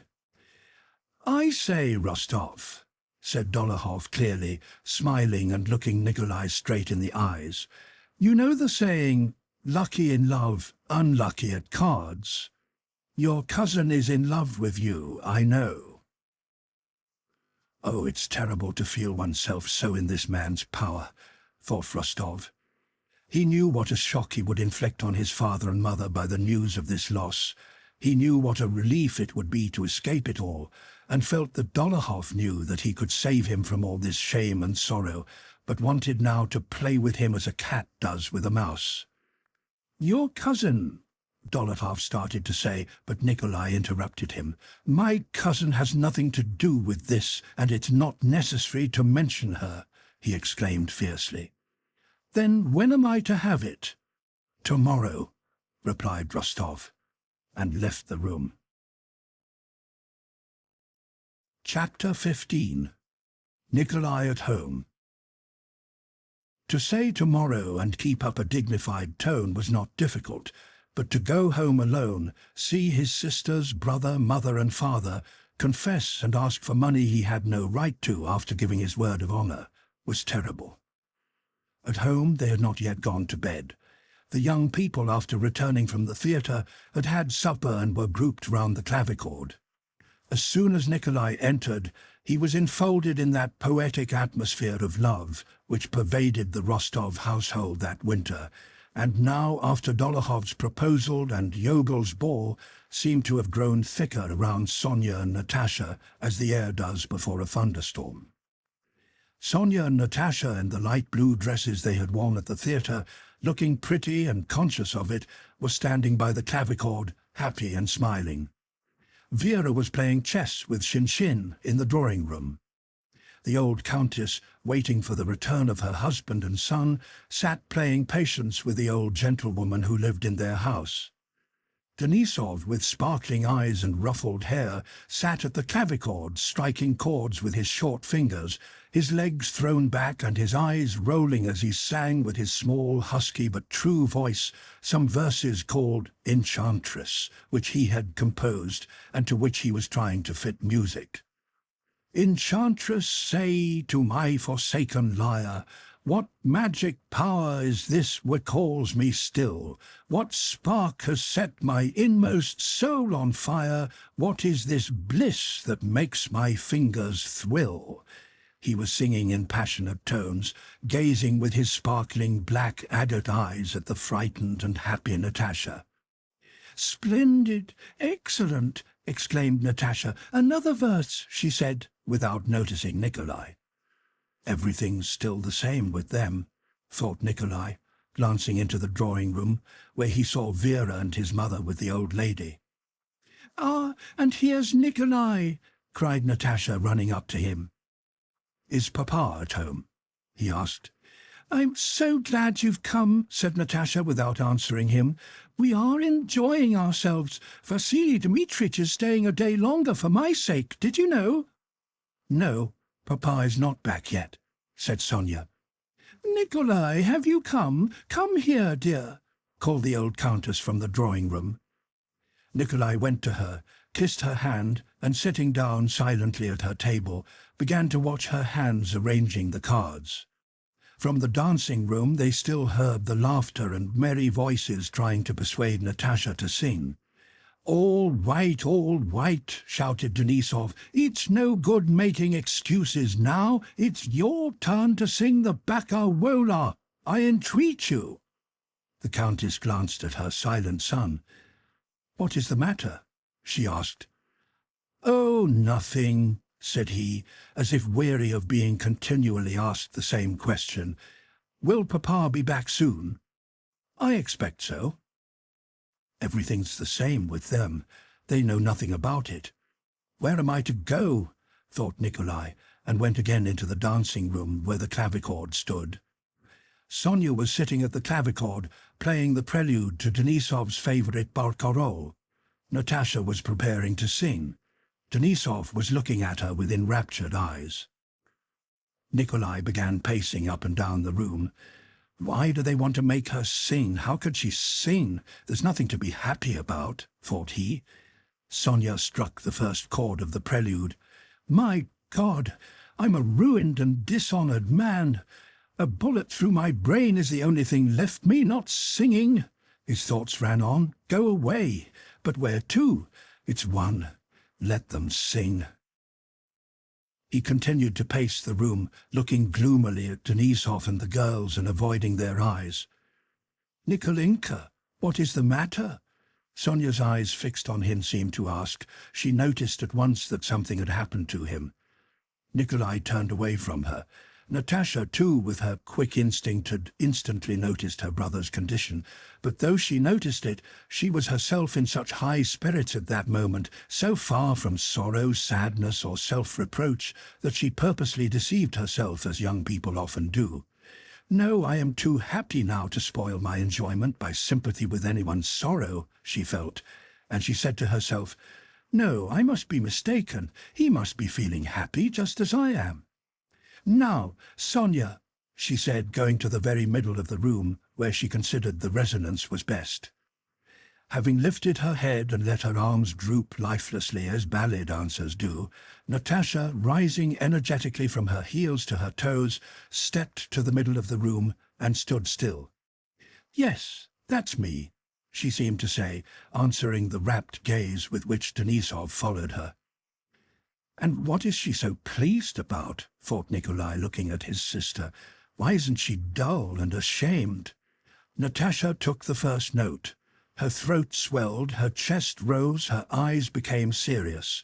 At that moment she was oblivious of her surroundings, and from her smiling lips flowed sounds which anyone may produce of the same intervals, hold for the same time, but which leave you cold 1,000 times, and the 1,001st time thrill you and make you weep. Natasha that winter had for the first time begun to sing seriously, mainly because Denisov so delighted in her singing. She no longer sang as a child. There was no longer in her singing that comical, childish, painstaking effect that had been in it before. But she did not yet sing well. As all the connoisseurs who heard her said, "It's not trained, but it is a beautiful voice that must be trained." Only they generally said this some time after she had finished singing. While that untrained voice, with its incorrect breathing and laboured transitions, was sounding, even the connoisseurs said nothing, but only delighted in it and wished to hear it again. In her voice there was a virginal freshness, an unconsciousness of her own powers, and an as yet untrained velvety softness, which so mingled with her lack of art in singing that it seemed as if nothing in that voice could be altered without spoiling. "What is this?" thought Nikolai, listening to her with widely opened eyes. "What has happened to her? How she is singing today!" And suddenly the whole world centred for him on anticipation of the next note, the next phrase, and everything in the world was divided into 3 beats. "O mio crudele affetto, 1, 2, 3, 1, 2, 3, 1. O mio crudele affetto, 1, 2, 3, 1. Oh, this senseless life of ours, thought Nikolai. All this misery and money and Dolokhov and anger and honour, it's all nonsense, but this is real. Now then, Natasha, now then, dearest, now then, darling. How will she take that C? She's taken it, thank God. And without noticing that he was singing, to strengthen the C, he sang a second, a third below the high note. Oh, God, how fine! Did I really take it? How fortunate, he thought. Oh, how that chord vibrated, and how moved was something that was finest in Rostov's soul. And this something was apart from everything else in the world and above everything in the world. What were losses and Dolokhov and words of honour? All nonsense. One might kill and rob, and yet be happy. Chapter 16. Nikolai confesses to his father. Natasha confides in her mother. It was long since Rostov had felt such enjoyment from music as he did that day, but no sooner had Natasha finished her barcarolle than reality again presented itself. He got up without saying a word and went downstairs to his own room. A quarter of an hour later the old Count came in from his club, cheerful and contented. Nikolai, hearing him drive up, went to meet him. "Well, had a good time?" said the old Count, smiling gaily and proudly at his son. Nikolai tried to say yes, but could not, and he nearly burst into sobs. The Count was lighting his pipe and did not notice his son's condition. "Ah, it can't be avoided," thought Nikolai for the first and last time. And suddenly, in the most casual tone, which made him feel ashamed of himself, he said, as if merely asking his father to let him have the carriage to drive to town, "Papa, I have come on a matter of business. I was nearly forgetting. I need some money." "Dear me," said his father, who was in especially good humour. "I told you it would not be enough. How much?" "Very much," said Nikolai, flushing. and with a stupid, careless smile, for which he was long unable to forgive himself, "I have lost a little, I mean a good deal, a great deal. 43,000. "What? To whom? Nonsense!" cried the Count, suddenly reddening with an apoplectic flush over neck and nape, as old people do. "I promised to pay tomorrow," said Nikolai. "Well," said the old Count, spreading out his arms and sinking helplessly on the sofa. "It can't be helped. It happens to everyone," said the son, with a bold, free and easy tone, while in his soul he regarded himself as a worthless scoundrel whose whole life could not atone for his crime. He longed to kiss his father's hands and kneel to beg his forgiveness, but said in a careless and even rude voice that it happens to everyone. The old Count cast down his eyes on hearing his son's words, and began bustlingly searching for something. "Yes, yes," he muttered. "It will be difficult, I fear, difficult to raise. Happens to everybody. Yes. Who has not done it?" And with a furtive glance at his son's face, the Count went out of the room. Nikolai had been prepared for resistance, but had not at all expected this. "Papa! Papa!" he called after him, sobbing. "Forgive me!" And seizing his father's hand, he pressed it to his lips and burst into tears. While father and son were having their explanation, the mother and daughter were having one not less important. Natasha came running to her mother, quite excited. "Mamma, Mamma, he has made me—" "Made what?" "Made me an offer, Mamma, Mamma," she exclaimed. The Countess did not believe her ears. Denisov had proposed? To whom? To this chit of a girl, Natasha, who not so long ago was playing with dolls and was still having lessons. "Don't, Natasha, what nonsense," she said, hoping it was a joke. "Nonsense indeed. I'm telling you the fact," said Natasha indignantly. "I come to ask you what to do, and you call it nonsense." The Countess shrugged her shoulders. "If it is true that Monsieur Denisov has made you a proposal, tell him he is a fool, that's all." "No, he's not a fool," replied Natasha indignantly and seriously. "Well, then, what do you want? You're all in love nowadays. Well, if you are in love, marry him," said the Countess with a laugh of annoyance. "Good luck to you." "No, Mamma, I'm not in love with him. I suppose I'm not in love with him." "Well, then, tell him so." "Mamma, are you cross? Don't be cross, dear. Is it my fault?" "No, but what is it, my dear? Do you want me to go and tell him?" said the Countess, smiling.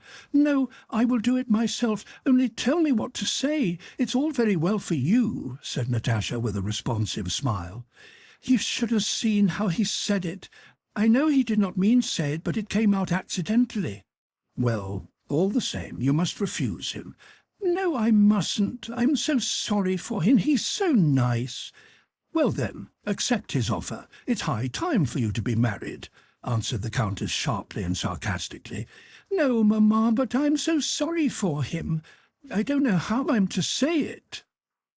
"And there's nothing for you to say. I shall speak to him myself," said the Countess, indignant that they should have dared to treat this little Natasha as grown up. "No, not on any account. I will tell him myself, and you listen at the door." And Natasha ran across the drawing-room to the dancing hall, where Denisov was sitting on the same chair by the clavichord with his face in his hands. He jumped up at the sound of her light step. "Natalie," he said, moving with rapid steps toward her, "decide my fate. It is in your hands."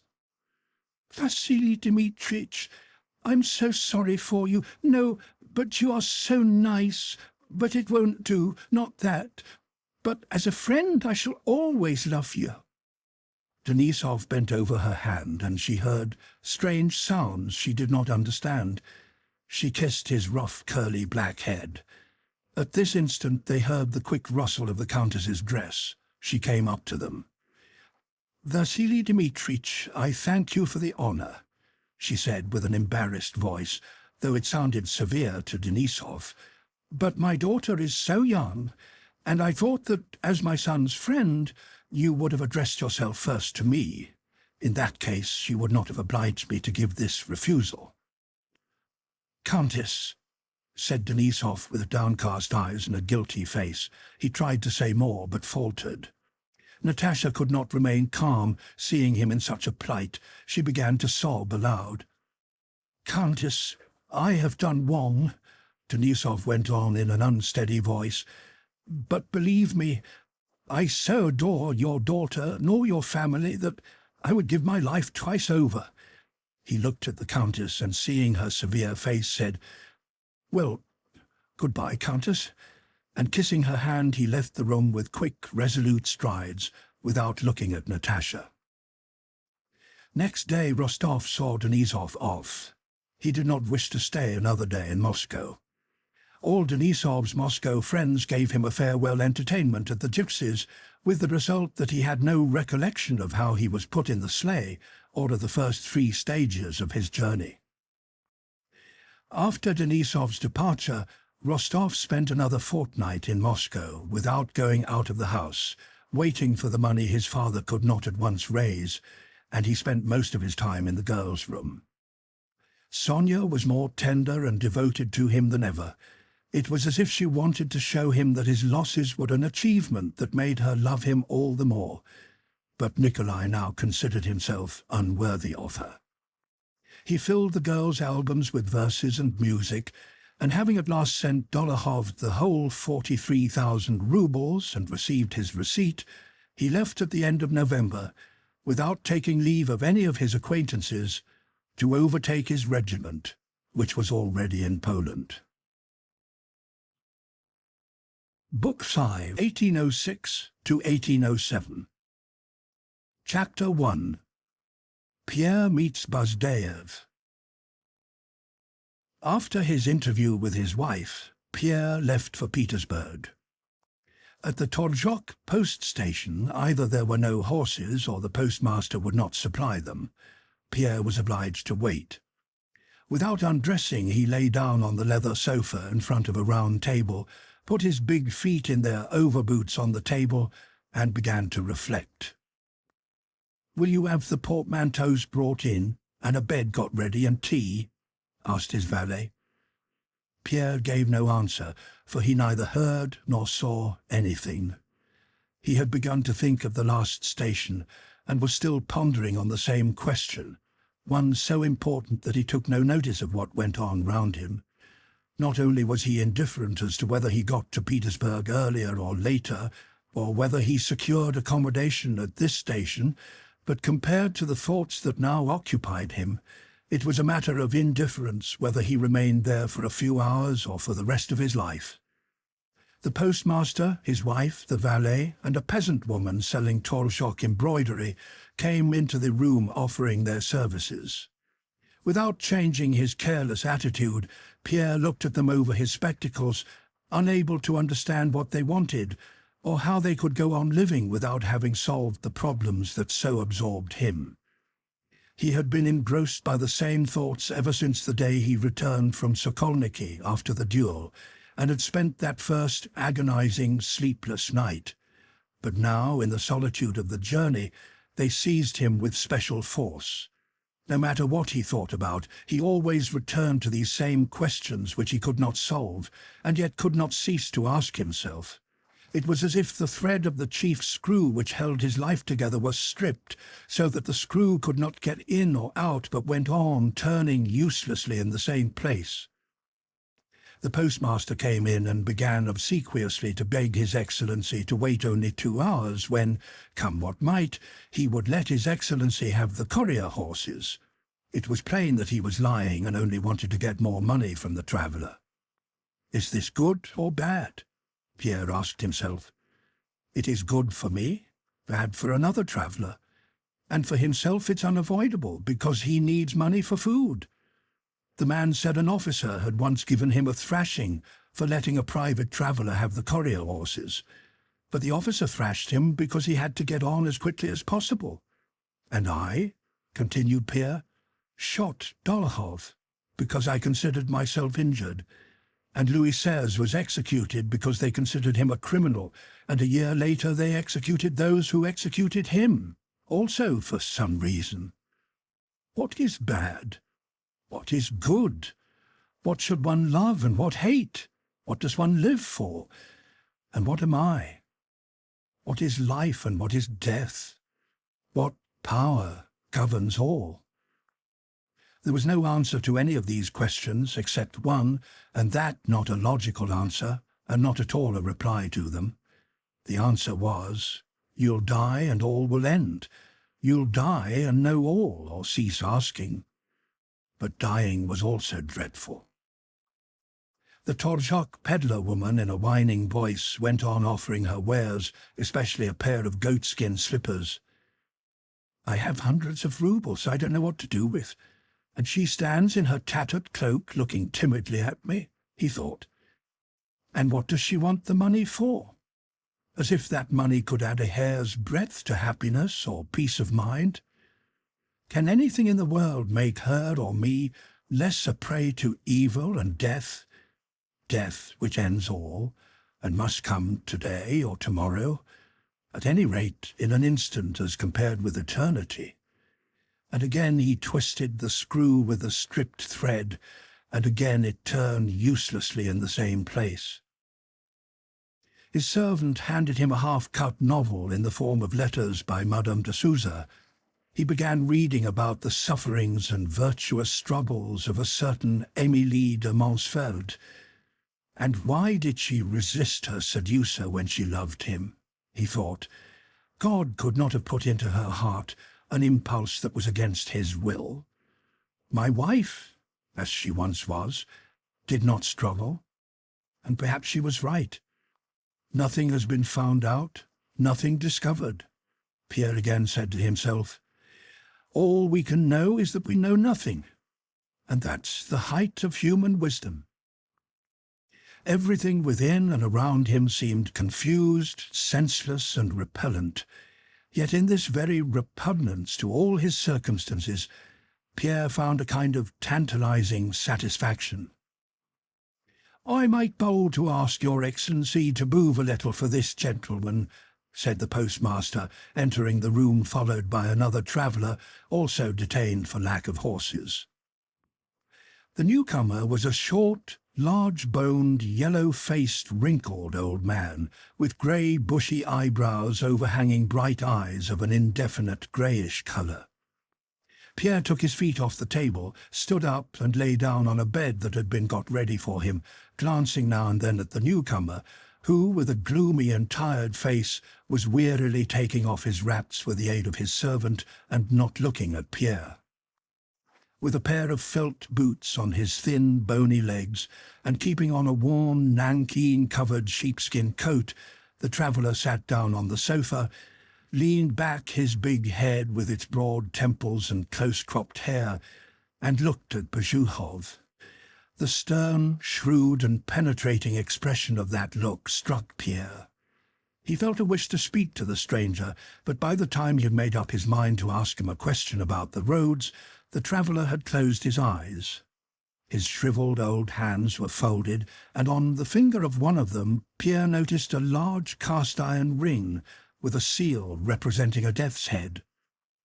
The stranger sat without stirring, either resting or, as it seemed to Pierre, sunk in profound and calm meditation. His servant was also a yellow, wrinkled old man, without beard or moustache, evidently not because he was shaven, but because they had never grown. This active old servant was unpacking the traveller's canteen and preparing tea. He brought in a boiling samovar. When everything was ready, the stranger opened his eyes, moved to the table, filled a tumbler with tea for himself and one for the beardless old man to whom he passed it. Pierre began to feel a sense of uneasiness and the need, even the inevitability, of entering into conversation with this stranger. The servant brought back his tumbler, turned upside down, with an unfinished bit of nibbled sugar, and asked if anything more would be wanted. "No, give me the book," said the stranger. The servant handed him a book which Pierre took to be a devotional work, and the traveller became absorbed in it. Pierre looked at him. All at once the stranger closed the book, putting in a marker, and again, leaning with his arms on the back of the sofa, sat in his former position with his eyes shut. Pierre looked at him, and had not time to turn away when the old man, opening his eyes, fixed his steady and severe gaze straight on Pierre's face. Pierre felt confused, and wished to avoid that look, but the bright old eyes attracted him irresistibly. Chapter 2.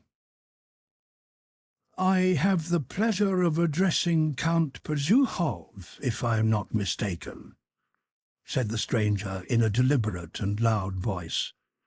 Pierre looked silently and inquiringly at him over his spectacles. "I have heard of you, my dear sir," continued the stranger, "and of your misfortune."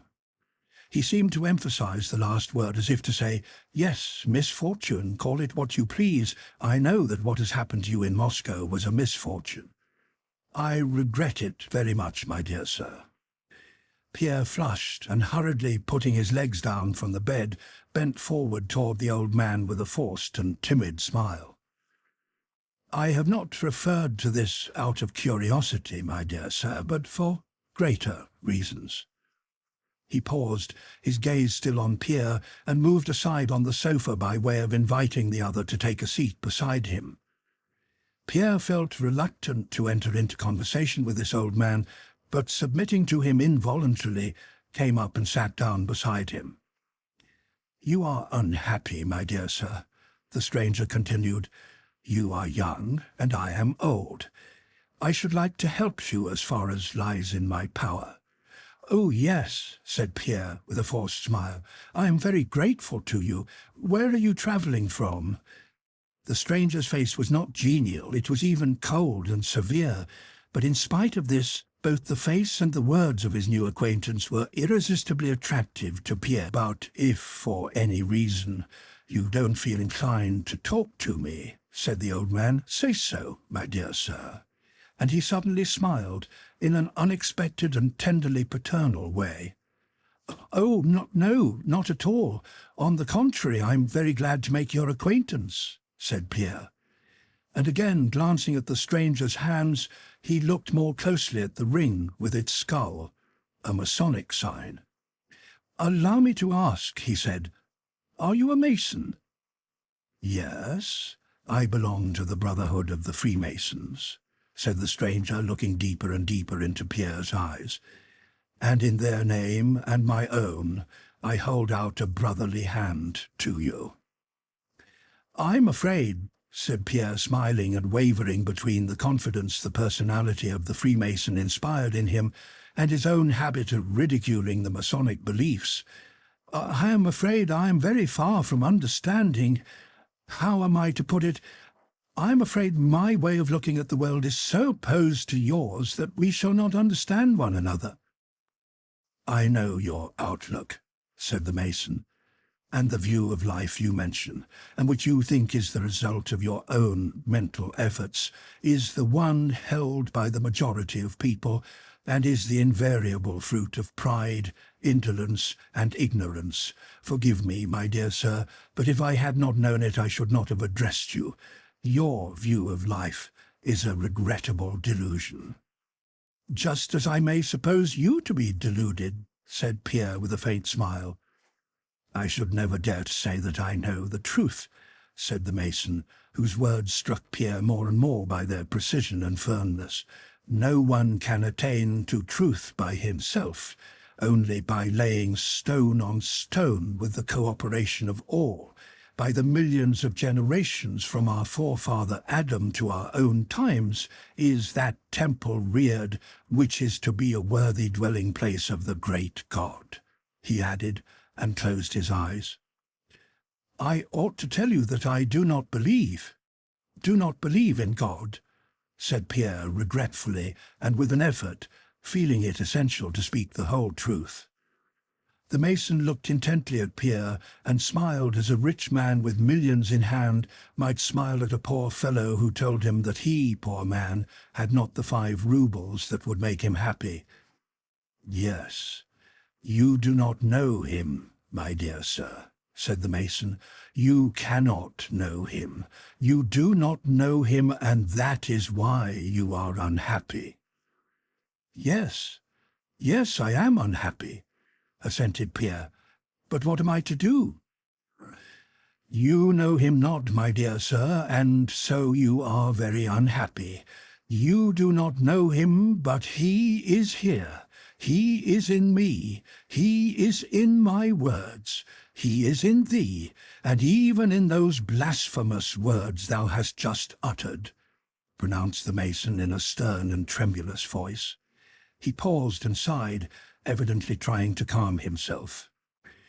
"If he were not," he said quietly, "you and I would not be speaking of him, my dear sir." "Of what? Of whom are we speaking? Whom hast thou denied?" he suddenly asked with exulting austerity and authority in his voice. "Who invented him if he did not exist? Whence came thy conception of the existence of such an incomprehensible being?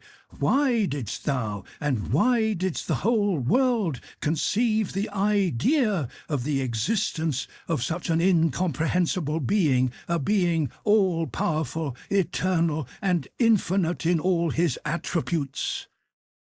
He stopped and remained silent for a long time. Pierre could not and did not wish to break this silence. "He exists, but to understand him is hard," the mason began again, looking not at Pierre but straight before him, and turning the leaves of his book with his old hands, which from excitement he could not keep still. "If it were a man whose existence thou didst doubt, I could bring him to thee, could take him by the hand and show him to thee.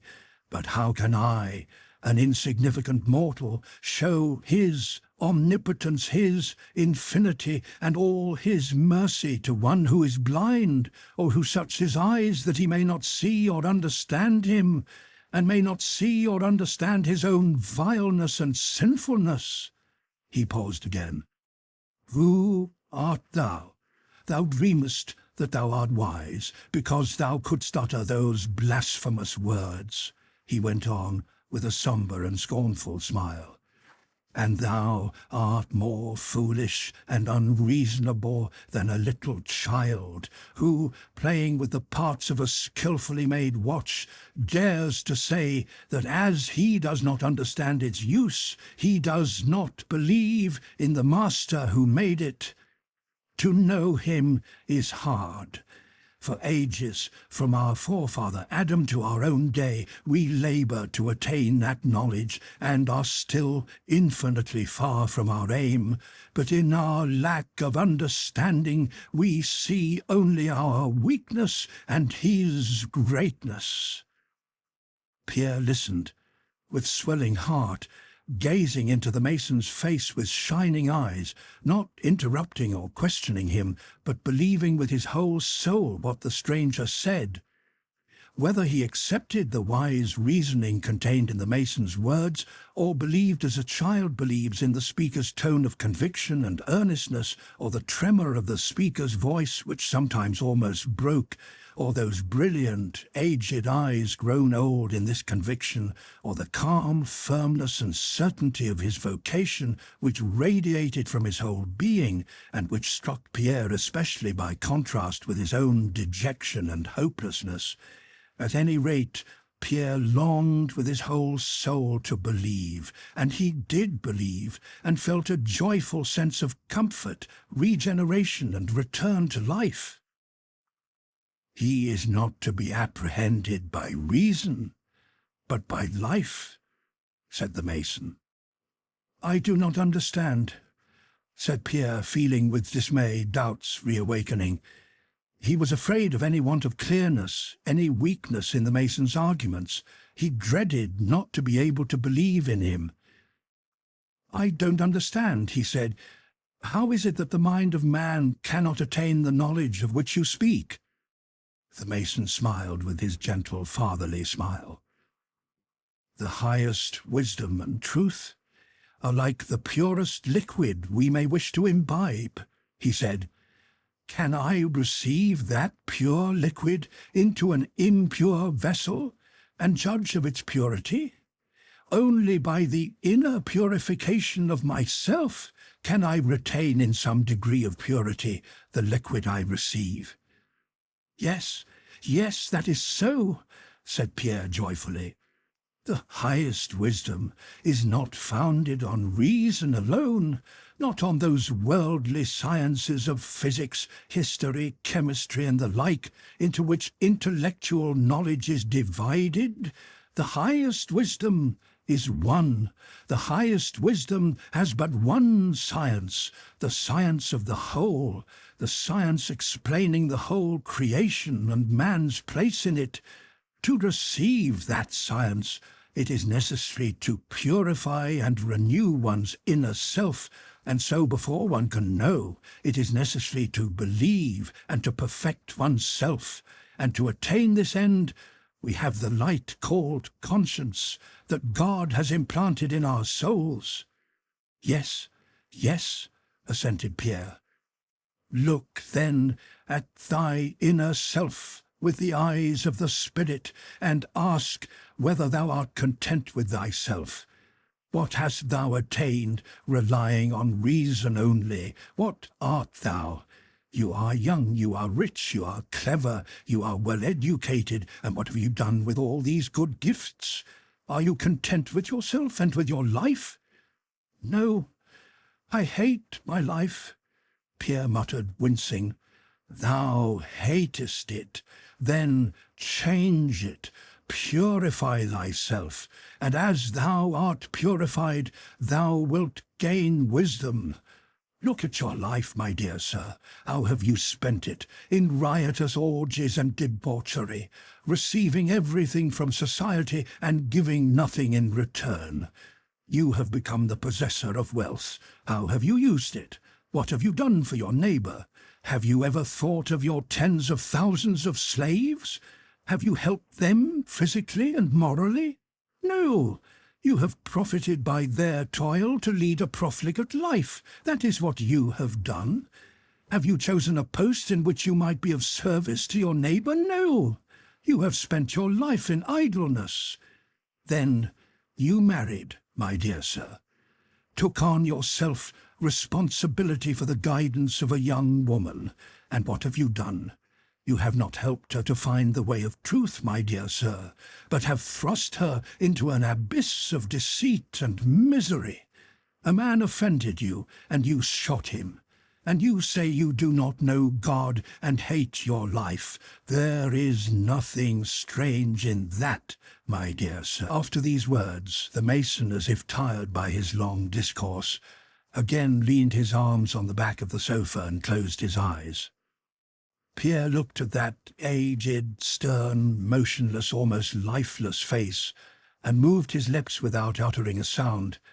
He wished to say, "Yes, a vile, idle, vicious life," but dared not break the silence. The mason cleared his throat huskily, as old men do, and called his servant. "How about the horses?" he asked, without looking at Pierre. "The exchange horses have just come," answered the servant. "Will you not rest here?" "No. Tell them to harness." Can he really be going away, leaving me alone without having told me all, and without promising to help me? Thought Pierre, rising with downcast head, and he began to pace the room, glancing occasionally at the mason. Yes, I never thought of it, but I have led a contemptible and profligate life, though I did not like it and did not want to, thought Pierre. But this man knows the truth, and if he wished to, could disclose it to me. Pierre wished to say this to the mason, but did not dare to. The traveller, having packed his things with his practised hands, began fastening his coat. When he had finished, he turned to Bezukhov and said in a tone of indifferent politeness, "Where are you going to now, my dear sir?" I'm going to Petersburg," answered Pierre in a childlike, hesitating voice. "I thank you. I agree with all you have said, but do not suppose me to be so bad. With my whole soul I wish to be what you would have me be, but I have never had help from anyone. But it is I, above all, who am to blame for everything. Help me, teach me, and perhaps I may—" Pierre could not go on. He gulped and turned away. The mason remained silent for a long time, evidently considering. "Help comes from God alone," he said, "but such measure of help as our order can bestow, it will render you, my dear sir. You are going to Petersburg. Hand this to Count Wilarski." He took out his notebook and wrote a few words on a large sheet of paper folded in four. "Allow me to give you a piece of advice.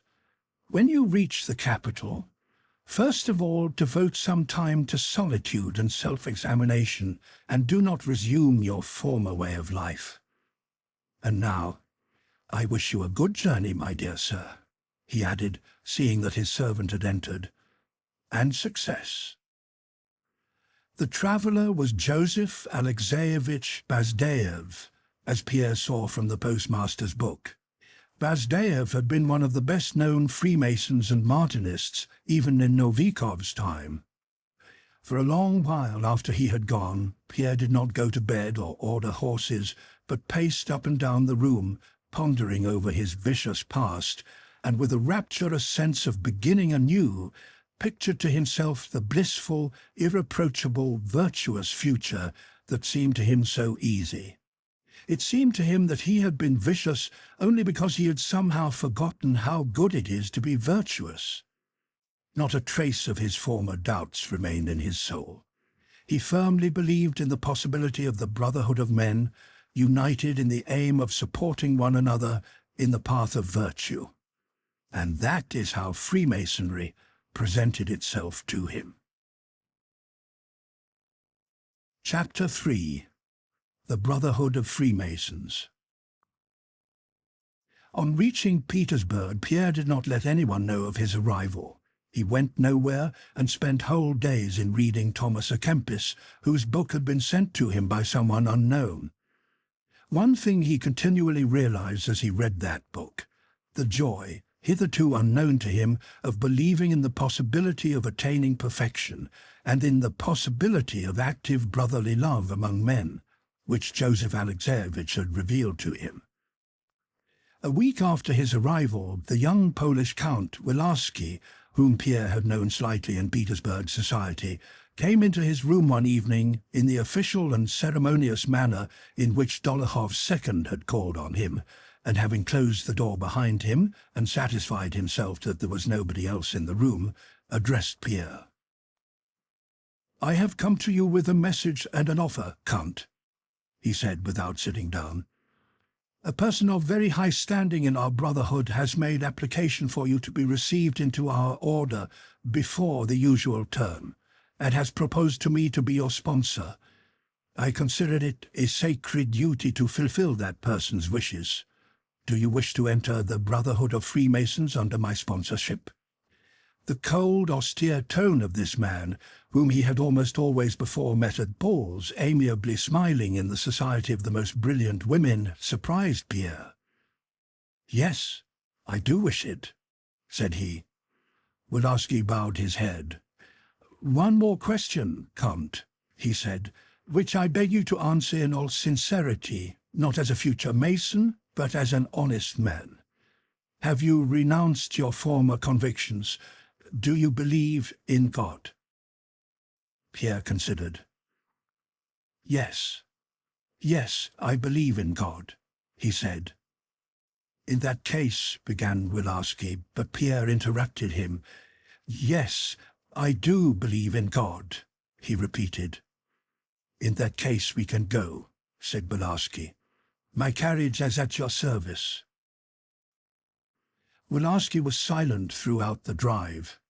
To Pierre's inquiries as to what he must do now and how he should answer, Wilarski only replied that brothers more worthy than he would test him, and that Pierre had only to tell the truth. Having entered the courtyard of a large house where the lodge had its headquarters, and having ascended a dark staircase, they entered a small, well-lit ante-room where they took off their cloaks without the aid of a servant. From there they passed into another room. A man in strange attire appeared at the door. Wilarski, stepping toward him, said something to him in French in an undertone, and then went up to a small wardrobe in which Pierre noticed garments such as he had never seen before. Having taken a kerchief from the cupboard, Wilarski bound Pierre's eyes with it and tied it in a knot behind, catching some hairs painfully in the knot. Then he drew his face down, kissed him, and taking him by the hand, led him forward. The hairs tied in the knot hurt Pierre, and there were lines of pain on his face and a shamefaced smile. His huge figure, with arms hanging down and with a puckered, though smiling face, moved after Wilarski with uncertain, timid steps. Having led him about 10 paces, Wilarski stopped. "Whatever happens to you," he said, "you must bear it manfully, if you have firmly resolved to join our brotherhood." Pierre nodded affirmatively. "When you hear a knock at the door, you will uncover your eyes," added Wilarski. "I wish you courage and success." And pressing Pierre's hand, he went out. Left alone, Pierre went on smiling in the same way. Once or twice he shrugged his shoulders and raised his hand to the kerchief as if wishing to take it off, but let it drop again. The 5 minutes spent with his eyes bandaged seemed to him an hour. His arms felt numb, his legs almost gave way. It seemed to him that he was tired out. He experienced a variety of most complex sensations. He felt afraid of what would happen to him, and still more afraid of showing his fear. He felt curious to know what was going to happen and what would be revealed to him, but most of all, he felt joyful that the moment had come when he would at last start on that path of regeneration and on the actively virtuous life of which he had been dreaming since he met Joseph Alexeyevich. Loud knocks were heard at the door. Pierre took the bandage off his eyes and glanced around him. The room was in black darkness. Only a small lamp was burning inside something white. Pierre went nearer and saw that the lamp stood on a black table on which lay an open book.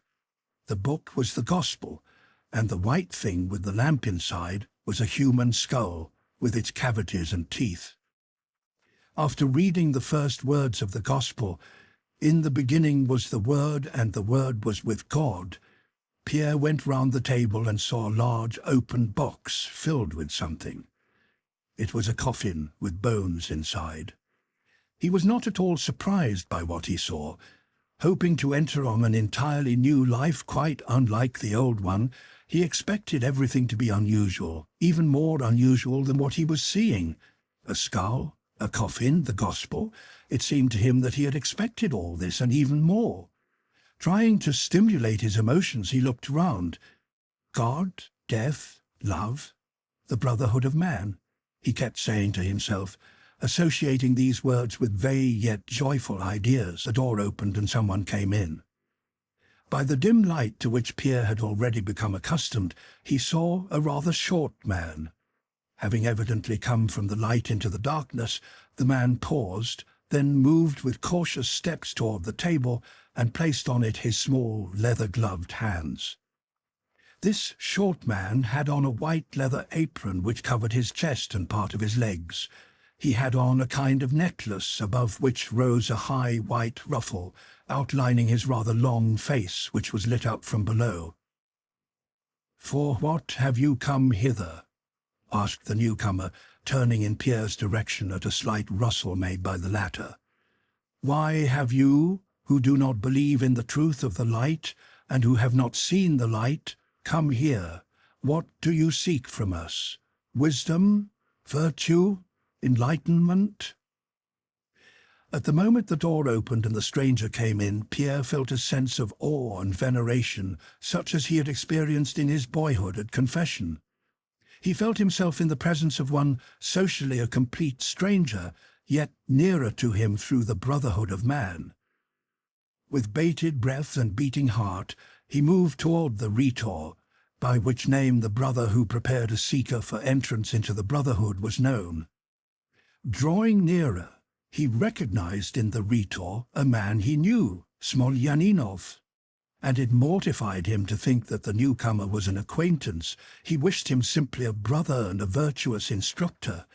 For a long time he could not utter a word, so that the Rhetor had to repeat his question. "Yes, I desire regeneration," Pierre uttered with difficulty. "Very well," said Smolyaninov, and went on at once. "Have you any idea of the means by which our holy order will help you to reach your aim?" said he quietly and quickly.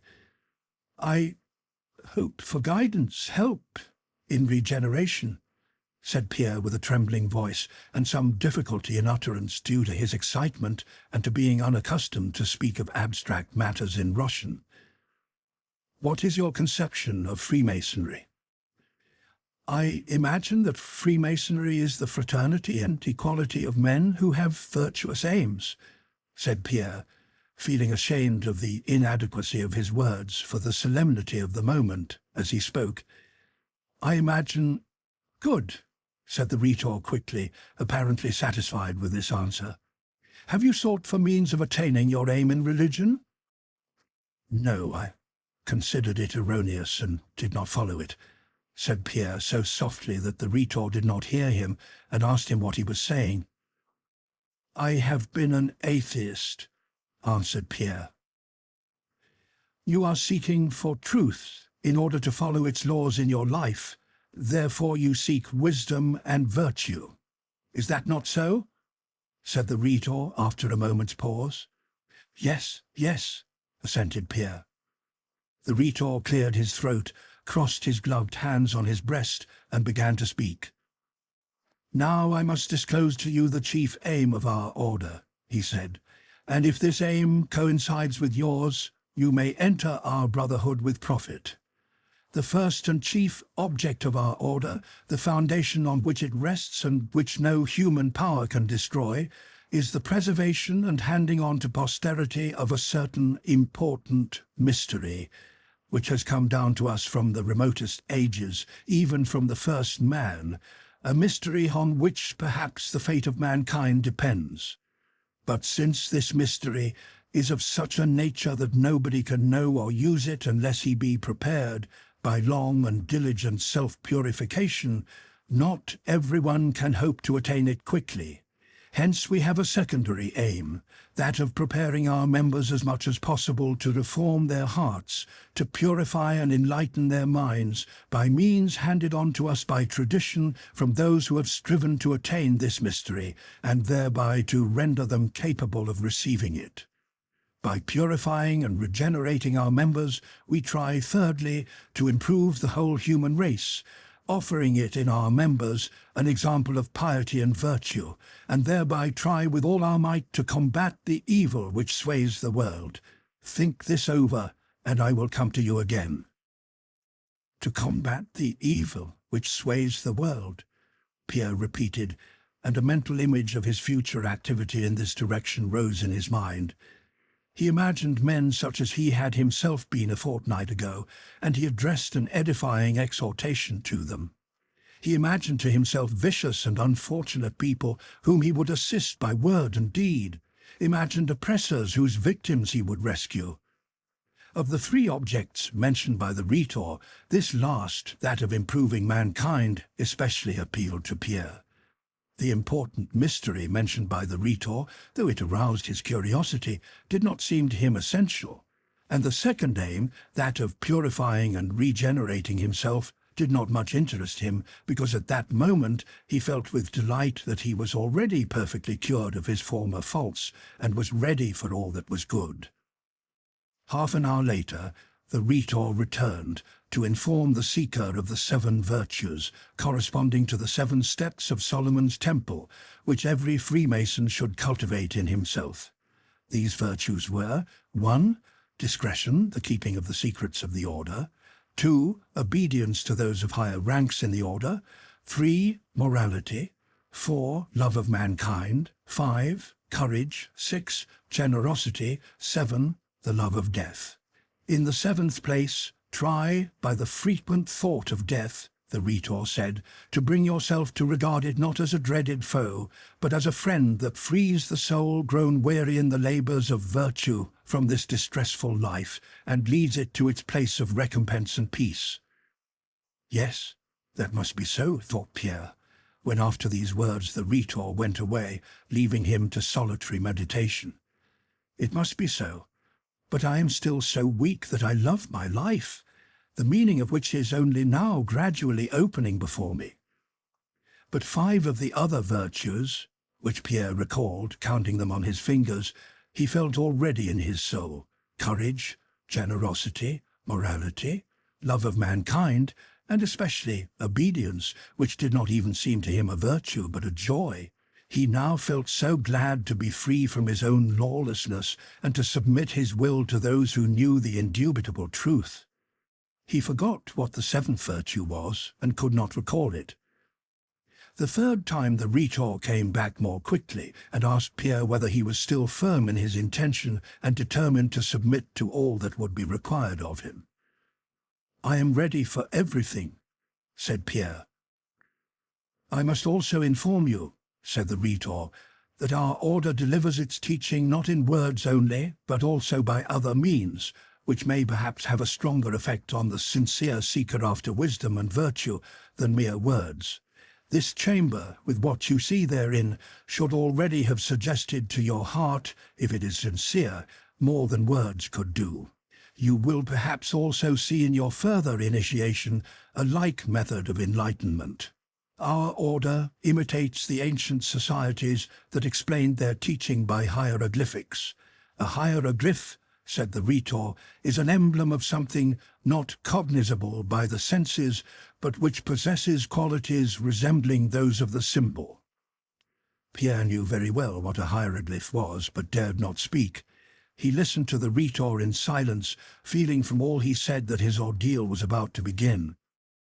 "If you are resolved, I must begin your initiation," said the Rhetor, coming closer to Pierre. "In token of generosity, I ask you to give me all your valuables." "But I have nothing here," replied Pierre, supposing that he was asked to give up all he possessed. "What you have with you: watch, money, rings." Pierre quickly took out his purse and watch, but could not manage for some time to get the wedding ring off his fat finger.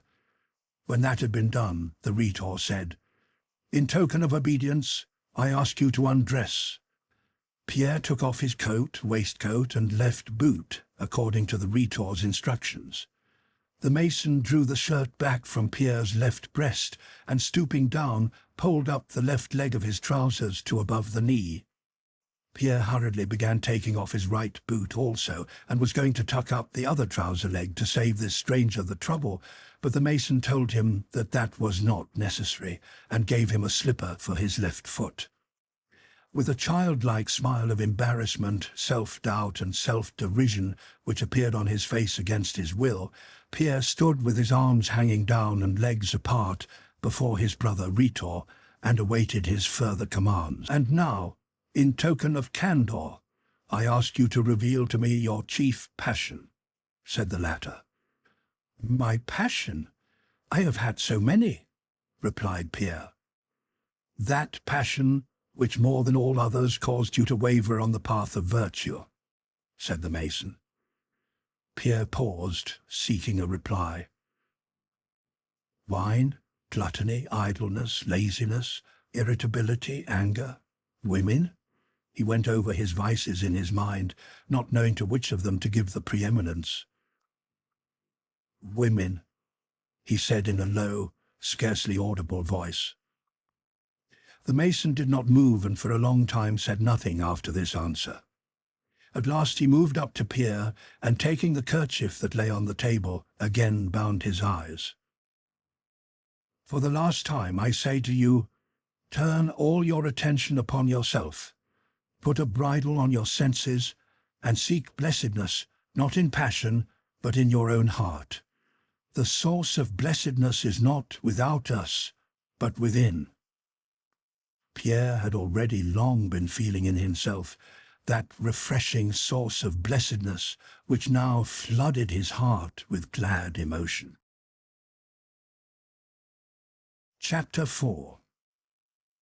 Soon after this there came into the dark chamber to fetch Pierre, not the rhetor, but Pierre's sponsor, Bolkonskys, whom he recognized by his voice.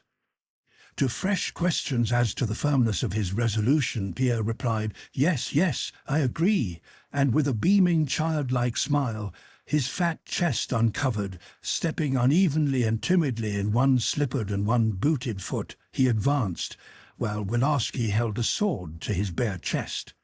He was conducted from that room along passages that turned backwards and forwards, and was at last brought to the doors of the lodge. Bolkonskys coughed. He was answered by the Masonic knock with mallets. The doors opened before them. A bass voice, Pierre was still blindfold, questioned him as to who he was, when and where he was born, and so on. Then he was led again somewhere, still blindfold, and as they went along he was told allegories of the toil of his pilgrimage, of holy friendship, of the eternal architect of the universe, and of the courage with which he should endure toils and dangers. During these wanderings, Pierre noticed that he was spoken of now as the seeker, now as the sufferer, now as the postulant, to the accompaniment of various knockings with mallets and swords. As he was being led up to some object, he noticed a hesitation and uncertainty among his conductors. He heard those around him disputing in whispers, and one of them insisting that he should be led along a certain carpet. After that, they took his right hand, placed it on something, and told him to hold a pair of compasses to his left breast with the other hand, and to repeat after someone who read aloud an oath of fidelity to the laws of the order. The candles were then extinguished and some spirit lighted, as Pierre knew by the smell, and he was told that he would now see the lesser light. The bandage was taken off his eyes, and by the faint light of the burning spirit, Pierre, as in a dream, saw several men standing before him wearing aprons like the rhetors and holding swords in their hands pointed at his breast. Among them stood a man whose white shirt was stained with blood. On seeing this, Pierre moved forward with his breast towards the swords, meaning them to pierce it, but the swords were drawn back from him, and he was at once blindfolded again. "Now thou hast seen the lesser light," uttered a voice. Then the candles were relit, and he was told that he would see the full light. The bandage was again removed, and more than 10 voices said together, "Sic transit gloria mundi." Pierre gradually began to recover himself and looked about at the room and at the people in it. Round a long table covered with black sat some 12 men in garments like those he had already seen. Some of them Pierre had met in Petersburg society. In the president's chair sat a young man he did not know, with a peculiar cross hanging from his neck. On his right sat the Italian abbé, whom Pierre had met at Anna Pavlovna's 2 years before. There were also present a very distinguished dignitary and a Swiss who had formerly been tutor at the Kuragins. All maintained a solemn silence, listening to the words of the president, who held a mallet in his hand. Let into the wall was a star-shaped light. At one side of the table was a small carpet with various figures worked upon it. At the other was something resembling an altar, on which lay a testament and a skull. Round it stood 7 large candlesticks, like those used in churches. 2 of the brothers led Pierre up to the altar, placed his feet at right angles, and bade him lie down, saying that he must prostrate himself at the gates of the temple. "He must first receive the trowel," whispered one of the brothers. "Oh, hush, please," said another. Pierre, perplexed, looked round with his short-sighted eyes without obeying, and suddenly doubts arose in his mind. "Where am I? What am I doing? Aren't they laughing at me? Shan't I be ashamed to remember this?"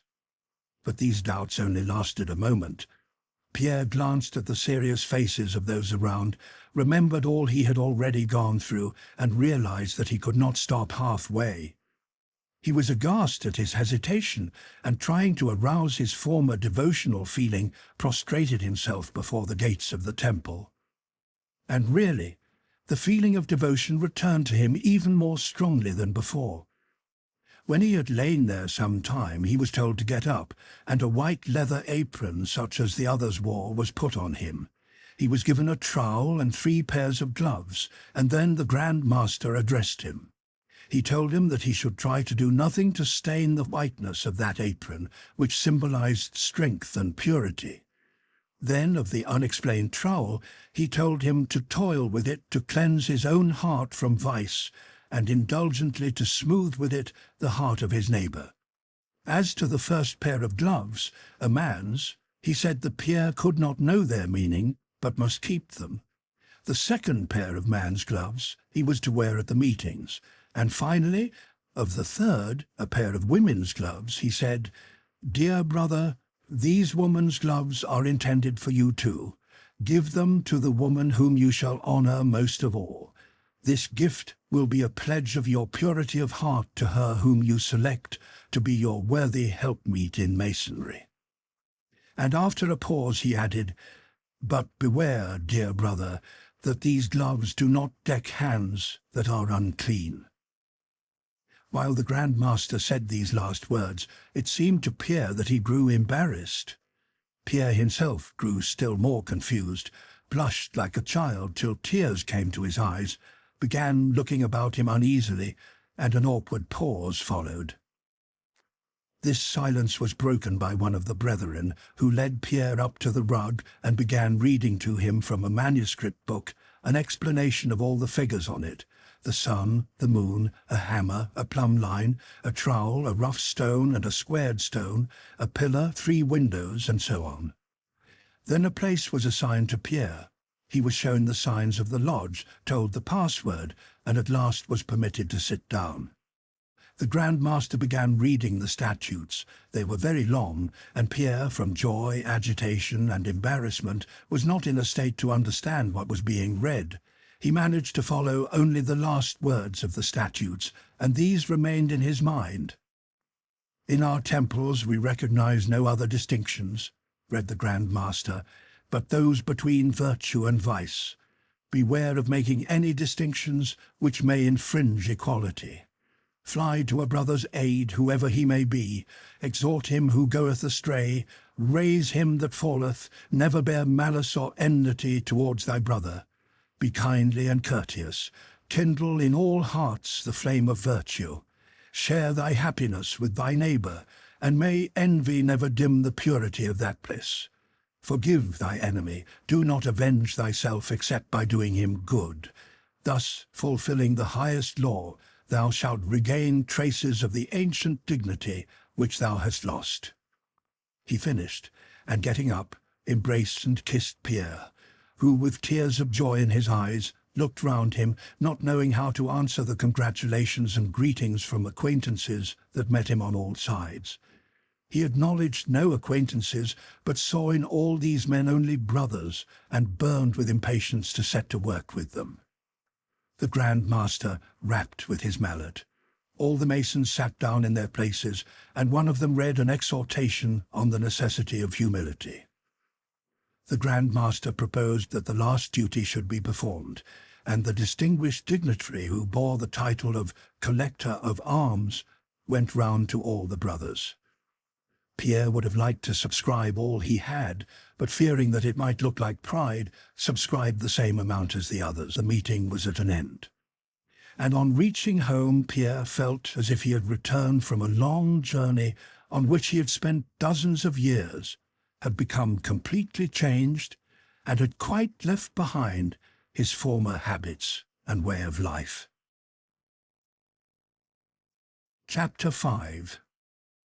Pierre and Prince Vasily. The day after he had been received into the lodge, Pierre was sitting at home reading a book and trying to fathom the significance of the square, one side of which symbolized God, another moral things, a third physical things, and the fourth a combination of these. Now and then his attention wandered from the book and the square, and he formed in imagination a new plan of life. On the previous evening at the lodge, he had heard a rumor that his duel had reached the Emperor and that it would be wiser for him to leave Petersburg. Pierre proposed going to his estates in the south and there attending to the welfare of his serfs. He was joyfully planning this new life when Prince Vasily suddenly entered the room. "My dear fellow, what have you been up to in Moscow? Why have you quarrelled with Helene, mon cher? You are under a delusion," said Prince Vasily as he entered. "I know all about it, and I can tell you positively that Helene is as innocent before you as Christ was before the Jews." Pierre was about to reply, but Prince Vasily interrupted him. "And why didn't you simply come straight to me as a friend? I know all about it and understand it all," he said. "You behaved as becomes a man who values his honour, perhaps too hastily, but we won't go into that. But consider the position in which you are placing her and me in the eyes of society, and even of the court," he added, lowering his voice.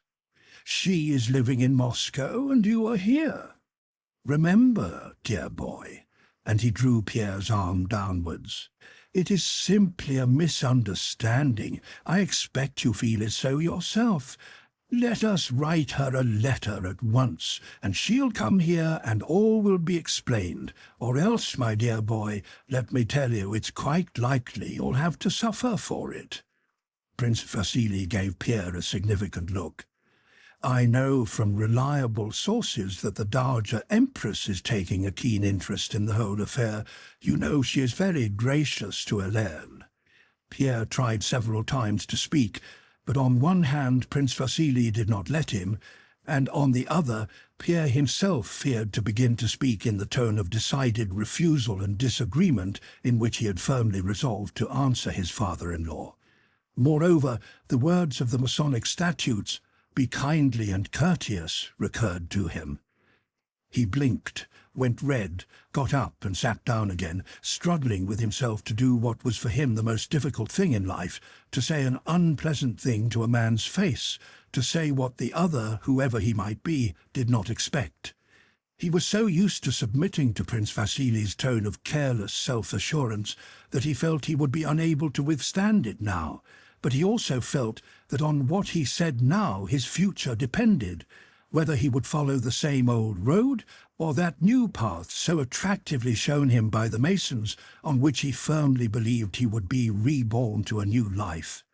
"Now, dear boy," said Prince Vasily playfully, "say yes, and I'll write to her myself, and we will kill the fatted calf."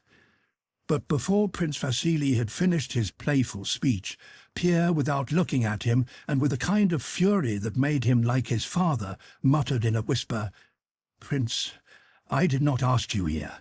Go, please go," and he jumped up and opened the door for him. "Go," he repeated, amazed at himself and glad to see the look of confusion and fear that showed itself on Prince Vasily's face. "What is the matter with you? Are you ill?" "Go," the quivering voice repeated, and Prince Vasily had to go without receiving any explanation. A week later, Pierre, having taken leave of his new friends the Masons, and leaving large sums of money with them for arms, went away to his estates.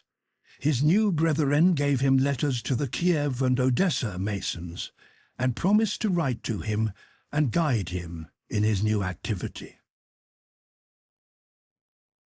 Chapter 6. A soirée at Anna Pavlovna's. The duel between Pierre and Dolokhov was hushed up, and in spite of the Emperor's severity regarding duels at that time, neither the principals nor their seconds suffered for it. But the story of the duel, confirmed by Pierre's rupture with his wife, was the talk of society. Pierre, who had been regarded with patronizing condescension when he was an illegitimate son, and petted and extolled when he was the best match in Russia, had sunk greatly in the esteem of society after his marriage, when the marriageable daughters and their mothers had nothing to hope from him, especially as he did not know how, and did not wish, to court society's favour. Now he alone was blamed for what had happened. He was said to be insanely jealous and subject like his father to fits of bloodthirsty rage, and when, after Pierre's departure, Helene returned to Petersburg, she was received by all her acquaintances not only cordially, but even with a shade of deference due to her misfortune. When conversation turned on her husband, Helene assumed a dignified expression, which with characteristic tact she had acquired, though she did not understand its significance. This expression suggested that she had resolved to endure her troubles uncomplainingly, and that her husband was a cross laid upon her by God. Prince Vasily expressed his opinion more openly. He shrugged his shoulders when Pierre was mentioned, and pointing to his forehead remarked, "A bit touched. I always said so." "I said from the first," declared Anna Pavlovna, referring to Pierre. "I said at the time, and before anyone else," she insisted on her priority, that senseless young man was spoiled by the depraved ideas of these days. I said so even at the time when everybody was in raptures about him, when he had just returned from abroad, and when, if you remember, he posed as a sort of Marat at one of my soirees. And how has it ended? I was against this marriage even then, and foretold all that has happened." Anna Pavlovna continued to give on free evenings the same kind of soirees as before, such as she alone had the gift of arranging, at which was to be found the cream of really good society, the bloom of the intellectual essence of Petersburg, as she herself put it. Besides this refined selection of society, Anna Pavlovna's receptions were also distinguished by the fact that she always presented some new and interesting person to the visitors, and that nowhere else was the state of the political thermometer of legitimate Petersburg court society so dearly and distinctly indicated.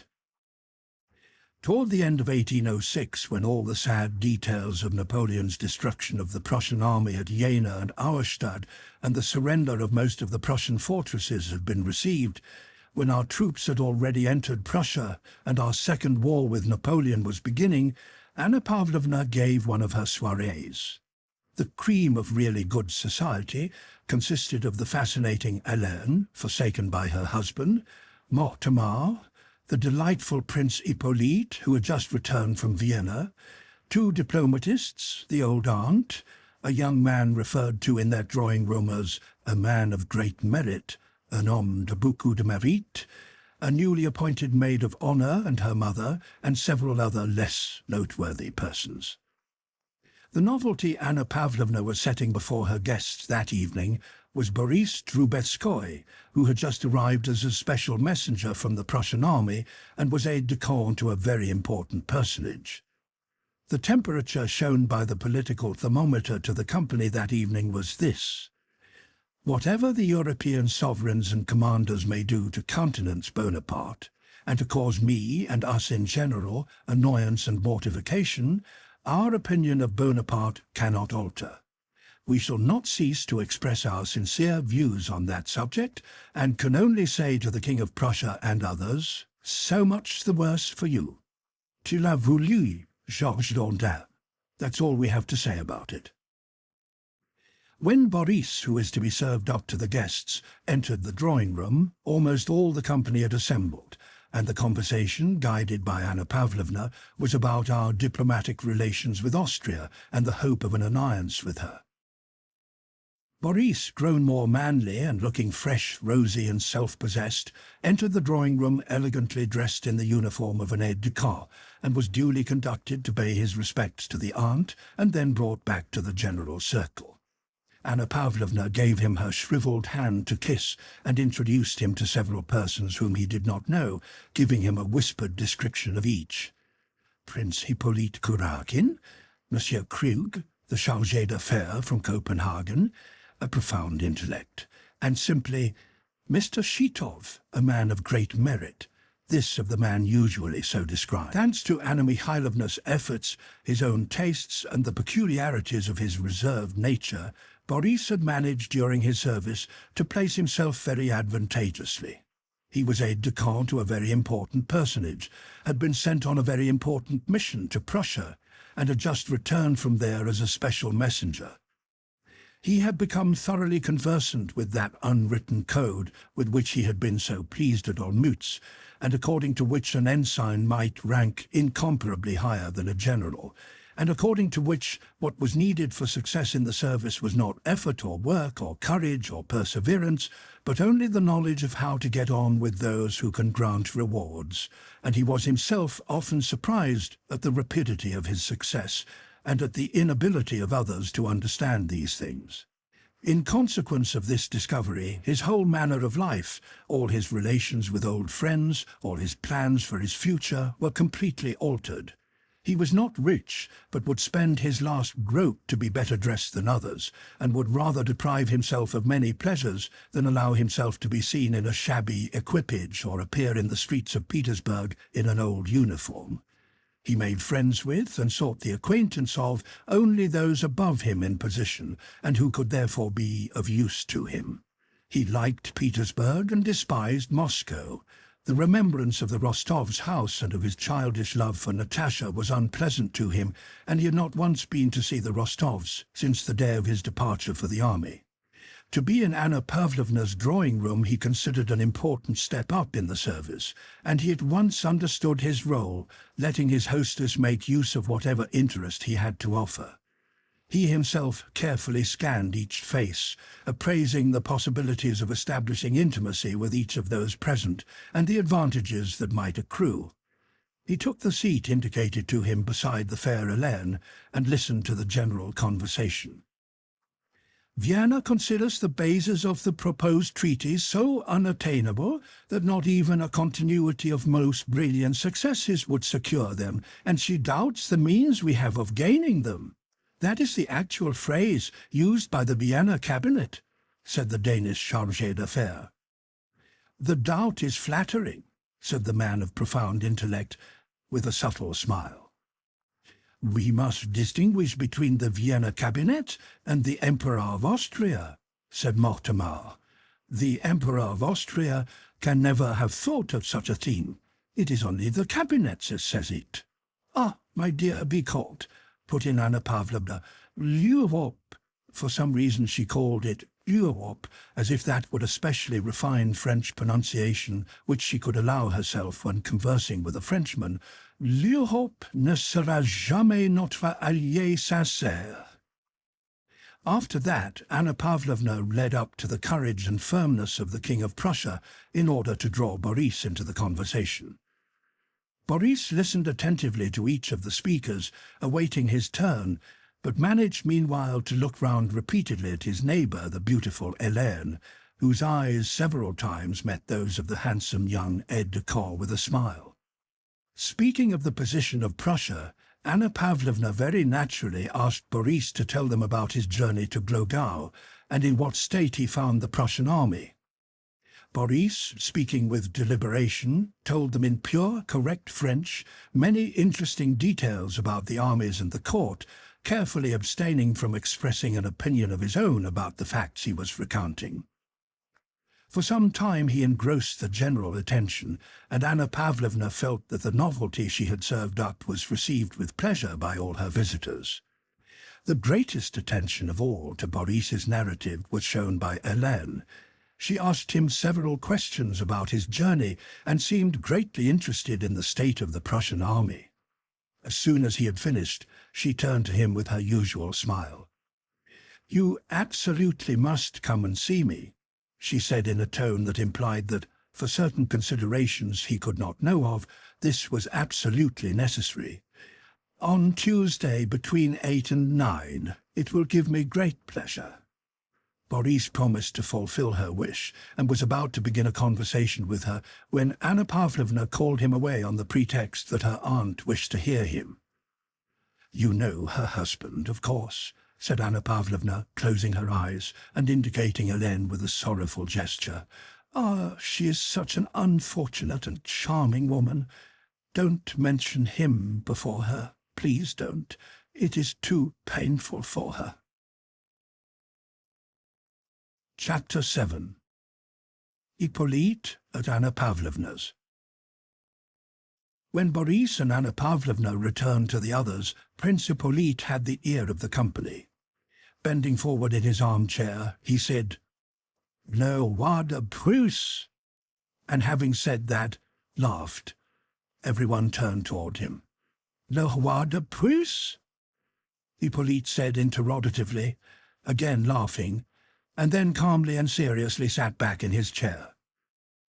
Anna Pavlovna waited for him to go on, but as he seemed quite decided to say no more, she began to tell of how at Potsdam the impious Bonaparte had stolen the sword of Frederick the Great. "It is the sword of Frederick the Great which she began, but Hippolyte interrupted her with the words, "Le roi de Prusse," and again, as soon as all turned toward him, excused himself and said no more. Anna Pavlovna frowned. Mortemar, Hippolyte's friend, addressed him firmly. "Come now, what about your roi de Prusse?" Hippolyte began laughing as if ashamed of laughing. "Oh, it's nothing. I only wish to say—" He wanted to repeat a joke he had heard in Vienna and which he had been trying all that evening to get in. "I only wish to say that we are wrong to fight pour le roi de Prusse," using the French idiom for a trifle of no value. Boris smiled circumspectly, so that it might be taken as ironical or appreciative according to the way the joke was received. Everybody laughed. "Your joke is too bad. It's witty but unjust," said Anna Pavlovna, shaking her little shriveled finger at him. "We are not fighting pour le roi de Prusse, but for right principles. Oh, that wicked Prince Hippolyte," she said. The conversation did not flag all evening and turned chiefly on the political news. It became particularly animated toward the end of the evening when the rewards bestowed by the Emperor were mentioned. "You know N.N. received a snuff-box with the portrait last year," said the man of profound intellect. "Why shouldn't S.S. get the same distinction?" "Pardon me, a snuff-box with the Emperor's portrait is a reward, but not a distinction," said the diplomatist. "A gift, rather." "There are precedents. I may mention Schwarzenberg." "It's impossible," replied another. "Will you bet? The ribbon of the order is a different matter." When everybody rose to go, Helene, who had spoken very little all the evening, again turned to Boris, asking him in a tone of caressing, significant command to come to her on Tuesday. "It is of great importance to me," she said, turning with a smile toward Anna Pavlovna, and Anna Pavlovna, with the same sad smile with which she spoke of her exalted patroness, supported Helene's wish.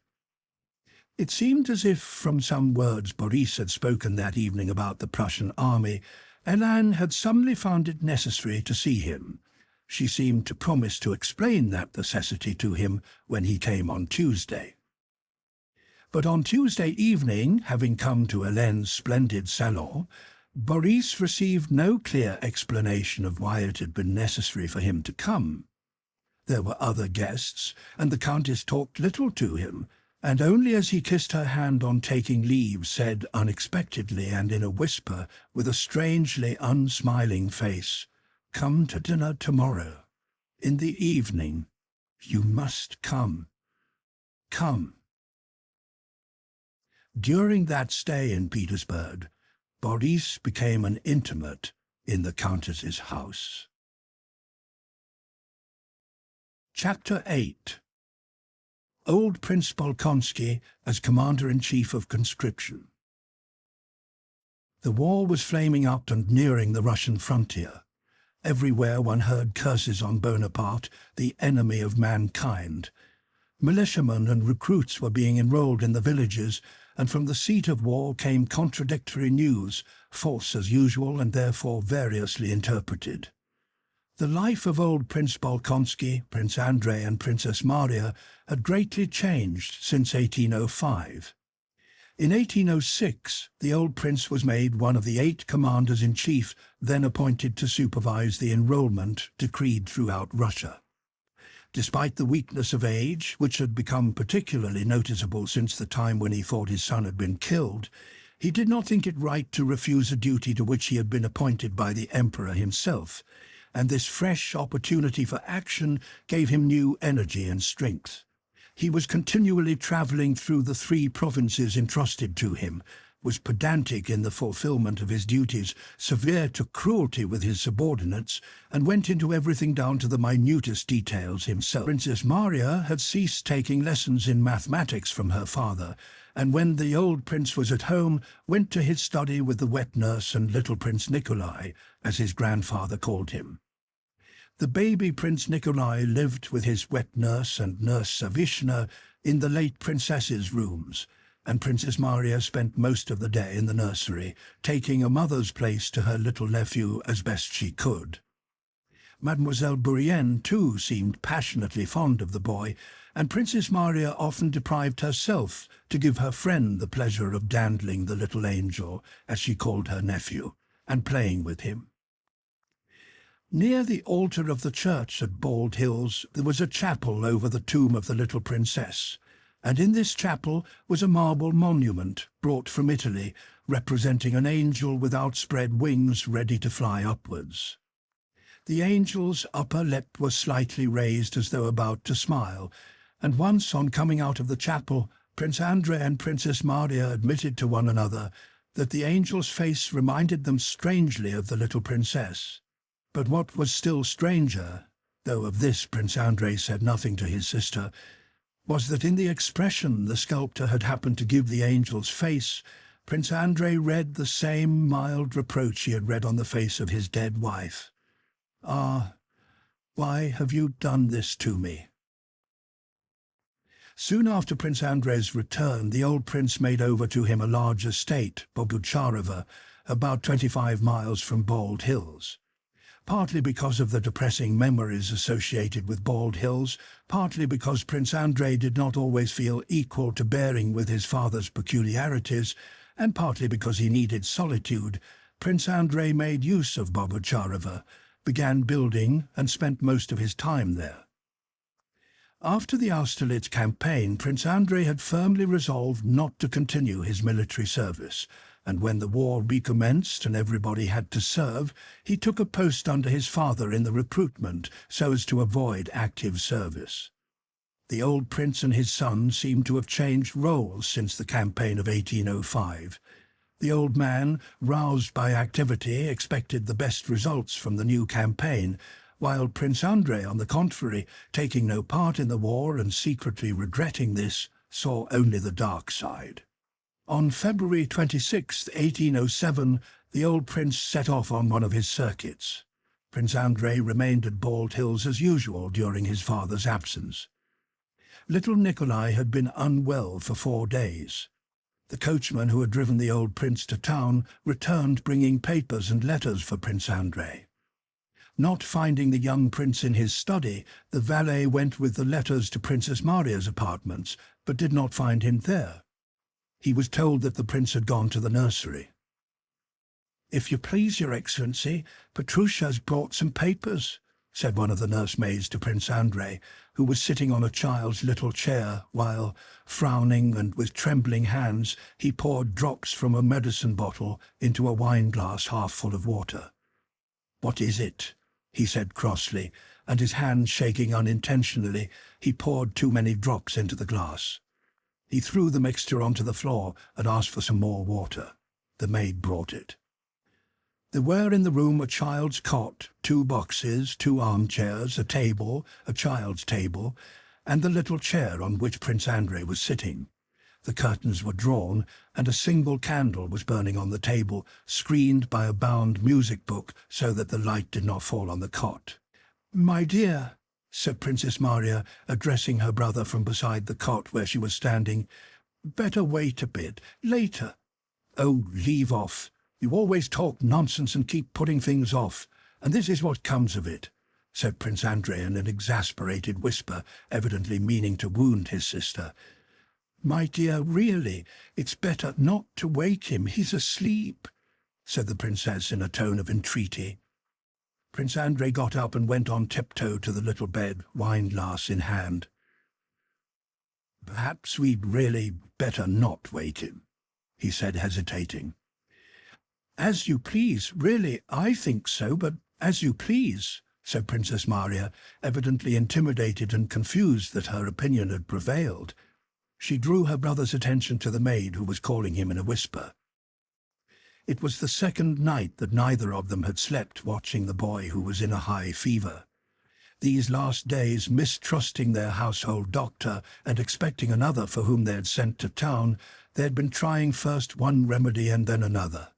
Worn out by sleeplessness and anxiety, they threw their burden of sorrow on one another and reproached and disputed with each other. "Petrosha has come with papers from your father," whispered the maid. Prince Andrei went out. "Devil take them," he muttered, and after listening to the verbal instructions his father had sent and taking the correspondence and his father's letter, he returned to the nursery. "Well?" he asked. "Still the same. Wait, for heaven's sake. Karl Ivanitch always says that sleep is more important than anything," whispered Princess Maria with a sigh. Prince Andrei went up to the child and felt him. He was burning hot. "Confound you and your Karl Ivanitch!" He took the glass with the drops and again went up to the cot. "Andrei, don't," said Princess Maria. But he scowled at her angrily, though also with suffering in his eyes, and stooped glass in hand over the infant. "But I wish it," he said. "I beg you, give it him." Princess Maria shrugged her shoulders, but took the glass submissively and, calling the nurse, began giving the medicine. The child screamed hoarsely. Prince Andrei winced and, clutching his head, went out and sat on the sofa in the next room. He still had all the letters in his hand. Opening them mechanically, he began reading. The old prince, now and then using abbreviations, wrote in his large, elongated hand on blue paper as follows. "Have just this moment received by special messenger very joyful news, if it's not false. Bennigsen seems to have obtained a complete victory over Bonaparte at Eylau. In Petersburg everyone is rejoicing, and the rewards sent to the army are innumerable. Though he is a German, I congratulate him. I can't make out what the commander at Korchevo, a certain Handrikov, is up to. Till now the additional men and provisions have not arrived. Gallop off to him at once, and say I'll have his head off if everything is not here in a week. I've received another letter about the Preussisch Eylau battle from Patenka. He took part in it, and it's all true. When mischief-makers don't meddle, even a German beats Bonaparte. He's said to be fleeing in great disorder. Mind you gallop off to Korchevo without delay and carry out instructions." Prince Andrei sighed and broke the seal of another envelope. It was a closely written letter of 2 sheets from Bilibin. He folded it up without reading it and reread his father's letter, ending with the words, "Gallop off to Korchevo and carry out instructions." "No, pardon me, I won't go now till the child is better," thought he, going to the door and looking into the nursery. Princess Maria was still standing by the cot, gently rocking the baby. "Ah, yes, what else did he say that's unpleasant?" thought Prince Andrei, recalling his father's letter. "Yes, we've gained a victory over Bonaparte just when I'm not serving. Yes, he's always poking fun at me. Ah, well, let him." And he began reading Bilibin's letter, which was written in French.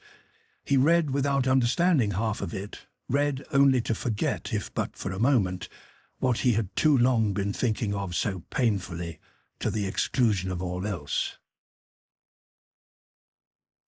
Chapter 9. Bilibin's letter about the campaign.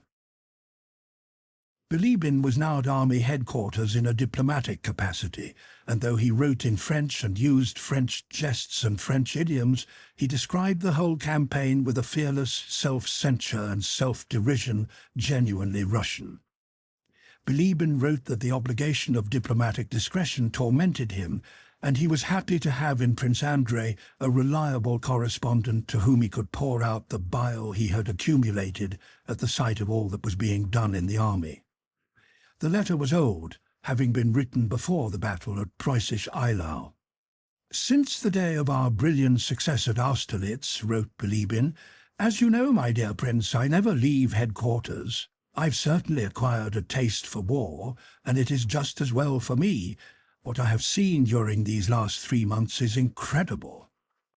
I begin ab ovo. The enemy of the human race, as you know, attacks the Prussians. The Prussians are our faithful allies who have only betrayed us 3 times in 3 years. We take up their cause, but it turns out that the enemy of the human race pays no heed to our fine speeches, and in his rude and savage way throws himself on the Prussians without giving them time to finish the parade they had begun, and in 2 twists of the hand he breaks them to smithereens and installs himself in the palace at Potsdam. "I most ardently desire," writes the King of Prussia to Bonaparte, "that your Majesty shall be received and treated in my palace in a manner agreeable to yourself, and in so far as circumstances allowed, I have hastened to take all steps to that end.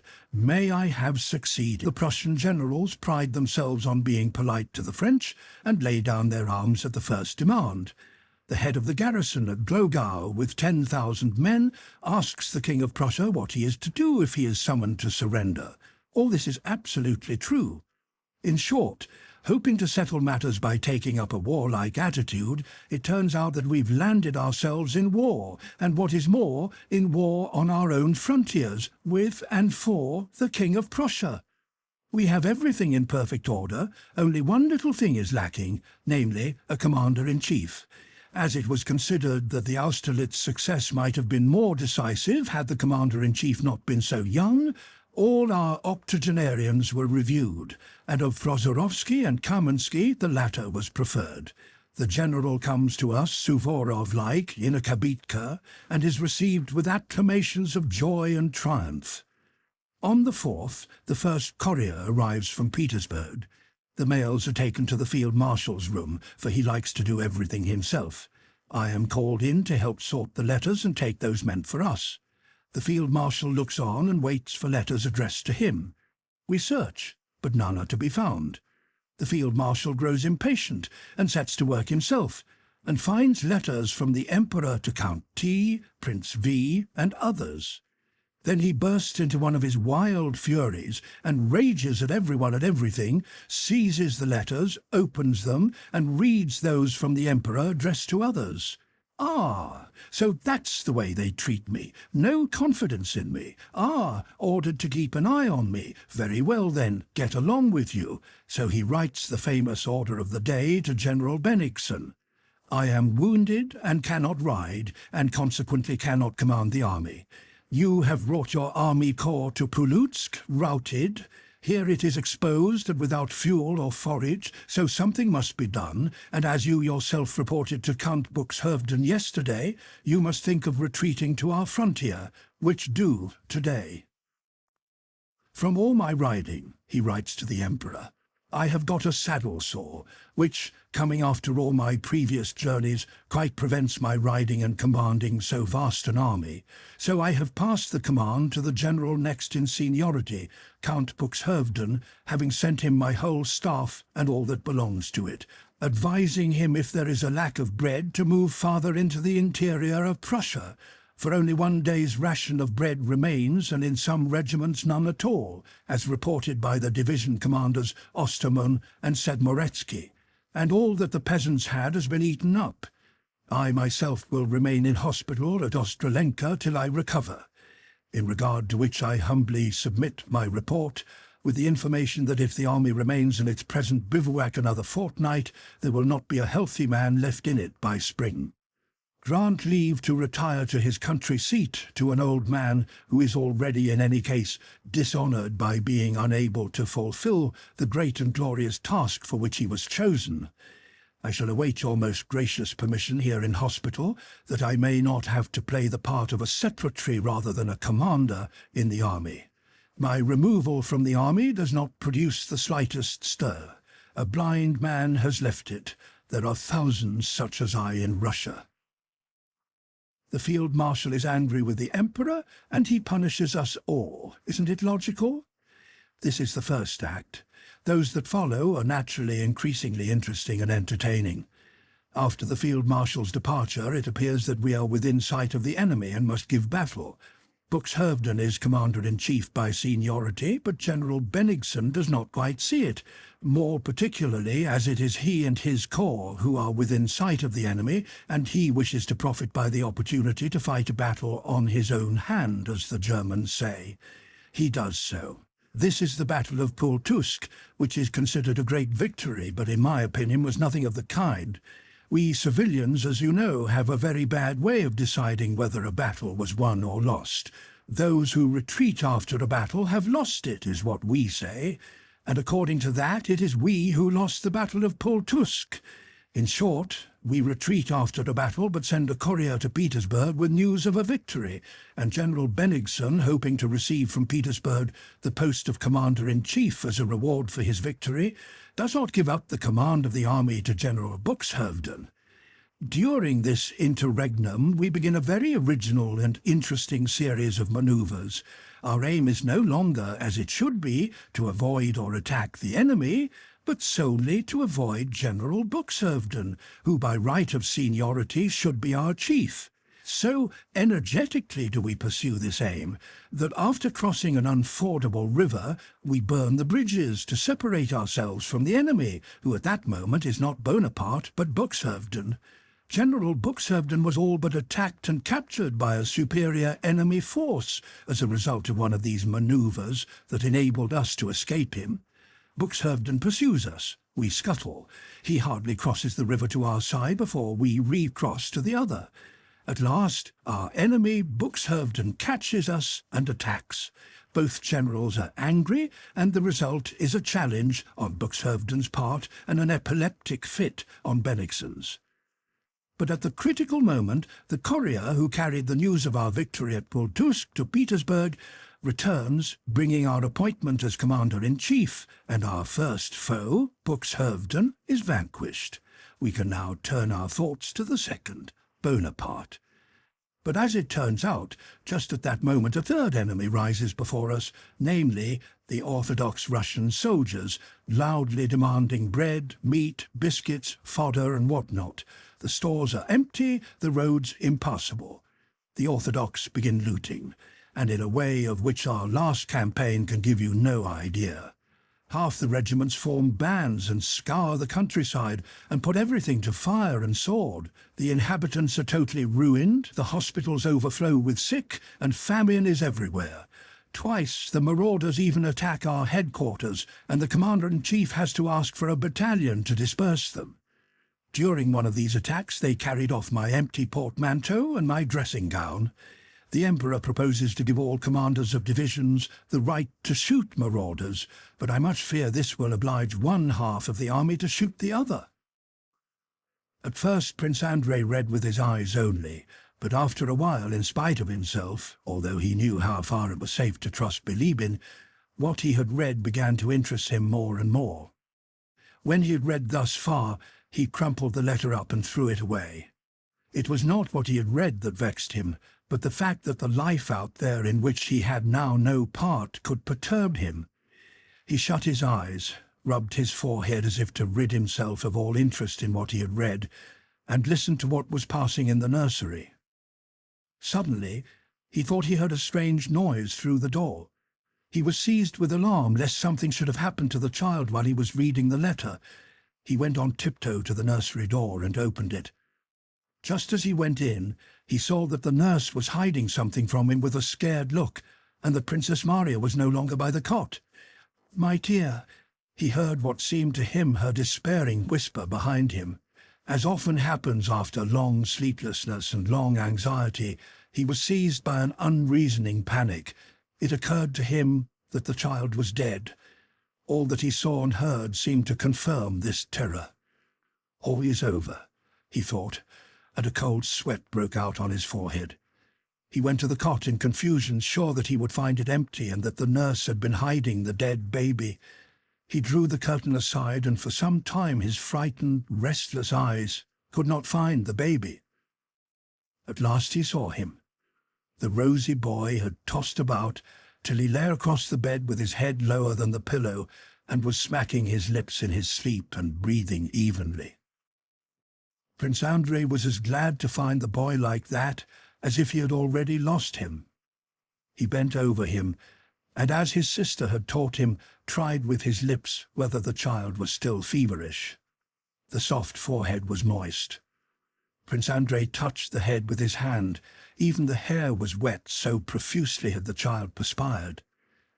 He was not dead, but evidently the crisis was over, and he was convalescent.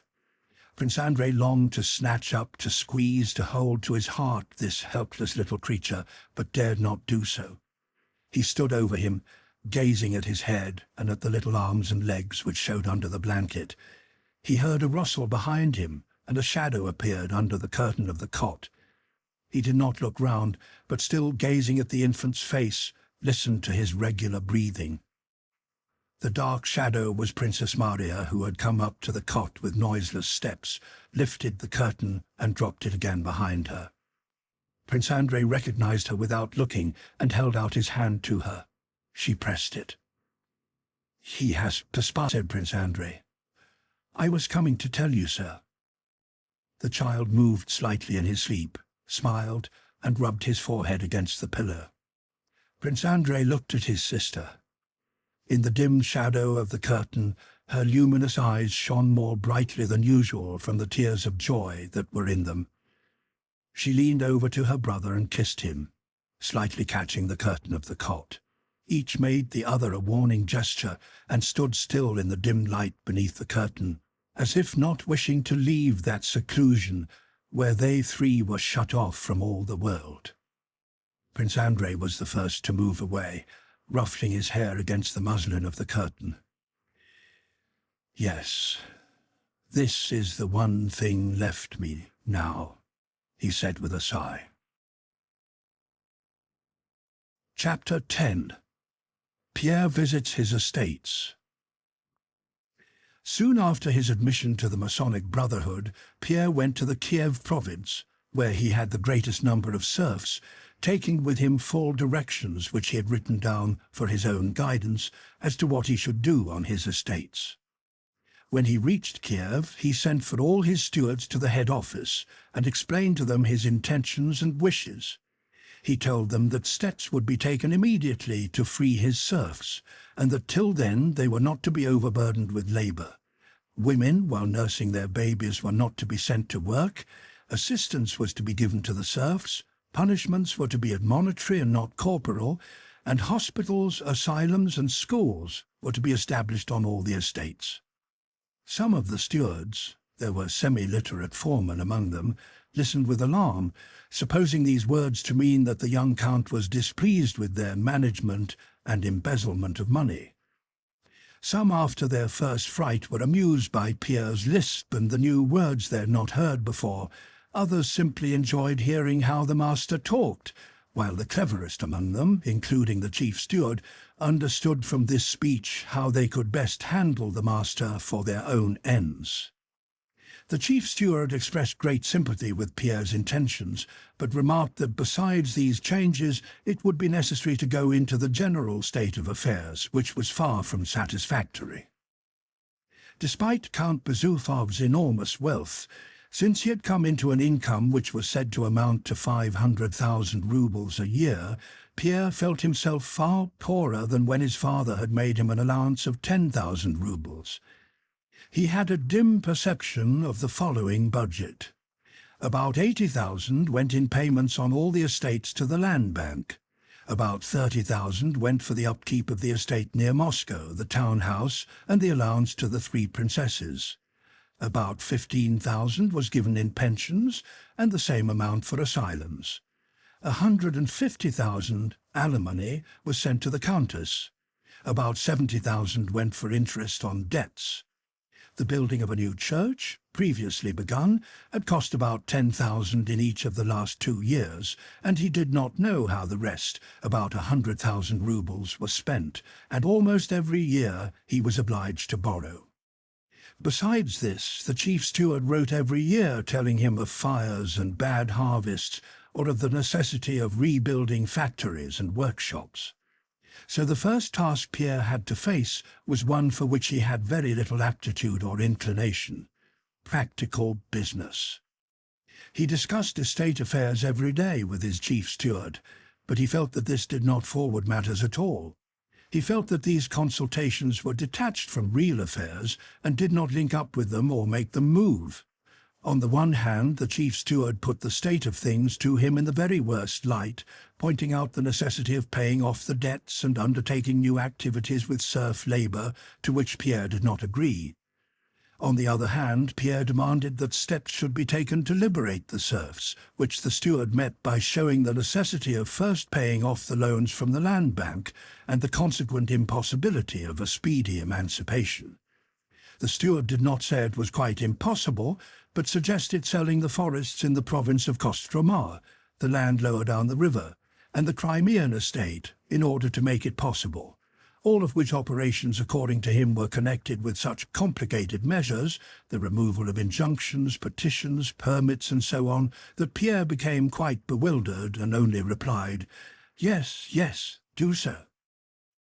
Pierre had none of the practical persistence that would have enabled him to attend to the business himself, and so he disliked it, and only tried to pretend to the steward that he was attending to it. The steward, for his part, tried to pretend to the Count that he considered these consultations very valuable for the proprietor and troublesome to himself. In Kiev, Pierre found some people he knew, and strangers hastened to make his acquaintance and joyfully welcomed the rich newcomer, the largest landowner of the province. Temptations to Pierre's greatest weakness, the one to which he had confessed when admitted to the lodge, were so strong that he could not resist them. Again, whole days, weeks, and months of his life passed in as great a rush and were as much occupied with evening parties, dinners, lunches, and balls, giving him no time for reflection, as in Petersburg. Instead of the new life he had hoped to lead, he still lived the old life, only in new surroundings. Of the 3 precepts of Freemasonry, Pierre realized that he did not fulfill the one which enjoined every Mason to set an example of moral life, and that of the 7 virtues he lacked 2, morality and the love of death. He consoled himself with the thought that he fulfilled another of the precepts, that of reforming the human race, and had other virtues, love of his neighbour, and especially generosity. In the spring of 1807, he decided to return to Petersburg. On the way, he intended to visit all his estates and see for himself how far his orders had been carried out, and in what state were the serfs whom God had entrusted to his care and whom he intended to benefit. The chief steward, who considered the young count's attempts almost insane, unprofitable to himself, to the count, and to the serfs, made some concessions. Continuing to represent the liberation of the serfs as impracticable, he arranged for the erection of large buildings, schools, hospitals, and asylums on all the estates before the master arrived. Everywhere preparations were made, not for ceremonious welcomes, which he knew Pierre would not like, but for just such gratefully religious ones, with offerings of icons and the bread and salt of hospitality, as, according to his understanding of his master, would touch and delude him. The southern spring, the comfortable, rapid travelling in a Vienna carriage, and the solitude of the road all had a gladdening effect on Pierre. The estates he had not before visited were each more picturesque than the other. The serfs everywhere seemed thriving and touchingly grateful for the benefits conferred on them. Everywhere were receptions which, though they embarrassed Pierre, awakened a joyful feeling in the depth of his heart. In one place the peasants presented him with bread and salt and an icon of St. Peter and St. Paul, asking permission as a mark of their gratitude for the benefits he had conferred on them to build a new chantry to the church at their own expense, in honour of Peter and Paul, his patron saints. In another place the women with infants in arms met him to thank him for releasing them from hard work. On a third estate, the priest, bearing a cross, came to meet him surrounded by children whom, by the Count's generosity, he was instructing in reading, writing, and religion. On all his estates, Pierre saw with his own eyes brick buildings erected or in course of erection, all on one plan, for hospitals, schools, and almshouses, which were soon to be opened. Everywhere he saw the steward's accounts, according to which the serfs' manorial labour had been diminished, and heard the touching thanks of deputations of serfs in their full-skirted blue coats. What Pierre did not know was that the place where they presented him with bread and salt and wished to build a chantry in honour of Peter and Paul was a market village where a fair was held on St. Peter's Day, and that the richest peasants who formed the deputation had begun the chantry long before, but that 9/10 of the peasants in that village were in a state of the greatest poverty. He did not know that since the nursing mothers were no longer sent to work on his land, they did still harder work on their own land.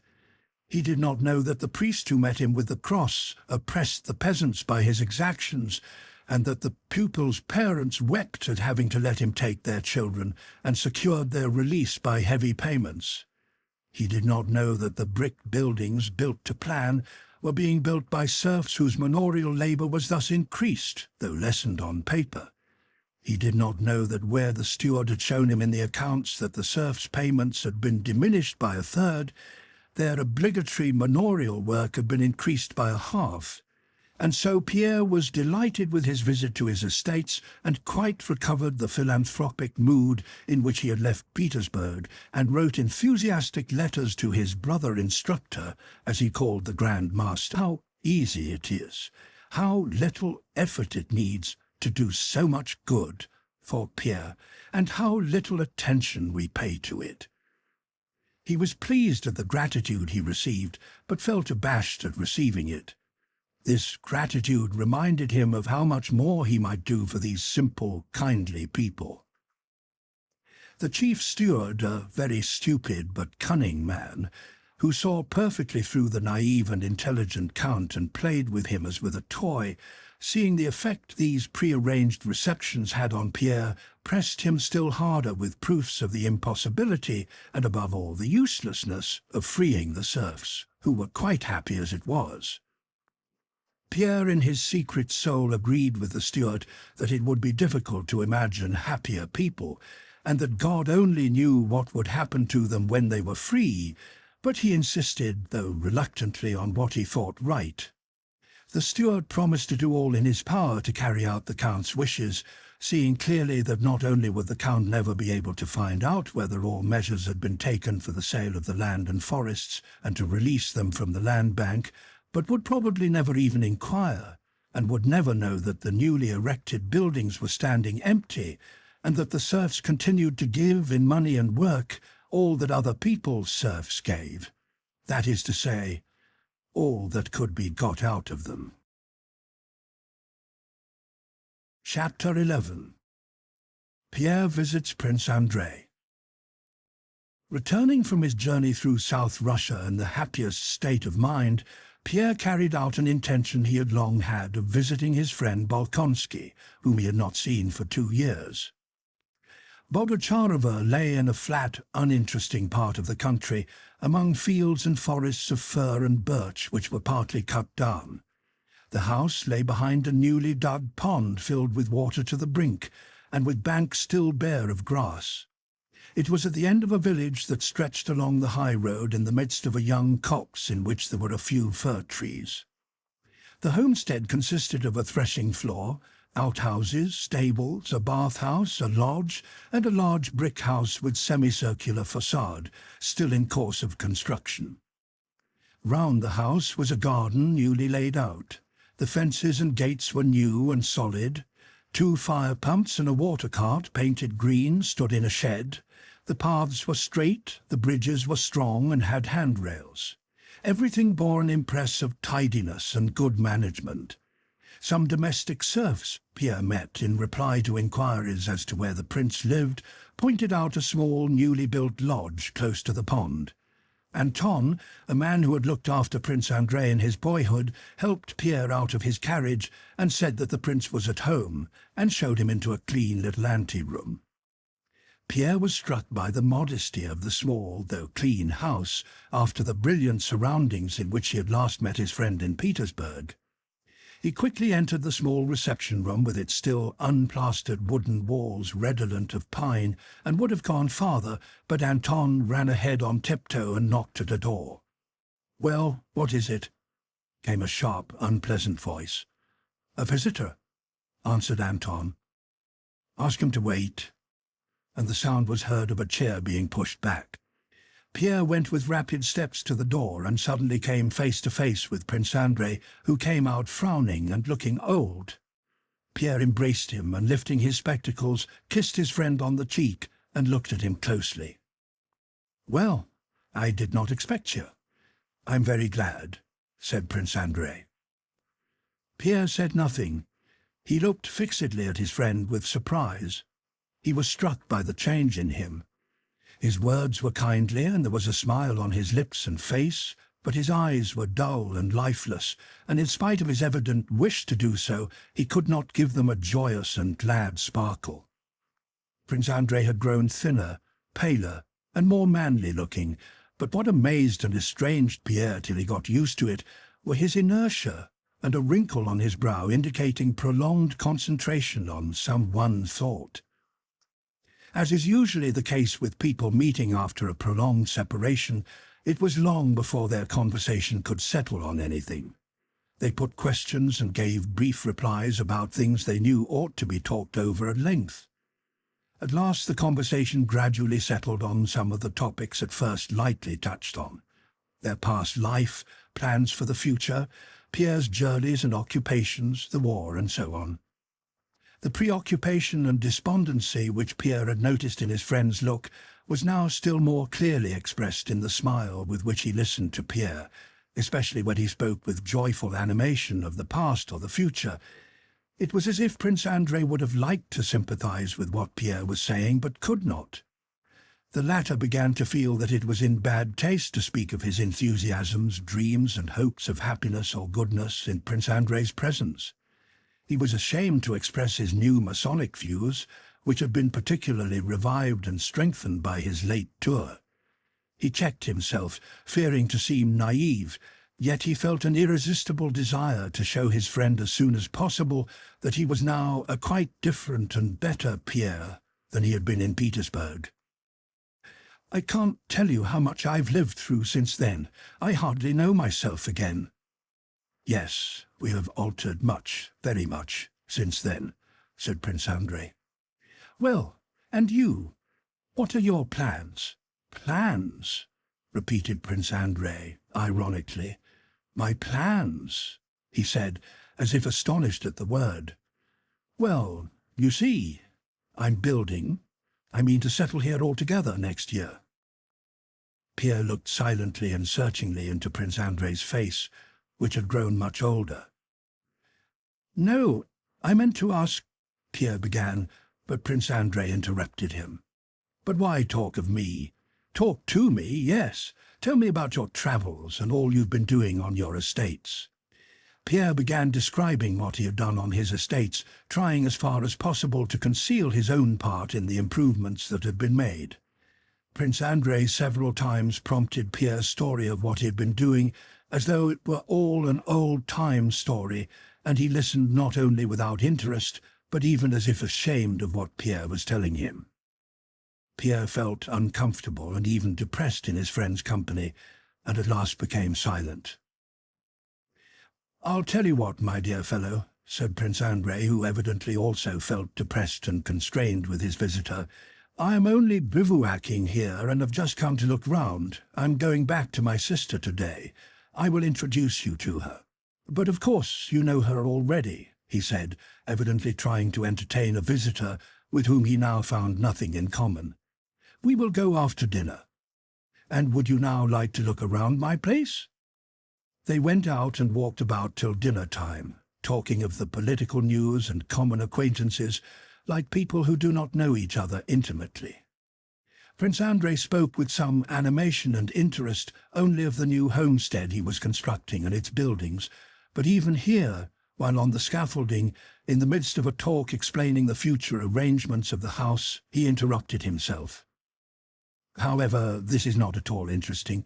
Let us have dinner and then we'll set off."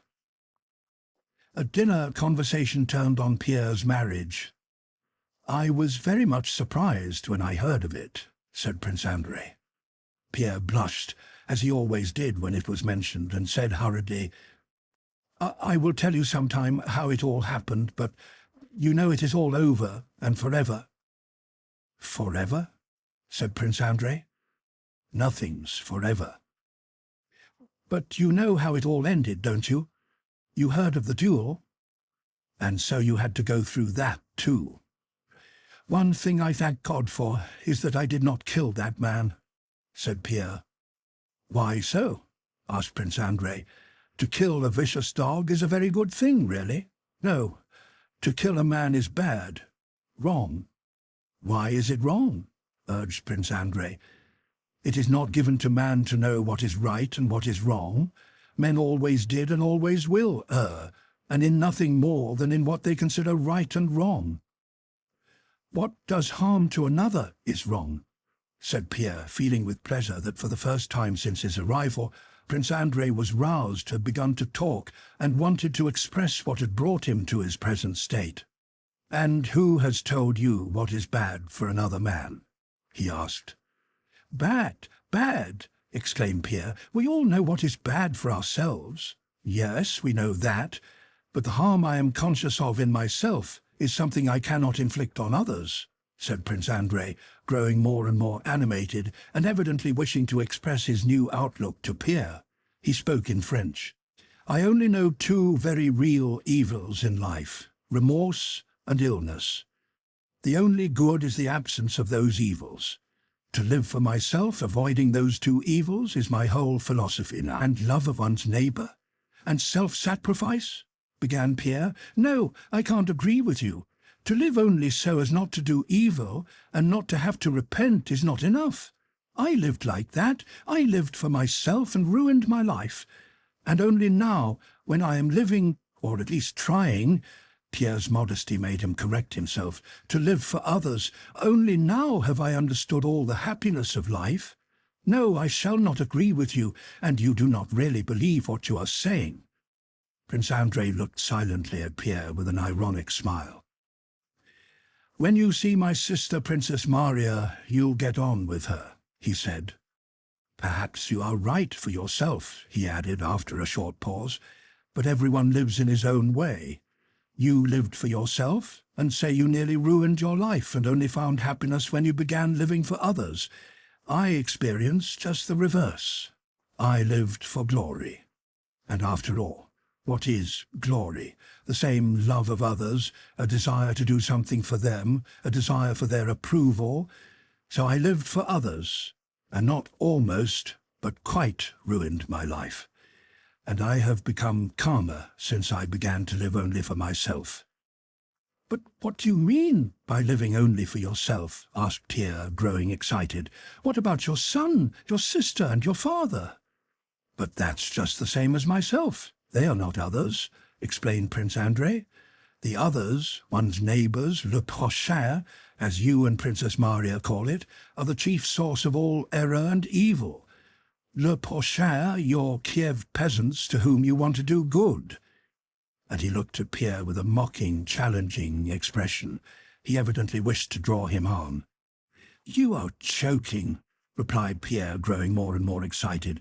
"What error or evil can there be in my wishing to do good, and even doing a little, though I did very little and did it very badly? What evil can there be in it if unfortunate people, our serfs, people like ourselves, were growing up and dying with no idea of God and truth, beyond ceremonies and meaningless prayers, and are now instructed in a comforting belief in future life, retribution, recompense and consolation? What evil and error are there in it if people were dying of disease without help, while material assistance could so easily be rendered, and I supplied them with a doctor, a hospital, and an asylum for the aged? And is it not a palpable, unquestionable good if a peasant or a woman with a baby has no rest day or night, and I give them rest and leisure?" said Pierre, hurrying and lisping. "And I have done that, though badly and to a small extent, but I've done something towards it, and you cannot persuade me that it was not a good action.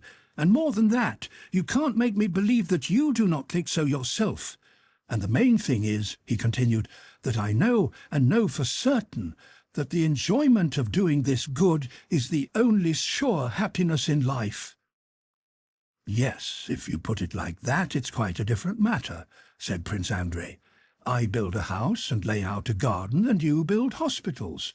The one and the other may serve as a pastime, but what's right and what's good must be judged by one who knows all, but not by us.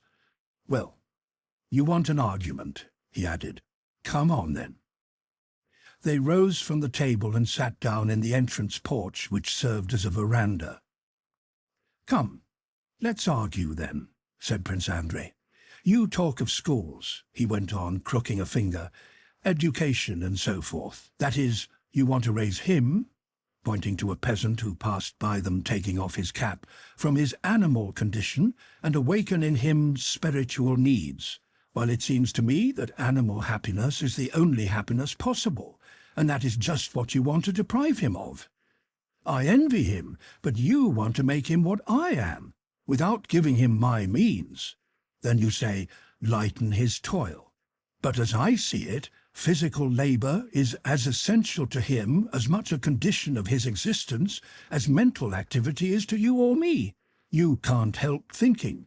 I go to bed after 2 in the morning, thoughts come and I can't sleep, but toss about till dawn, because I think and can't help thinking, just as he can't help ploughing and mowing. If he didn't, he would go to the drink shop or fall ill. Just as I could not stand his terrible physical labor but should die of it in a week, so he could not stand my physical idleness but would grow fat and die. The third thing, what else was it you talked about?"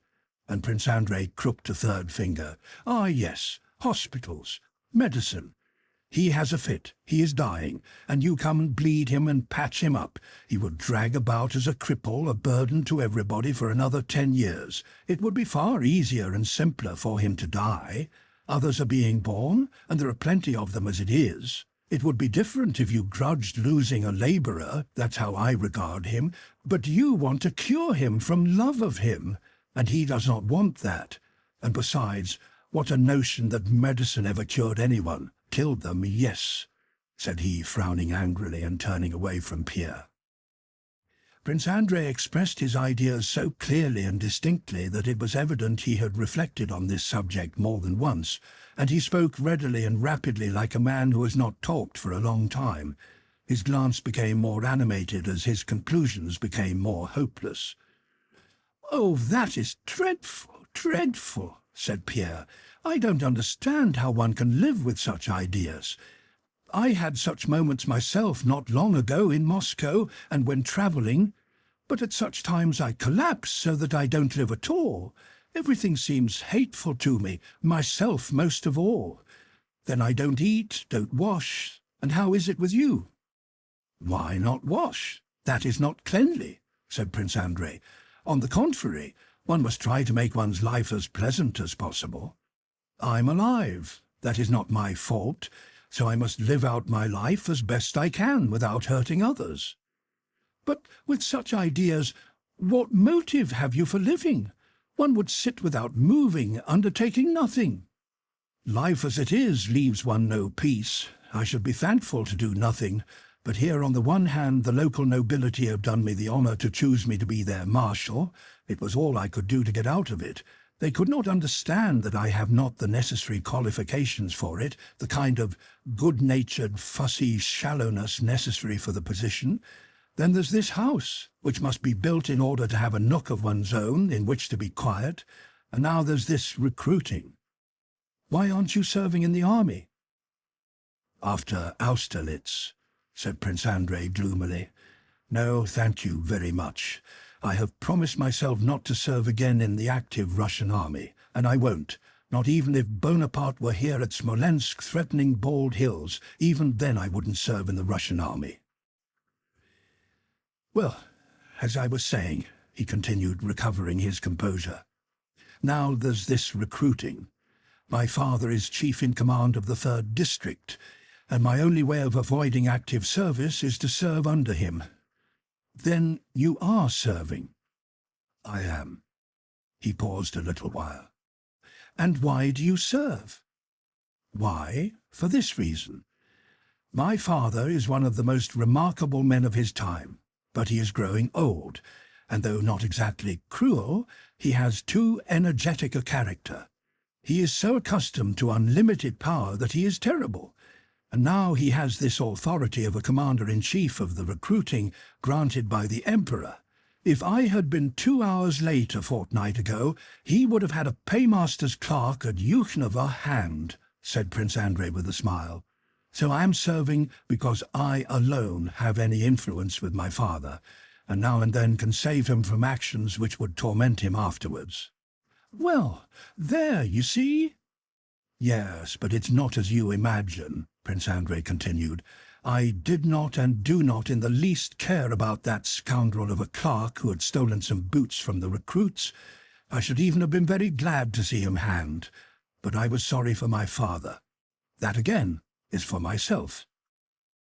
Prince Andrei grew more and more animated. His eyes glittered feverishly while he tried to prove to Pierre that in his actions there was no desire to do good to his neighbour. There now, you wish to liberate your serfs, he continued. That is a very good thing, but not for you.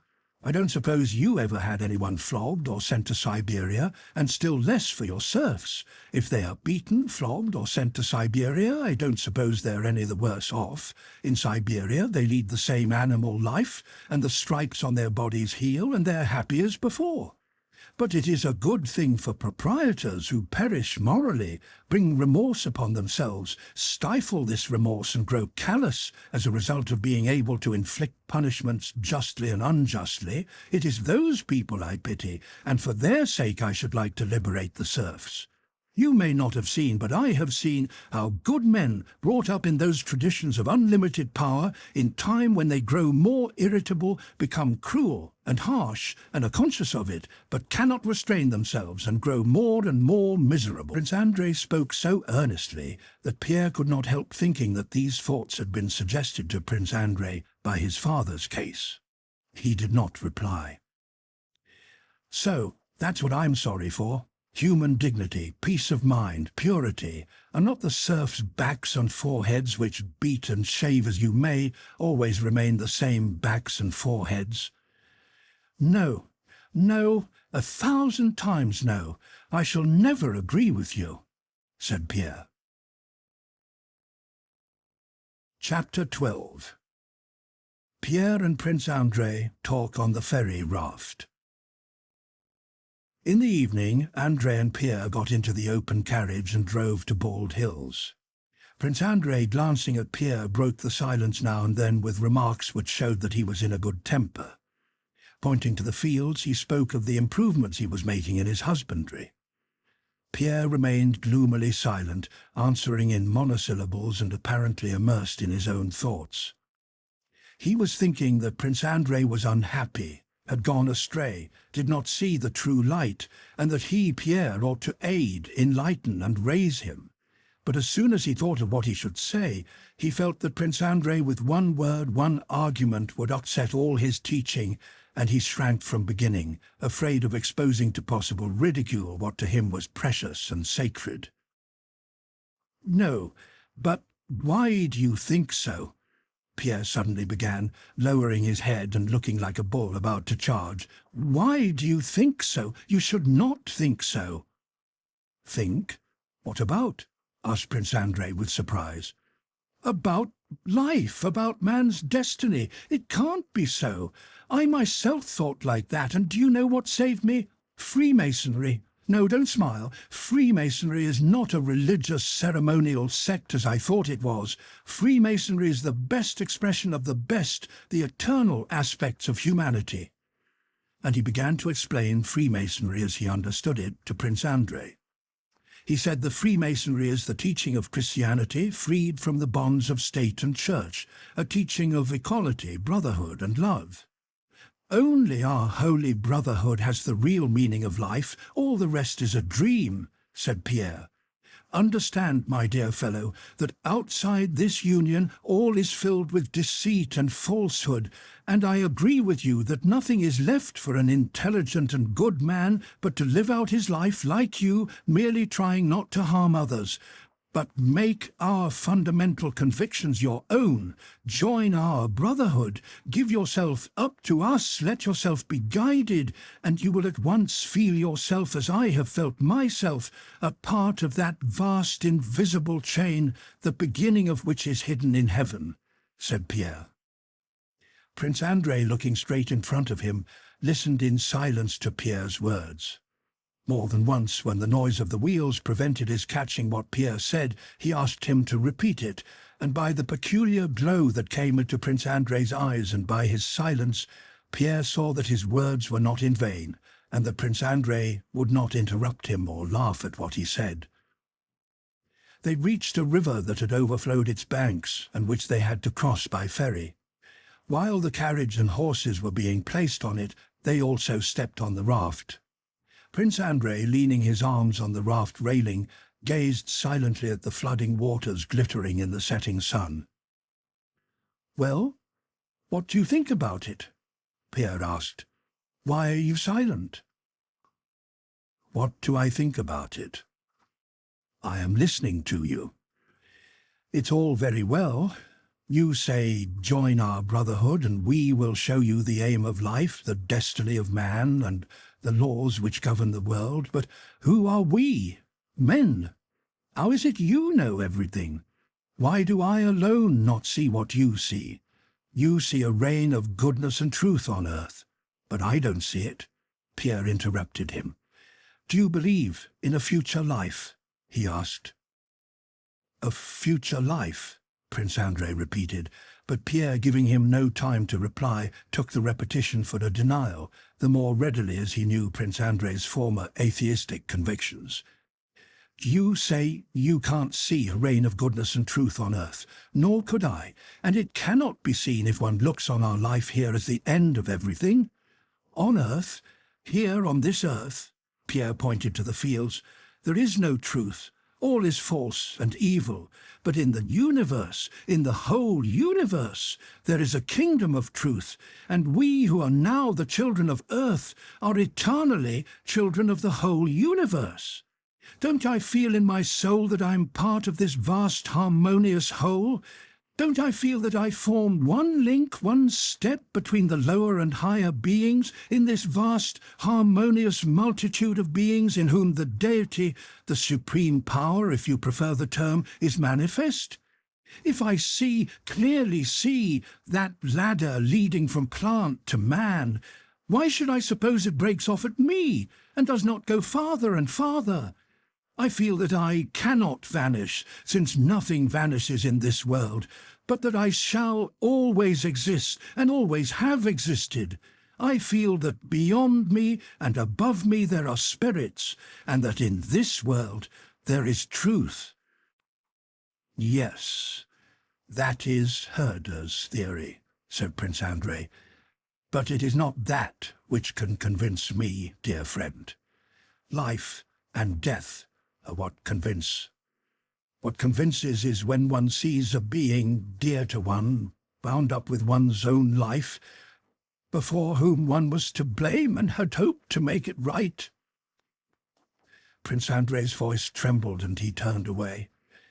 "And suddenly that being is seized with pain, suffers, and ceases to exist. Why?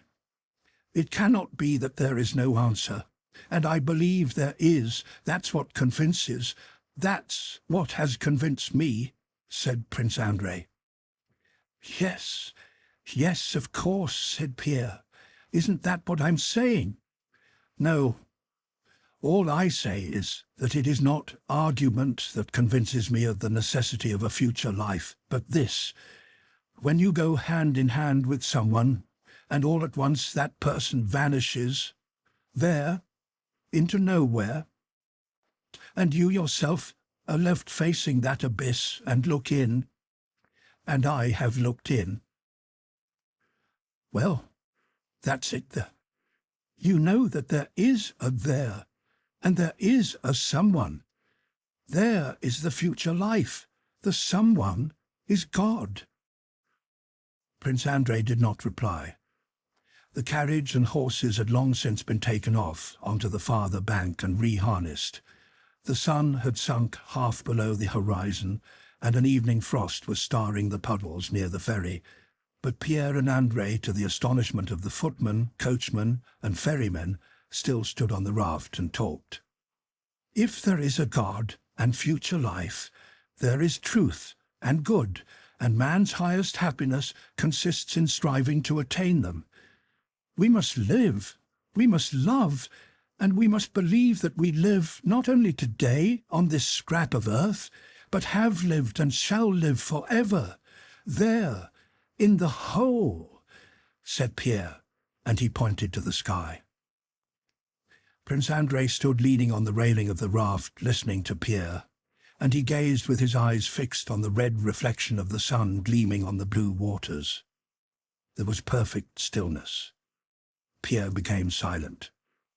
The raft had long since stopped, and only the waves of the current beat softly against it below. Prince Andrei felt as if the sound of the waves kept up a refrain to Pierre's words, whispering, "It is true, believe it."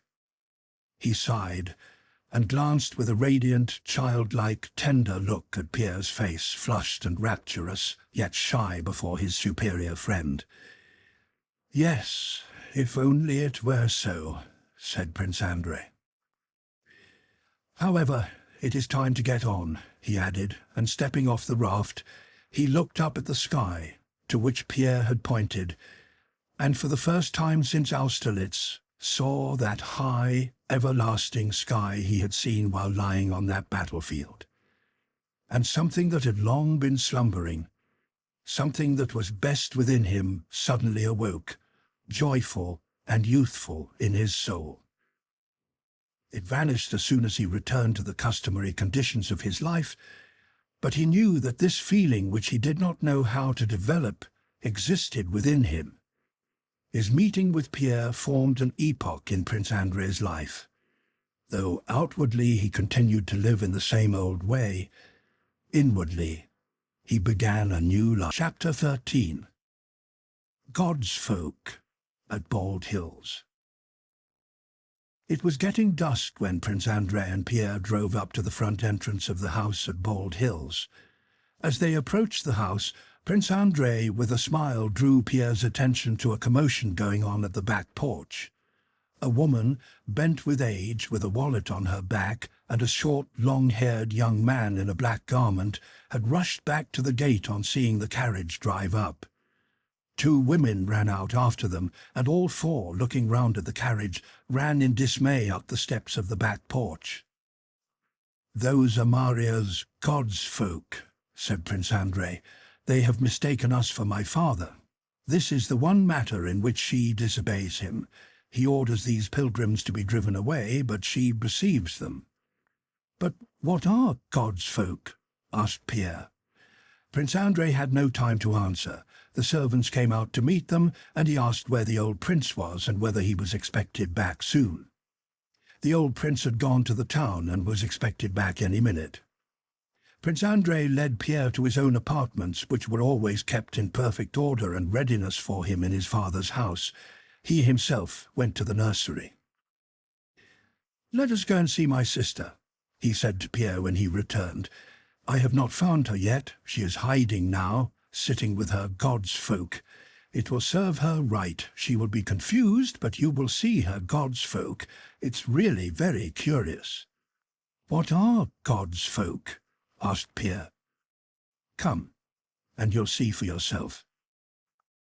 Princess Maria really was disconcerted, and red patches came on her face when they went in. In her snug room, with lamps burning before the icon stand, a young lad with a long nose and long hair, wearing a monk's cassock, sat on the sofa beside her, behind a samovar. Near them, in an armchair, sat a thin, shriveled old woman, with a meek expression on her childlike face.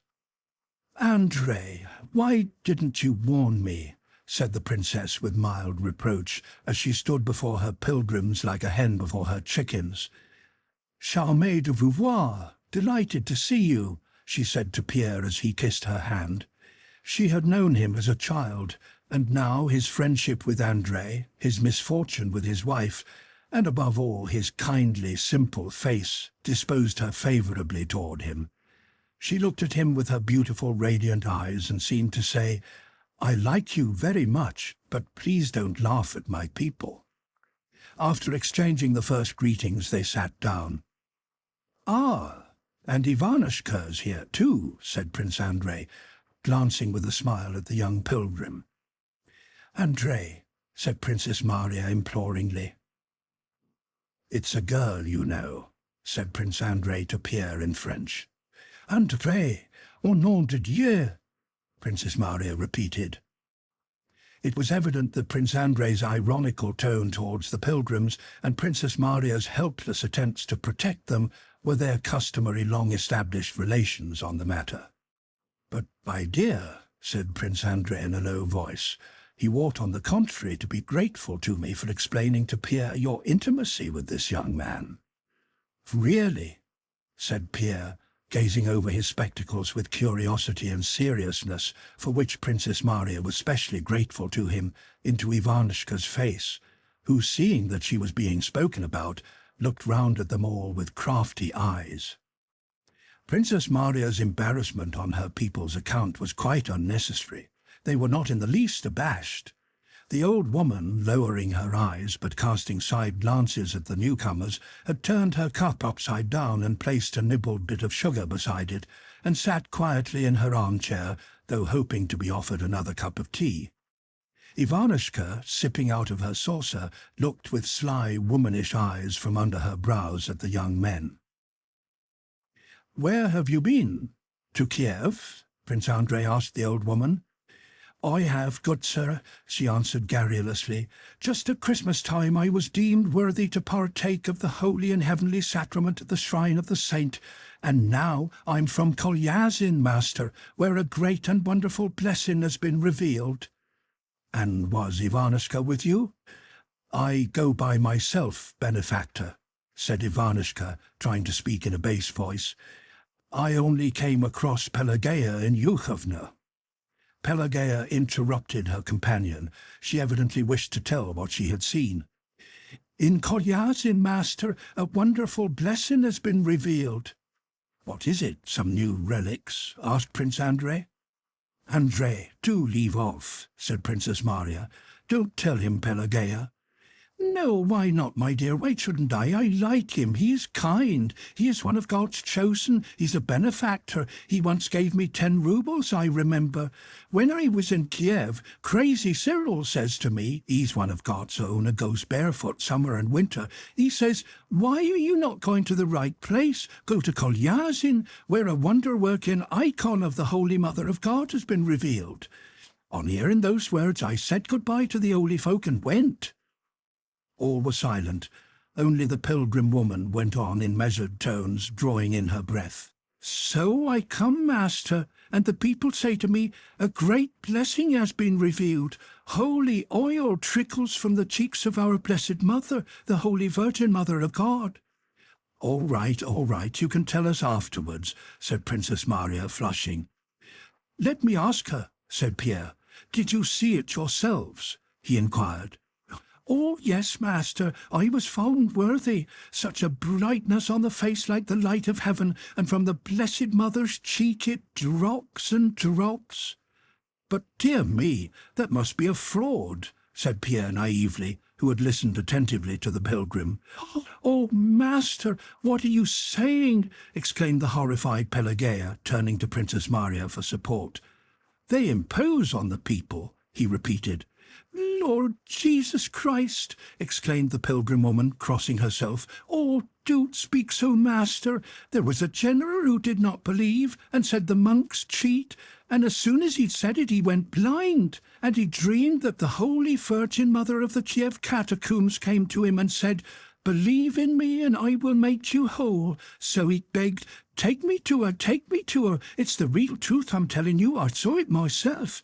And so he was brought quite blind straight to her, and he goes up to her and he falls down and he says, 'Make me whole,' says he, 'and I'll give thee what the Tsar bestowed on me.' I saw it myself, master. The star is fixed into the icon. Well, and what do you think? He received his sight. "It's a sin to speak so. God will punish you," she said admonishingly, turning to Pierre. "How did the star get into the icon?" Pierre asked. "And was the Holy Mother promoted to the rank of general?" said Prince Andrei with a smile. Pelageya suddenly grew quite pale and clasped her hands.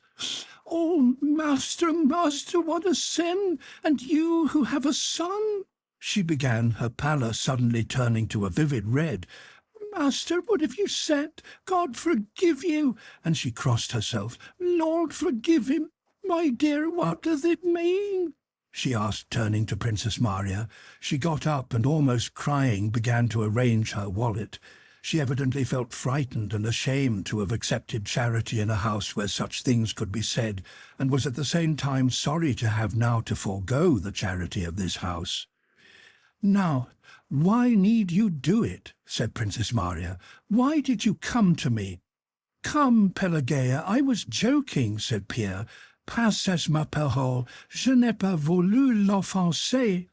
"I did not mean anything, I was only joking," he said, smiling shyly and trying to efface his offence. "It was all my fault, and Andrei was only joking." Pelageya stopped doubtfully. But in Pierre's face there was such a look of sincere penitence, and Prince Andrei glanced so meekly now at her and now at Pierre, that she was gradually reassured. Chapter 14. Old Prince Bolkonsky and Pierre. The pilgrim woman was appeased, and being encouraged to talk, gave a long account of Father Amphilochus, who led so holy a life that his hands smelt of incense, and how on her last visit to Kiev, some monks she knew let her have the keys of the catacombs, and how she, taking some dried bread with her, had spent 2 days in the catacombs with the saints. "I'd pray a while to one, ponder a while, then go on to another. I'd sleep a bit, and then again go and kiss the relics, and there was such peace all around, such blessedness, that one don't want to come out, even into the light of heaven again." Pierre listened to her attentively and seriously. Prince Andrei went out of the room, and then, leaving God's folk to finish their tea, Princess Maria took Pierre into the drawing-room. "You are very kind," she said to him. "Oh, I really did not mean to hurt her feelings. I understand them so well and have the greatest respect for them." Princess Maria looked at him silently and smiled affectionately. "I have known you a long time, you see, and am as fond of you as of a brother," she said. "How do you find Andrei?" she added hurriedly, not giving him time to reply to her affectionate words. "I am very anxious about him. His health was better in the winter, but last spring his wound reopened, and the doctor said he ought to go away for a cure. And I am also very much afraid for him spiritually. He has not a character like us women who, when we suffer, can weep away our sorrows. He keeps it all within him. Today he is cheerful and in good spirits, but that is the effect of your visit. He is not often like that. If you could persuade him to go abroad. He needs activity, and this quiet, regular life is very bad for him. Others don't notice it, but I see it." Toward 10 o'clock the men servants rushed to the front door, hearing the bells of the old prince's carriage approaching. Prince Andrei and Pierre also went out into the porch. "Who's that?"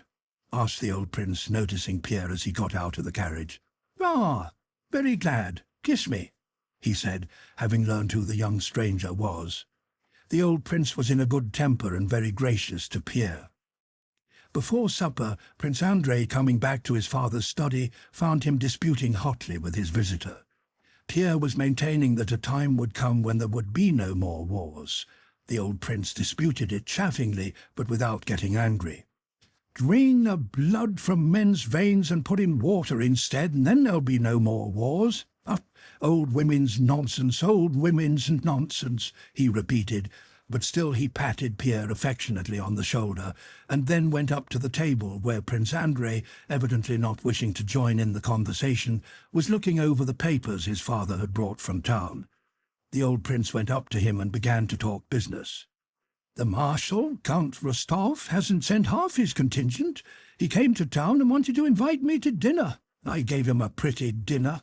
And there, look at this. Well, my boy, the old prince went on, addressing his son and patting Pierre on the shoulder. A fine fellow, your friend. I like him. He stirs me up. Another says clever things and one doesn't care to listen, but this one talks rubbish yet stirs an old fellow up. Well, get along. Perhaps I'll come and sit with you at supper. We'll have another dispute. Make friends with my little fool, Princess Maria, he shouted after Pierre through the door. Only now, on his visit to Bald Hills, did Pierre fully realize the strength and charm of his friendship with Prince Andrei. That charm was not expressed so much in his relations with him as with all his family and with the household. With the stern old prince and the gentle, timid Princess Maria, though he had scarcely known them, Pierre at once felt like an old friend. They were all fond of him already. Not only Princess Maria, who had been won by his gentleness with the pilgrims, gave him her most radiant looks, but even the 1-year-old Prince Nikolai, as his grandfather called him, smiled at Pierre and let himself be taken in his arms, and Mikhail Ivanovitch and Mademoiselle Bourienne looked at him with pleasant smiles when he talked to the old prince. The old prince came in to supper.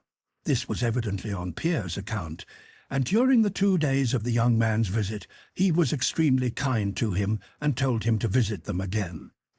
When Pierre had gone and the members of the household met together, they began to express their opinions of him, as people always do after a new acquaintance has left. But as seldom happens, no one said anything but what was good of him. Chapter 15. Nikolai rejoins his regiment. When returning from his leave, Rostov felt for the first time how close was the bond that united him to Denisov and the whole regiment. On approaching it, Rostov felt as he had done when approaching his home in Moscow. When he saw the first hussar with the unbuttoned uniform of his regiment, when he recognized red-haired Dementiev and saw the picket ropes of the roan horses, when Lavrushka gleefully shouted to his master, "The Count has come!" and Denisov, who had been asleep on his bed, ran all dishevelled out of the mud hut to embrace him, and the officers collected round to greet the new arrival, Rostov experienced the same feeling as when his mother, his father, and his sister had embraced him, and tears of joy choked him so that he could not speak. The regiment was also a home, and as unalterably dear and precious as his parents' house. When he had reported himself to the commander of the regiment and had been reassigned to his former squadron, had been on duty and had gone out foraging, when he had again entered into all the little interests of the regiment and felt himself deprived of liberty and bound in one narrow, unchanging frame, he experienced the same sense of peace, of moral support, and the same sense of being at home here in his own place as he had felt under the parental roof. But here was none of all that turmoil of the world at large, where he did not know his right place and took mistaken decisions.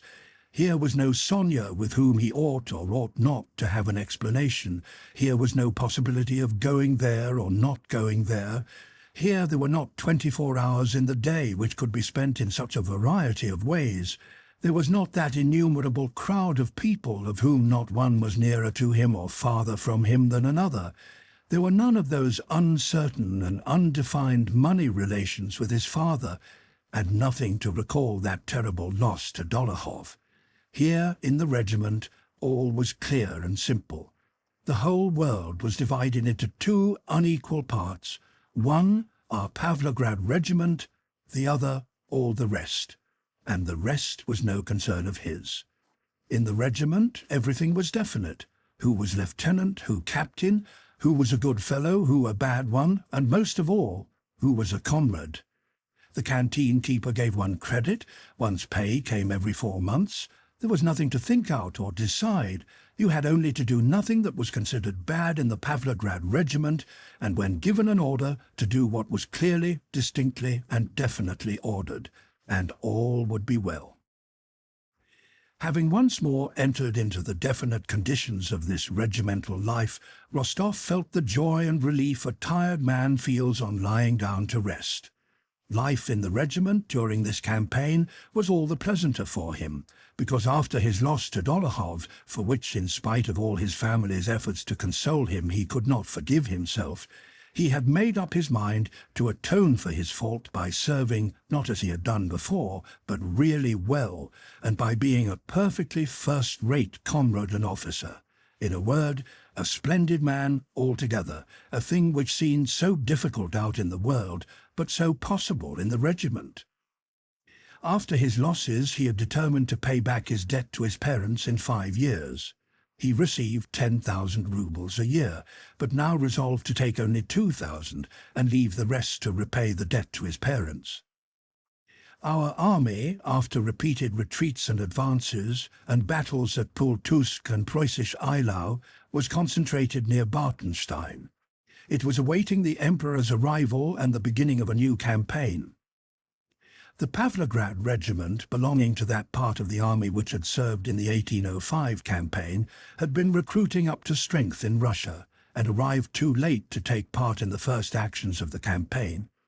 It had been neither at Pultusk nor at Preußisch Eylau, and when it joined the army in the field in the second half of the campaign, was attached to Platov's division. Platov's division was acting independently of the main army. Several times parts of the Pavlograd regiment had exchanged shots with the enemy, had taken prisoners, and once had even captured Marshal Oudinot's carriages. In April, the Pavlograds were stationed immovably for some weeks near a totally ruined and deserted German village. A thaw had set in. It was muddy and cold. The ice on the river broke, and the roads became impassable. For days neither provisions for the men nor fodder for the horses had been issued. As no transports could arrive, the men dispersed about the abandoned and deserted villages searching for potatoes, but found few even of these. Everything had been eaten up, and the inhabitants had all fled. If any remained, they were worse than beggars, and nothing more could be taken from them. Even the soldiers, usually pitiless enough, instead of taking anything from them, often gave them the last of their rations. The Pavlograd regiment had had only 2 men wounded in action, but had lost nearly half its men from hunger and sickness. In the hospitals, death was so certain that soldiers suffering from fever or the swelling that came from bad food preferred to remain on duty, and hardly able to drag their legs went to the front rather than to the hospital. When spring came on, the soldiers found a plant just showing out of the ground that looked like asparagus, which for some reason they called Mashka's sweet root.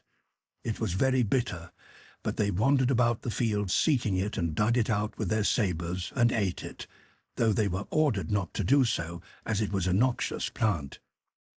That spring a new disease broke out among the soldiers, a swelling of the arms, legs and face, which the doctors attributed to eating this root. But in spite of all this, the soldiers of Denisov's squadron fed chiefly on Mashka's sweet root, because it was the second week that the last of the biscuits were being doled out at the rate of ½ a pound a man, and the last potatoes received had sprouted and frozen. The horses also had been fed for a fortnight on straw from the thatched roofs and had become terribly thin, though still covered with tufts of felty winter hair. Despite this destitution, the soldiers and officers went on living just as usual. Despite their pale, swollen faces and tattered uniforms, the hussars formed line for roll call, kept things in order, groomed their horses, polished their arms, brought in straw from the thatched roofs in place of fodder, and sat down to dine round the cauldrons, from which they rose up hungry, joking about their nasty food and their hunger. As usual in their spare time they lit bonfires, steamed themselves before them naked, smoked, picked out and baked sprouting rotten potatoes, told and listened to stories of Potemkin's and Suvorov's campaigns, or to legends of Alyosha the Sly or the priest's labourer Mikolka. The officers, as usual, lived in 2s and 3s in the roofless, half-ruined houses. The seniors tried to collect straw and potatoes, and in general food for the men. The younger ones occupied themselves as before, some playing cards — there was plenty of money, though there was no food — some with more innocent games such as quoits and skittles. The general trend of the campaign was rarely spoken of, partly because nothing certain was known about it, partly because there was a vague feeling that in the main it was going badly. Rostov lived as before with Denisov, and since their furlough they had become more friendly than ever. Denisov never spoke of Rostov's family, but by the tender friendship his commander showed him, Rostov felt that the elder hussar's luckless love for Natasha played a part in strengthening their friendship. Denisov evidently tried to expose Rostov to danger as seldom as possible, and after an action greeted his safe return with evident joy. On one of his foraging expeditions, in a deserted and ruined village to which he had come in search of provisions, Rostov found a family consisting of an old Pole and his daughter with an infant in arms. They were half-clad, hungry, too weak to get away on foot, and had no means of obtaining a conveyance. Rostov brought them to his quarters, placed them in his own lodging, and kept them for some weeks while the old man was recovering. One of his comrades, talking of women, began chaffing Rostov, saying that he was more wily than any of them, and that it would not be a bad thing if he introduced them to the pretty Polish girl he had saved. Rostov took the joke as an insult, flared up, and said such unpleasant things to the officer that it was all Denisov could do to prevent a duel. When the officer had gone away, Denisov, who did not himself know what Rostov's relations with the Polish girl might be, began to upbraid him for his quickness of temper, and Rostov replied, "Say what you like. She is like a sister to me, and I can't tell you how it offended me, because, well, for that reason." Denisov patted him on the shoulder and began rapidly pacing the room without looking at Rostov, as was his way at moments of deep feeling. "Ah, what a mad breed you Rostovs are," he muttered, and Rostov noticed tears in his eyes. Chapter 16. In April, the troops were enlivened by news of the Emperor's arrival, but Rostov had no chance of being present at the review he held at Bartenstein, as the Pavlograds were at the outposts far beyond that place. They were bivouacking. Denisov and Rostov were living in an earth hut, dug out for them by the soldiers and roofed with branches and turf. The hut was made in the following manner, which had then come into vogue.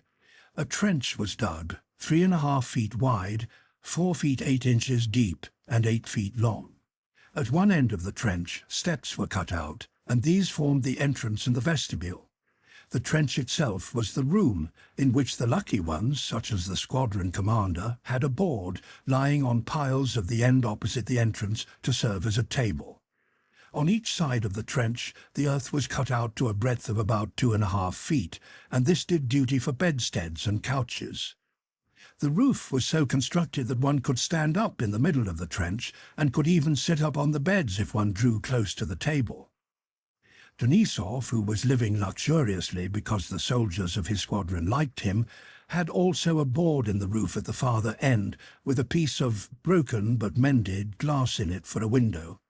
When it was very cold, embers from the soldiers' campfire were placed on a bent sheet of iron on the steps in the reception room, as Denisov called that part of the hut, and it was then so warm that the officers, of whom there were always some with Denisov and Rostov, sat in their shirt-sleeves. In April, Rostov was on orderly duty. One morning, between 7 and 8, returning after a sleepless night, he sent for embers, changed his rain-soaked underclothes, said his prayers, drank tea, got warm, then tidied up the things on the table and in his own corner, and his face glowing from exposure to the wind and with nothing on but his shirt, lay down on his back, putting his arms under his head. He was pleasantly considering the probability of being promoted in a few days for his last reconnoitering expedition, and was awaiting Denisov, who had gone out somewhere and with whom he wanted to talk. Suddenly, he heard Denisov shouting in a vibrating voice behind the hut, evidently much excited. Rostov moved to the window to see whom he was speaking to, and saw the quartermaster, Topchayenko. "I ordered you not to let them eat that mashko brute stuff," Denisov was shouting, "and I saw with my own eyes how Lazarchuk brought some from the fields." "I have given the order again and again, Your Honour, but they don't obey," answered the quartermaster. Rostov lay down again on his bed and thought complacently, "Let him fuss and bustle now. My job's done and I'm lying down capitally." He could hear that Lavrushka, that sly, bold orderly of Denisov's, was talking as well as the quartermaster. Lavrushka was saying something about loaded wagons, biscuits and oxen he had seen when he had gone out for provisions. Then Denisov's voice was heard shouting farther and farther away, "Saddle! Second platoon!" "Where are they off to now?" thought Rostov. 5 minutes later, Denisov came into the hut, climbed with muddy boots on the bed, lit his pipe, furiously scattered his things about, took his leaded whip, buckled on his sabre, and went out again. In answer to Rostov's inquiry where he was going, he answered vaguely and crossly that he had some business. "Wreck God and our great monarch judge me afterwards," said Denisov, going out, and Rostov heard the hooves of several horses splashing through the mud. He did not even trouble to find out where Denisov had gone. Having got warm in his corner, he fell asleep and did not leave the hut till toward evening. Denisov had not yet returned. The weather had cleared up, and near the next hut 2 officers and a cadet were playing Svika, laughing as they threw their missiles, which buried themselves in the soft mud. Rostov joined them. In the middle of the game, the officers saw some wagons approaching with 15 hussars on their skinny horses behind them. The wagons, escorted by the hussars, drew up to the picket ropes, and a crowd of hussars surrounded them. "There now, Denisov has been worrying," said Rostov, "and here are the provisions." "So they are," said the officers. "Won't the soldiers be glad?" A little behind the hussars came Denisov, accompanied by 2 infantry officers with whom he was talking. Rostov went to meet them. "I warn you, Captain," one of the officers, a short, thin man, evidently very angry, was saying. "Haven't I told you I won't give them up?" replied Denisov. "You will answer for it, Captain. It is mutiny, seizing the transport of one's own army. Our men have had nothing to eat for 2 days, and mine have had nothing for 2 weeks, said Denisov. "It's robbery. You'll answer for it, sir," said the infantry officer, raising his voice. "Now, what are you pestering me for?" cried Denisov, suddenly losing his temper. "I shall answer for it, not you, and you'd better not buzz about here till you get hurt. Be off, go," he shouted at the officers. "Very well, then," shouted the little officer, undaunted and not riding away. "If you're determined to rob, I'll go to the devil. Quick march while you're safe and sound." And Denisov turned his horse on the officer. Very well," muttered the officer threateningly, and turning his horse he trotted away, jolting in his saddle. "A dog astride a fence! A wheeled dog astride a fence!" shouted Denisov after him, the most insulting expression a cavalryman can address to a mounted infantryman, and riding up to Rostov, he burst out laughing. "I've taken transports from the infantry by force," he said. "After all, can't let our men starve." The wagons that had reached the hussars had been consigned to an infantry regiment, but learning from Lavrushka that the transport was unescorted, Denisov with his hussars had seized it by force. The soldiers had biscuits dealt out to them freely, and they even shared them with the other squadrons. The next day, the regimental commander sent for Denisov, and holding his fingers spread out before his eyes, said, "This is how I look at this affair. I know nothing about it and won't begin proceedings, but I advise you to ride over to the staff and settle the business there in the commissariat department, and if possible sign a receipt for such and such stores received. If not, as the demand was booked against an infantry regiment, there will be a row, and the affair may end badly." From the regimental commanders, Denisov rode straight to the staff with a sincere desire to act on this advice. In the evening, he came back to his dugout in a state such as Rostov had never yet seen him in. Denisov could not speak and gasped for breath. When Rostov asked what was the matter, he only uttered some incoherent oaths and threats in a hoarse, feeble voice. Alarmed at Denisov's condition, Rostov suggested that he should undress, drink some water, and send for a doctor. "Try me from robbery. Some more water. Let them try me. but I'd always thrash scoundrels, and I'll tell the Emperor. Ice, he muttered. The regimental doctor, when he came, said it was absolutely necessary to bleed Denisov. A deep saucer of black blood was taken from his hairy arm, and only then was he able to relate what had happened to him. "I get there," began Denisov. "Now then, where's your chief's quarters?" They were pointed out. "Please to wait. I've ridden 20 miles and have duties to attend to and no time to wait. Announce me." Very well. So out comes their head chief. Also took it into his head to lecture me. It's robbery. Robbery, I say, is not done by a man who seizes provisions to feed his soldiers, but by him who takes them to fill his own pockets. Will you please be silent? Very good. Then he says, "Go and give a receipt to the commissioner, but your affair will be passed on to headquarters." I go to the commissioner. I enter, and at a table, who do you think? No, but wait a bit. "Who is it that's starving us?" shouted Denisov, hitting the table with his fist of his newly bled arm so violently that the table nearly broke down and the tumblers on it jumped about. "Telyanin! What? So it's you who's starving us to death, is it? Take this and this!" And I hit him so packed straight on his snout. Oh, what a... And I started flashing him. "Well, I've had a bit of fun, I can tell you," cried Denisov, gleeful and yet angry, his white teeth showing under his black moustache. "I'd have killed him if they hadn't taken him away." "But what are you shouting for? Calm yourself," said Rostov. "You set your arm bleeding afresh. Wait, we must tie it up again." Denisov was bandaged up again and put to bed. Next day he woke calm and cheerful. But at noon the adjutant of the regiment came into Rostov and Denisov's dugout with a grave and serious face, and regretfully showed them a paper addressed to Major Denisov from the regimental commander, in which inquiries were made about yesterday's occurrence. The adjutant told them that the affair was likely to take a very bad turn, that a court-martial had been appointed, and that in view of the severity with which marauding and insubordination were now regarded, degradation to the ranks would be the best that could be hoped for.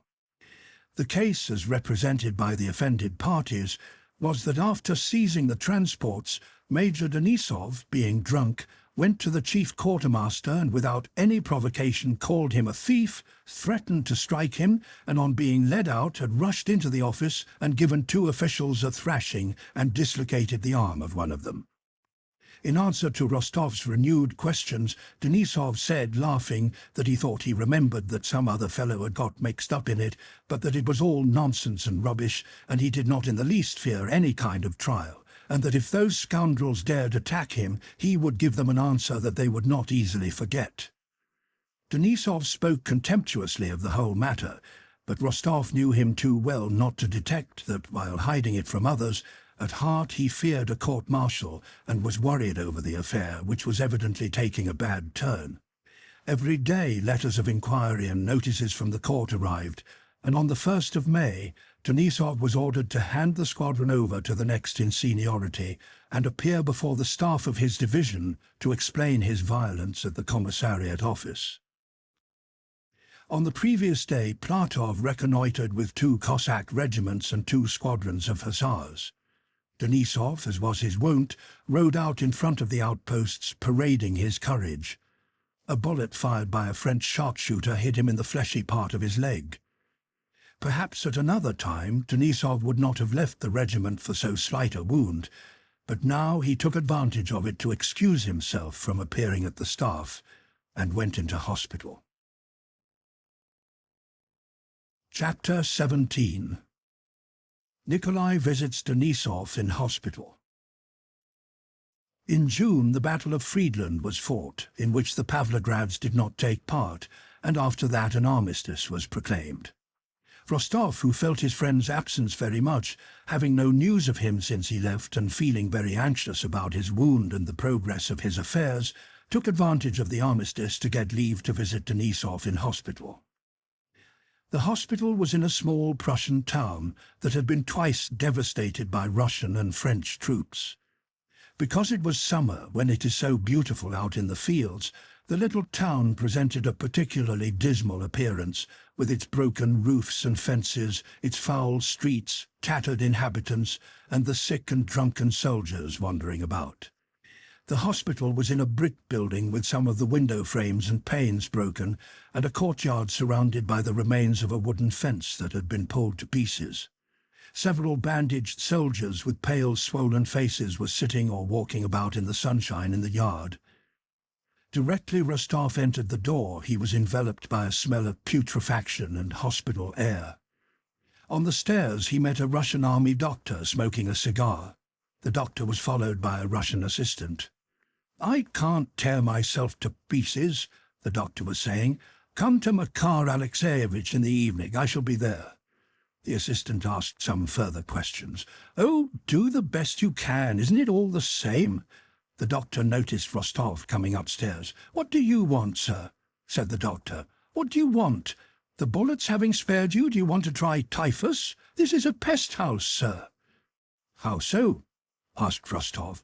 "Typhus, sir. It's death to go in. Only we two, Makeyev and I," he pointed to the assistant, "keep on here. Some 5 of us doctors have died in this place. When a new one comes, he's done for in a week," said the doctor with evident satisfaction. "Prussian doctors have been invited here, but our allies don't like it at all." Rostov explained that he wanted to see Major Denisov of the Hussars, who was wounded. "I don't know, I can't tell you, sir. Only think, I'm alone in charge of 3 hospitals with more than 400 patients. It's well that the charitable Prussian ladies send us 2 pounds of coffee and some lint each month, or we should be lost," he laughed. "400, sir, and they're always sending me fresh ones. There are 400, eh?" he asked, turning to his assistant. The assistant looked fagged out. He was evidently vexed and impatient for the talkative doctor to go. "Major Denisov," Rostov said again. "He was wounded at Molyton." "Dead, I fancy, eh, Makeyev?" queried the doctor, in a tone of indifference. The assistant, however, did not confirm the doctor's words. "Is he tall and with reddish hair?" asked the doctor. Rostov described Denisov's appearance. "There was one like that," said the doctor, as if pleased. "That one is dead, I fancy. However, I'll look up our list. We had a list. Have you got it, Makeyev?" "Makar Alexeyevich has the list," answered the assistant. "But if you'll step into the officers' wards, you'll see for yourself," he added, turning to Rostov. "Now, you'd better not go, sir," said the doctor, "or you may have to stay here yourself." But Rostov bowed himself away from the doctor and asked the assistant to show him the way. "Only don't blame me," the doctor shouted up after him.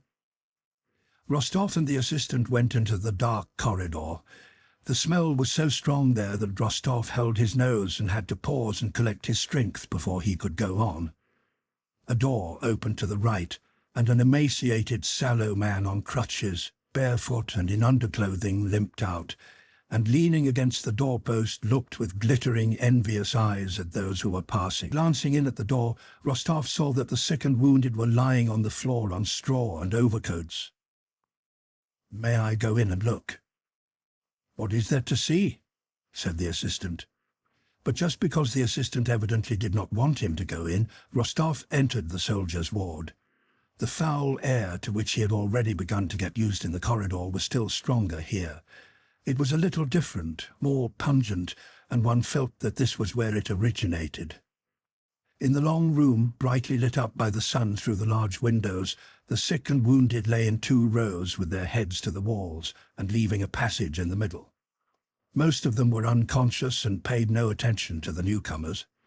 Those who were conscious raised themselves or lifted their thin yellow faces, and all looked intently at Rostov with the same expression of hope, of relief, reproach, and envy of another's health. Rostov went to the middle of the room, and looking through the open doors into the 2 adjoining rooms, saw the same thing there. He stood still, looking silently around. He had not at all expected such a sight. Just before him, almost across the middle of the passage on the bare floor, lay a sick man, probably a Cossack to judge by the cut of his hair. The man lay on his back, his huge arms and legs outstretched. His face was purple, his eyes were rolled back so that only the whites were seen, and on his bare legs and arms, which were still red, the veins stood out like cords. He was knocking the back of his head against the floor, hoarsely uttering some word which he kept repeating. Rostov listened and made out the word. It was drink, drink, a drink. Rostov glanced around, looking for someone who would put this man back in his place and bring him water. "Who looks after the sick here?" he asked the assistant. Just then, a commissariat soldier, a hospital orderly, came in from the next room, marching stiffly, and drew up in front of Rostov. "Good day, Your Honor," he shouted, rolling his eyes at Rostov, and evidently mistaking him for one of the hospital authorities. "Get into his place and give him some water," said Rostov, pointing to the Cossack. "Yes, Your Honor," the soldier replied complacently, and rolling his eyes more than ever, he drew himself up still straighter, but did not move. "No, it's impossible to do anything here," thought Rostov, lowering his eyes, and he was going out, but became aware of an intense look fixed on him on his right, and he turned. Close to the corner, on an overcoat, sat an old, unshaven, grey-bearded soldier, as thin as a skeleton, with a stern, sallow face and eyes intently fixed on Rostov. The man's neighbour on one side whispered something to him, pointing at Rostov, who noticed that the old man wanted to speak to him. He drew nearer and saw that the old man had only one leg bent under him, the other had been amputated above the knee. His neighbour on the other side, who lay motionless some distance from him with his head thrown back, was a young soldier with a snubbed nose. His pale, waxen face was still freckled, and his eyes were rolled back. Rostov looked at the young soldier, and a cold chill ran down his back. "Why, this one seems—" he began, turning to the assistant.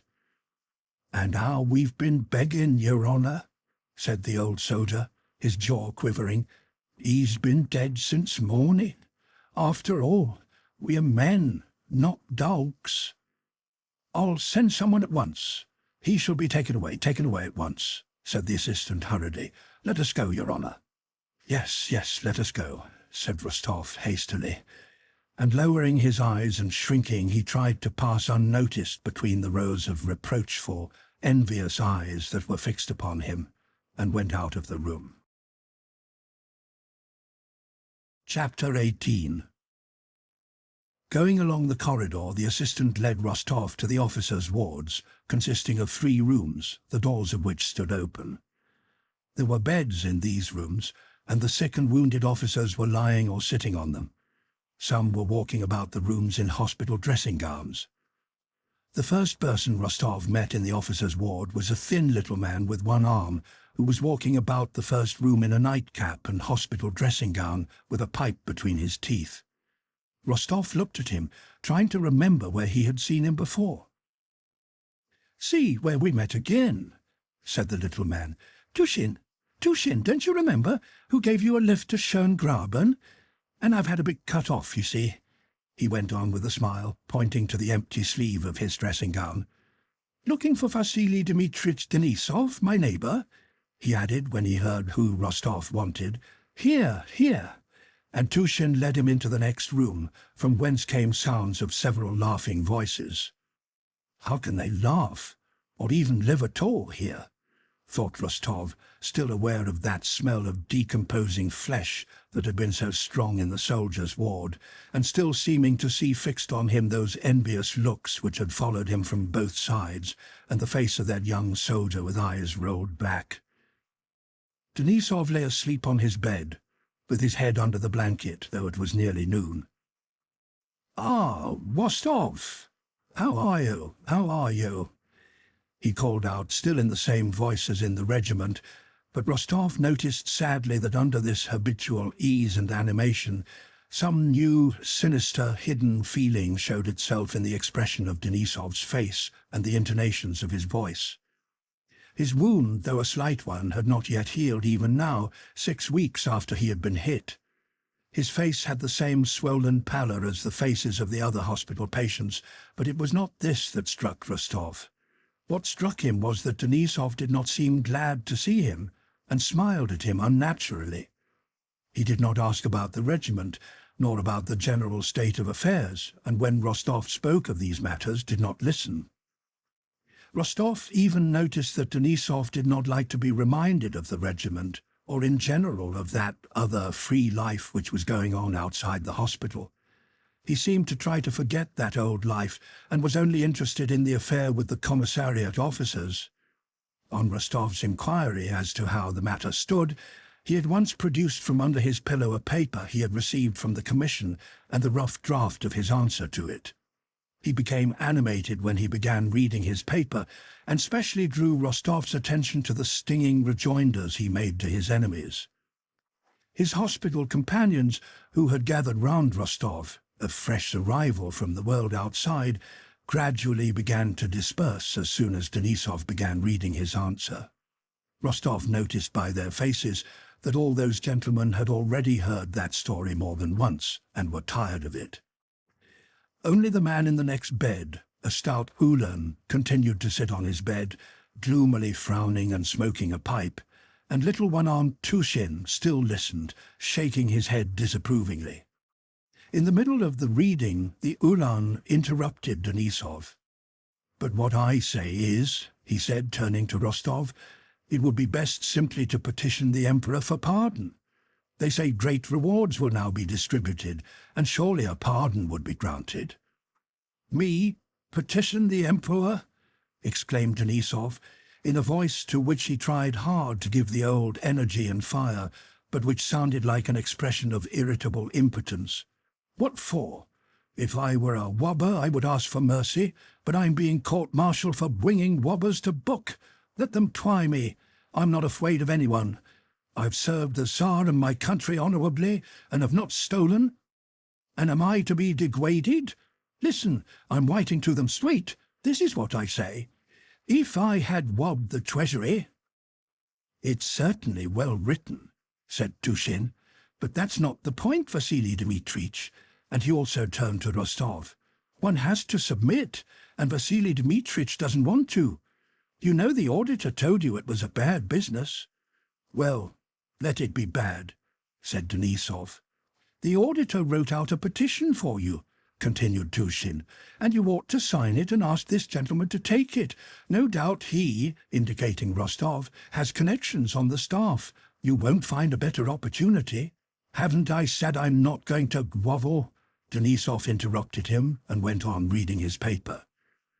Rostov had not the courage to persuade Denisov, though he instinctively felt that the way advised by Tushin and the other officers was the safest, and though he would have been glad to be of service to Denisov. He knew his stubborn will and straightforward, hasty temper. When the reading of Denisov's virulent reply, which took more than an hour, was over, Rostov said nothing, and he spent the rest of the day in a most dejected state of mind, amid Denisov's hospital comrades, who had gathered round him, telling them what he knew and listening to their stories. Denisov was moodily silent all the evening. Late in the evening, when Rostov was about to leave, he asked Denisov whether he had no commission for him. "Yes, wait a bit," said Denisov, glancing round at the officers, and taking his papers from under his pillow, he went to the window where he had an ink-pot, and sat down to write. "It seems it's no use knocking one's head against a wall," he said, coming from the window and giving Rostov a large envelope. In it was the petition to the Emperor drawn up by the auditor, in which Denisov, without alluding to the offences of the commissariat officials, simply asked for pardon. "Hand it in. It seems—" He did not finish, but gave a painfully unnatural smile. Chapter 19. Boris at Tilsit. Having returned to the regiment and told the command of the state of Denisov's affairs, Rostov rode to Tilsit with the letter to the Emperor. On the 13th of June, the French and Russian emperors arrived at Tilsit. Boris Drubetskoy had asked the important personage on whom he was in attendance to include him in the suite appointed for the stay at Tilsit. "I should like to see the great man," he said, alluding to Napoleon, whom hitherto he, like everyone else, had always called Buonaparte. "You are speaking of Bonaparte?" asked the general, smiling. Boris looked at his general inquiringly and immediately saw that he was being tested. "I am speaking, Prince, of the Emperor Napoleon," he replied. The general patted him on the shoulder with a smile. "You will go far," he said, and took him to Tilsit with him. Boris was among the few present at the Niemen on the day the two emperors met. He saw the raft, decorated with monograms, saw Napoleon pass before the French guards on the farther bank of the river, saw the pensive face of the Emperor Alexander as he sat in silence in a tavern on the bank of the Niemen, awaiting Napoleon's arrival, saw both emperors get into boats, and saw how Napoleon, reaching the raft first, stepped quickly forward to meet Alexander and held out his hand to him, and how they both retired into the pavilion. Since he had begun to move in the highest circles, Boris had made it his habit to watch attentively all that went on around him and to note it down. At the time of the meeting at Tilsit, he asked the names of those who had come with Napoleon and about the uniforms they wore, and listened attentively to words spoken by important personages. At the moment the emperors went into the pavilion, he looked at his watch, and did not forget to look at it again when Alexander came out. The interview had lasted 1 hour and 53 minutes. He noted this down that same evening, among other facts he felt to be of historic importance. As the emperor's suite was a very small one, it was a matter of great importance for a man who valued his success in the service to be at Tilsit on the occasion of this interview between the two emperors, and having succeeded in this, Boris felt that henceforth his position was fully assured. He had not only become known, but people had grown accustomed to him and accepted him. Twice he had executed commissions to the emperor himself, so that the latter knew his face, and all those at court, far from cold-shouldering him, as at first when they considered him a newcomer, would now have been surprised had he been absent. Boris lodged with another adjutant, the Polish Count Zielinski. Zielinski, a Pole brought up in Paris, was rich and passionately fond of the French, and almost every day of the stay at Tilsit, French officers of the Guard and from French headquarters were dining and lunching with him and Boris. On the evening of the 24th of June, Count Zielinski arranged a supper for his French friends. The guest of honour was an aide-de-camp of Napoleon's. There were also several French officers of the Guard and a page of Napoleon's, a young lad of an old aristocratic French family. That same day, Rostov, profiting by the darkness to avoid being recognized in civilian dress, came to Tilsit and went to the lodging occupied by Boris and Zielinski. Rostov, in common with the whole army from which he came, was far from having experienced the change of feeling toward Napoleon and the French, who, from being foes, had suddenly become friends, that had taken place at headquarters and in Boris. In the army, Bonaparte and the French were still regarded with mingled feelings of anger, contempt, and fear. Only recently, talking with one of Platov's Cossack officers, Rostov had argued that if Napoleon were taken prisoner, he would be treated not as a sovereign, but as a criminal. Quite lately, happening to meet a wounded French colonel on the road, Rostov had maintained with heat that peace was impossible between a legitimate sovereign and the criminal Bonaparte. Rostov was therefore unpleasantly struck by the presence of French officers in Boris's lodging, dressed in uniforms he had been accustomed to see from quite a different point of view from the outposts of the flank. As soon as he noticed a French officer who thrust his head out of the door, that warlike feeling of hostility which he always experienced at the sight of the enemy suddenly seized him. He stopped at the threshold and asked in Russian whether Drubetskoy lived there. Boris, hearing a strange voice in the anteroom, came out to meet him. An expression of annoyance showed itself for a moment on his face on first recognizing Rostov. "Ah, it's you. Very glad to see you," he said, however, coming toward him with a smile. But Rostov had noticed his first impulse. "I've come at a bad time, I think. I should not have come, but I have business," he said coldly. "No, I only wonder how you managed to get away from your regiment. Dans un moment, je suis à vous," he said, answering someone who called him. I see I'm intruding, Rostov repeated. The look of annoyance had already disappeared from Boris's face. Having evidently reflected and decided how to act, he very quietly took both Rostov's hands and led him into the next room. His eyes, looking serenely and steadily at Rostov, seemed to be veiled by something, as if screened by blue spectacles of conventionality. So it seemed to Rostov. "Oh, come now, as if you could come at a wrong time," said Boris, and he led him into the room where the supper table was laid and introduced him to his guests, explaining that he was not a civilian, but an hussar officer and an old friend of his.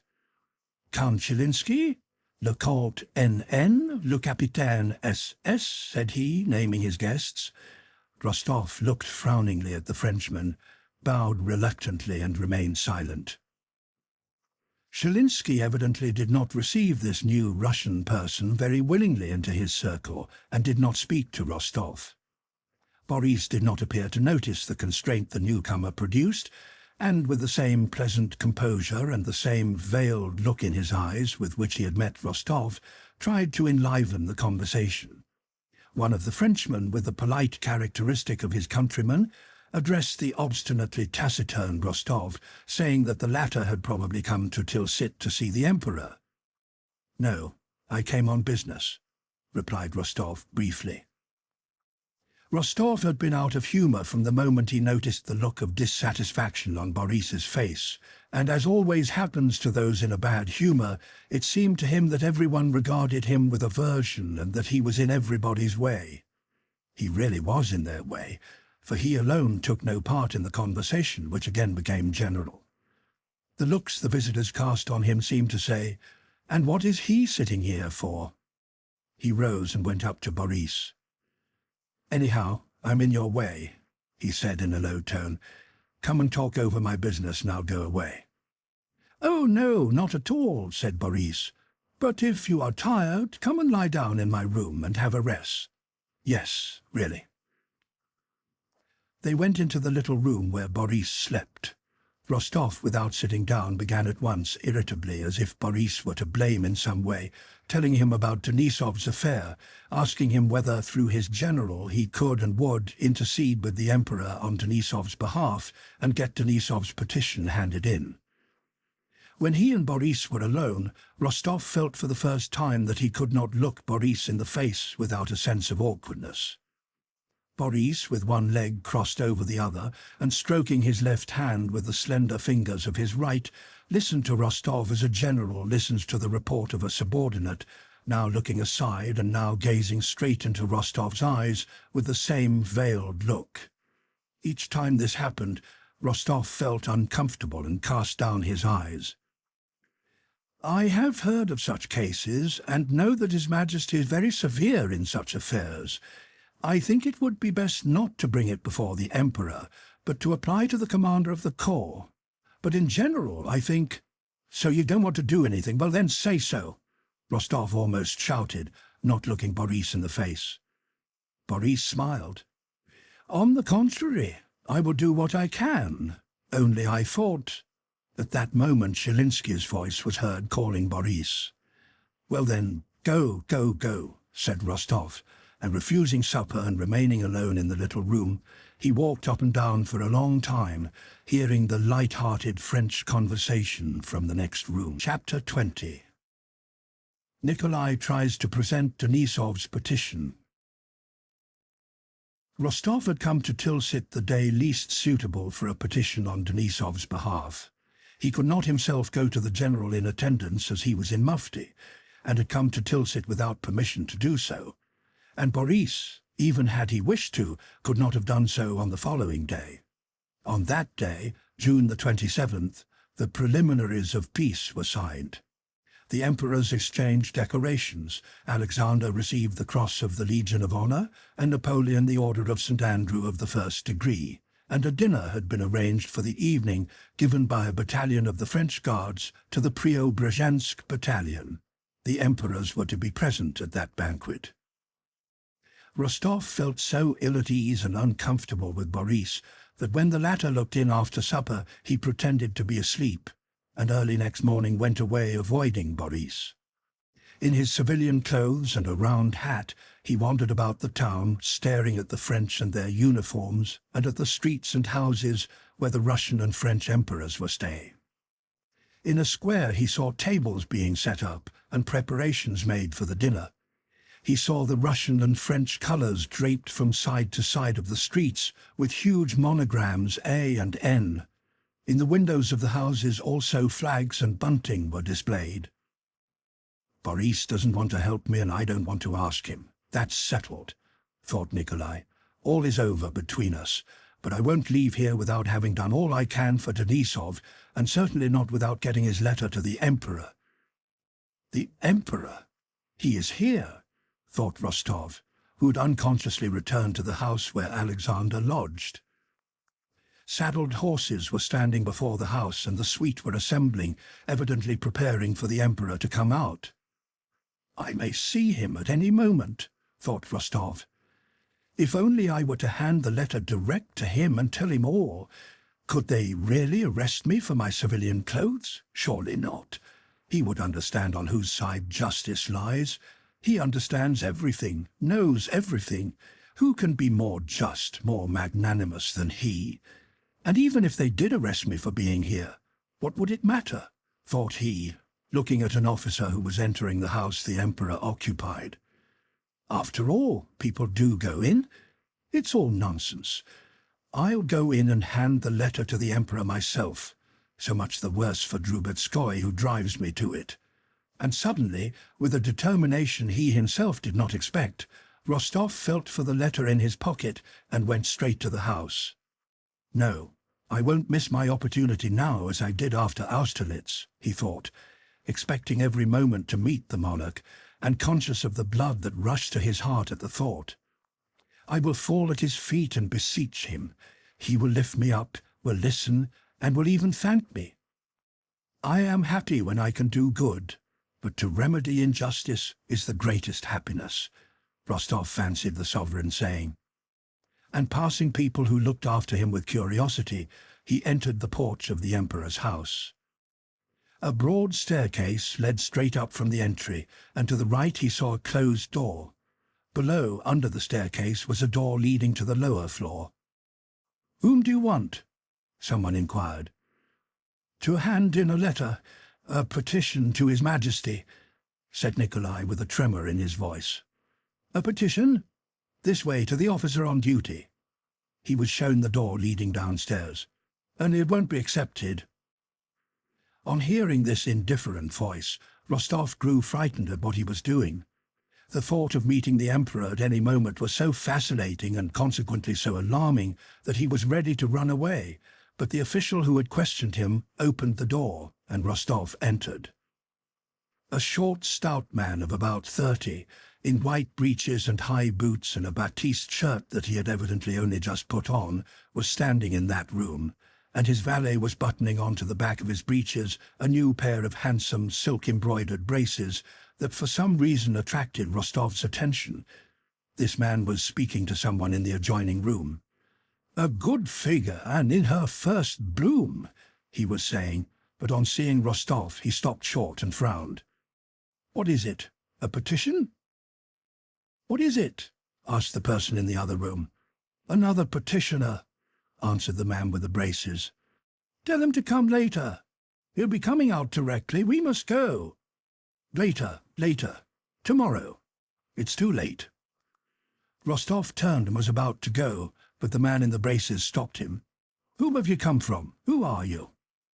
"I come from Major Denisov," answered Rostov. "Are you an officer?" "Lieutenant Count Rostov." "What audacity! Hand it in through your commander, and go along with you. Go!" And he continued to put on the uniform the valet handed him.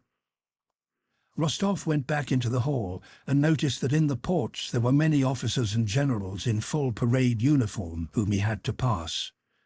Cursing his temerity, his heart sinking at the thought of finding himself at any moment face to face with the Emperor and being put to shame and arrested in his presence, fully alive now to the impropriety of his conduct and repenting of it, Rostov, with downcast eyes, was making his way out of the house through the brilliant suite when a familiar voice called him, and a hand detained him. "What are you doing here, sir, in civilian dress?" asked a deep voice. It was a cavalry general who had obtained the Emperor's special favor during this campaign and who had formerly commanded the division in which Rostov was serving. Rostov in dismay began justifying himself, but seeing the kindly, jocular face of the general, he took him aside and in an excited voice told him the whole affair, asking him to intercede for Denisov, whom the general knew. Having heard Rostov to the end, the general shook his head gravely. "I'm sorry. Sorry for that fine fellow. Give me the letter." Hardly had Rostov handed him the letter and finished explaining Denisov's case, when hasty steps and the jingling of spurs were heard on the stairs, and the general, leaving him, went to the porch. The gentlemen of the Emperor's suite ran down the stairs and went to their horses. Hain, the same groom who had been at Austerlitz, led up the Emperor's horse, and the faint creak of a footstep Rostov knew at once was heard on the stairs. Forgetting the danger of being recognized, Rostov went close to the porch, together with some inquisitive civilians, and again, after 2 years, saw those features he adored, that same face and same look and step, and the same union of majesty and mildness. And the feeling of enthusiasm and love for his sovereign rose again in Rostov's soul with all its old force. In the uniform of the Preobrazhensk regiment, white chamois leather breeches and high boots, and wearing a star Rostov did not know, it was that of the Légion d'honneur, the monarch came out into the porch, putting on his gloves and carrying his hat under his arm. He stopped and looked about him, brightening everything around by his glance. He spoke a few words to some of the generals, and recognizing the former commander of Rostov's division, smiled and beckoned to him. All the suite drew back, and Rostov saw the general talking for some time to the Emperor. The Emperor said a few words to him and took a step toward his horse. Again the crowd of members of the suite and street gazers, among whom was Rostov, moved nearer to the Emperor. Stopping beside his horse, with his hand on the saddle, the Emperor turned to the cavalry general and said in a loud voice, evidently wishing to be heard by all, "I cannot do it, General. I cannot, because the law is stronger than I." And he raised his foot to the stirrup. The general bowed his head respectfully, and the monarch mounted and rode down the street at a gallop. Beside himself with enthusiasm, Rostov ran after him with the crowd. Chapter 21. Napoleon and Alexander as allies. The Emperor rode to the square, where, facing one another, a battalion of the Preobrazhensk regiment stood on the right and a battalion of the French Guards in their bearskin caps on the left. As the Tsar rode up to one flank of the battalions, which presented arms, another group of horsemen galloped up to the opposite flank, and at the head of them Rostov recognized Napoleon. It could be no one else.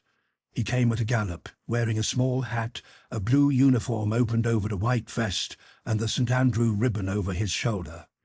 He was riding a very fine thoroughbred grey Arab horse with a crimson gold-embroidered saddle-cloth.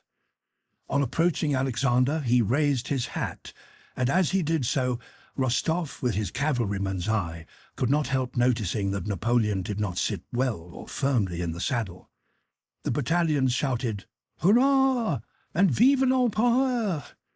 Napoleon said something to Alexander, and both emperors dismounted and took each other's hands. Napoleon's face wore an unpleasant and artificial smile. Alexander was saying something affable to him. In spite of the trampling of the French gendarmes' horses which were pushing back the crowd, Rostov kept his eyes on every movement of Alexander and Bonaparte. It struck him as a surprise that Alexander treated Bonaparte as an equal, and that the latter was quite at ease with the Tsar, as if such relations with an emperor were an everyday matter to him. Alexander and Napoleon, with the long train of their suites, approached the right flank of the Preobrazhensk battalion and came straight up to the crowd standing there. The crowd unexpectedly found itself so close to the emperors that Rostov, standing in the front row, was afraid he might be recognized. "Sire, I ask your permission to present the Légion d'honneur To the bravest of your soldiers, said a sharp, precise voice, articulating every letter. This was said by the undersized Napoleon, looking up straight into Alexander's eyes. Alexander listened attentively to what was said to him, and bending his head, smiled pleasantly. To him who has borne himself most bravely in this last war, added Napoleon, accentuating each syllable, as with a composure and assurance exasperating to Rostov, he ran his eyes over the Russian ranks drawn up before him, who all presented arms with their eyes fixed on their emperor. "Will your Majesty allow me to consult the colonel?" said Alexander, and took a few hasty steps toward Prince Kozlovsky, the commander of the battalion. Bonaparte, meanwhile, began taking the glove off his small white hand, tore it in doing so, and threw it away. An aide-de-camp behind him rushed forward and picked it up. "To whom shall it be given?" the Emperor Alexander asked Kozlovsky in Russian in a low voice. "To whomever your Majesty commands." The Emperor knit his brows with dissatisfaction and, glancing back, remarked, "But we must give him an answer." Kozlovsky scanned the ranks resolutely and included Rostov in his scrutiny. "Can it be me?" thought Rostov. "Lazarev," the colonel called with a frown, and Lazarev, the first soldier in the rank, stepped briskly forward. "Where are you off to? Stop here," voices whispered to Lazarev, who did not know where to go. Lazarev stopped, casting a sidelong look at his colonel in alarm. His face twitched, as often happens to soldiers called before the ranks. Napoleon slightly turned his head and put his plump little hand out behind him as if to take something. The members of his suite, guessing at once what he wanted, moved about and whispered as they passed something from one to another, and a page, the same one Rostov had seen the previous evening at Boris's, ran forward, and bowing respectfully over the outstretched hand and not keeping it waiting a moment, laid in it an order on a red ribbon. Napoleon, without looking, pressed 2 fingers together, and the badge was between them. Then he approached Lazarev, who rolled his eyes and persistently gazed at his own monarch, looked round at the Emperor Alexander to imply that what he was now doing was done for the sake of his ally, and the small white hand holding the order touched one of Lazarev's buttons. It was as if Napoleon knew that it was only necessary for his hand to deign to touch that soldier's breast, for the soldier to be forever happy, rewarded, and distinguished from everyone else in the world.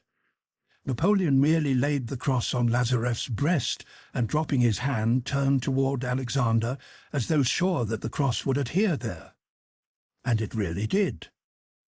Officious hands, Russian and French, immediately seized the cross and fastened it to the uniform. Lazarev glanced morosely at the little man with white hands who was doing something to him, and still standing motionless, presenting arms, looked again straight into Alexander's eyes, as if asking whether he should stand there or go away or do something else. But receiving no orders, he remained for some time in that rigid position. The emperors remounted and rode away. The Preobrazhensk battalion, breaking rank, mingled with the French guards and sat down at the tables prepared for them. Lazarev sat in the place of honor. Russian and French officers embraced him, congratulated him, and pressed his hands. Crowds of officers and civilians drew near merely to see him. A rumble of Russian and French voices and laughter filled the air round the tables in the square. 2 officers with flushed faces, looking cheerful and happy, passed by Rostov.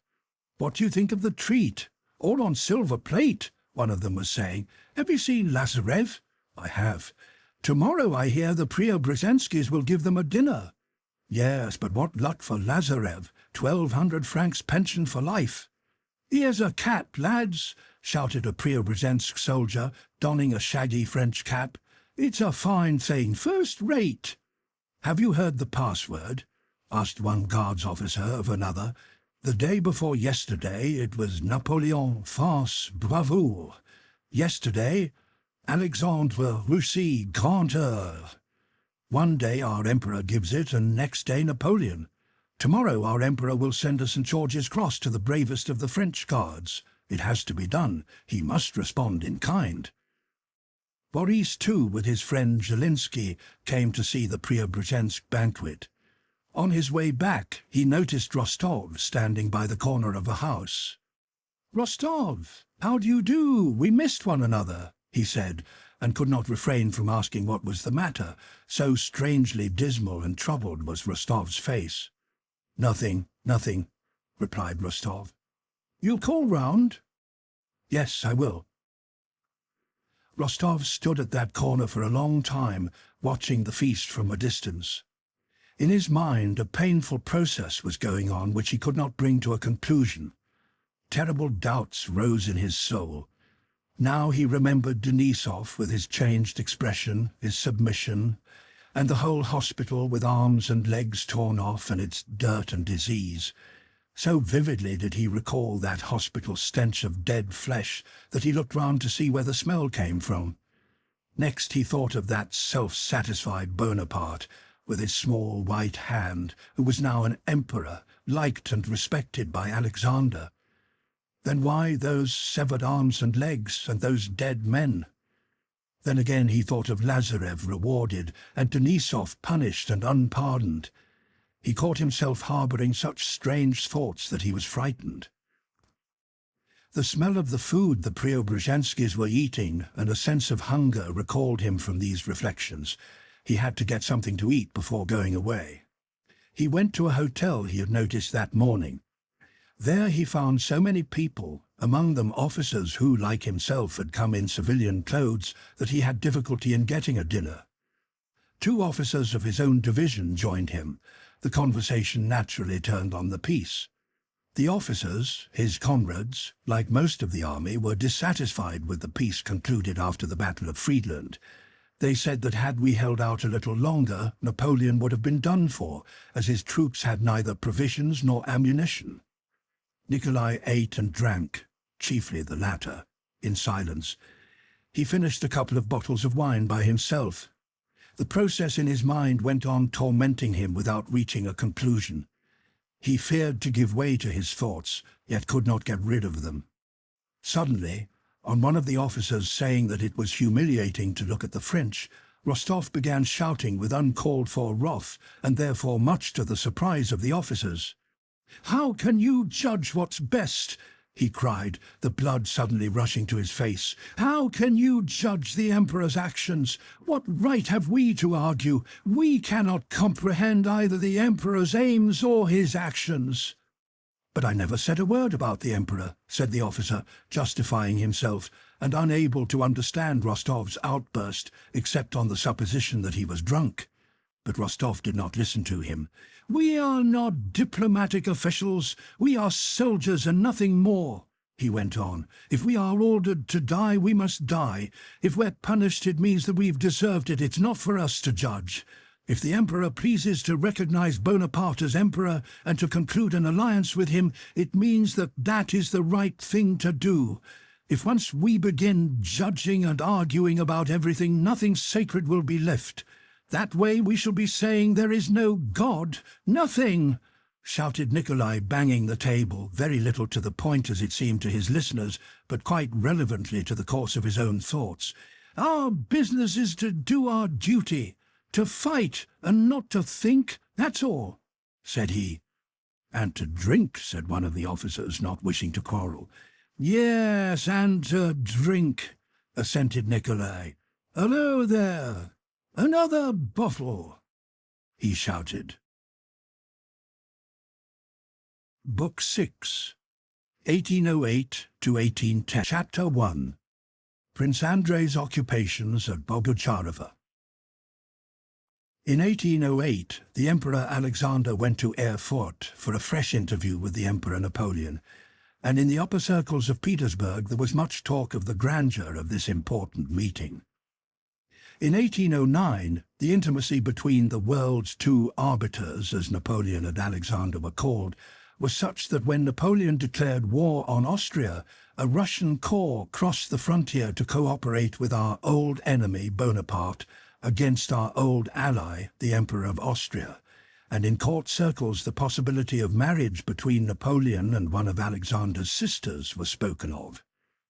But besides considerations of foreign policy, the attention of Russian society was at that time keenly directed on the internal changes that were being undertaken in all the departments of government. Life, meanwhile, real life, with its essential interests of health and sickness, toil and rest, and its intellectual interests in thought, science, poetry, music, love, friendship, hatred, and passions, went on as usual, independently of and apart from political friendship or enmity with Napoleon Bonaparte, and from all the schemes of reconstruction. Prince Andrei had spent 2 years continuously in the country. All the plans Pierre had attempted on his estates, and constantly changing from one thing to another had never accomplished, were carried out by Prince Andrei without display and without perceptible difficulty. He had in the highest degree a practical tenacity which Pierre lacked, and without fuss or strain on his part, this set things going. On one of his estates, the 300 serfs were liberated and became free agricultural labourers, this being one of the first examples of the kind in Russia. On other estates, the serfs' compulsory labour was commuted for a quit rent. A trained midwife was engaged for Bogucharova at his expense, and a priest was paid to teach reading and writing to the children of the peasants and household serfs. Prince Andrei spent half his time at Bald Hills with his father and his son, who was still in the care of nurses.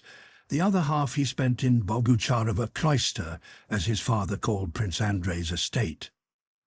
Despite the indifference to the affairs of the world he had expressed to Pierre, he diligently followed all that went on, received many books, and to his surprise noticed that when he or his father had visitors from Petersburg, the very vortex of life, these people lagged behind himself, who never left the country, in knowledge of what was happening in home and foreign affairs. Besides being occupied with his estates and reading a great variety of books, Prince Andrei was at this time busy with a critical survey of our last 2 unfortunate campaigns, and with drawing up a proposal for a reform of the army rules and regulations. In the spring of 1809 he went to visit the Ryazan estates, which had been inherited by his son, whose guardian he was. Warmed by the spring sunshine, he sat in the calèche looking at the new grass, the first leaves on the birches, and the first puffs of white spring clouds floating across the clear blue sky. He was not thinking of anything, but looked absent-mindedly and cheerfully from side to side. They crossed the ferry where he had talked with Pierre the year before. They went through the muddy village, past threshing floors and green fields of winter rye, downhill where snow still lodged near the bridge, uphill where the clay had been liquefied by the rain, past strips of stubble land and bushes touched with green here and there, and into a birch forest growing on both sides of the road. In the forest it was almost hot. No wind could be felt. The birches with their sticky green leaves were motionless, and lilac-coloured flowers and the first blades of green grass were pushing up and lifting last year's leaves. The coarse, evergreen colour of the small fir trees scattered here and there among the birches was an unpleasant reminder of winter. On entering the forest, the horses began to snort and sweated visibly. Pyotr, the footman, made some remark to the coachman. The latter assented, but apparently the coachman's sympathy was not enough for Pyotr, and he turned on the box toward his master. "How pleasant it is, Your Excellency," he said with a respectful smile. "What?" "It's pleasant, Your Excellency." What is he talking about? Thought Prince Andrei. Oh, the spring, I suppose, he thought as he turned around. Yes, really, everything is green already. How early! The birches and cherry and alders, too, are coming out. But the oaks show no sign yet. Ah, here is one oak. At the edge of the road stood an oak, probably 10 times the age of the birches that formed the forest. It was 10 times as thick and twice as tall as they. It was an enormous tree, its girth twice as great as a man could embrace, and evidently long ago some of its branches had been broken off and its bark scarred. With its huge, ungainly limbs sprawling unsymmetrically, and its gnarled hands and fingers, it stood, an aged, stern and scornful monster, among the smiling birch trees. Only the dead-looking evergreen firs dotted about in the forest, and this oak refused to yield to the charm of spring or notice either the spring or the sunshine. Spring, love, happiness, this oak seemed to say. Are you not weary of that stupid, meaningless, constantly repeated fraud? Always the same and always a fraud. There is no spring, no sun, no happiness. Look at those cramped, dead firs, ever the same, and at me too, sticking out my broken and barked fingers just where they have grown, whether from my back or my sides. As they have grown, so I stand, and I do not believe in your hoax and your lies. As he passed through the forest, Prince Andrei turned several times to look at that oak, as if expecting something from it. Under the oak, too, were flowers and grass, but it stood among them scowling, rigid, misshapen, and grim as ever. Yes, the oak is right, 1,000 times right, thought Prince Andrei. Let others, the young, yield afresh to that fraud, but we know life. Our life is finished. A whole sequence of new thoughts, hopeless but mournfully pleasant, rose in his soul in connection with that tree. During this journey he, as it were, considered his life afresh and arrived at his old conclusion, restful in its hopelessness, that it was not for him to begin anything anew, but that he must live out his life, content to do no harm, and not disturbing himself or desiring anything. Chapter 2. Prince Andrei's visit to the Rostovs at Otradnoye. Prince Andrei had to see the marshal of the nobility for the district in connection with the affairs of the Ryazan estate of which he was trustee. This marshal was Count Ilya Rostov, and in the middle of May Prince Andrei went to visit him. It was now hot spring weather. The whole forest was already clothed in green. It was dusty and so hot that on passing near water one longed to bathe. Prince Andrei, depressed and preoccupied with the business about which he had to speak to the marshal, was driving up the avenue in the grounds of the Rostovs' house at Otradnoye.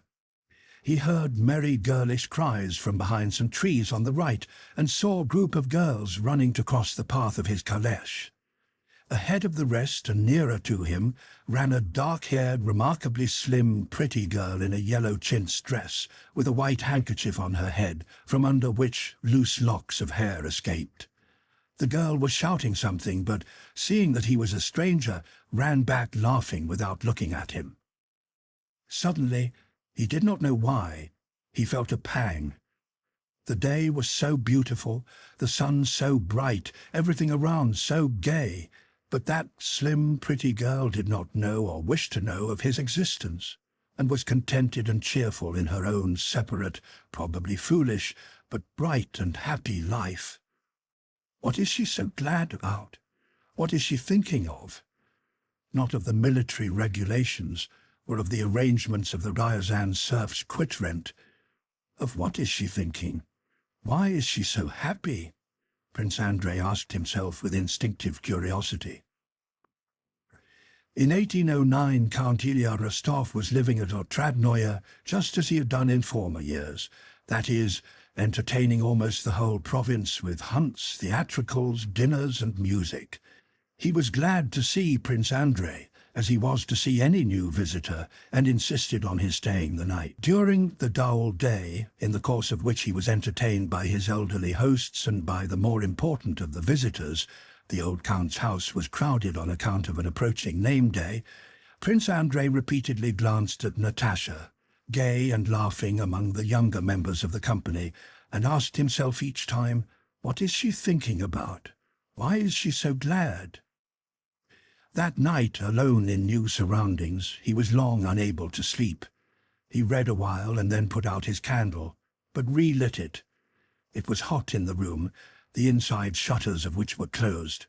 He was cross with the stupid old man, as he called Rostov, who had made him stay by assuring him that some necessary documents had not yet arrived from town, and he was vexed with himself for having stayed. He got up and went to the window to open it. As soon as he opened the shutters, the moonlight, as if it had long been watching for this, burst into the room. He opened the casement. The night was fresh, bright, and very still. Just before the window was a row of pollard trees, looking black on one side and with a silvery light on the other. Beneath the trees grew some kind of lush, wet, bushy vegetation, with silver-lit leaves and stems here and there. Farther back, beyond the dark trees, a roof glittered with dew. To the right was a leafy tree with brilliantly white trunk and branches, and above it shone the moon, nearly at its full, in a pale, almost starless spring sky. Prince Andrei leaned his elbows on the window ledge, and his eyes rested on that sky. His room was on the first floor. Those in the rooms above were also awake. He heard female voices overhead. "Just once more," said a girlish voice above him, which Prince Andrei recognized at once. "But when are you coming to bed?" replied another voice. "I won't, I can't sleep. What's the use? Come now, for the last time." The two girlish voices sang a musical passage, the end of some song. "Oh, how lovely! Now go to sleep, and there's an end of it." "You go to sleep, but I can't," said the first voice, coming nearer to the window. She was evidently leaning right out, for the rustle of her dress and even her breathing could be heard. Everything was stone still, like the moon and its light and the shadows.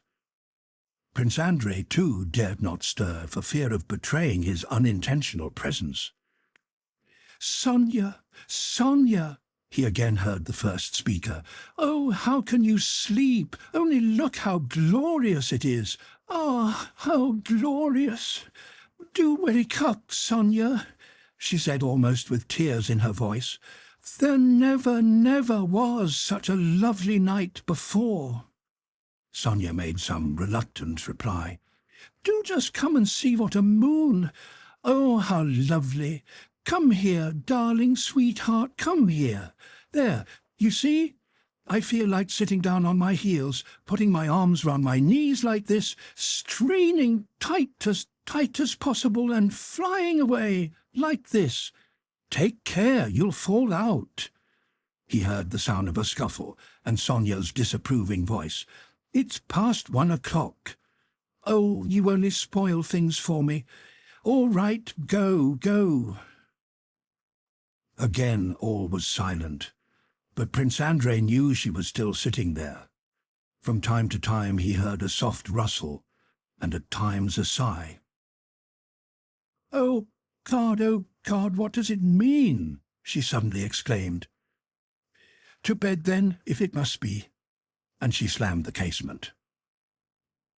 "For her, I might as well not exist," thought Prince Andrei, while he listened to her voice, for some reason expecting, yet fearing that she might say something about him.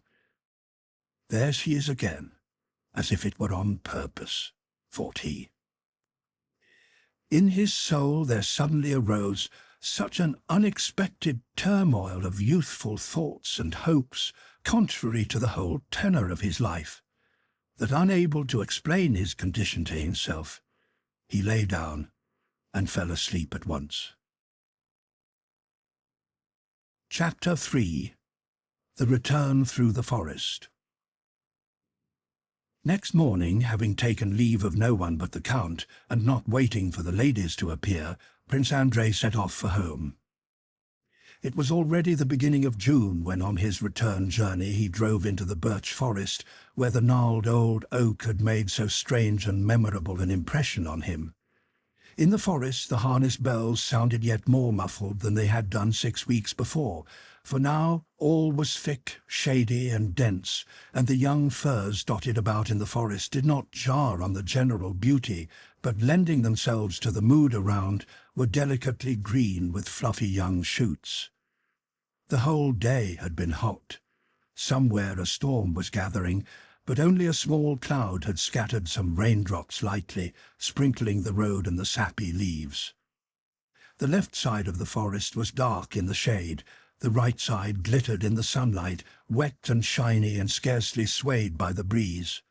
Everything was in blossom. The nightingales trilled, and their voices reverberated now near, now far away. Yes, here in this forest was that oak with which I agreed, thought Prince Andrei. But where is it? He again wondered, gazing at the left side of the road, and without recognizing it he looked with admiration at the very oak he sought. The old oak, quite transfigured, spreading out a canopy of sappy dark green foliage, stood wrapped and slightly trembling in the rays of the evening sun. Neither gnarled fingers, nor old scars, nor old doubts and sorrows were any of them in evidence now. Through the hard, century-old bark, even where there were no twigs, leaves had sprouted such as one could hardly believe the old veteran could have produced. Yes, it is the same oak, thought Prince Andrei, and all at once he was seized by an unreasoning springtime feeling of joy and renewal. All the best moments of his life suddenly rose to his memory. Austerlitz, with the lofty heavens, his wife's dead, reproachful face, Pierre at the ferry, that girl thrilled by the beauty of the night, and that night itself and the moon, and all this rushed suddenly to his mind. No, life is not over at 31, Prince Andrei suddenly decided finally and decisively. It is not enough for me to know what I have in me. Everyone must know it. Pierre, and that young girl who wanted to fly away into the sky, everyone must know me, so that my life may not be lived for myself alone, while others live so apart from it, but so that it may be reflected in them all, and that they and I may live in harmony. On reaching home, Prince Andrei decided to go to Petersburg that autumn, and found all sorts of reasons for this decision. A whole series of sensible and logical considerations, showing it to be essential for him to go to Petersburg and even to re-enter the service, kept springing up in his mind. He could not now understand how he could ever even have doubted the necessity of taking an active share in life, just as a month before he had not understood how the idea of leaving the quiet country could ever enter his head. It now seemed clear to him that all his experience of life must be senselessly wasted unless he applied it to some kind of work and again played an active part in life. He did not even remember how formerly, on the strength of similar wretched logical arguments, it had seemed obvious that he would be degrading himself if he now, after the lessons he had had in life, allowed himself to believe in the possibility of being useful and in the possibility of happiness or love. Now, reason suggested quite the opposite. After that journey to Ryazan, he found the country dull. His former pursuits no longer interested him, and often when sitting alone in his study he got up, went to the mirror, and gazed a long time at his own face. Then he would turn away to the portrait of his dead Lisa, who, with hair curled à la grecque, looked tenderly and gaily at him out of the gilt frame. She did not now say those former terrible words to him, but looked simply, merrily, and inquisitively at him. And Prince Andrei, crossing his arms behind him, long paced the room, now frowning, now smiling, as he reflected on those irrational, inexpressible thoughts, secret as a crime, which altered his whole life and were connected with Pierre, with fame, with the girl at the window, the oak, and woman's beauty and love. And if anyone came into his room at such moments, he was particularly cold, stern, and above all, unpleasantly logical. "My dear," Princess Maria, entering at such a moment, would say, "little Nikolai can't go out today. It's very cold." "If it were hot," Prince Andrei would reply at such times very dryly to his sister, "he could go out in his smock, but as it is cold, he must wear warm clothes which were designed for that purpose. That is what follows from the fact that it is cold, and not that a child who needs fresh air should remain at home. he would add with extreme logic, as if punishing someone for those secret, illogical emotions that stirred within him. At such moments, Princess Maria would think how intellectual work dries men up. Chapter 4. Speransky, Arakcheyev, and Prince Andrei. Prince Andrei arrived in Petersburg in August 1809. It was the time when the youthful Speransky was at the zenith of his fame and his reforms were being pushed forward with the greatest energy. That same August the Emperor was thrown from his caleche, injured his leg, and remained 3 weeks at Peterhof, receiving Speransky every day and no one else. At that time the two famous decrees were being prepared that so agitated society, abolishing court ranks and introducing examinations to qualify for the grades of collegiate assessor and state councillor. And not merely these, but a whole state constitution intended to change the existing order of government in Russia, legal, administrative and financial, from the Council of State down to the district tribunals. Now those vague liberal dreams with which the Emperor Alexander had ascended the throne, and which he had tried to put into effect with the aid of his associates Czartoryski, Novosiltsev, Kochubey and Stroganov, whom he himself in jest had called his Comité de Salut Public, were taking shape and being realized. Now all these men were replaced by Speransky on the civil side and Arakcheyev on the military. Soon after his arrival, Prince Andrei, as a gentleman of the chamber, presented himself at court and at a levee. The Emperor, though he met him twice, did not favour him with a single word. It had always seemed to Prince Andrei before that he was antipathetic to the Emperor, and that the latter disliked his face and personality generally, and in the cold, repellent glance the Emperor gave him, he now found further confirmation of this surmise. The courtiers explained the Emperor's neglect of him by His Majesty's displeasure at Bolkonskys not having served since 1805. "I know myself that one cannot help one's sympathies and antipathies," thought Prince Andrei, "so it will not do to present my proposal for the reform of the army regulations to the Emperor personally, but the project will speak for itself." He mentioned what he had written to an old field marshal, a friend of his father's. The field marshal made an appointment to see him, received him graciously and promised to inform the Emperor. A few days later, Prince Andrei received notice that he was to go to see the Minister of War, Count Arakcheyev. On the appointed day, Prince Andrei entered Count Arakcheyev's waiting room at 9 in the morning. He did not know Arakcheyev personally, had never seen him, and all he had heard of him inspired him with but little respect for the man. "He is Minister of War, a man trusted by the Emperor, and I need not concern myself about his personal qualities. He has been commissioned to consider my project, so he alone can get it adopted," thought Prince Andrei as he waited among a number of important and unimportant people in Count Arakcheyev's waiting room. During his service, chiefly as an adjutant, Prince Andrei had seen the ante-rooms of many important men, and the different types of such rooms were well known to him. Count Arakcheyev's ante-room had quite a special character. The faces of the unimportant people awaiting their turn for an audience showed embarrassment and servility. The faces of those of higher rank expressed a common feeling of awkwardness, covered by a mask of unconcern and ridicule of themselves, their situation, and the person for whom they were waiting. Some walked thoughtfully up and down, others whispered and laughed.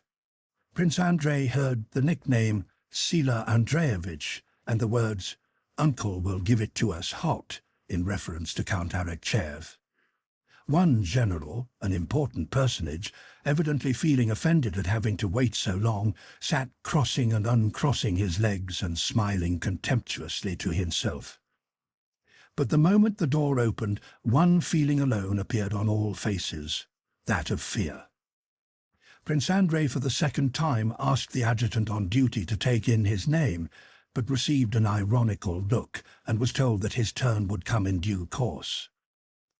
After some others had been shown in and out of the minister's room by the adjutant on duty, an officer who struck Prince Andrei by his humiliated and frightened air was admitted at that terrible door. This officer's audience lasted a long time. Then, suddenly, the grating sound of a harsh voice was heard from the other side of the door, and the officer, with pale face and trembling lips, came out and passed through the waiting room, clutching his head. After this, Prince Andrei was conducted to the door, and the officer on duty said in a whisper, "To the right, at the window." Prince Andrei entered a plain, tidy room, and saw at the table a man of 40 with a long waist, a long, closely cropped head, deep wrinkles, scowling brows above dull, greenish-hazel eyes, and an overhanging red nose. Arakcheyev turned his head toward him without looking at him.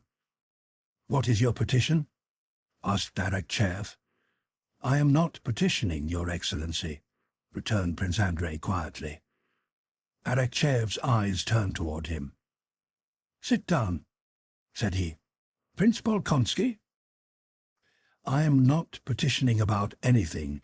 His Majesty the Emperor has deigned to send Your Excellency a project submitted by me." "You see, my dear sir, I have read your project," interrupted Arakcheyev, uttering only the first words amiably, and then, again without looking at Prince Andrei, relapsing gradually into a tone of grumbling contempt. "You are proposing new military laws? There are many laws, but no one to carry out the old ones. Nowadays everybody designs laws. It is easier writing than doing. I came at His Majesty the Emperor's wish to learn from Your Excellency how you propose to deal with the memorandum I have presented," said Prince Andrei politely. "I have endorsed a resolution on your memorandum and sent it to the committee. I do not approve of it," said Arakcheyev, rising and taking a paper from his writing table. "Here," and he handed it to Prince Andrei. Across the paper was scrawled in pencil, without capital letters, misspelt and without punctuation, "Unsoundly constructed, because resembles an imitation of the French military code, and from the Articles of War needlessly deviating." "To what committee has the memorandum been referred?" inquired Prince Andrei.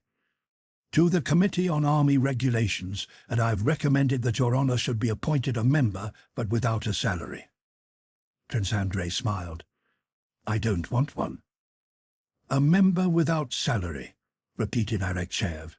"I have the honour, eh? Call the next one. Who else is there?" he shouted, bowing to Prince Andrei. Chapter 5. While waiting for the announcement of his appointment to the committee, Prince Andrei looked up his former acquaintances, particularly those he knew to be in power and whose aid he might need. In Petersburg he now experienced the same feeling he had had on the eve of a battle, when troubled by anxious curiosity and irresistibly attracted to the ruling circles where the future, on which the fate of millions depended, was being shaped.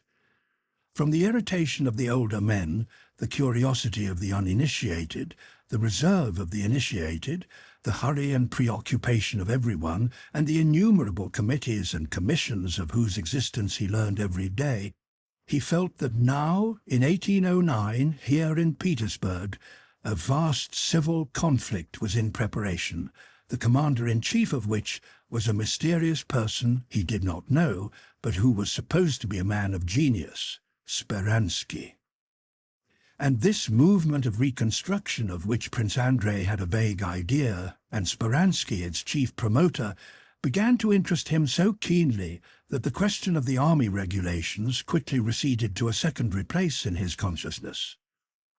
Prince Andrei was most favourably placed to secure good reception in the highest and most diverse Petersburg circles of the day.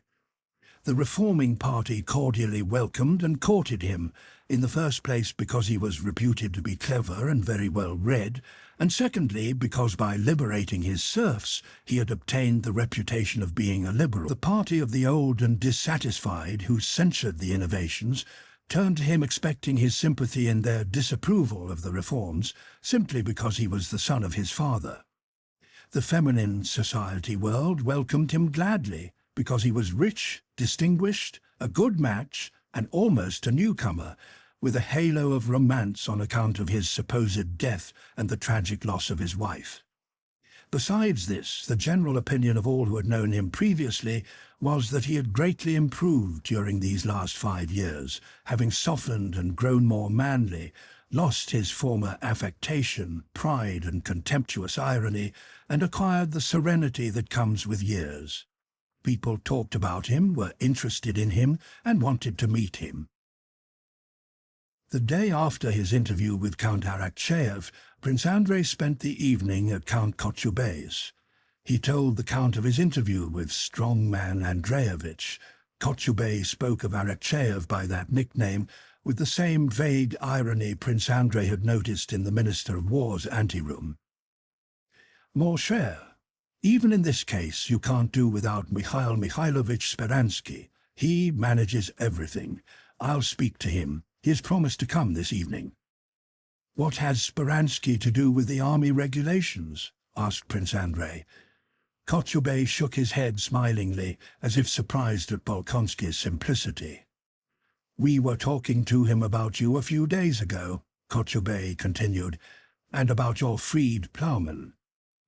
Oh, is it you, Prince, who have freed your serfs? Said an old man of Catherine's day, turning contemptuously towards Bolkonsky. It was a small estate that brought in no profit, replied Prince Andrei, trying to extenuate his action so as not to irritate the old man uselessly. Afraid of being late, said the old man, looking at Kochubey. There's one thing I don't understand, he continued. Who will plough the land if they're set free? It is easy to write laws, but difficult to rule.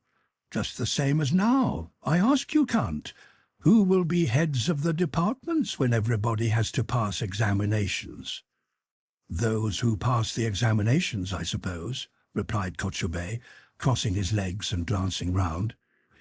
Well, I have Fryanichnikov serving under me, a splendid man, a priceless man, but he's 60. Is he to go up for examination? Yes, that's a difficulty, as education is not at all general, but... Count Kochubey did not finish. He rose, took Prince Andrei by the arm, and went to meet a tall, bald, fair man of about 40, with a large, open forehead and a long face of unusual and peculiar whiteness, who was just entering. The newcomer wore a blue swallow-tailed coat with a cross suspended from his neck and a star on his left breast. It was Speransky. Prince Andrei recognized him at once and felt a throb within him, as happens at critical moments of life. Whether it was from respect, envy, or anticipation, he did not know. Speransky's whole figure was of a peculiar type that made him easily recognizable. In the society in which Prince Andrei lived, he had never seen anyone who, together with awkward and clumsy gestures, possessed such calmness and self-assurance.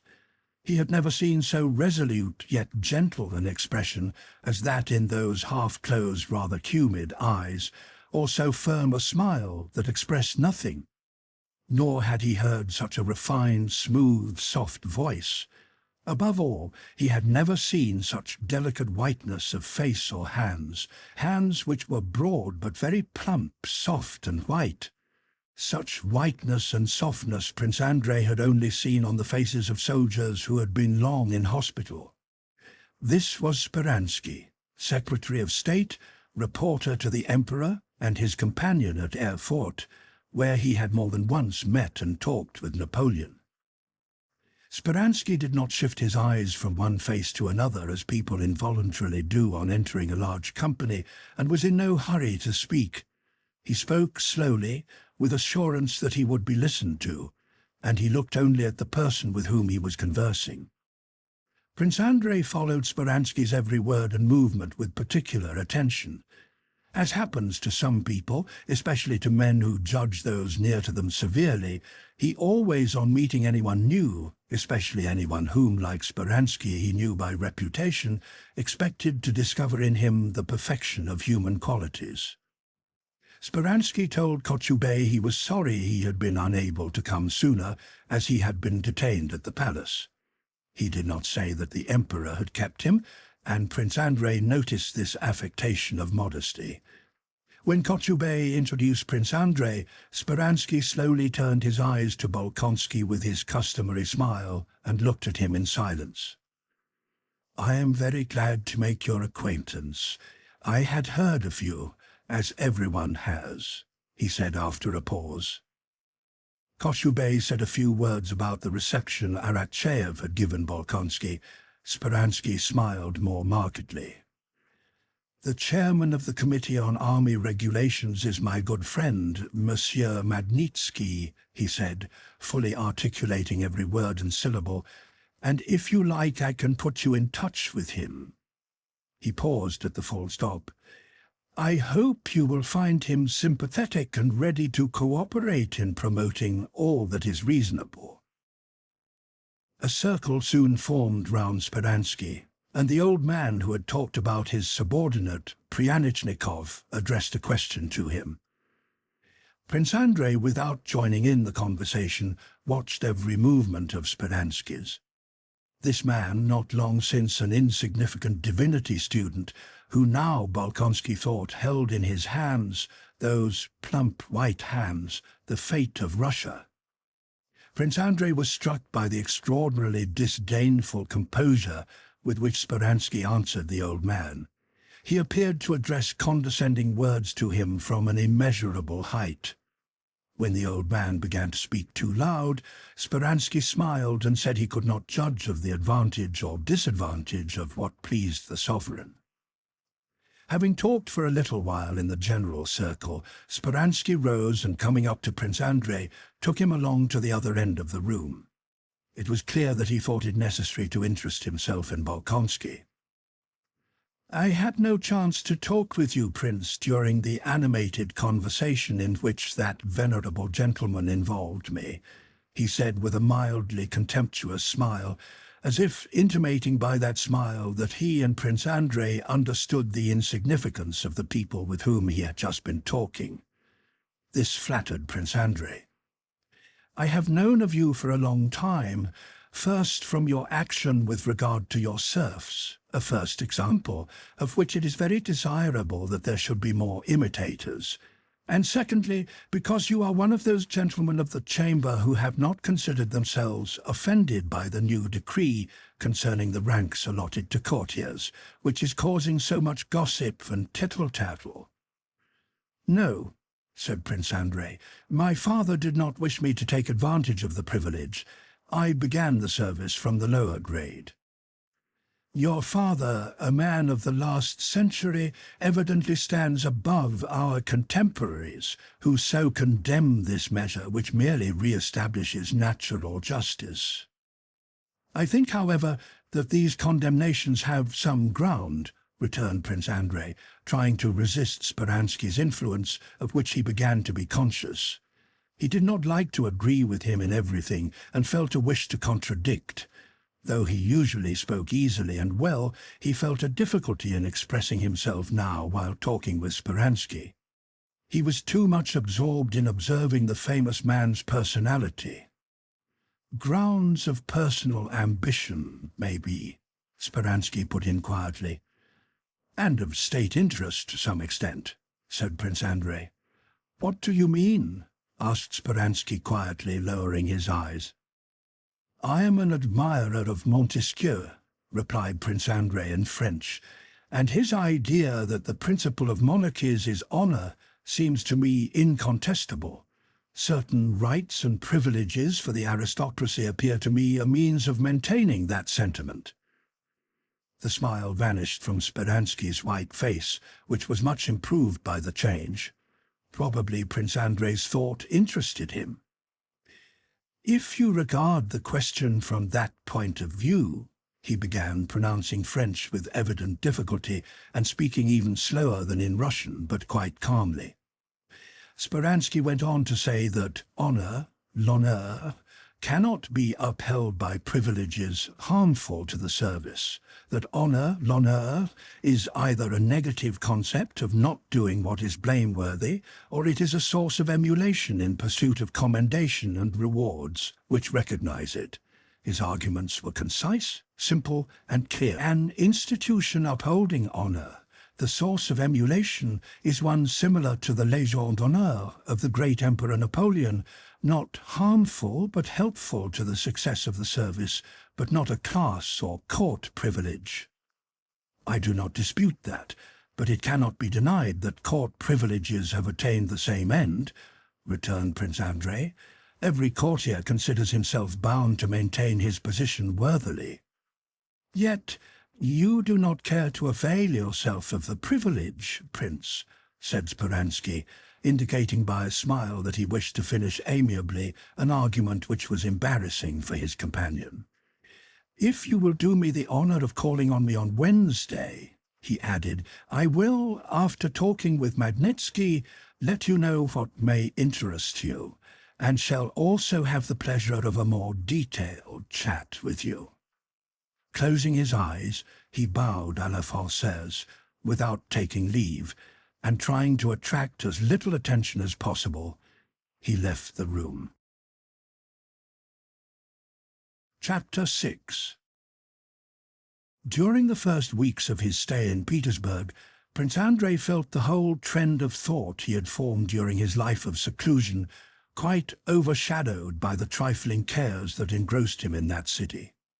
On returning home in the evening, he would jot down in his notebook 4 or 5 necessary calls or appointments for certain hours. The mechanism of life, the arrangement of the day so as to be in time everywhere, absorbed the greater part of his vital energy. He did nothing, did not even think or find time to think, but only talked, and talked successfully, of what he had thought while in the country.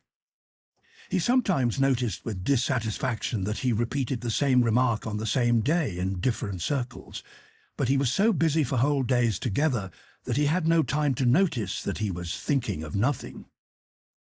As he had done on their first meeting at Kochubey's, Speransky produced a strong impression on Prince Andrei on the Wednesday when he received him tête-à-tête at his own house and talked to him long and confidentially. To Bolkonsky, so many people appeared contemptible and insignificant creatures, and he so longed to find in someone the living ideal of that perfection toward which he strove, that he readily believed that in Speransky he had found this ideal of a perfectly rational and virtuous man. Had Speransky sprung from the same class as himself and possessed the same breeding and traditions, Bolkonsky would soon have discovered his weak, human, unheroic sides.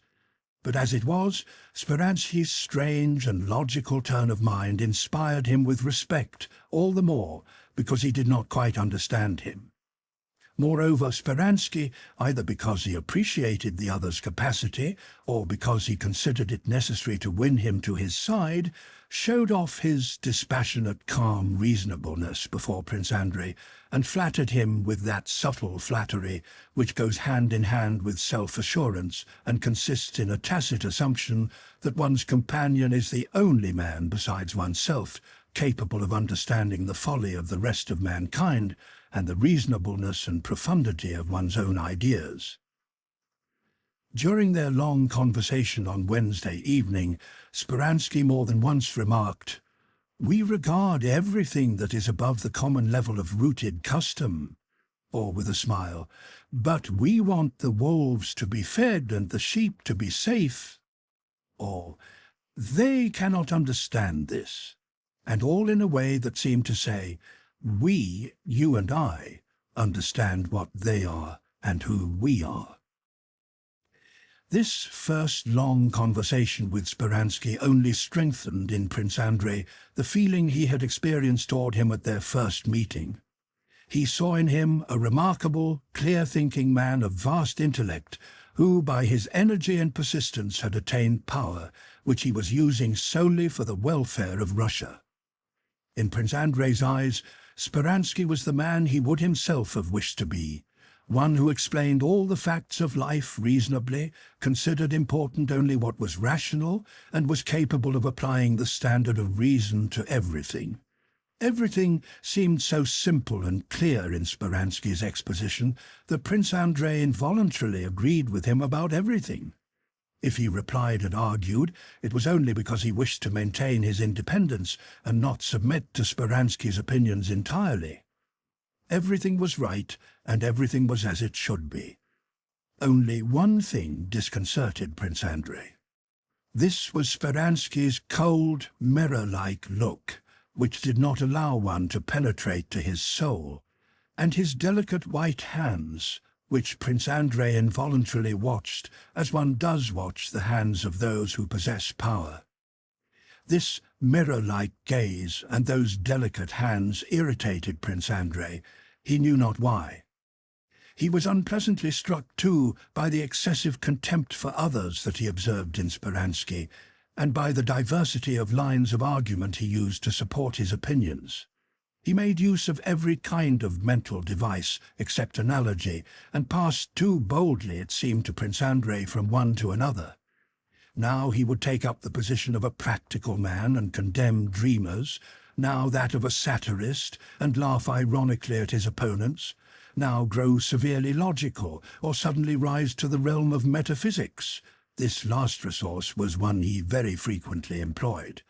He would transfer a question to metaphysical heights, pass on to definitions of space, time, and thought, and having deduced the refutation he needed, would again descend to the level of the original discussion.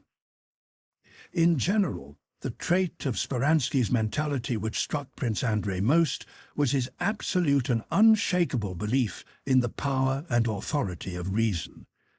It was evident that the thought could never occur to him, which to Prince Andrei seemed so natural, namely that it is after all impossible to express all one thinks, and that he had never felt the doubt, is not all I think and believe nonsense?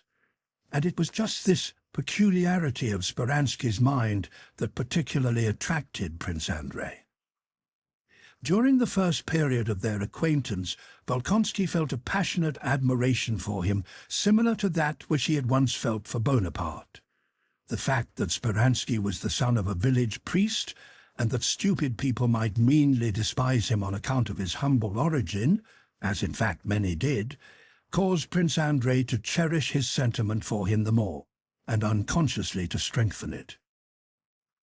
On that first evening Bolkonsky spent with him, having mentioned the commission for the revision of the Code of Laws, Speransky told him sarcastically that the commission had existed for 150 years, had cost millions, and had done nothing except that Rosenkampf had stuck labels on the corresponding paragraphs of the different codes.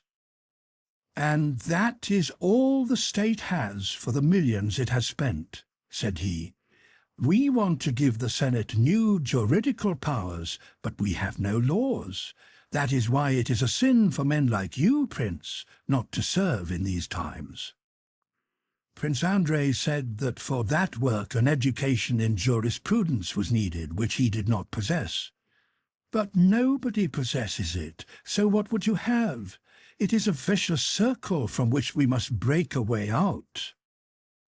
A week later, Prince Andrei was a member of the Committee on Army Regulations, and, what he had not at all expected, was chairman of a section of the Committee for the Revision of the Laws. At Speransky's request, he took the first part of the civil code that was being drawn up, and, with the aid of the Code Napoleon and the Institutes of Justinian, he worked at formulating the section on personal rights. Chapter 7. Pierre and the Petersburg Freemasons. Nearly 2 years before this, in 1808, Pierre, on returning to Petersburg after visiting his estates, had involuntarily found himself in a leading position among the Petersburg Freemasons. He arranged dining and funeral lodge meetings, enrolled new members, and busied himself uniting various lodges and acquiring authentic charters. He gave money for the erection of temples and supplemented, as far as he could, the collection of alms, in regard to which the majority of members were stingy and irregular. He supported almost single-handed a poorhouse the order had founded in Petersburg. His life, meanwhile, continued as before, with the same infatuations and dissipations. He liked to dine and drink well, and though he considered it immoral and humiliating, could not resist the temptations of the bachelor circles in which he moved. Amid the turmoil of his activities and distractions, however, Pierre, at the end of a year, began to feel that the more firmly he tried to rest upon it, the more the Masonic ground on which he stood gave way under him. At the same time, he felt that the deeper the ground sank under him, the closer bound he involuntarily became to the order. When he had joined the Freemasons, he had experienced the feeling of one who confidently steps onto the smooth surface of a bog. When he put his foot down, it sank in. To make quite sure of the firmness of the ground, he put his other foot down and sank deeper still, became stuck in it, and involuntarily waded knee-deep in the bog. Joseph Alexeyevich was not in Petersburg. He had of late stood aside from the affairs of the Petersburg lodges and lived almost entirely in Moscow. All the members of the lodges were men Pierre knew in ordinary life, and it was difficult for him to regard them merely as brothers in Freemasonry and not as Prince B or Ivan Vassilievich D, whom he knew in society mostly as weak and insignificant men. Under the Masonic aprons and the insignia, he saw the uniforms and decorations at which they aimed in ordinary life. Often after collecting alms and reckoning up 20 to 30 rubles received for the most part in promises from a dozen members, of whom half were as well able to pay as himself, Pierre remembered the Masonic vow in which each brother promised to devote all his belongings to his neighbor, and doubts on which he tried not to dwell arose in his soul. He divided the brothers he knew into 4 categories. In the first, he put those who did not take an active part in the affairs of the lodge or in human affairs, but were exclusively occupied with the mystical science of the order, with questions of the threefold designation of God, the 3 primordial elements, sulfur, mercury, and salt, or the meaning of the square and all the various figures of the Temple of Solomon. Pierre respected this caste of brothers to which the elder ones chiefly belonged, including, Pierre thought, Joseph Alexeyevich himself, but he did not share their interests. His heart was not in the mystical aspect of Freemasonry. In the second category, Pierre reckoned himself and others like him, seeking and vacillating, who had not yet found in Freemasonry a straight and comprehensible path, but hoped to do so. In the third category, he included those brothers, the majority, who saw nothing in Freemasonry but the external forms and ceremonies, and prized the strict performance of these forms without troubling about their purport or significance. Such were Wilarski and even the Grand Master of the principal lodge. Finally, to the fourth category also a great many brothers belonged, particularly those who had lately joined. These, according to Pierre's observations, were men who had no belief in anything, nor desire for anything, but joined the Freemasons merely to associate with the wealthy young brothers who were influential through their connections or rank, and of whom there were very many in the lodge. Pierre began to feel dissatisfied with what he was doing. Freemasonry, at any rate as he saw it here, sometimes seemed to him based merely on externals. He did not think of doubting Freemasonry itself, but suspected that Russian Masonry had taken a wrong path and deviated from its original principles. And so toward the end of the year he went abroad to be initiated into the higher secrets of the order. In the summer of 1809, Pierre returned to Petersburg. Our Freemasons knew from correspondence with those abroad that Bezukhov had obtained the confidence of many highly placed persons, had been initiated into many mysteries, had been raised to a higher grade, and was bringing back with him much that might conduce to the advantage of the Masonic cause in Russia.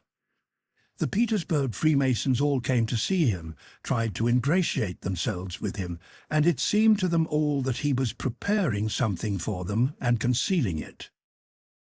A solemn meeting of the Lodge of the Second Degree was convened, at which Pierre promised to communicate to the Petersburg brothers what he had to deliver to them from the highest leaders of their order.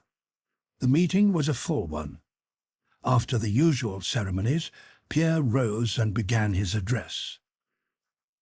"Dear brothers," he began, blushing and stammering, with a written speech in his hand, "it is not sufficient to observe our mysteries in the seclusion of our lodge. We must act. We are drowsing, but we must act." Pierre raised his notebook and began to read. "For the dissemination of pure truth and to secure the triumph of virtue," he read, "we must cleanse men from prejudice, diffuse principles in harmony with the spirit of the times, undertake the education of the young, unite ourselves in indissoluble bonds with the wisest men, boldly yet prudently overcome superstitions, infidelity and folly, and form of those devoted to us a body linked together by unity of purpose and possessed of authority and power. To attain this end, we must secure a preponderance of virtue over vice, and must endeavour to secure that the honest man may, even in this world, receive a lasting reward for his virtue. But in these great endeavours, we are gravely hampered by the political institutions of today. What is to be done in these circumstances? To favour revolutions, overthrow everything, repel force by force? No, we are very far from that. Every violent reform deserves censure, for it quite fails to remedy evil, while men remain what they are, and also because wisdom needs no violence. The whole plan of our order should be based on the idea of preparing men of firmness and virtue, bound together by unity of conviction, aiming at the punishment of vice and folly, and patronizing talent and virtue, raising worthy men from the dust and attaching them to our brotherhood. Only then will our order have the power unobtrusively to bind the hands of the protectors of disorder and to control them without their being aware of it. In a word, we must found a form of government holding universal sway, which should be diffused over the whole world without destroying the bonds of citizenship, and beside which all other governments can continue in their customary course and do everything except what impedes the great aim of our order, which is to obtain for virtue the victory over vice. This aim was that of Christianity itself.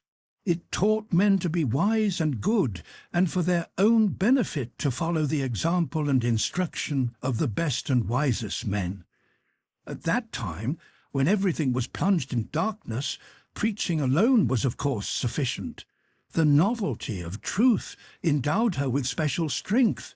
But now we need much more powerful methods.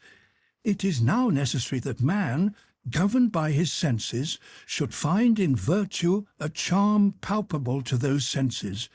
It is impossible to eradicate the passions, but we must strive to direct them to a noble aim, and it is therefore necessary that everyone should be able to satisfy his passions within the limits of virtue. Our order should provide means to that end. As soon as we have a certain number of worthy men in every state, each of them again training 2 others, and all being closely united, everything will be possible for our order, which has already in secret accomplished much for the welfare of mankind. This speech not only made a strong impression, but created excitement in the lodge. The majority of the brothers, seeing in it dangerous designs of illuminism, met it with a coldness that surprised Pierre. The Grand Master began answering him, and Pierre began developing his views with more and more warmth. It was long since there had been so stormy a meeting. Parties were formed, some accusing Pierre of illuminism, others supporting him. At that meeting he was struck for the first time by the endless variety of men's minds, which prevents a truth from ever presenting itself identically to 2 persons. Even those members who seemed to be on his side understood him in their own way, with limitations and alterations he could not agree to, as what he always wanted most was to convey his thought to others just as he himself understood it. At the end of the meeting, The Grand Master, with irony and ill will, reproved Bezukhov for his vehemence, and said it was not love of virtue alone, but also a love of strife that had moved him in the dispute. Pierre did not answer him, and asked briefly whether his proposal would be accepted. He was told that it would not, and without waiting for the usual formalities, he left the lodge and went home. Chapter 8. Pierre seeks advice from Joseph Alexeyevich. Again Pierre was overtaken by the depression he so dreaded. For 3 days after the delivery of his speech at the lodge, he lay on a sofa at home, receiving no one and going nowhere. It was just then that he received a letter from his wife, who implored him to see her, telling him how grieved she was about him and how she wished to devote her whole life to him. At the end of the letter, she informed him that in a few days she would return to Petersburg from abroad. Following this letter, one of the Masonic brothers, whom Pierre respected less than the others, forced his way in to see him, and turning the conversation upon Pierre's matrimonial affairs, by way of fraternal advice, expressed the opinion that his severity to his wife was wrong, and that he was neglecting one of the first rules of Freemasonry by not forgiving the penitent. At the same time, his mother-in-law, Prince Vasili's wife, sent to him imploring him to come, if only for a few minutes, to discuss a most important matter. Pierre saw that there was a conspiracy against him, and that they wanted to reunite him with his wife, and in his present mood this was not even unpleasant to him. Nothing mattered to him. Nothing in life seemed to him of much importance, and under the influence of the depression that possessed him, he valued neither his liberty nor his resolution to punish his wife. No one is right, and no one is to blame, so she too is not to blame, he thought. If he did not at once give his consent to a reunion with his wife, it was only because in his state of depression he did not feel able to take any step. Had his wife come to him, he would not have turned her away. Compared to what preoccupied him, was it not a matter of indifference whether he lived with his wife or not? Without replying either to his wife or his mother-in-law, Pierre late one night prepared for a journey and started for Moscow to see Joseph Alexeyevich. This is what he noted in his diary. Moscow, 17th of November. I have just returned from my benefactor and hasten to write down what I have experienced. Joseph Alexeyevich is living poorly and has for 3 years been suffering from a painful disease of the bladder. No one has ever heard him utter a groan or a word of complaint. From morning till late at night, except when he eats his very plain food, he is working at science. He received me graciously and made me sit down on the bed on which he lay. I made the sign of the Knights of the East and of Jerusalem, and he responded in the same manner, asking me with a mild smile what I had learned and gained in the Prussian and Scottish lodges. I told him everything as best I could, and told him what I had proposed to our Petersburg lodge, of the bad reception I had encountered, and of my rupture with the brothers. Joseph Alexeyevich, having remained silent and thoughtful for a good while, told me his view of the matter, which at once lit up for me my whole past and the future path I should follow. He surprised me by asking whether I remembered the threefold aim of the order. 1, the preservation and study of the mystery. 2, the purification and reformation of oneself for its reception. And 3, the improvement of the human race by striving for such purification. Which is the principal aim of these 3? Certainly, self-reformation and self-purification. Only to this aim can we always strive independently of circumstances. But at the same time, just this aim demands the greatest efforts of us, and so, led astray by pride, losing sight of this aim, we occupy ourselves either with the mystery which in our impurity we are unworthy to receive, or seek the reformation of the human race while ourselves setting an example of baseness and profligacy. Illuminism is not a pure doctrine, just because it is attracted by social activity and puffed up by pride. On this ground, Joseph Alexeyevich condemned my speech and my whole activity, and in the depth of my soul I agreed with him. Talking of my family affairs, he said to me, "The chief duty of a true Mason, as I have told you, lies in perfecting himself. We often think that by removing all the difficulties of our life we shall more quickly reach our aim, but on the contrary, my dear sir, it is only in the midst of worldly cares that we can obtain our three chief aims. 1. Self-knowledge, for man can only know himself by comparison. 2. Self-perfecting, which can only be attained by conflict. And 3. The attainment of the chief virtue, love of death. Only the vicissitudes of life can show us its vanity and develop our innate love of death or of rebirth to a new life."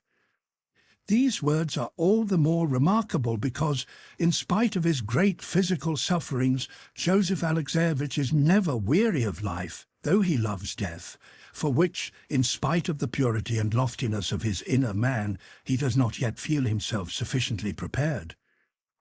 My benefactor then explained to me fully the meaning of the great square of creation, and pointed out to me that the numbers 3 and 7 are the basis of everything. He advised me not to avoid intercourse with the Petersburg brothers, but to take up only second-grade posts in the lodge, to try, while diverting the brothers from pride, to turn them toward the true path of self-knowledge and self-perfecting. Beside this, he advised me for myself personally, above all, to keep a watch over myself, and to that end he gave me a notebook, the one I am now writing in, and in which I will in future note down all my actions. Petersburg, 23rd of November. I am again living with my wife. My mother-in-law came to me in tears and said that Helene was here and that she implored me to hear her, that she was innocent and unhappy at my desertion, and much more. I knew that if I once let myself see her, I should not have strength to go on refusing what she wanted. In my perplexity, I did not know whose aid and advice to seek. Had my benefactor been here, he would have told me what to do. I went to my room and reread Joseph Alexeyevich's letters and recalled my conversations with him, and deduced from it all that I ought not to refuse a suppliant, and ought to reach a helping hand to everyone, especially to one so closely bound to me, and that I must bear my cross. But if I forgive her for the sake of doing right, then let union with her have only a spiritual aim. That is what I decided, and what I wrote to Joseph Alexeyevich. I told my wife that I begged her to forget the past, to forgive me whatever wrong I may have done her, and that I had nothing to forgive. It gave me joy to tell her this. She need not know how hard it was for me to see her again. I have settled on the upper floor of this big house, and am experiencing a happy feeling of regeneration. Chapter 9. Helene's social success. At that time, as always happens, the highest society that met at court and at the grand balls was divided into several circles, each with its own particular tone. The largest of these was the French circle of the Napoleonic Alliance, the circle of Count Romantsev and Caulaincourt. In this group, Helene, as soon as she had settled in Petersburg with her husband, took a very prominent place. She was visited by the members of the French embassy and by many belonging to that circle, and noted for their intellect and polished manners. Helene had been at Erfurt during the famous meeting of the emperors, and had brought from there these connections with the Napoleonic notabilities. At Erfurt her success had been brilliant. Napoleon himself had noticed her in the theatre and said of her, "C'est un superbe animal." Her success as a beautiful and elegant woman did not surprise Pierre, for she had become even handsomer than before. What did surprise him was that during these last 2 years, his wife had succeeded in gaining the reputation d'une femme charmante, aussi spirituelle que belle. The distinguished Prince de Ligne wrote her 8-page letters. Bilibin saved up his epigrams to produce them in Countess Bezukhov's presence. To be received in the Countess Bezukhov's salon was regarded as a diploma of intellect. Young men read books before attending Helene's evenings to have something to say in her salon, and secretaries of the embassy and even ambassadors confided diplomatic secrets to her, so that in a way Helene was a power. Pierre, who knew she was very stupid, sometimes attended with a strange feeling of perplexity and fear her evenings and dinner parties, where politics, poetry and philosophy were discussed. At these parties his feelings were like those of a conjurer who always expects his trick to be found out at any moment. But whether because stupidity was just what was needed to run such a salon, or because those who were deceived found pleasure in the deception, at any rate it remained unexposed, and Helene Bezukhov's reputation as a lovely and clever woman became so firmly established that she could say the emptiest and stupidest things, and everybody would go into raptures over every word of hers and look for a profound meaning in it of which she herself had no conception.